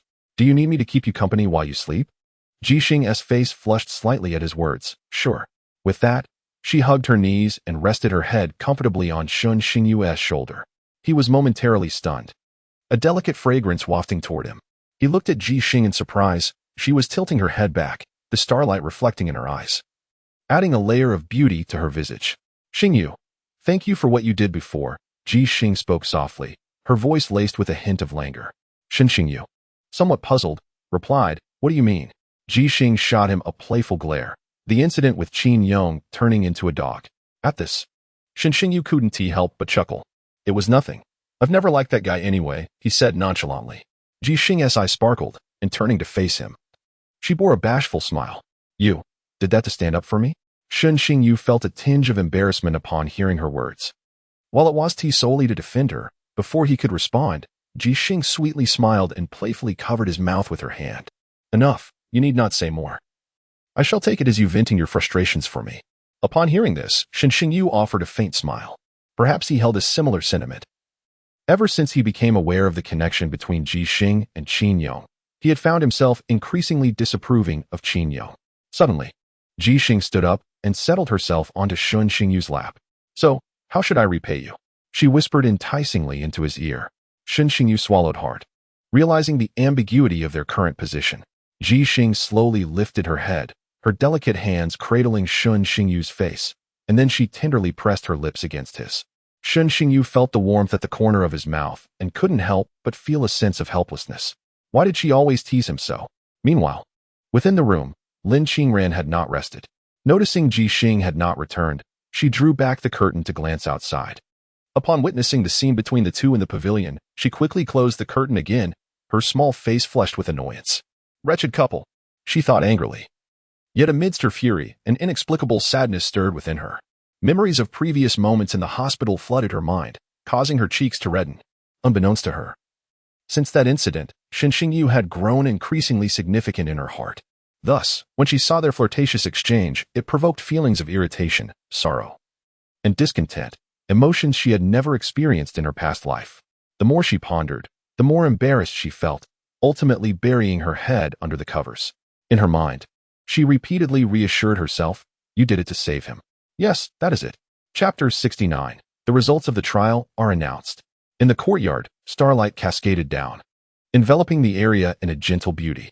Within the pavilion, the two lingered in a prolonged kiss until Ji Xing slowly lifted her head, biting her lip with a face full of shyness. Shen Xingyu smirked knowingly. What are you thinking? Ji Xing murmured, her voice dwindling. Shen Xingyu felt somewhat helpless. He couldn't be blamed. This was a natural reaction. Ji Xing felt utterly drained. Xingyu, she whispered. Shen Xingyu replied, inhaling the fragrant scent of her hair, surprisingly savoring this moment. Do you like it? Ji Xing's voice was barely audible. Shen Xingyu scratched his head, uncertain how to respond. Noticing the flicker of disappointment on Ji Xing's face in response to his silence, she quickly masked it with a gentle smile and extricated herself from his embrace. Good night, she said, before hastily retreating to her room. Shen Xingyu watched her somewhat frivolous departure and absent-mindedly rubbed his nose. Do I like it? I suppose I quite do. In recent days, Shen Xingyu and his companions had found themselves rather unoccupied. The trial has yet to reach its conclusion. A few individuals meandered through Hope City in the morning, dedicating the afternoon to their respective training. Before long, the day of the trial's conclusion arrived. Under the guidance of an officer, they gathered before the embassy. At this moment, all the first-year students from Qingyang had returned, their faces etched with exhaustion and numbness. The arrival of Shen Xingyu and his companions immediately captured the attention of the crowd. Upon spotting them, Chu Xian's brows furrowed and his expression darkened. He was taken aback to realize that they were still alive. Shen Xingyu, keenly aware of the shift in Chu Xian's demeanor, felt a growing certainty in his own assessment. Their prior misdirection concerning the mission location was undoubtedly linked to the Chu family. At that moment, an officer approached the gathering. Ladies and gentlemen, the trial has officially concluded. Team leaders, please bring the Star Corps to the embassy for a report on your achievements. As the announcement echoed, expressions of joy spread across the faces of those present. It was finally over. Shen Xingyu turned to Lin Qingran and said, Qingran, allow me to accompany you. Lin Qingran glanced at him indifferently, choosing not to respond as she continued walking ahead. Shen Xingyu, slightly disheartened, wore a bittersweet smile. For some inexplicable reason, Lin Qingran's demeanor towards him had grown noticeably aloof over these past few days. With a sense of resignation, he hastened to catch up, positioning himself beside her. Inside the embassy, the leaders of various groups were orderly queuing. When it was Shen Xingyu and Lin Qingran's turn, she placed a bag of Star Cores on the table. The officer responsible for recording paused, taken aback. This bag seemed rather small. Upon extracting the Star Cores, he discovered a mere 20 or so, his expression turning dark with disbelief. This was far too few. Suddenly, a mocking voice echoed from behind them. Ha ha, how is it only 20-something? Your group hasn't been slacking off, have you? At the sound, both Lin Qingran and Shen Xingyu frowned. They turned to see Chu Xian regarding them with a smirk. Shen Xingyu responded with a cold smile. What's the matter, your leg healed? Chu Xian's face darkened instantly upon hearing Shen Xingyu's words. Humph. He then turned away, ignoring them. Shen Xingyu's lips curled upwards as he and Lin Qingran exited the embassy. As they emerged, Ji Xing and the others gathered around them. Wu Qiren appeared somewhat embarrassed. Bro, it seems their Star Cores are quite abundant. Are we destined to come in last?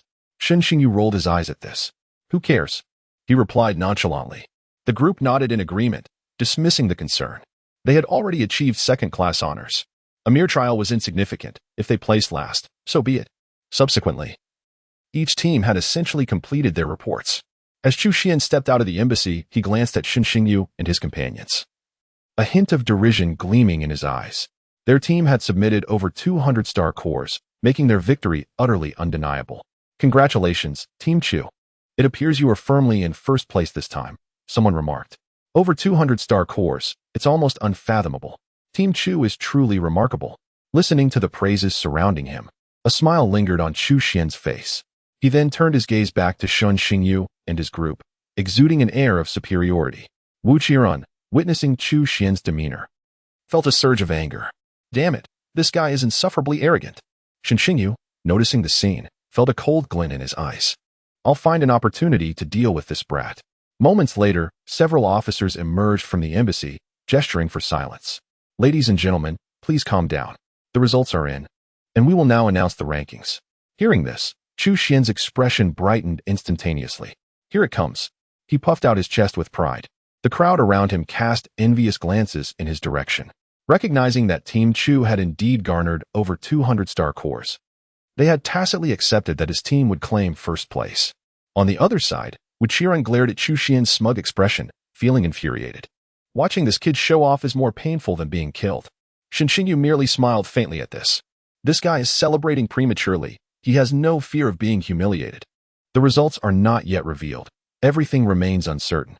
He harbored doubts that anyone from Qingyang Normal University could surpass that score, as most were simply more low-key. Let us first announce the top 3 results. The officer took the results sheet handed to him and addressed the crowd. All eyes were now focused on him. Chu Xian, radiating confidence, began to envision himself being surrounded by admirers. The reward for first place, the God of War level martial art, Purple Thunderstar movement. Upon hearing this, the crowd gasped in astonishment.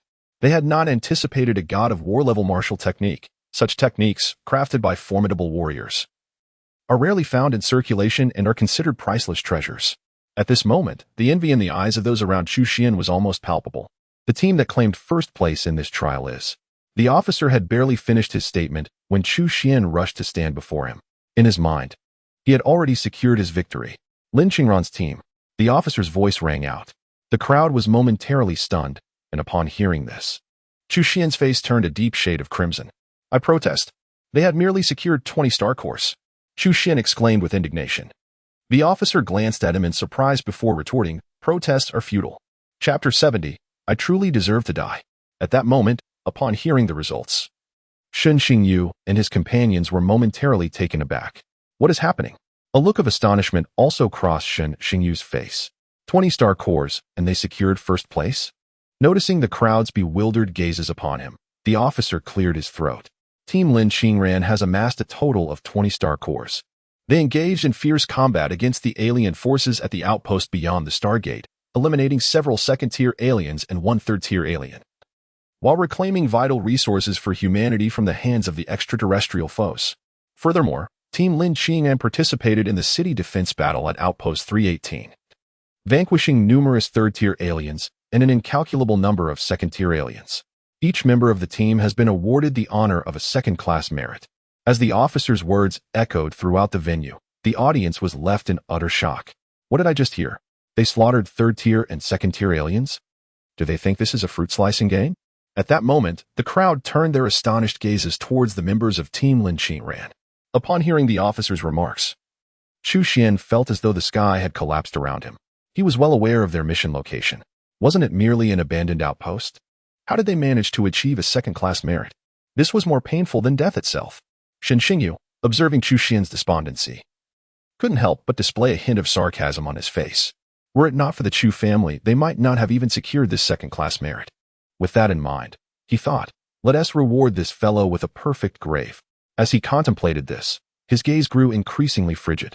Every time he looked at Chu Xian, he involuntarily recalled Su Ji's smile and demeanor. Sooner or later, he would have to present this boy before Su Gu to atone for his sins.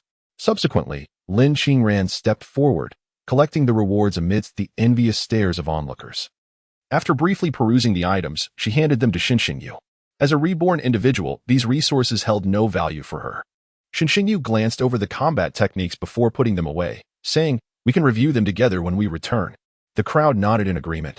The officer then announced, the reward for second place is an advanced body refinement elixir. The team that secured second place is. Upon hearing this, Chu Xian perked up, thinking that while first place was unattainable, at least they could claim second. Team Qingyong. The officer's declaration struck Chu Xian like a bolt of lightning. A portion of the 200 star cores he had amassed had cost him a fortune to procure from others. How could they not even secure second place? The Qingyong team erupted in jubilant cheers. Having transformed back into his human form just yesterday, Qingyong's face radiated an uncontainable delight. Initially, their team had submitted merely over 50 star cores, and they were disheartened. However, to their surprise, a delightful twist awaited them. Qingyong's team had acquired a total of 53 star cores and performed admirably in the defensive battle at the 318 stronghold, successfully vanquishing several second-tier alien foes. After deliberation, they were awarded the prize for second place in the trial. Upon hearing this, Su Xian gritted his teeth, lamenting yet again the wretched defensive battle. What exactly was this defensive battle? The crowd present looked on in bewilderment. having heard the mention of the defensive battle twice already. What had transpired at the 318 stronghold? While they were engulfed in confusion, Qin Yong stepped forward, brimming with excitement, clutching the elixir of spirit essence in his hands. The high-grade body refining elixir was worth at least 5 million alliance coins in the marketplace. Although, as the eldest son of the Hungrong Chamber of Commerce, 5 million alliance coins did not hold much significance in his eyes. This was their first achievement gained through their own efforts, which inevitably filled him with a sense of exhilaration. Qin Yong, in his excitement, inadvertently stuck out his tongue. Witnessing this, Shen Xingyu and the others could no longer contain themselves. Had this fellow become addicted to acting like a dog? The members of Qin Yong's team, seeing their leader's behavior, could only facepalm in disbelief. Realizing the astonished gazes from the crowd, Qin Yong quickly retracted his tongue. What a bother! After returning to his human form, he surprisingly felt a tinge of discomfort. He shot a fierce glare at Shen Xingyu. Shen Xingyu raised an eyebrow in response, returning a provocative glance. Qin Yong instinctively shrank back, genuinely intimidated by this individual, now wary of provoking him, fearing he might revert to being a dog once more. Shen Xingyu, noticing his retreat, chuckled softly, amused by the boy's newfound awareness. Next, it was time for the third-place announcement. Chu Xian, reinvigorated, refused to believe they would fail to secure at least third place. The third-place winner, receiving a high-grade body refining elixir, was the Shirlei team. As the officer's voice echoed, everyone was rendered incredulous. Was it possible that they had not yet reached Chu Xian? Their team had submitted a staggering 200 star cores. Could it be that the Shirlei team had also participated in the defensive battle? The officer continued. The Shirlei team acquired a total of 213 star cores, securing third place. At this revelation, the crowd was left speechless. 213? That was a full 13 more than Chu Xian's team. Chu Xian stood frozen, his nose suddenly resembling that of a clown's. Initially, he had been utterly confident in claiming first place, and now they had failed to even secure third. He had expended a full 20 million alliance coins to acquire those star cores. Amidst the crowd, a towering figure approached, sporting a sheepish grin. As the attention of the crowd shifted toward him, the burly man appeared somewhat bashful. Subsequently, he respectfully accepted the elixir from the officer's hands. The officer, seemingly perceiving the other's embarrassment, offered a reassuring smile. Well done. Upon hearing the officer's words, the man's eyes glimmered with gratitude. Thank you, he earnestly replied, before returning to his group with the elixir cradled in his hands. Within Shirlei's team were mostly frail boys and girls, and upon seeing the elixir in Shirlei's possession, their faces instantly lit up with excitement. Brother Lei, how much can this advanced elixir sell for? Shirlei, with a simple grin, replied, it should fetch around 5 million alliance coins. At this, the members of his squad erupted in astonished exclamations. Those around them could not help but mock. You're not actually thinking of selling it, are you? Although the advanced body refining elixir is worth 5 million. It's practically priceless. How foolish to even consider selling such a treasure. Hearing the ridicule, the young man who had spoken earlier shrank back, whispering to Shirlei. Brother Lei, am I making a fool of myself? However, he continued, but if we had this money, we could pay for the principal's treatment, and our orphanage could be renovated, so it wouldn't leak every time it rains. A hint of melancholy surfaced on his face. Upon hearing the young man's words, the previously mocking individual stood frozen, as if pierced by 1,000 arrows. I truly regret my words. No, that wasn't my intention. I'm sorry, he hastily replied, an apologetic expression overtaking his face. Shirlei waved his hand, cheerfully assuring him, it's all right, we do seem a bit naive. Upon hearing this, the young man was overcome with emotion. Brother, please don't say that. I truly regret my words. At that moment, Shen Xingyu, having overheard their conversation, felt a surge of sympathy. So, this group was also comprised of orphans? Zhang Ziyang, upon hearing their words, approached them directly. Are you looking to sell that advanced body refining elixir? Seeing Zhang Ziyang suddenly approach, Shirlei quickly nodded. You want to buy? Zhang Ziyang smiled and nodded back at Shirlei. Observing this, Shirlei's expression turned hesitant, tinged with a hint of caution. How much can you offer?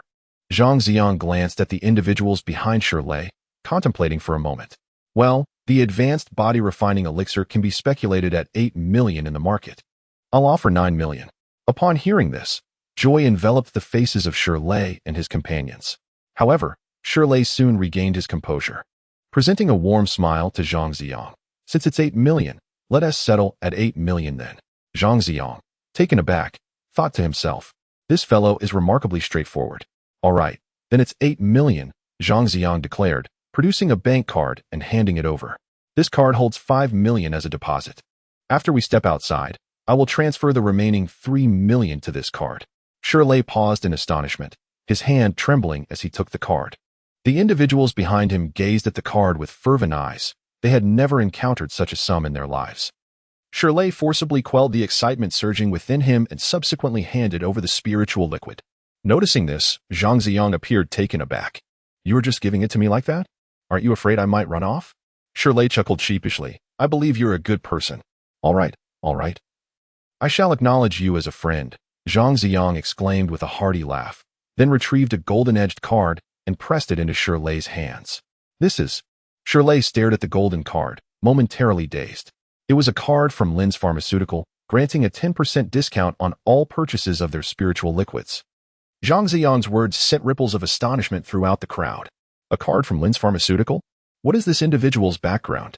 It was well known that Lin's Pharmaceutical, as a titan in the spiritual liquid industry, held immense value, each card worth its weight in gold. Shirley, clutching the card, found his mind momentarily bewildered.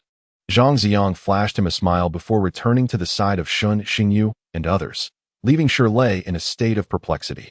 Why would someone with a card from Lin's Pharmaceutical still pay a premium to acquire spiritual liquid from him? I didn't realize you were quite compassionate, Shin Xingyu remarked. Observing Zhang Ziyang's return, Zhang Ziyang scratched his head, then handed over the spiritual liquid. Brother Shin, this is for you. Shin Xingyu was momentarily taken aback. For me? Yes. I heard from Goddess Lin that you urgently need this for physical cultivation. I have no use for it, and I already have plenty at home. So you should take it. Upon hearing this, a wave of gratitude washed over Shin Xingyu. He immediately understood the other's intentions. Realizing that Zhang Ziyang likely felt it inappropriate to give it directly, hence this approach. With that thought, Shin Xingyu smiled, all right, and accepted the spiritual liquid. It would be rather ungracious to reject such goodwill. The officer continued announcing the trial results. Once all had been proclaimed, the officer cleared his throat and solemnly addressed the crowd. Next, I have an important announcement. The crowd turned their attention to him. A few days ago, our Huaxiao 318 outpost was besieged by 50,000 enemy troops. The 318 soldiers fought valiantly to defend the city for 7 hours, successfully awaiting reinforcements, and nearly annihilating the 50,000 enemy forces. Upon hearing this, the crowd fell into a moment of stunned silence. They now comprehended the significance of the defense battle. Having visited the outpost themselves, they were acutely aware of the stark disparity 50,000 troops posed against a single outpost. Holding out for 7 hours was indeed an extraordinary feat. At this moment, those who previously held reservations about Shin Xingyu and his 2 teams were utterly convinced. Such prowess was earned at the cost of one's life, and thus could not be disparaged. Once the trial results were announced, Shin Xingyu and his companions returned to the rest area. After committing the technique of Purple Thunderstar movement to memory, he shared it with everyone before practicing in the courtyard. As a warrior-level movement technique, it indeed possessed its unique merits. With a sudden surge of energy, Shin Xingyu propelled himself forward, and in a flash of purple light, he left a series of thunderous imprints in the air, covering 10 meters in the blink of an eye. Wiping the sweat from his brow, he smiled faintly. Although Purple Thunderstar movement was primarily a technique for movement, it also had the potential to inflict damage. Xingyu, you must be tired. Why not take a break? At that moment, Shin Xingyu turned to see his companion seated on the steps, watching him with great interest. His expression darkened. Are you all just here to watch me perform? Ji Xing replied with a mischievous smile. If that is how you see it, there is nothing we can do. Shin Xingyu, feeling helpless, approached them. Noticing that Lin Qingyan regarded him with a hint of hostility. Ran, what is wrong with you lately? Shin Xingyu plopped down beside Lin Qiran, prompting curious glances from the others, their eyes sparkling with intrigue. Lin Qingran shot him a cold glance. The memory of his ambiguous interactions with Ji Xing from the previous night ignited her anger. Ji Xing, observing their exchange, smiled slightly. Goddess Lin, has Xingyu done something to upset you? Speak up, and we will support you. Lin Qingran raised an eyebrow at this. Not at all. But someone should be careful not to be completely taken advantage of. Shin Xingyu felt a wave of embarrassment wash over him. Ji Xing, understanding the source of Lin Qiran's ire, did not refute. Oh, it's nothing. I don't mind. Hearing this, Lin Qinren's expression grew cold. And as she stood, she didn't hesitate to kick Shen Xingyu before storming back inside. Shen Xingyu was left bewildered. What just happened? Ji Xing, amused by his confused expression, nudged him with her shoulder. Your goddess is angry. Shouldn't you go and appease her? Shen Xingyu, wearing a wry smile, was at a loss, uncertain of what had caused her anger and how to remedy it. Ji Xing shook her head in exasperation and asked, How did you sleep last night? Did you get any rest? She then flashed him a teasing smile. Shen Xingyu felt a bit uneasy, but suddenly had a revelation. Could it be that Ran had seen something last night? Yet, that shouldn't be the cause of her anger, should it? Are you not going to chase after her? If you don't, Goddess Lin will surely explode, Ji Xing teased. Inside the room, Lin Qinren, overhearing Ji Xing's comment, could not help but pound her pillow in frustration. Humph, scoundrels. Upon hearing this, Shen Xingyu promptly rose and walked towards Lin Qinren's room. Xingyu Ji called out and tossed the key to the door. Seeing this, Shen Xingyu gave a thumbs up to the other party. Watching Shen Xingyu's retreating figure, Ji Xing pursed her lips, and a flicker of disappointment crossed her eyes. She could sense that, between her and Lin Qinren, Shen Xingyu was decidedly more inclined towards Lin Qinren. Chapter 72. Brother, your speed is rather swift. Shen Xingyu gently opened the door and entered. Lin Qinren, half reclining on the bed, was startled. How did you get in? Shen Xingyu chuckled. Ran, are you angry? Observing the mischievous grin on Shen Xingyu's face, Lin Qinren retorted with annoyance, What am I angry about? Given the tone, Shen Xingyu scratched his head, uncertain of how to respond, and simply sat down at the edge of the bed. Noticing this, Lin Qinren pouted and kicked him, exclaiming, What are you doing? Stay away from me.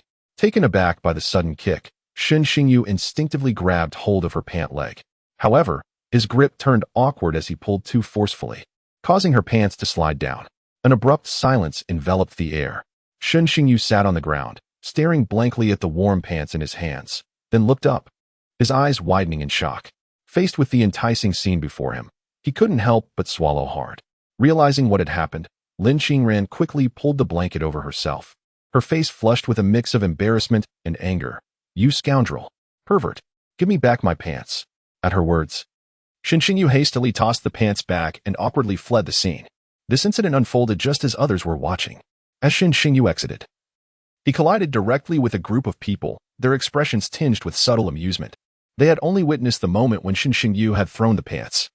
Wu Qiren smiled awkwardly at the flustered Shen Xingyu. Brother, your speed is quite impressive. Impressive? What do you mean? Shen Xingyu replied, bewildered. Ji Xing looked at him with a sympathetic expression. Xingyu, it's all right. Such things can be mended. Li Xiaoxiao and Nakano Keiko lowered their heads, their faces slightly flushed. Huh? Shen Xingyu was taken aback by Ji Xing's remark. Ji Xing patted his shoulder before returning to the room. Upon entering, she saw Lin Qinren's expression of embarrassment and frustration, prompting a sigh from her. Yesterday felt quite magnificent. It shouldn't have been like this, right? At this moment, Shen Xingyu observed the expressions of the others, filled with confusion. What do you all mean? Hearing this, Wu Qiren scratched his head, his gaze evasive. Zhang Xiang, noticing the situation, hurriedly rummaged through his storage ring. Subsequently, a vial of spiritual fluid was mysteriously thrust into Shen Xingyu's hand. The crowd exchanged glances before dispersing. Shen Xingyu, puzzled, examined the vial in his possession. What on earth is this dragon tiger spirit? Yet, in an instant, he grasped the fluid's remarkable efficacy. Observing the retreating figures of his companions, his expression turned exasperated. Damn it, I am not intimidated in the slightest. On the bus, the group embarked on their journey home, their faces alight with excitement. Save for Shen Xingyu, whose countenance remained grim and silent. How overly imaginative these individuals were. Did they truly perceive him as swift? Shen Xingyu felt a swell of frustration within. After settling into their seats, Ji Xing took the initiative to sit beside him. Noticing his sour expression, she chuckled lightly. Still upset? Everyone has a different constitution, I understand. At her words, Shen Xingyu's face darkened further. What do you understand? I am not at all quick. All right. Ji Xing replied hastily. The more she reassured him, the more bewildered he became. Why did no one believe him? Let us discuss something serious, Ji Xing said, pinching Shen Xingyu's shoulder with a touch of annoyance. Only then did Shen Xingyu adopt a serious demeanor. Speak. The day after tomorrow is my birthday, Ji Xing said, her cheeks flushing slightly. Could you do me a favor? Shen Xingyu? upon hearing this, immediately responded, "Your birthday? Of course. What is it that you need? Could I ask you to be my boyfriend for a day?" Ji Xing's words came out shyly, yet her gaze towards Shun Xingyu revealed a hint of longing. Shun Xingyu felt a wave of awkwardness wash over him. Why? Ji Xing's expression soured. Because my family is trying to matchmake me with Qin Yong. But I don't like him. Understanding her predicament, Shun Xingyu sighed at the mention of that scoundrel, Qin Yong. All right, at his agreement. Ji Xing's face lit up with joy. It's a deal. With that, she couldn't help but plant a quick kiss on Shun Xingyu's cheek before darting away. He touched his cheek, wearing a wry smile of resignation. At that moment, Lin Qiren slowly settled beside Shun Xingyu, her face cold and silent. He felt an inexplicable chill emanating from her, causing him to shiver involuntarily. I apologize for before. Shun Xingyu ventured tentatively. Lin Qiren responded with a disdainful glance. Oh, come on, don't be upset, Shun Xingyu persisted, his face contorted in a frown as he patiently addressed her. Lin Qiren turned her gaze towards him, and upon seeing his awkward expression, her heart softened unexpectedly. Yet she let out a huff, her face betraying her displeasure. However, she struggled to articulate her feelings. This fellow had taken such liberties with her while being affectionate with someone else. How infuriating. At that moment, Lin Qiren found herself in a profound inner conflict. Shun Xingyu observed the expression of the other party and let out a sigh of relief. It was significantly better than before. Recalling the reason behind Lin Qiren's anger, a wave of unease surged within him. Could it be that Ran was feeling jealous? Realizing this belatedly, he swallowed hard. Tentatively, he reached through the armrest of his seat and gently grasped her delicate hand. In an instant, Lin Qiren trembled, her small hand instinctively struggling fervently within Shun Xingyu's palm, while she shot him a fierce glare. Noticing this, Shun Xingyu tightened his grip. Lin Qiren's face flushed a deep crimson as she experienced this sensation for the first time, her heart racing uncontrollably. She felt as though she had been electrified. Shun Xingyu, witnessing her reaction, felt a surge of joy. She hadn't rejected him. This indicated there was hope. His eyes sparkled with excitement. Let go, Lin Qiren softly implored, her voice trembling slightly.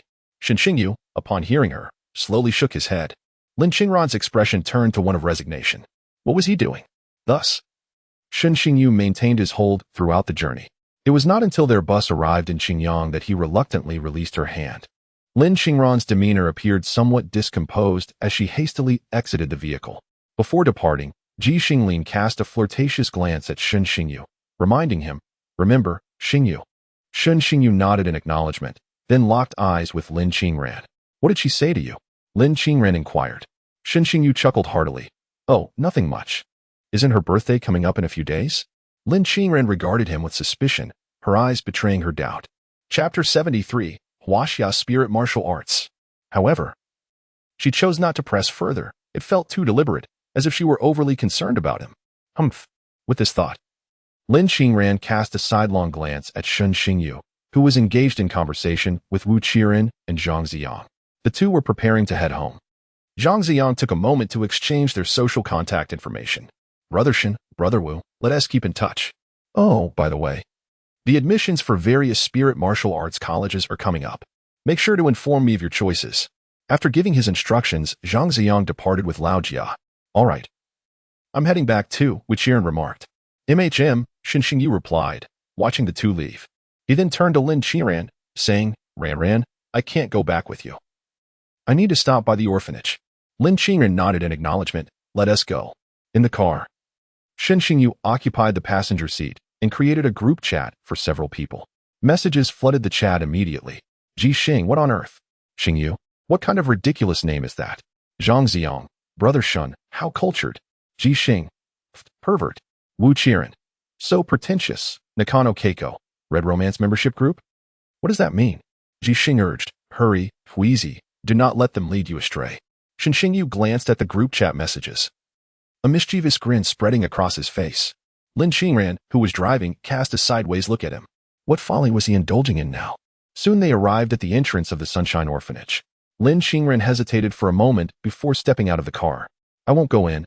I'm heading home first, she remarked nonchalantly. Upon seeing this, Shun Xingyu grasped Lin Qiren's small hand firmly. Since we're here, let us go inside for a while, he insisted, leading her through the gate without further ado. Lin Qiren felt the warmth radiating from his palm, a blush creeping onto her face. How domineering of him. Upon entering, they found the children in the courtyard joyfully playing. Huang Qi sat in the shade of a tree, and upon spotting the two, her eyes brightened. "You're back?" As she noticed their hands intertwined, the smile on Huang Qi's face widened. Come, let us sit inside." Lin Qingren quickly withdrew her hand from Shun Xingyu's grasp. Her cheeks flushed with a delicate pink hue, undeniably charming. The children exchanged glances, giggling and whispering amongst themselves. Once inside, Huang Qi scrutinized Lin Qingren from head to toe, her face radiating joy. Lin Qingren, feeling the intensity of her gaze, became increasingly flustered, her usual confidence wavering. "How was your trip? Did everything go smoothly?" Huang Qi inquired as she ushered them to their seats. Shun Xingyu paused for a moment, then responded, "Thanks to the talisman you gave me, Huang Ma. It saved our lives at a critical moment." Upon hearing this, Huang Qi's expression froze momentarily before she smiled softly. "That's good, as long as you're safe." Noticing her demeanor, Shun Xingyu could no longer suppress his curiosity. "Huang Ma, you?" he began but trailed off. Huang Qi smiled gently. "It's all in the past now. I'm old." Shun Xingyu's face reflected a blend of emotions. He opened his mouth to speak but ultimately remained silent. Since Huang Qi was reluctant to discuss it, he felt it inappropriate to pry further. Huang Qi then smiled at the two of them. "I'll go prepare dinner. Ran, stay here and eat before you leave." Lin Qingren nodded eagerly in agreement. After Huang Qi exited the room, only Shun Xingyu and Lin Qingren remained. Watching Huang Qi's retreating figure, Shun Xingyu sighed deeply. "I really need to mature quickly." At the dining table, Huang Qi leaned in to share whispers with Lin Qingren, occasionally glancing towards Shun Xingyu, their eyes sparkling with amusement. Shun Xingyu engaged in a playful game of rock-paper-scissors with a few spirited children. Noticing their gaze, he awkwardly rubbed his nose. Huang Qi must have been sharing embarrassing stories from his childhood. Yet, he had grown accustomed to it. After the meal, Lin Qingren drove away. Shun Xingyu spent a day at the Sunshine Orphanage with Mother Huang. The next morning, he received a message from Li Xuanzong. "Disciple, come to the U-City Villa. The special recruitment policy for martial artists has been announced." Upon reading the message, Shun Xingyu raised an eyebrow. He then bid farewell to Mother Huang and proceeded to the U-City Villa. At the entrance of the orphanage, Huang Qi observed Shun Xingyu's departing figure, a profound smile gracing her face. "Little Xingyu, do your best under old Li's guidance." At the U-City Villa, within the living room of Lin Qingran's home, Li Xuanzong looked at Shun Xingyu and Lin Qingren and began to speak. "Both of you, in terms of talent and strength, are already among the elite of your peers. Therefore, irrespective of the conditions offered by other institutions, you must not accept them. Huaxia Lingwu is the most suitable place for both of you." As he finished speaking, a glimmer of excitement flickered in Li Xuanzong's eyes. Shun Xingyu was momentarily taken aback. "Huaxia Lingwu? Which institution does not have a fixed recruitment policy?" Li Xuanzong continued. "Huaxia Lingwu is the most enigmatic among all martial arts institutions. As the earliest martial arts academy in Huaxia, its faculty and heritage are incomparable to those of other schools. Over the course of a millennium, every student who has emerged from Huaxia Lingwu has become a pillar of our nation. Both Lin Ran's father and I are proud alumni of this esteemed institution." Upon hearing this, a flicker of intrigue danced in Shun Xingyu's eyes. Although he had mentally prepared himself, it was evident that an institution bearing the name of Huaxia possessed distinct advantages. However, he did not anticipate the sheer strength of Huaxia Lingwu. Both Lin Zhan and Li Xuanzong were renowned figures in contemporary martial prowess, all of whom hailed from this institution. Noticing Shun Xingyu's astonishment, Li Xuanzong smiled slightly. "I will soon return to Huaxia Lingwu to teach. I offer you two choices. 1. Utilize my connections to secure your admission. 2. Participate in the recruitment trials of Huaxia Lingwu. The choice is yours, devoid of right or wrong." As Li Xuanzong's words resonated, a system notification chimed in Shun Xingyu's mind. Ding! The system has detected options. Internal recommendation. Reward. Battle technique scroll 3. Trial. Reward. Top-tier body refining spiritual technique. Instantly, Shun Xingyu's eyes lit up. "I will participate in the trial." Li Xuanzong, intrigued, cast a glance at his disciple. "Why?" Shun Xingyu replied with a faint smile. "Because what is earned through one's own efforts holds the most value." Ha, splendid." Li Xuanzong laughed heartily. "And you, Ranin?" He then turned to Lin Qingren. "I choose the same as him," Lin Qingren said calmly. Li Xuanzong nodded in approval. "Very well, since you have made your decision, take this." With a flick of his hand, 2 gilded jade tokens appeared and were presented to the two. "This is the trial token of Huaxia Lingwu. In 3 days, The emissaries of Huaxia Lingwu will locate you based on the token and guide you to the trial grounds. Xinxingyu received the jade plate and examined it meticulously for a moment. The front bore an embossed golden character, Wu, while the reverse displayed 9 square tripods, symbolizing Huaxia. The patterns on the jade plate appeared somewhat worn, hinting at its ancient origin. Lin Qingran gazed at the jade plate in her hand, a flicker of unusual brilliance flashing in her eyes. Chapter 74, The Spirit Realm. In her previous life, she had attended Huaxia Lingwu. Upon seeing the jade plate, a wave of nostalgia washed over her. Although Huaxia Lingwu occupied a significant portion of the resources in Huaxia, the responsibilities it bore were immense. Li Xuanzong continued. Addressing the two, the reason Huaxia Lingwu is shrouded in mystery is due to its existence within a peculiar space we refer to as the Spirit Realm. It is a small world independent of Blue Star. Historical records indicate that this spirit realm was created through extraordinary means by our ancient human race. The concentration of spiritual energy within is twice that of the outside world and has served as the residence for some of the ancient human clans. Over the long passage of time, these powers mysteriously vanished, yet they left behind countless legacies within the spirit realm. Thus, the spirit realm is now a treasure trove for our human race. The trials of Huaxia Lingwu will be conducted within this spirit realm. It is said that this trial location is an extraordinary spiritual repository, so your decision not to opt for internal recommendations was indeed wise. As he spoke, a glimmer of cunning sparkled in Li Xuanzong's eyes. Upon hearing this, Shen Xingyu rolled his eyes. Then why not just tell us directly to participate in the trial? That old man still fancied testing the two of them. Li Xuanzong continued. Within the spirit realm, not only do we have our human race, but there also exist some ancient demon clans. These demon races have adhered to ancient covenants for generations and are considered allies of our human race. You might as well familiarize yourselves with this information.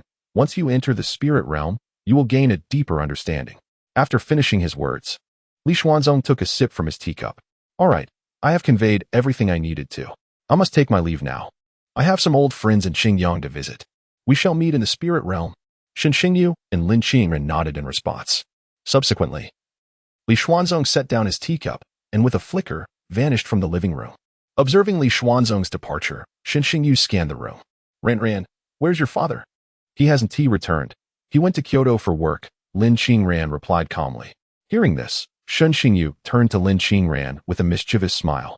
With Lin Zhan away, it's just the two of us, isn't it? Before long, a figure darted out the door and landed on the ground. Shen Xingyu rubbed his lower back, a wry smile on his face. What a brute. Meanwhile, in the room, Lin Qingran adjusted her attire, her cheeks slightly flushed. This guy is getting bolder by the day. The sun blazed fiercely. The Sunshine Orphanage. A silhouette suddenly emerged, abruptly shattering the tranquility of the surroundings. Li Xuanzong gazed at the somewhat dilapidated plaque before the door, a trace of melancholy crossing his face. He gently pushed the door open and stepped inside. After soothing the children to sleep, Huangqi reclined in an old armchair beneath a grand tree, leisurely closing her eyes to rest. Sensing the footsteps, she instantly opened her eyes, and upon seeing the visitor, a hint of surprise flickered across her countenance. After all these years, why haven't you bothered to check in on an old friend? Li Xuanzong bestowed a warm smile upon Huangqi as he approached, settling onto a small stool beside her. Noticing this, Huangqi offered a faint smile in return. Is it necessary? We have both retreated from the world. Li Xuanzong, upon hearing her words, chose not to respond but instead lifted his gaze to survey the orphanage's surroundings. Shifting the topic, have you been here all these years? Huangqi gently waved the fan in her hand and nodded, observing her lack of enthusiasm.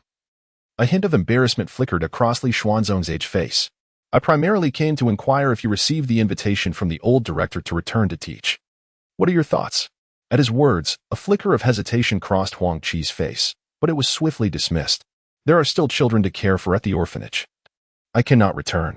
Li Xuanzong fell into silence, his mouth opening as countless unspoken words transformed into a sigh. The past had dealt her tremendous blows. And after all these years, if she could have reconciled with it, she would have done so long ago. Any further words from him would be futile. Very well. Li Xuanzong nodded, letting out a silent sigh. I shall not disturb you further. As he turned to leave, Huangqi's voice resonated from behind him. Take good care of our little Xingyu. Li Xuanzong's pupils suddenly dilated, and he turned back in astonishment. Xingyu is the child I raised, Huangqi replied, her eyes softening at the mention of Shen Xingyu. As Li Xuanzong absorbed her words, his surprise gradually faded, replaced by a sense of relief. He had not anticipated such a twist of fate.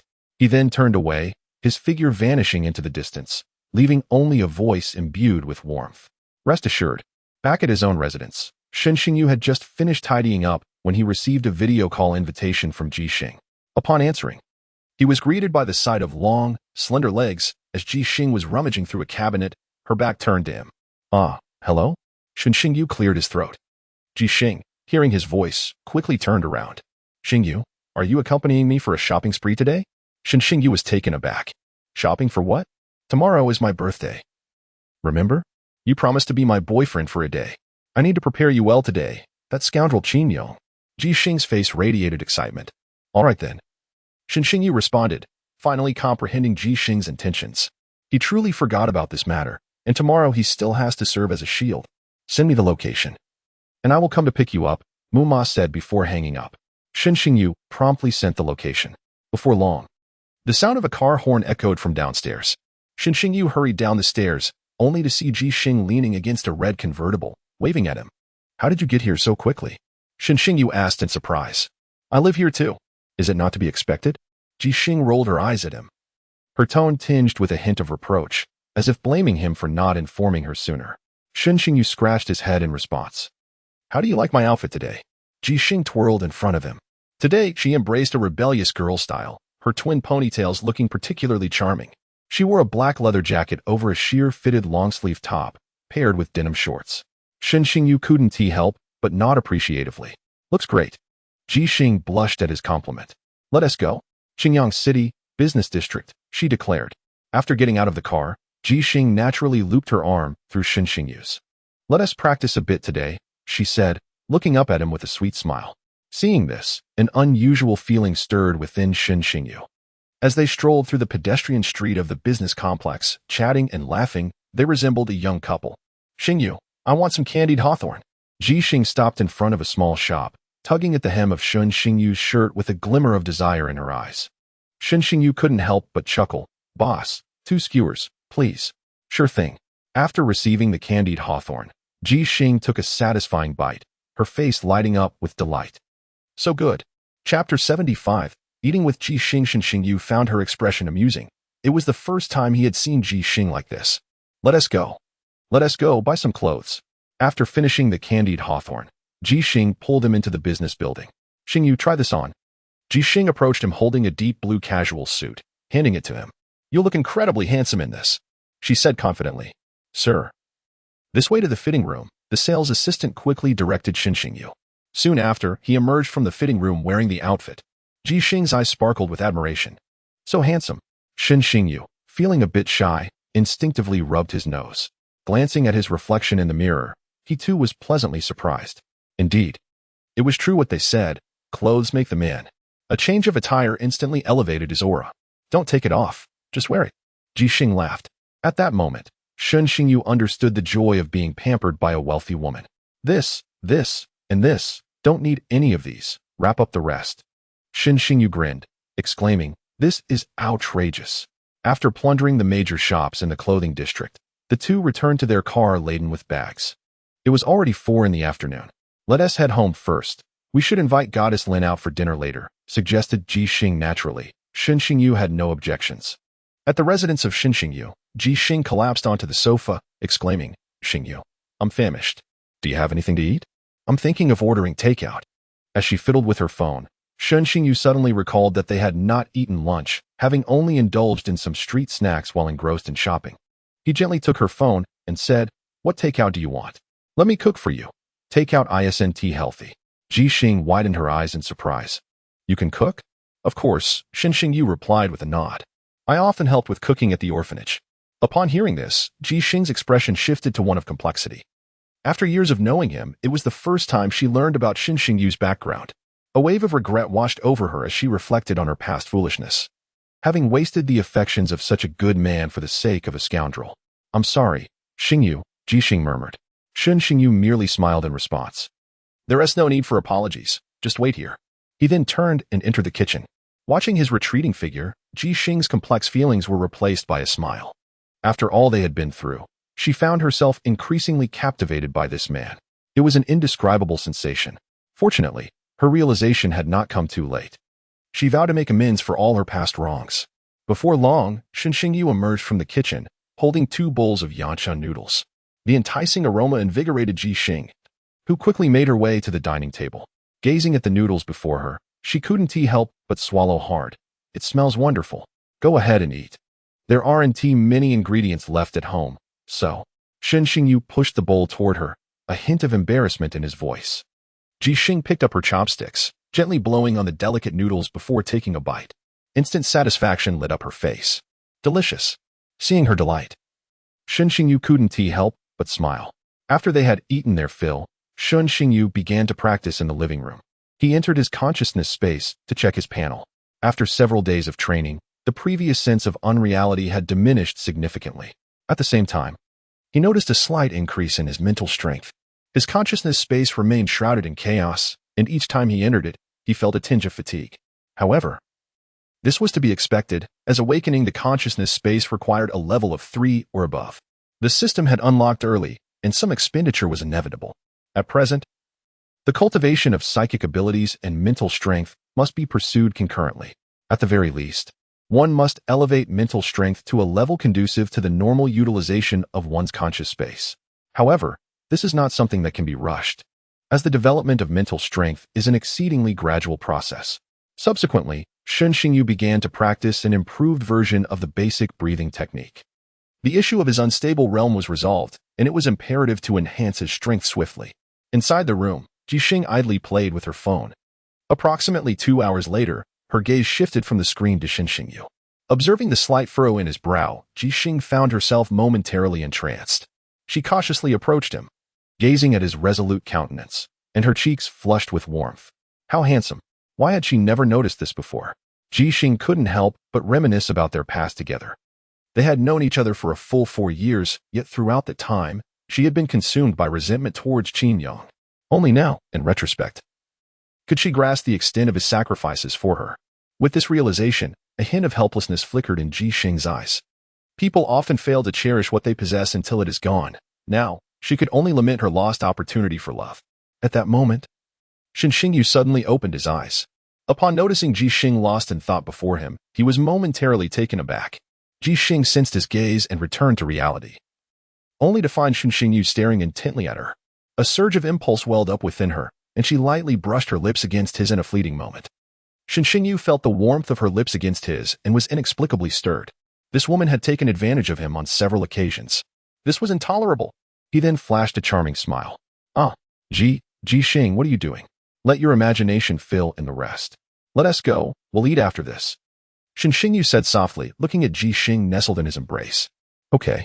Ji Xing replied, reluctantly extricating herself from his arms. She quickly adjusted her attire and rolled her eyes at Xinxingyu. This guy had no sense of cherishing a lady. Xinxingyu pulled out his phone and sent a message to Wu Qiren. Come to the Yuqing Biyuan. Let us have dinner together tonight. After a while, Wu Qiren responded with a series of question marks. Xinxingyu had initially thought to invite Xiao Xiao and Nakano Keiko as well, but considering their distant locations, he decided against it. Subsequently, Xinxingyu and Ji Xing made their way to Lin Qingran's residence. Ding ding ding. Qingran, let us go eat. Xinxingyu called out as Lin Qingran opened the door, raising an eyebrow at the sight of the two arriving together. Why are these two here together? Chapter 76, An Unexpected Encounter with Qin Yang. Qingran, we're going to eat. Xinxingyu smiled at her. Upon hearing this, Lin Qingran remained silent, casting a dubious glance at Ji Xing, who stood behind Xinxingyu. Noticing her gaze, Ji Xing cheerfully waved her small hand, greeting, "Good evening, Goddess Lin." Observing the two, Lin Qingran felt a pang of grievance in her heart. She had waited for Xinxingyu for a long time at noon, mustering the courage to visit his home, only to find it utterly deserted. Now, the truth dawned upon her. He was with this woman, wasn't he? I'm not hungry, Lin Qingran retorted stubbornly, attempting to close the door. Seeing this, Xinxingyu swiftly blocked the door with his arm. Just then, Lin Qingran's stomach betrayed her with a loud growl. Grr. Her face flushed instantly. Xinxingyu, without hesitation, grasped her small hand and pulled her out from behind the door. Still claiming you're not hungry? Your stomach seems to disagree. Lin Qingran felt the warmth of his hand and pouted helplessly. Why did her stomach have to betray her at such a crucial moment? Ji Xing, observing the scene, chuckled softly, covering her mouth. The once icy goddess was indeed feeling a twinge of jealousy. Subsequently, Ji Xing caught up, taking hold of Shun Xingyu's other hand and cheekily making a face at Lin Qingran. Lin Qingran, witnessing this, clenched her teeth in frustration. Looking at Shun Xingyu's profile, she felt a swell of resentment. That scoundrel. The trio stood at the corner, and shortly after, a long luxury car pulled up before them. The door opened slowly, and Wu Qiren hopped out. Just as he was about to speak, his eyes inadvertently fell upon the hands the trio held. A tempest of emotions surged within him. He then turned to Shun Xingyu, admiration gleaming in his eyes. Brother, you truly are the man. You've got them both? Brother and sisters-in-law? Please. Wu Qiren snapped back to reality, hastily grinning. Lin Qingran noticed Wu Qiren's words and raised an eyebrow, casting him a fierce glare. Wu Qiren felt a shiver run down his spine at her gaze. Had he said something wrong again?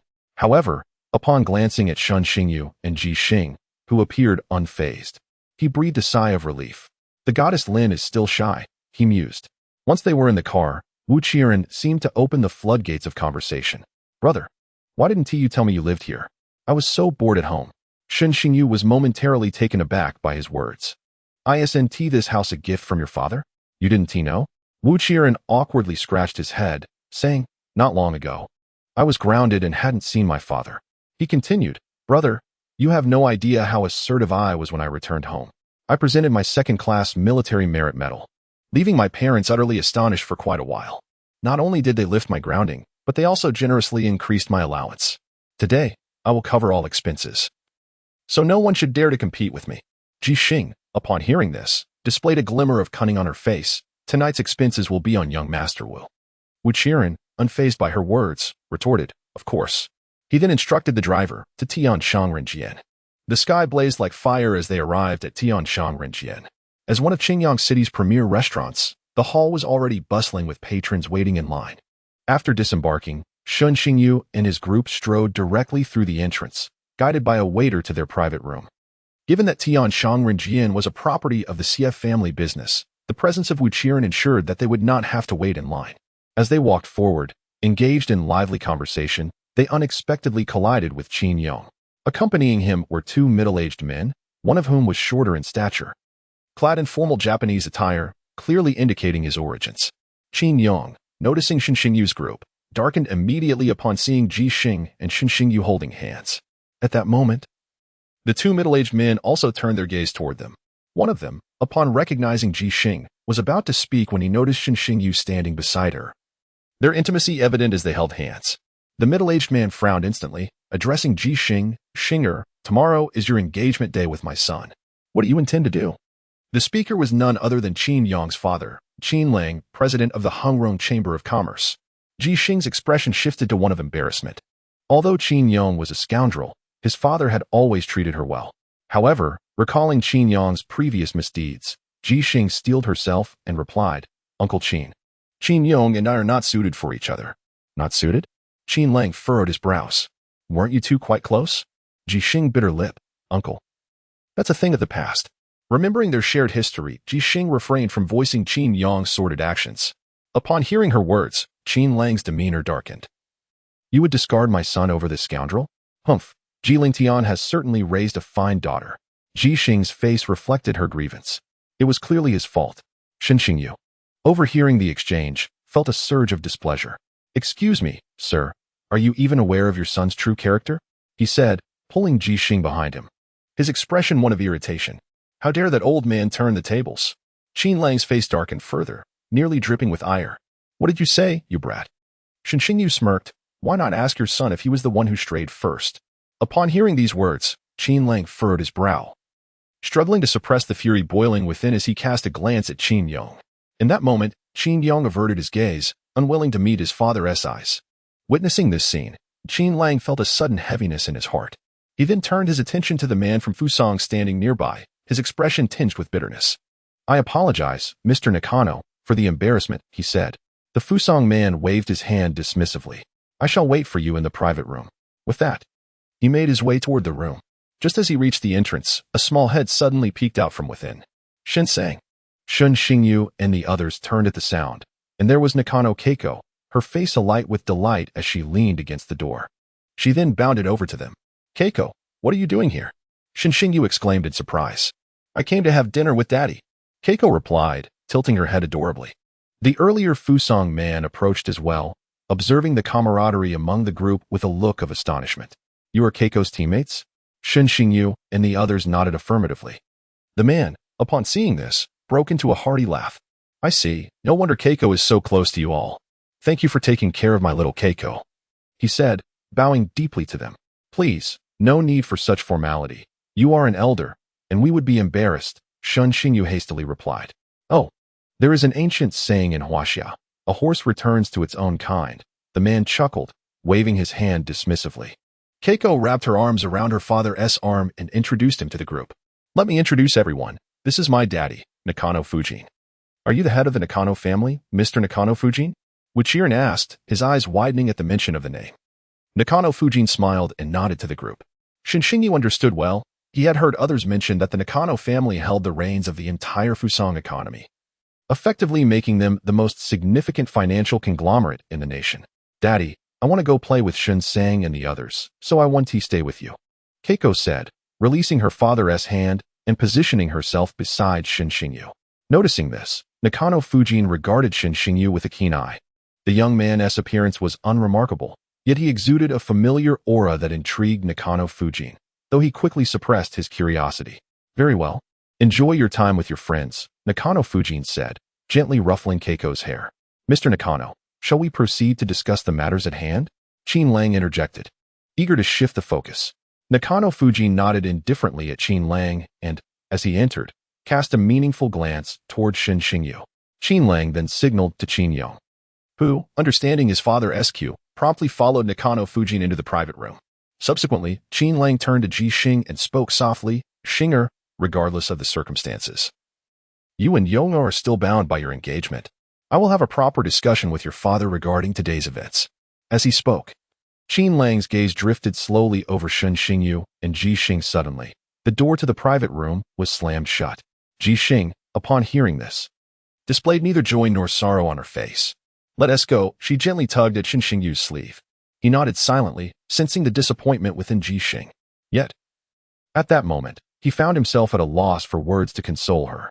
Within the private room, Nakano Huiko observed Ji Xing's expressionless face and could not help but inquire, "Sister Xinger, does your family still expect you to remain with that scoundrel?" Upon hearing this, the attention of everyone present gradually converged on Ji Xing. Noticing their gaze, she bit her lip and silently nodded. A flicker of anger surfaced on Nakano Huiko's small face. Was this not pushing Sister Xinger into the fire? Ji Xing, in response, momentarily displayed a hint of sorrow. In truth, she had already informed her family about Qin Yong's infidelity, yet her father not only lacked sympathy, but also defended Qin Yong, claiming he was not unfaithful. "It's all right. We are here for you. At worst, we can have Shinsang elope," Nakano Huiko hastily suggested. The others, hearing this, broke into a cold sweat. "What do you mean elope? It hasn't reached that point yet." Ji Xing turned to Lin Qingran at that moment and softly said, "Goddess Lin, I need to discuss something with you." Lin Qingran raised an eyebrow upon hearing this. "What do you want to borrow Xingyu for?" Ji Xing asked, her eyes filled with sincerity. Lin Qingran's face slightly changed, feigning indifference as she crossed her arms. Ji Xing, noticing this, detected a hint of amusement in her eyes. Despite Lin Qingran's pretense of nonchalance, Ji Xing was well aware that Lin Qingran held a genuine interest in Shinshingyu. Feeling the tension, Shinshingyu awkwardly interjected, "Let us eat, I'm starving." After everyone had eaten their fill, Wu Qiren addressed the group. "Have you all heard about the recruitment of Huaxia Spirit Marshal this year?" At this moment, several pairs of eyes turned towards him. It seemed that Huaxia Spirit Marshal had significant plans this year, with reports suggesting that the number of recruits was tenfold that of previous years. "This presents an opportunity for us," Wu Qiren continued, his eyes igniting with fervor. "Huaxia Spirit Marshal has a long and storied history. Gaining entry there could lead to achievements no lower than level 8. As he spoke, a flash of brilliance emanated from his hand, revealing an ancient gilded jade token. "Hiki, my mother helped me acquire this. And here it is, the trial jade tablet of Huaxia Lingwu." As Wu Qiren spoke, a proud expression involuntarily emerged on his face.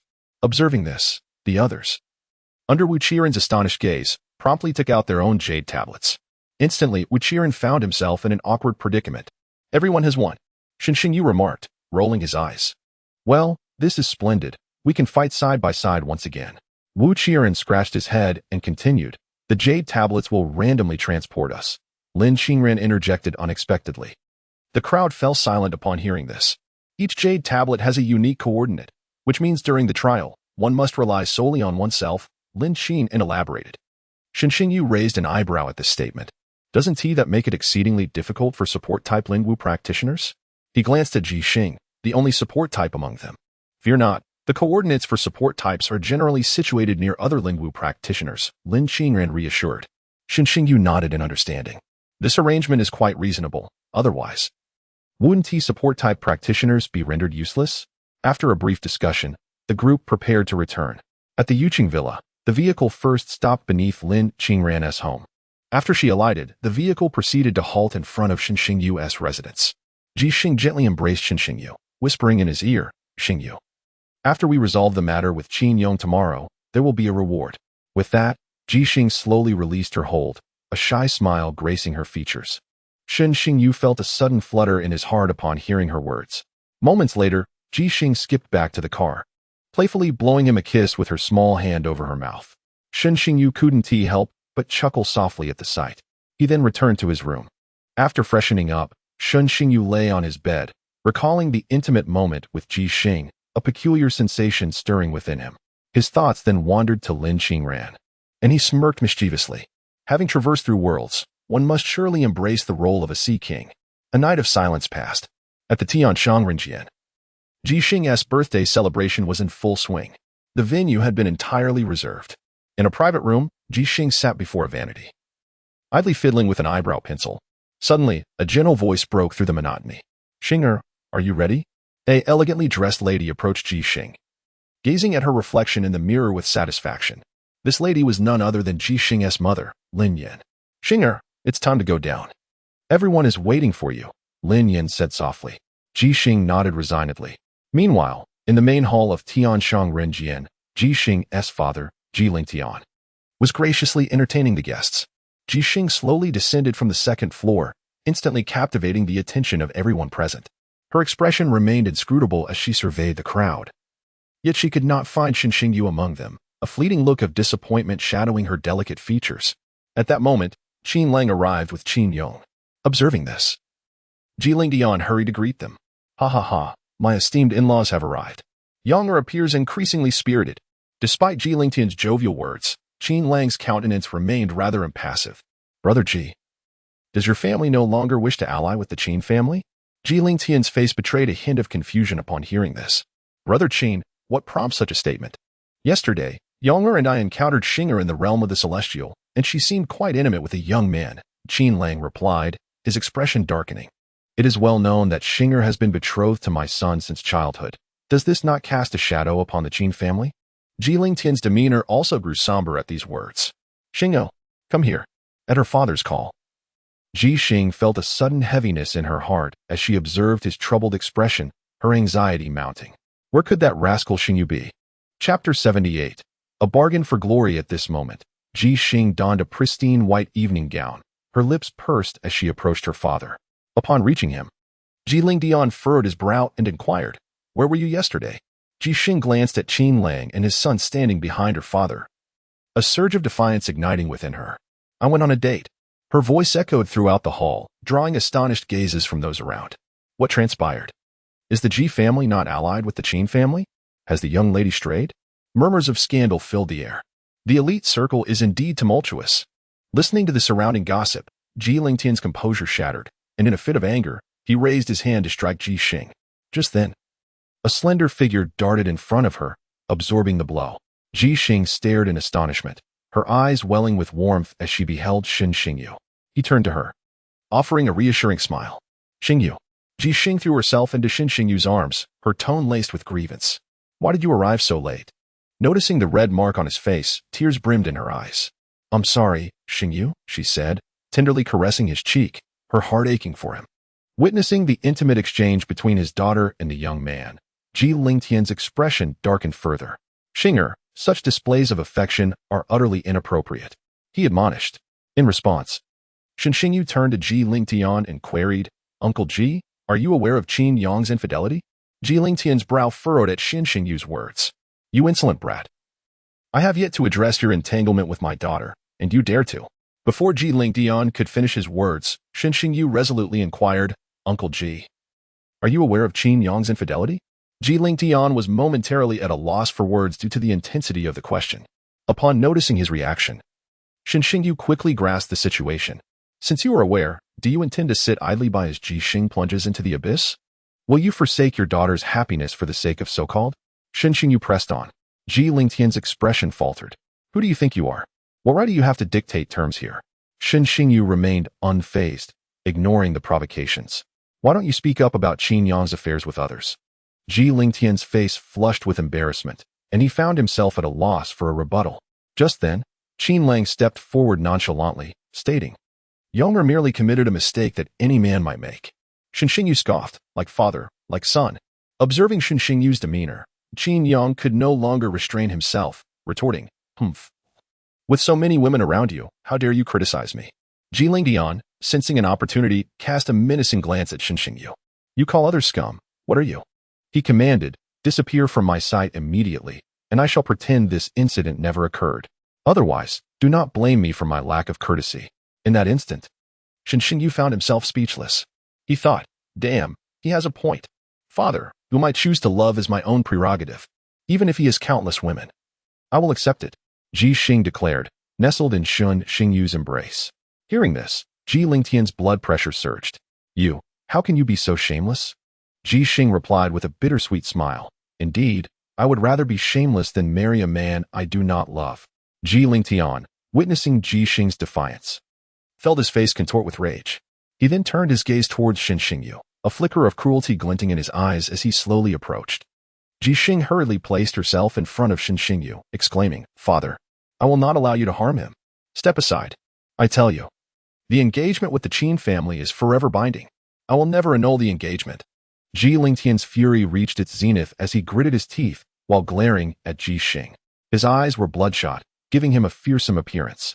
The onlookers fell silent, apprehensive of the escalating tension.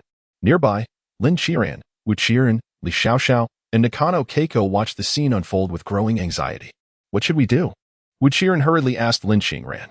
Still contemplating Ji Xing's words, Lin Qiran snapped back to reality at Wu Qiran's voice. Upon assessing the situation, a glimmer of resolve crossed her eyes. Let's intervene and escape. Wu Qiran responded with newfound determination. Understood. As the conversation concluded, the assembly sprang into action. Nakano Keiko gestured, and the small creature, Xiao Hui, instantaneously magnified in size. Tension filled the atmosphere as Ji Xing's mother stepped protectively in front of the two. She had overheard every word exchanged moments ago. Lin Yin, with tears glistening in her eyes, implored the furious Ji Lingtian, do not torment the child. Turning her gaze, Lin Yin looked at Ji Xing, then at Shen Xingyu. Child, take Xinger and leave. Mom. Ji Xing's tears flowed freely at that moment. Lin Yin gently caressed Ji Xing's small face, saying, Silly child, pursue your happiness. Mom, hurry. With unwavering resolve, Lin Yin spoke to the two before shifting her focus back to Ji Lingtian.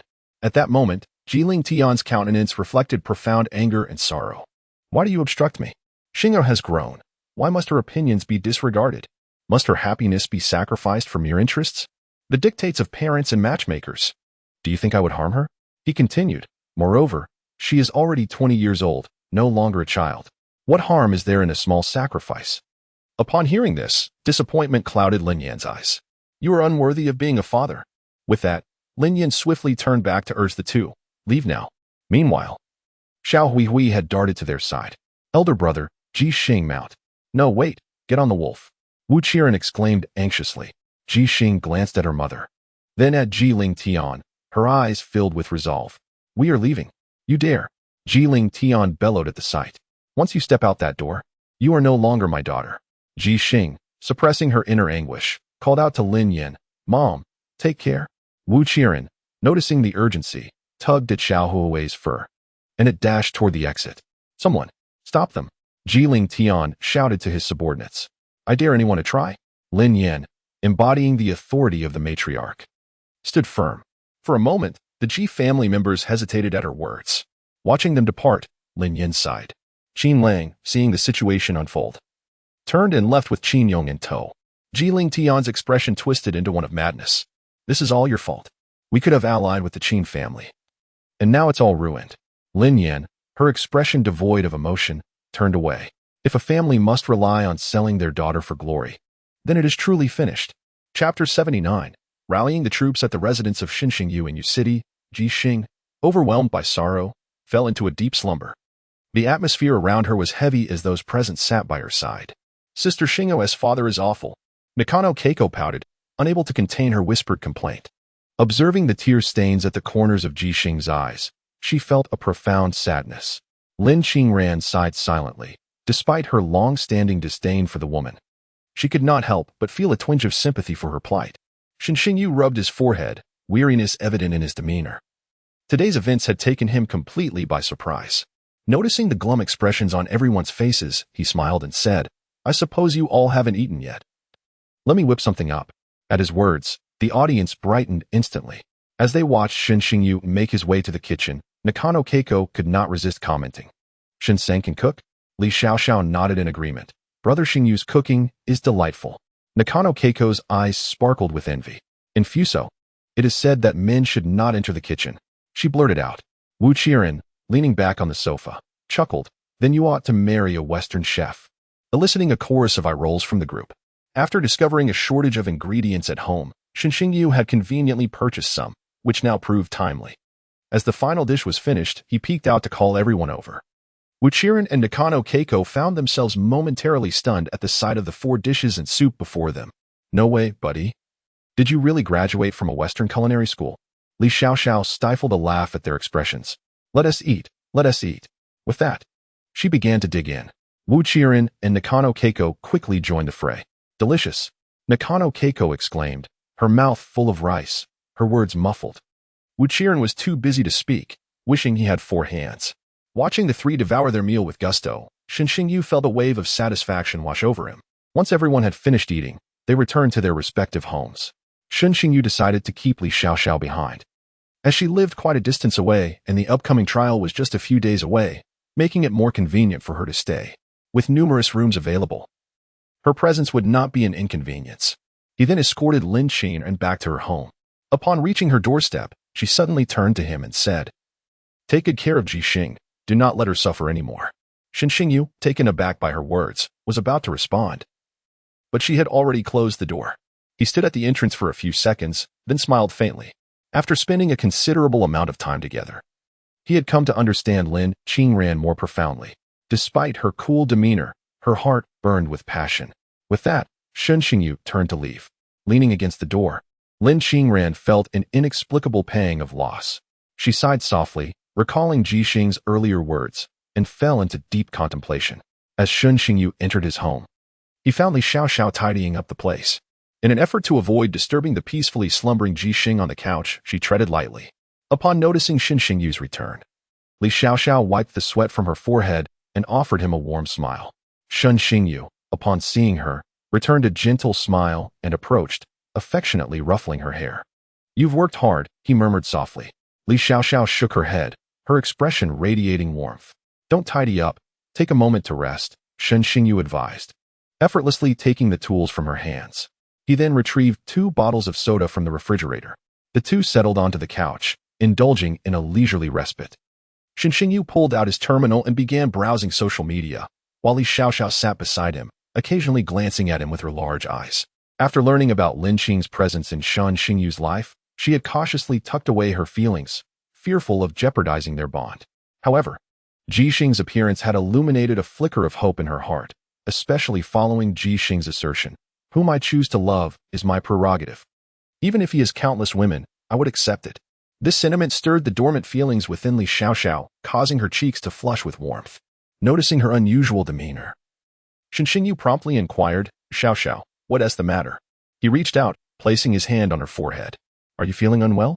Your face is quite flushed." As she felt the warmth of his palm, Li Xiaoxiao's heart began to race. I'm fine. I'm just tired. I think I'll go to sleep," she stammered, hastily rising and making her way to her room. Xinxingyu watched her retreating figure, momentarily bewildered. Just then, his terminal vibrated. He opened it to find a message from Zhang Ziyang. "Shin, are you asleep?" Shin Xingyu replied succinctly, and then noticed Zhang Ziyang was typing. Quickly, he added in the chat box, "Are you asking if we are participating in the Huaxia spirit martial trials?" Far away in Kyoto, Zhang Ziyang, upon seeing the message, grinned and soon deleted his previous text. "Yes." Shin Xingyu replied, "We are all participating." Zhang Ziyang's face instantly lit up with excitement. Responding shortly, yet emphatically, "See you in the spirit realm." Shin Xingyu echoed, "See you in the spirit realm." After setting down his terminal, a glimmer of anticipation appeared on Shin Xingyu's face. A new map awaits. How thrilling. Suddenly, he turned to the side and noticed Ji Xing had awakened and was gazing directly at him. Shin Xingyu quickly asked, "You're awake. Are you hungry? I'll go." But before he could finish, his words were silenced.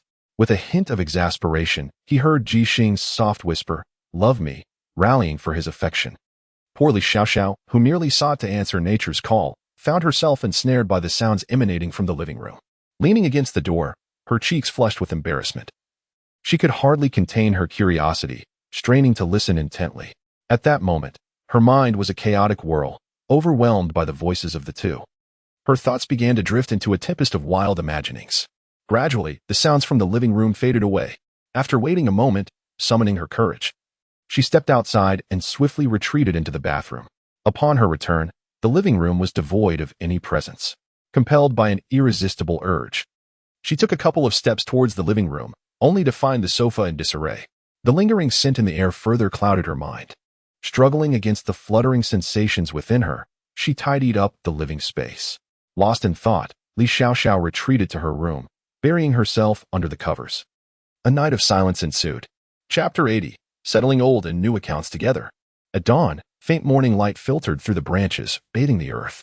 Inside the room, Ji Xing slowly opened her eyes, gazing at the peacefully sleeping Shin Xingyu. With a soft hum, she promptly closed her eyes again, drifting back into a serene slumber. By midday, both awakened leisurely and made their way to the living room. There, they beheld Li Xiaoxiao seated on the sofa, lost in thought. The dining table was laden with steaming dishes, still warm. As Shin Xingyu and Ji Xing surveyed the immaculate living room, a hint of awkwardness crept across their faces. Cough. Xiaoxiao. Startled by the unexpected voice, Li Xiaoxiao quickly turned her head. Upon seeing the two, her face flushed crimson, rendering her speech incoherent.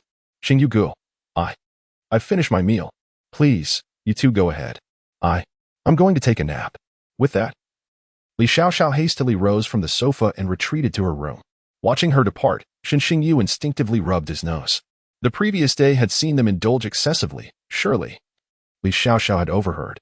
Ji Xing, noticing this, felt her cheeks heat up and shot Shin Xingyu an irate glare. It's all your fault. Innocently. Shin Xingyu replied, Wasn't it you who initiated it? At the dining table, the two quickly polished off the meal. Soon, they had cleared the table entirely.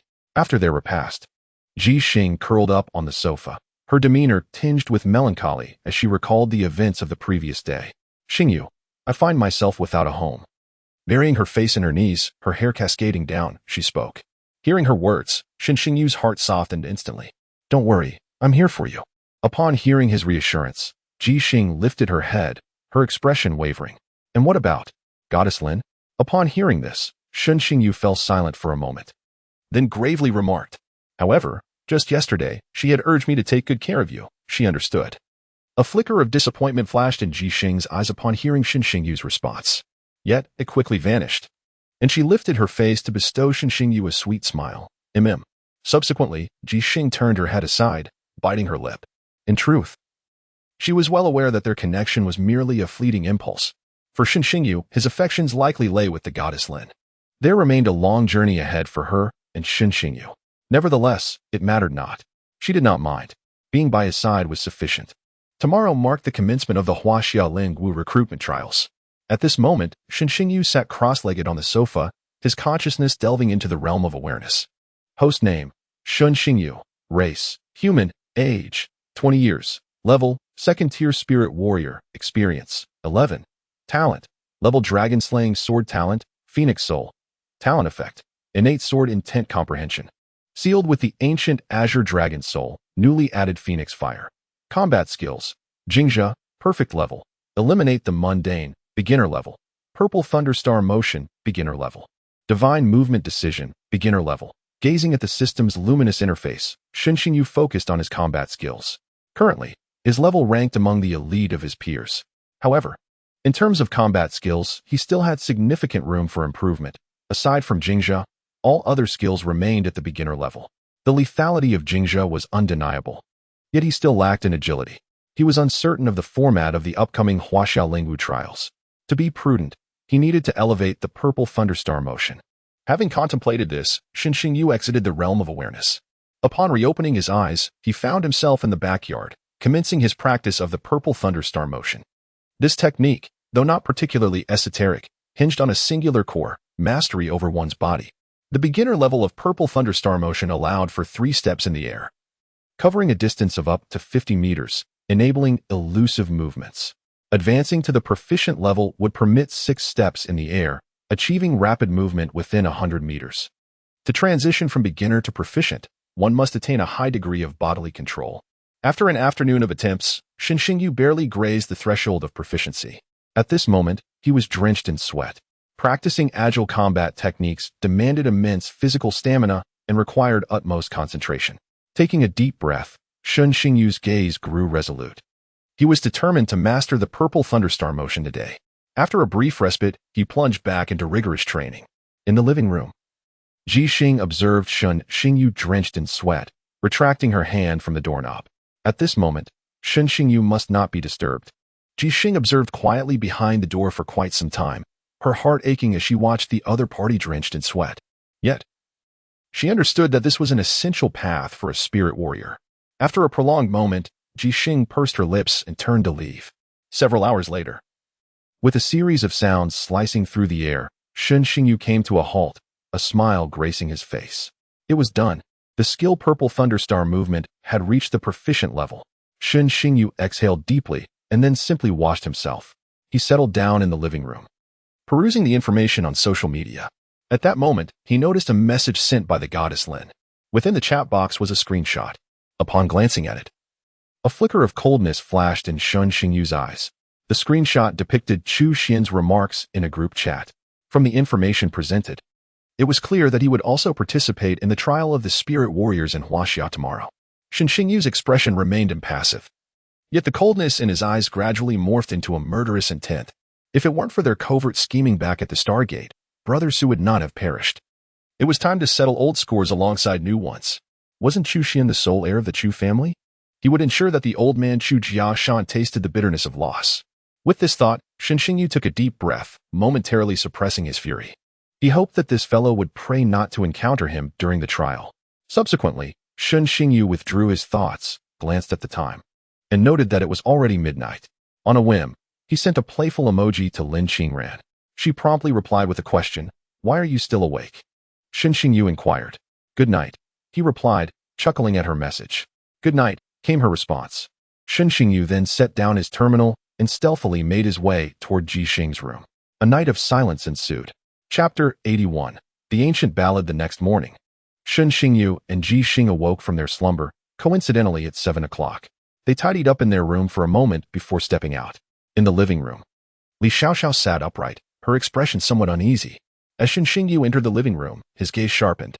In addition to Li Xiaoxiao, there was a long-haired woman dressed in fitted attire, leisurely sipping tea on the sofa. Clad in her athletic outfit, the woman exuded an air of competence. Her exquisitely defined profile imbued with an aloofness that kept others at bay. Upon noticing the two, she rose and spoke to them indifferently. "Allow me to introduce myself. I am Song Qishan, the liaison officer for the Huaxia Spirit Warrior Trials." Shen Xingyu and Ji Xing exchanged glances and nodded in acknowledgement towards Song Qishan. "Thank you for your hard work," Shen Xingyu addressed her. Song Qishan waved her hand lightly in response. "It is part of my duty. Please wait a moment for others to arrive." With that, she returned to her seat on the sofa. Shen Xingyu and Ji Xing took their seats opposite the woman. Shen Xingyu discreetly surveying Song Qishan before him. Based on her spiritual energy fluctuations, it was evident that she was at least at the 5th tier. This revelation astonished Shen Xingyu, reinforcing the extraordinary depth of Huaxia's spiritual martial arts. Even the recruitment officer possessed a level of around 5. Before long, a clear voice rang out from outside, "Sister Song, the people from Yuqing Biyuan have basically arrived." Upon hearing this, Song Qishan waved to the group and then stepped outside. Shen Xingyu and his companions followed her out the door. They were greeted by 4 men clad in attire identical to that of Song Qishan, accompanied by a dozen young individuals, among whom Lin Qingran and Wu Qiren were conspicuously present. At the same time, Shen Xingyu spotted a familiar figure, Chu Xian. Shen Xingyu's gaze sharpened as he cast a cold glance towards him. Sensing Shen Xingyu's scrutiny, Chu Xian's expression turned somewhat awkward. He averted his gaze, unwilling to meet Shen Xingyu's eyes. Standing on the steps before Shen Xingyu, Song Qishan slowly scanned the crowd below. "Good, we have enough people," she announced. Turning to Shen Xingyu, she added, "May I borrow your yard?" Upon hearing this, Shen Xingyu raised an eyebrow and nodded in acquiescence. Subsequently, Song Qishan gestured to the crowd. The group followed her to the backyard of Shen Xingyu's home. Among the crowd, Shen Xingyu and his companions huddled together. Wu Qiren, somewhat puzzled, quietly inquired, "Why are we coming here?" Shen Xingyu pondered, recalling what Li Xuanzong had previously mentioned about the Huaxia spiritual martial arts trial taking place in the so-called spiritual realm. It was likely that these recruitment officers had some means to directly transport them there. Lin Qingren calmly explained to the group, "It's because we need to activate the teleportation array." Meanwhile, Song Qishan stood firm, turning to address everyone. "Next, we will open a portal to connect to the spiritual realm." As she spoke, she waved her hand at one of the individuals behind her. The recruitment officers then distributed a parchment scroll to each person. "This is a map of the spiritual realm. Once you traverse the portal, you will be randomly teleported near the trial site, regardless of how you choose to proceed. You must reach the trial location within a day. The map will provide guidance. I must remind everyone that the spiritual realm exists in antiquity, so it is not without its ancient creatures. Do not take this lightly." As Song Qishan spoke, a meaningful expression flickered across her delicate face. The gravity of her words was not lost on the crowd, whose expressions turned solemn. Observing their reactions, Song Qishan hesitated no longer. She extended her hand, summoning a bronze compass that materialized into her grasp. With the compass in hand, a faint purple spiritual energy flowed around her, infusing into the compass. Before the watchful gazes of the crowd, the compass gradually detached from her hand, hovering in midair. A captivating radiance emanated from the compass, casting a brilliant glow before the assembled crowd. Before them, an ancient portal gradually opened. In the midst of it all, the attendees suddenly perceived a melody that seemed to echo from the depths of antiquity. In tumultuous times, the 8 directions pay homage to the dragon ancestor. The battle attire flutters fiercely, as countless mountains and rivers conceal the bones of the fallen. Generations endure the trials of wind and frost. The landscape ebbs and flows.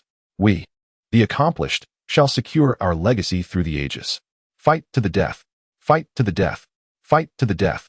The song resonated with both sorrow and longing, transforming into a multitude of furious roars that unsettled the hearts of all present.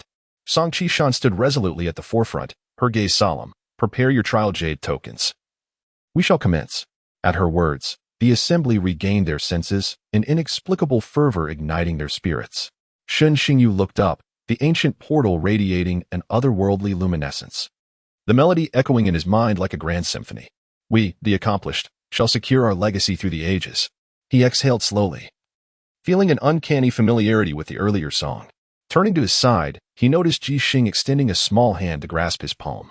"Do not worry," she reassured him. Shen Xingyu nodded. Though apprehensive, he felt powerless in the face of the impending random teleportation. Subsequently, under the guidance of the envoy, the crowd began to step into the portal. The blazing sun hung high in the sky. Deep within the shadowy forest, occasional rustling sounds heightened the tranquility of the area. When suddenly a sharp sound shattered the stillness. A figure darted through the thicket. Shen Xingyu drew out his map, checking the coordinates. He observed a small red dot moving slowly, indicating his location. He couldn't help but curse under his breath. Where have they sent me? It was a full 100 miles away from the trial point. Suddenly, a red streak shot toward him. Shen Xingyu's eyes narrowed, swiftly evading the oncoming attack and halting his steps. "Who goes there?" he called out, just as a figure descended gracefully from the trees. The newcomer regarded Shen Xingyu with a knowing expression. Upon recognizing the person, Shen Xingyu sighed in relief. "I say, Ranran, could you not be so frightening?" Despite the exasperation in his tone, his face lit up with joy. He hadn't expected to encounter her immediately after their teleportation, likely a deliberate arrangement by Old Li. Lin Qingran cast a sidelong glance at Shen Xingyu. At this pace, How long do you intend to run? Shen Xingyu, feeling somewhat embarrassed, replied, I'm just trying to figure things out. Lin Qingran, hearing this, beckoned him with a gesture. Follow me. With that, she swiftly darted away into the distance. Shen Xingyu, suddenly elated, hurriedly followed her. They soared through the air and arrived beside a small stream. After coming to a halt, they crouched low on the opposite bank of the creek. Shen Xingyu gazed at the little foal leisurely drinking water across the brook, a spark of excitement igniting within him. This creature is splendid. Lin Qingran then addressed him. This is a unique breed from the spirit realm, known as the Divine Steed. It can cover 1,000 miles in a single day. What should we do?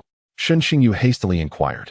Just as he uttered these words, he felt a sudden warmth at his feet. His expression shifted to one of bewilderment. The two turned around to discover a hairless old dog lifting its leg. A stream of yellow liquid cascading from beneath it, landing squarely on Shen Xingyu's ankle. Damn it!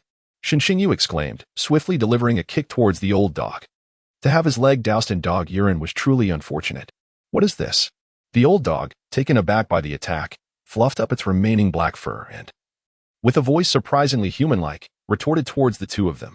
Chapter 82. Secrets of a Bygone Era. As the old dog spoke, the foal across the brook scattered in all directions. Shen Xingyu and Lin Qingran exchanged glances, their expressions darkening. They rose to their feet, surveying the mangy creature with piercing gazes. Could this possibly be a dog demon? Hadn't old Li mentioned the existence of demon clans in the spirit realm? Shen Xingyu queried Lin Qingran, who was assessing the hairless dog. Just as she was about to respond, the old dog erupted with fury. Pa, what dog demon? If I am a dog demon, then you must be a human demon. Upon hearing this, Shen Xingyu lost his composure. First, he had been doused with dog urine, and now he was being labeled a human demon. Enough is enough. You cursed dog demon. What did you say? I want to stand for this. Today, I must have dog meat. Pa, I could subdue you with a single hand. A verbal clash ensued between the man and the dog, transforming into a chaotic brawl. Damn it, let go of my fur. Don't bite my backside. Lin Qingran watched this amusing spectacle unfold before her. In a previous life, there was indeed such a dog within the realm of Chinese spiritual martial arts. It was rumored to be the pet of a long-ago headmaster. However, the hairless dog had never acknowledged this, always claiming to be the celestial hound. The most absurd part was that in the previous life, this creature had trailed behind her, incessantly referring to her as the Empress of Heaven. All right, senior. We are here to participate in the Chinese spirit martial trials. Upon hearing this, the old dog released its grip and menacingly addressed Shen Xingyu. Boy, let go of my fur. Otherwise, I will ensure you cannot enter the spirit martial. Shen Xingyu, upon noticing the release, finally eased his hold. However, due to his earlier exertion, he had yanked out quite a bit of fur, which he disdainfully tossed aside. The hairless dog, quick as lightning, rushed to retrieve its lost fur. My magnificent fur! I shall have your life. With that, the hairless dog lunged once more at Shen Xingyu. Upon witnessing the scene, Lin Qingran smiled gently and positioned herself in front of Shen Xingyu. Senior, I mean no offense, she said. At that moment, the hairless dog finally recognized Lin Qingran. Initially taken aback, it then extended its scarlet tongue, and to their astonishment, a hint of obedience appeared on its canine face. You are the Empress of Heaven? The hairless dog spoke with a touch of excitement and proceeded to sniff Lin Qingran. The scent, the aura, there was no mistaking it. Exchanging a glance filled with cold sweat, Shen Xingyu and Lin Qingran seemed to share a silent concern. Is this dog all right? Shen Xingyu whispered. Lin Qingran, hearing his words, displayed a look of exasperation. You little rascal, what are you doing? Keep your distance from my Empress of Heaven. In an instant, the hairless dog bounded closer, baring its teeth. Empress of Heaven, this fellow has shifty eyes. He clearly isn't trustworthy. The dog stood proudly in front of Lin Qingran, puffing out its chest. Shen Xingyu's face darkened immediately upon hearing this. You mangy mutt, mind your language. Just as the dog was about to retort, Lin Qingran shot at a warning glare. Enough. Senior, this is my friend. We are heading to the trial ground. Might you have any sage advice for us? Lin Qingran posed her question directly, without hesitation. The old dog, taken aback by Lin Qingran's stern look, instinctively shrank back. Upon hearing her words, its demeanor brightened. I understand. Follow me. It is my honor to serve the Empress of Heaven. As Shen Xingyu observed the hairless dog behaving like a devoted follower in front of Lin Qingran, he felt utterly perplexed. What did that old dog call her again? Empress of Heaven? He hurried to Lin Qingran's side, while the dog, with its head held high, led the way, brimming with pride. Stealing a glance, Shen Xingyu inquired, "Qingran, what is the origin of this dog?" "I am not quite sure. It hails from Huaxia Spirit Marshal. Rumor has it that it was raised by the former director of the Weapon Institute." Lin Qingran chuckled lightly, casting an amused glance at Shen Xingyu. Despite its poor reputation in the Weapon Institute, it holds a significant status. If you ever join Huaxia Spirit Marshal, you will inevitably come under this dog's influence. A sense of foreboding suddenly arose in Shen Xingyu's heart upon seeing Lin Qingran's expression. If this wretched dog belongs to the Weapon Institute, I shall have to endure its tyranny. He thought to himself, I must prepare for the future. Subsequently, the old dog guided them to a dark cave. It was initially narrow, but soon opened up to reveal a grand, ancient altar before them. Empress of Heaven. There exists a teleportation array left from the previous era, which can take you directly to the vicinity of the trial point. After speaking, it wagged its hairless tail in a display of pride. Shen Xingyu furrowed his brow as he gazed at the altar, noticing a square cauldron positioned at its center. The altar radiated a deep azure hue, subtly emanating a faint wave of energy. As Shen Xingyu gazed upon the altar, an overwhelming sense of familiarity washed over him once more. Coupled with the earlier melodies, a multitude of questions filled his mind. How could everything in the spirit realm feel so familiar, despite it being his first visit? Shen Xingyu pondered, while the old dog continued to speak leisurely. After the tide of spiritual energy receded, most of the formations in the spirit realm became ineffective. Lin Qingran nodded slightly at this remark. What is this tide of spiritual energy? Shen Xingyu inquired. The scruffy dog shot a glance at him, retorting brusquely, when the master speaks, children should refrain from interrupting. At this, Shen Xingyu's face flushed with indignation. This wretched mutt. Just as he was about to retort, Lin Qingran interrupted them, her irritation evident at their bickering. Elder, please lead us forward. Upon hearing this, the scruffy dog quickly nodded and suddenly recalled something. Addressing Lin Qingran, Heavenly Empress, you may simply call me Howling Celestial Dog. Shen Xingyu was instantly taken aback by the mention of Howling Celestial Dog. Do not tell me your master is the illustrious Erlangshan of Guangjianku, he exclaimed in astonishment. The old dog, upon hearing this, cast Shen Xingyu a perplexed glance, his copper bell-like eyes narrowing in confusion. Are you feeling unwell? With those words, Shen Xingyu, observing the old dog's expression, let out a sigh of relief. This howling celestial dog was not the same as the one from the legends. Subsequently, the old dog ignored Shen Xingyu and extended his paw towards the altar, a formidable aura emanating from him. Spirals of spiritual energy converged towards the altar in a cohesive form, causing the four great cauldrons atop the altar to burst forth in golden radiance. Heavenly Empress, you may proceed first. This formation requires someone to maintain it. Lin Qingran nodded in agreement, and the two ascended the altar. A brilliant light erupted before them, blinding their eyes. As the brilliance faded, the altar stood devoid of any presence. The scruffy dog, witnessing this, slowly lowered his paw, a glimmer of brilliance flashing through his large, copper bell-like eyes. Chapter 83.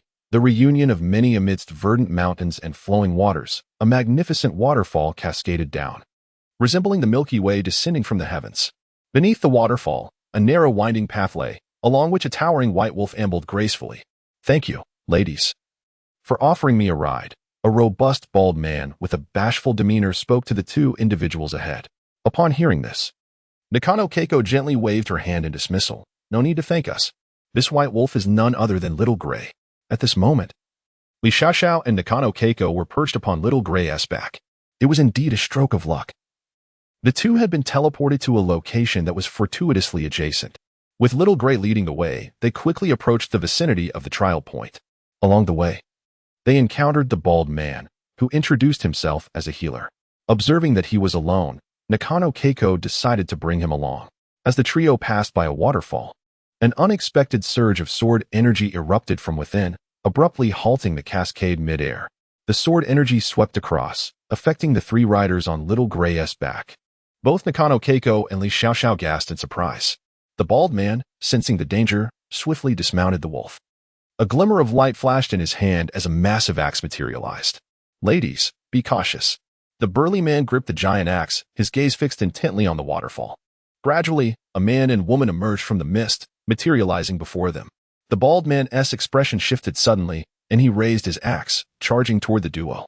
The axe glowed with a golden light as the man shouted, abolish the evil. Prepare to meet your end. Stop. Li Xiaoxiao and Nakano Keiko called out urgently to him. Upon hearing their voices, the man's axe came to a halt mid-air, his expression revealing confusion. Subsequently, the two women dismounted from Little Gray and rushed toward the pair. Shinsang. Sister Lin. Nakano Keiko exclaimed, her face alight with excitement. Shun Xingyu and Lin Qingran exchanged smiles upon seeing the two. What a coincidence. Shun Xingyu then glanced at the bald man still brandishing his axe and remarked nonchalantly, doesn't that get tiring? The bald man, caught off guard by the comment, looked embarrassed, and seeing that the two were acquainted, he hastily sheathed his axe. Li Xiaoxiao promptly introduced, this is someone we encountered along the way. He is a healer. So we decided to give him a lift. She then turned to the man and added, these two are our friends. Greetings. You can call me Zhou Ming. I apologize for my earlier aggression. I thought I was under attack. Zhou Ming sheepishly rubbed his smooth, bald head. Shun Xingyu scrutinized Zhou Ming with suspicion. Are you truly a healer? Recalling the man's earlier display of bravado with the axe and his loud proclamation, Shun Xingyu felt a twinge of confusion. This fellow seems rather complex. Zhou Ming chuckled. Indeed, I am a healer. I hail from Tianshui and have developed quite a physique from a life of agricultural labor. Shun Xingyu grinned, a combat-ready caretaker. How intriguing. Subsequently, Shun Xingyu extended his hand towards the other party. Qingyang people, I am Shun Xingyu. It is a pleasure to make your acquaintance.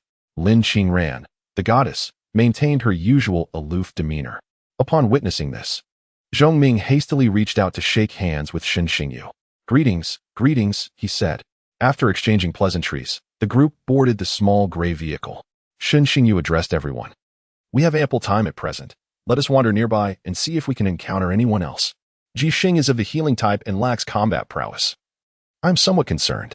Upon hearing Shun Xingyu's words, Li Xiaoxiao and Nakano Keiko exchanged knowing glances filled with subtle implications. Li Xiaoxiao could not help but tease, Brother Xingyu. Do you miss Sister Xinger so soon after parting? Shun Xingyu, his face flushed with embarrassment, retorted earnestly, I am merely worried for the safety of my teammate. Lin Qingran, seated behind him, rolled her eyes at his response and promptly pinched his thigh with considerable force. Shun Xingyu winced in pain, turning to look at Lin Qingran with an awkward smile. At that moment, he was uncertain about how to navigate the dynamics between the two girls. Sensing Lin Qingran's discontent, he chose to feign ignorance. Lin Qingran, noticing this, pouted in annoyance, you insufferable man. On the journey, Shun Xingyu inquired about the bald dog. By the way, what is the origin of that dog? Why does it call itself the Howling Celestial Dog? And why does it refer to you as the Empress of Heaven? Lin Qingran shook her head in response. I am not certain either. However, its origins are undoubtedly complex. Although everyone claims it is the dog of the former dean of the Weapon Academy, it has never acknowledged this. It is highly likely that it is a survivor from the previous era. Listening to Lin Qingran's words, Shun Xingyu formed a rough judgment in his mind. This dog, which spoke of ancient secrets, likely had significant ties to the past. Since it was inevitable that he would encounter this troublesome creature, he might as well engage more with it to extract further information about antiquity. He felt an inexplicable premonition that both the mysterious ballad and the ancient altar hinted at a profound connection between him and the so-called bygone era. Ever since his arrival in the spirit realm, this sensation had only intensified. As the group traversed the winding mountain paths, their vision suddenly expanded. Before them lay a vast crimson plain, and the sight left them all in awe. Above the red expanse, enormous birds of prey occasionally soared, while the haunting cries of unknown beasts echoed in the distance. A desolate western wind swept through, carrying with it a faint yet distinct scent of blood. For some inexplicable reason, the group sensed an undercurrent of malevolence emanating from the plain. This is the site of an ancient battlefield, and indeed, the remnants of the primordial divine palace, Lin Qingran stated calmly. The others exchanged glances of astonishment at her words. The primordial divine palace? Shun Xingyu murmured. And that familiar sense of deja vu surged within him once more. In the annals of the past, it was said that the human sex flourished, with the ancient divine palace standing as one of the most resplendent sanctuaries among them. Now, only the remnants of crumbling towers remain. As Lin Qingran gradually recounted the tale, the crowd gazed into the distance, where faint outlines of dilapidated walls could be discerned upon the crimson plains. Occasionally, figures could be spotted across the expanse. These were likely individuals arriving to partake in the trials. Suddenly, from afar, a cacophony of voices erupted. My dear, I genuinely adore you. Please, yield to my affections. I am from the Heavenly Dragon Clan, one of the 10 mightiest clans of the demon race. If you become my beloved, I can offer you anything your heart desires. A group of azure-skinned demons, adorned with twin horns, encircled a man and a woman. The leading demon youth earnestly addressed the woman before him. At that moment, a throng of curious humans had gathered, straining to witness the unfolding drama. Bah, just take a look at yourself. You aren't worthy to even carry my brother's shoes. My sister-in-law must be blind to find you appealing. The individuals ensnared by the demons were none other than Wu Qiren and Ji Xing. Enraged by the audacity of the demon youth, Wu Qiren seethed. How dare you covet my brother's woman? Ji Xing, however, remained indifferent, since severing ties with her family. Her heart was solely devoted to Shen Xingyu, rendering others invisible to her. The demon youth raised an eyebrow, a sinister smile creeping across his face. Is that so? I would truly like to witness this for myself. Before he could continue, a clear, melodious voice interjected unexpectedly. Do you truly believe my kin to be easy prey? Upon hearing this, the heavenly dragon youth's expression hardened. A magnificent silver wolf was seen approaching the crowd. From its back, Shen Xingyu leaped gracefully down, landing in front of Ji Xing and Wu Qiren. Upon recognizing the familiar silhouette, Ji Xing was overwhelmed with joy. Xingyu, without hesitation, she rushed into his embrace. Are you unharmed? Shen Xingyu gently inquired, wrapping his arms around her waist. Ji Xing shook her head, and as Shen Xingyu turned his gaze toward the demon youth, he noticed the flicker of danger in the latter's eyes at the sight of their closeness. Lin Qingran, perched atop the silver wolf, observed their intimacy with a slight smirk. Soon, the gathered crowd dismounted, converging around Shen Xingyu. Aware of Lin Qingran's gaze, Ji Xing quickly extricated herself from Shen Xingyu's embrace. Her cheeks tinged with a faint blush as she lowered her head. Lin Qingran cast a nonchalant glance at the pair, but chose to remain silent. Meanwhile, the demon youth's eyes gleamed with intrigue as he scanned the girls surrounding Shen Xingyu. Young man, it appears you are quite fortunate in matters of the heart, he remarked, twirling a lock of his azure hair, his tone laden with implication. With a fleeting glance at the demon, Shen Xingyu felt an inexplicable irritation. What business is it of yours? Like a pathetic coward, Shen Xingyu remarked, observing the pallor of the other's face. Surely you're not suffering from some deficiency?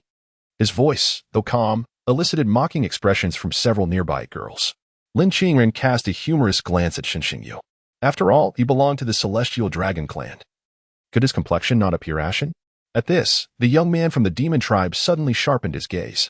Do not engage in mere verbal sparring, he cautioned, slowly shifting his attention to the young woman beside Shen Xingyu, his eyes glinting with lascivious intent. However, I must express my gratitude for providing me with such an abundance of wives. I find myself rather impatient. I have indulged in many of your human women, and the experience has been quite delightful. Upon hearing this, the expressions of all the human attendees soured. Brother, I cannot endure this any longer. Let us teach him a lesson, Wu Qiren exclaimed, stepping forward to stand protectively in front of Shen Xingyu. Zhou Ming, witnessing this, wasted no time and brandished his massive axe. No more words, let us take him down, he declared, muscles taut and a fervent excitement on his face. The young demon, observing their bravado, smirked slightly. Quite bold, aren't you? An outsider, I presume? Do you understand the stature of my celestial dragon clan within the spiritual realm? As he spoke, he waved his hand, and soon, over a dozen members of the celestial dragon clan approached menacingly.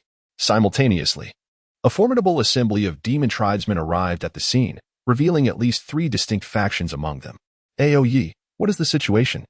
Inquired a tall man with a beard like a spear, furrowing his brow as he surveyed the unfolding scene. Aoyi smiled faintly. Brother Songtong, what brings you here? No worries. I merely have my eye on a few human beings to enhance my harem. Songtong frowned slightly at this. Humph. You'll surely meet your end at the hands of a woman one day. To this, Aoyi merely chuckled. It's merely a quirk of our celestial dragon clan. I hope you can understand. Songtong shot him a cold glance, then asked solemnly, do you require assistance? Despite his disdain for Aoyi, he felt a duty to support a fellow demon. Ha ha ha, Brother Songtong, your presence will certainly bolster my confidence. I truly find these women captivating, Aoyi said, glancing at Shen Xingyu and the others. Songtong's face flickered with annoyance, but he refrained from further comment. Shen Xingyu, observing the formidable horde of demon tribesmen, narrowed his eyes.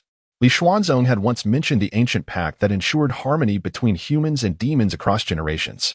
Yet, from the attitudes of Aoyi and this Songtong, It seemed that these demons did not regard humans with much respect. It was understandable, after all. Those not of our kind are bound to have different intentions. With the two factions facing each other, Shun Xingyu's side was undeniably outnumbered.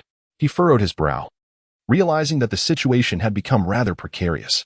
Upon witnessing the unfolding scene, the surrounding members of the human race swiftly gathered together. What? Do they truly think they outnumber us? Do they believe our kind is so easily bullied?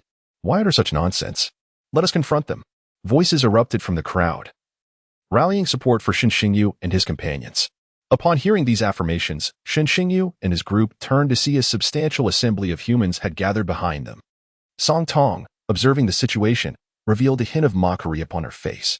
This group of humans exhibited commendable unity. However, they remained lamentably weak. At that moment, several figures raced towards them from a distance. Who dares to approach? Do they truly think our kind is so easily trifled with? The leading young man shouted, flanked by a cohort of human youths. As he stepped forward and scanned the scene, he quickly grasped the situation at hand. Upon spotting Shen Xingyu among the throng, his eyes sparkled with intensity. Shen Xingyu and his companions turned to follow the sound, recognizing the newcomer as Zhang Ziyang. Zhang Ziyang hurriedly approached Shen Xingyu, playfully thumping his chest. I just heard that members of the demon clan were causing trouble for our kind, and to think it was you. He then cast a fierce glance at the surrounding demons. Brother Shen, these are all my friends from the capital. Just tell us how to proceed. Observing this, Shen Xingyu smiled faintly, realizing how much Zhang Ziyang had transformed. Indeed, my friend. We have heard that these ruffians dare to abduct women from our race, an act of sheer audacity. Our kind is not to be trifled with. Yes, exactly. Let's teach them a lesson. The human crowd, filled with righteous indignation, began to stir, their faces alight with fervor. Sensing the goodwill of those behind him, Shen Xingyu's expression suddenly hardened. He could no longer tolerate Aoya's condescending demeanor. With a light chuckle, he proclaimed, in that case, with a swift motion. Shen Xingyu summoned the dragon-slaying sword into his grasp, an aura of battle igniting around him. Let us charge. As his command echoed, the human warriors surged forth with unparalleled fervor, racing towards the demons. Aoya's countenance darkened instantly. These humans were nothing short of reckless. Shouldn't there be some fierce words exchanged before the battle commenced? Who charges into a fight without a proper exchange? How utterly uncouth. Song Tong's expression also soured, and the two promptly issued commands to their demon kin, directing them to engage the humans. The clash between the two factions erupted violently. Shen Xingyu, wielding the dragon-slaying sword, led the charge at the forefront. Beside him, Lin Qingren exchanged a knowing glance, swiftly taking to the air to confront Aoyi and Song Tong at the rear. Their prior collaborations had forged an unspoken synergy. With just a glance, Shen Xingyu understood the plan. Subsequently, he was enveloped in an outburst of spiritual energy, gracefully stepping 5 times in the air, each movement accompanied by a sound akin to the tearing of the wind, until he reached Lin Qingren's side. Lin Qingren extended his hand, summoning a fiery red longsword into his grasp. The two exchanged a glance, then, one to the left and the other to the right. They charged towards Song Tong and Aoyi. Upon witnessing this, Song Tong and Aoya's expression sharpened with intensity.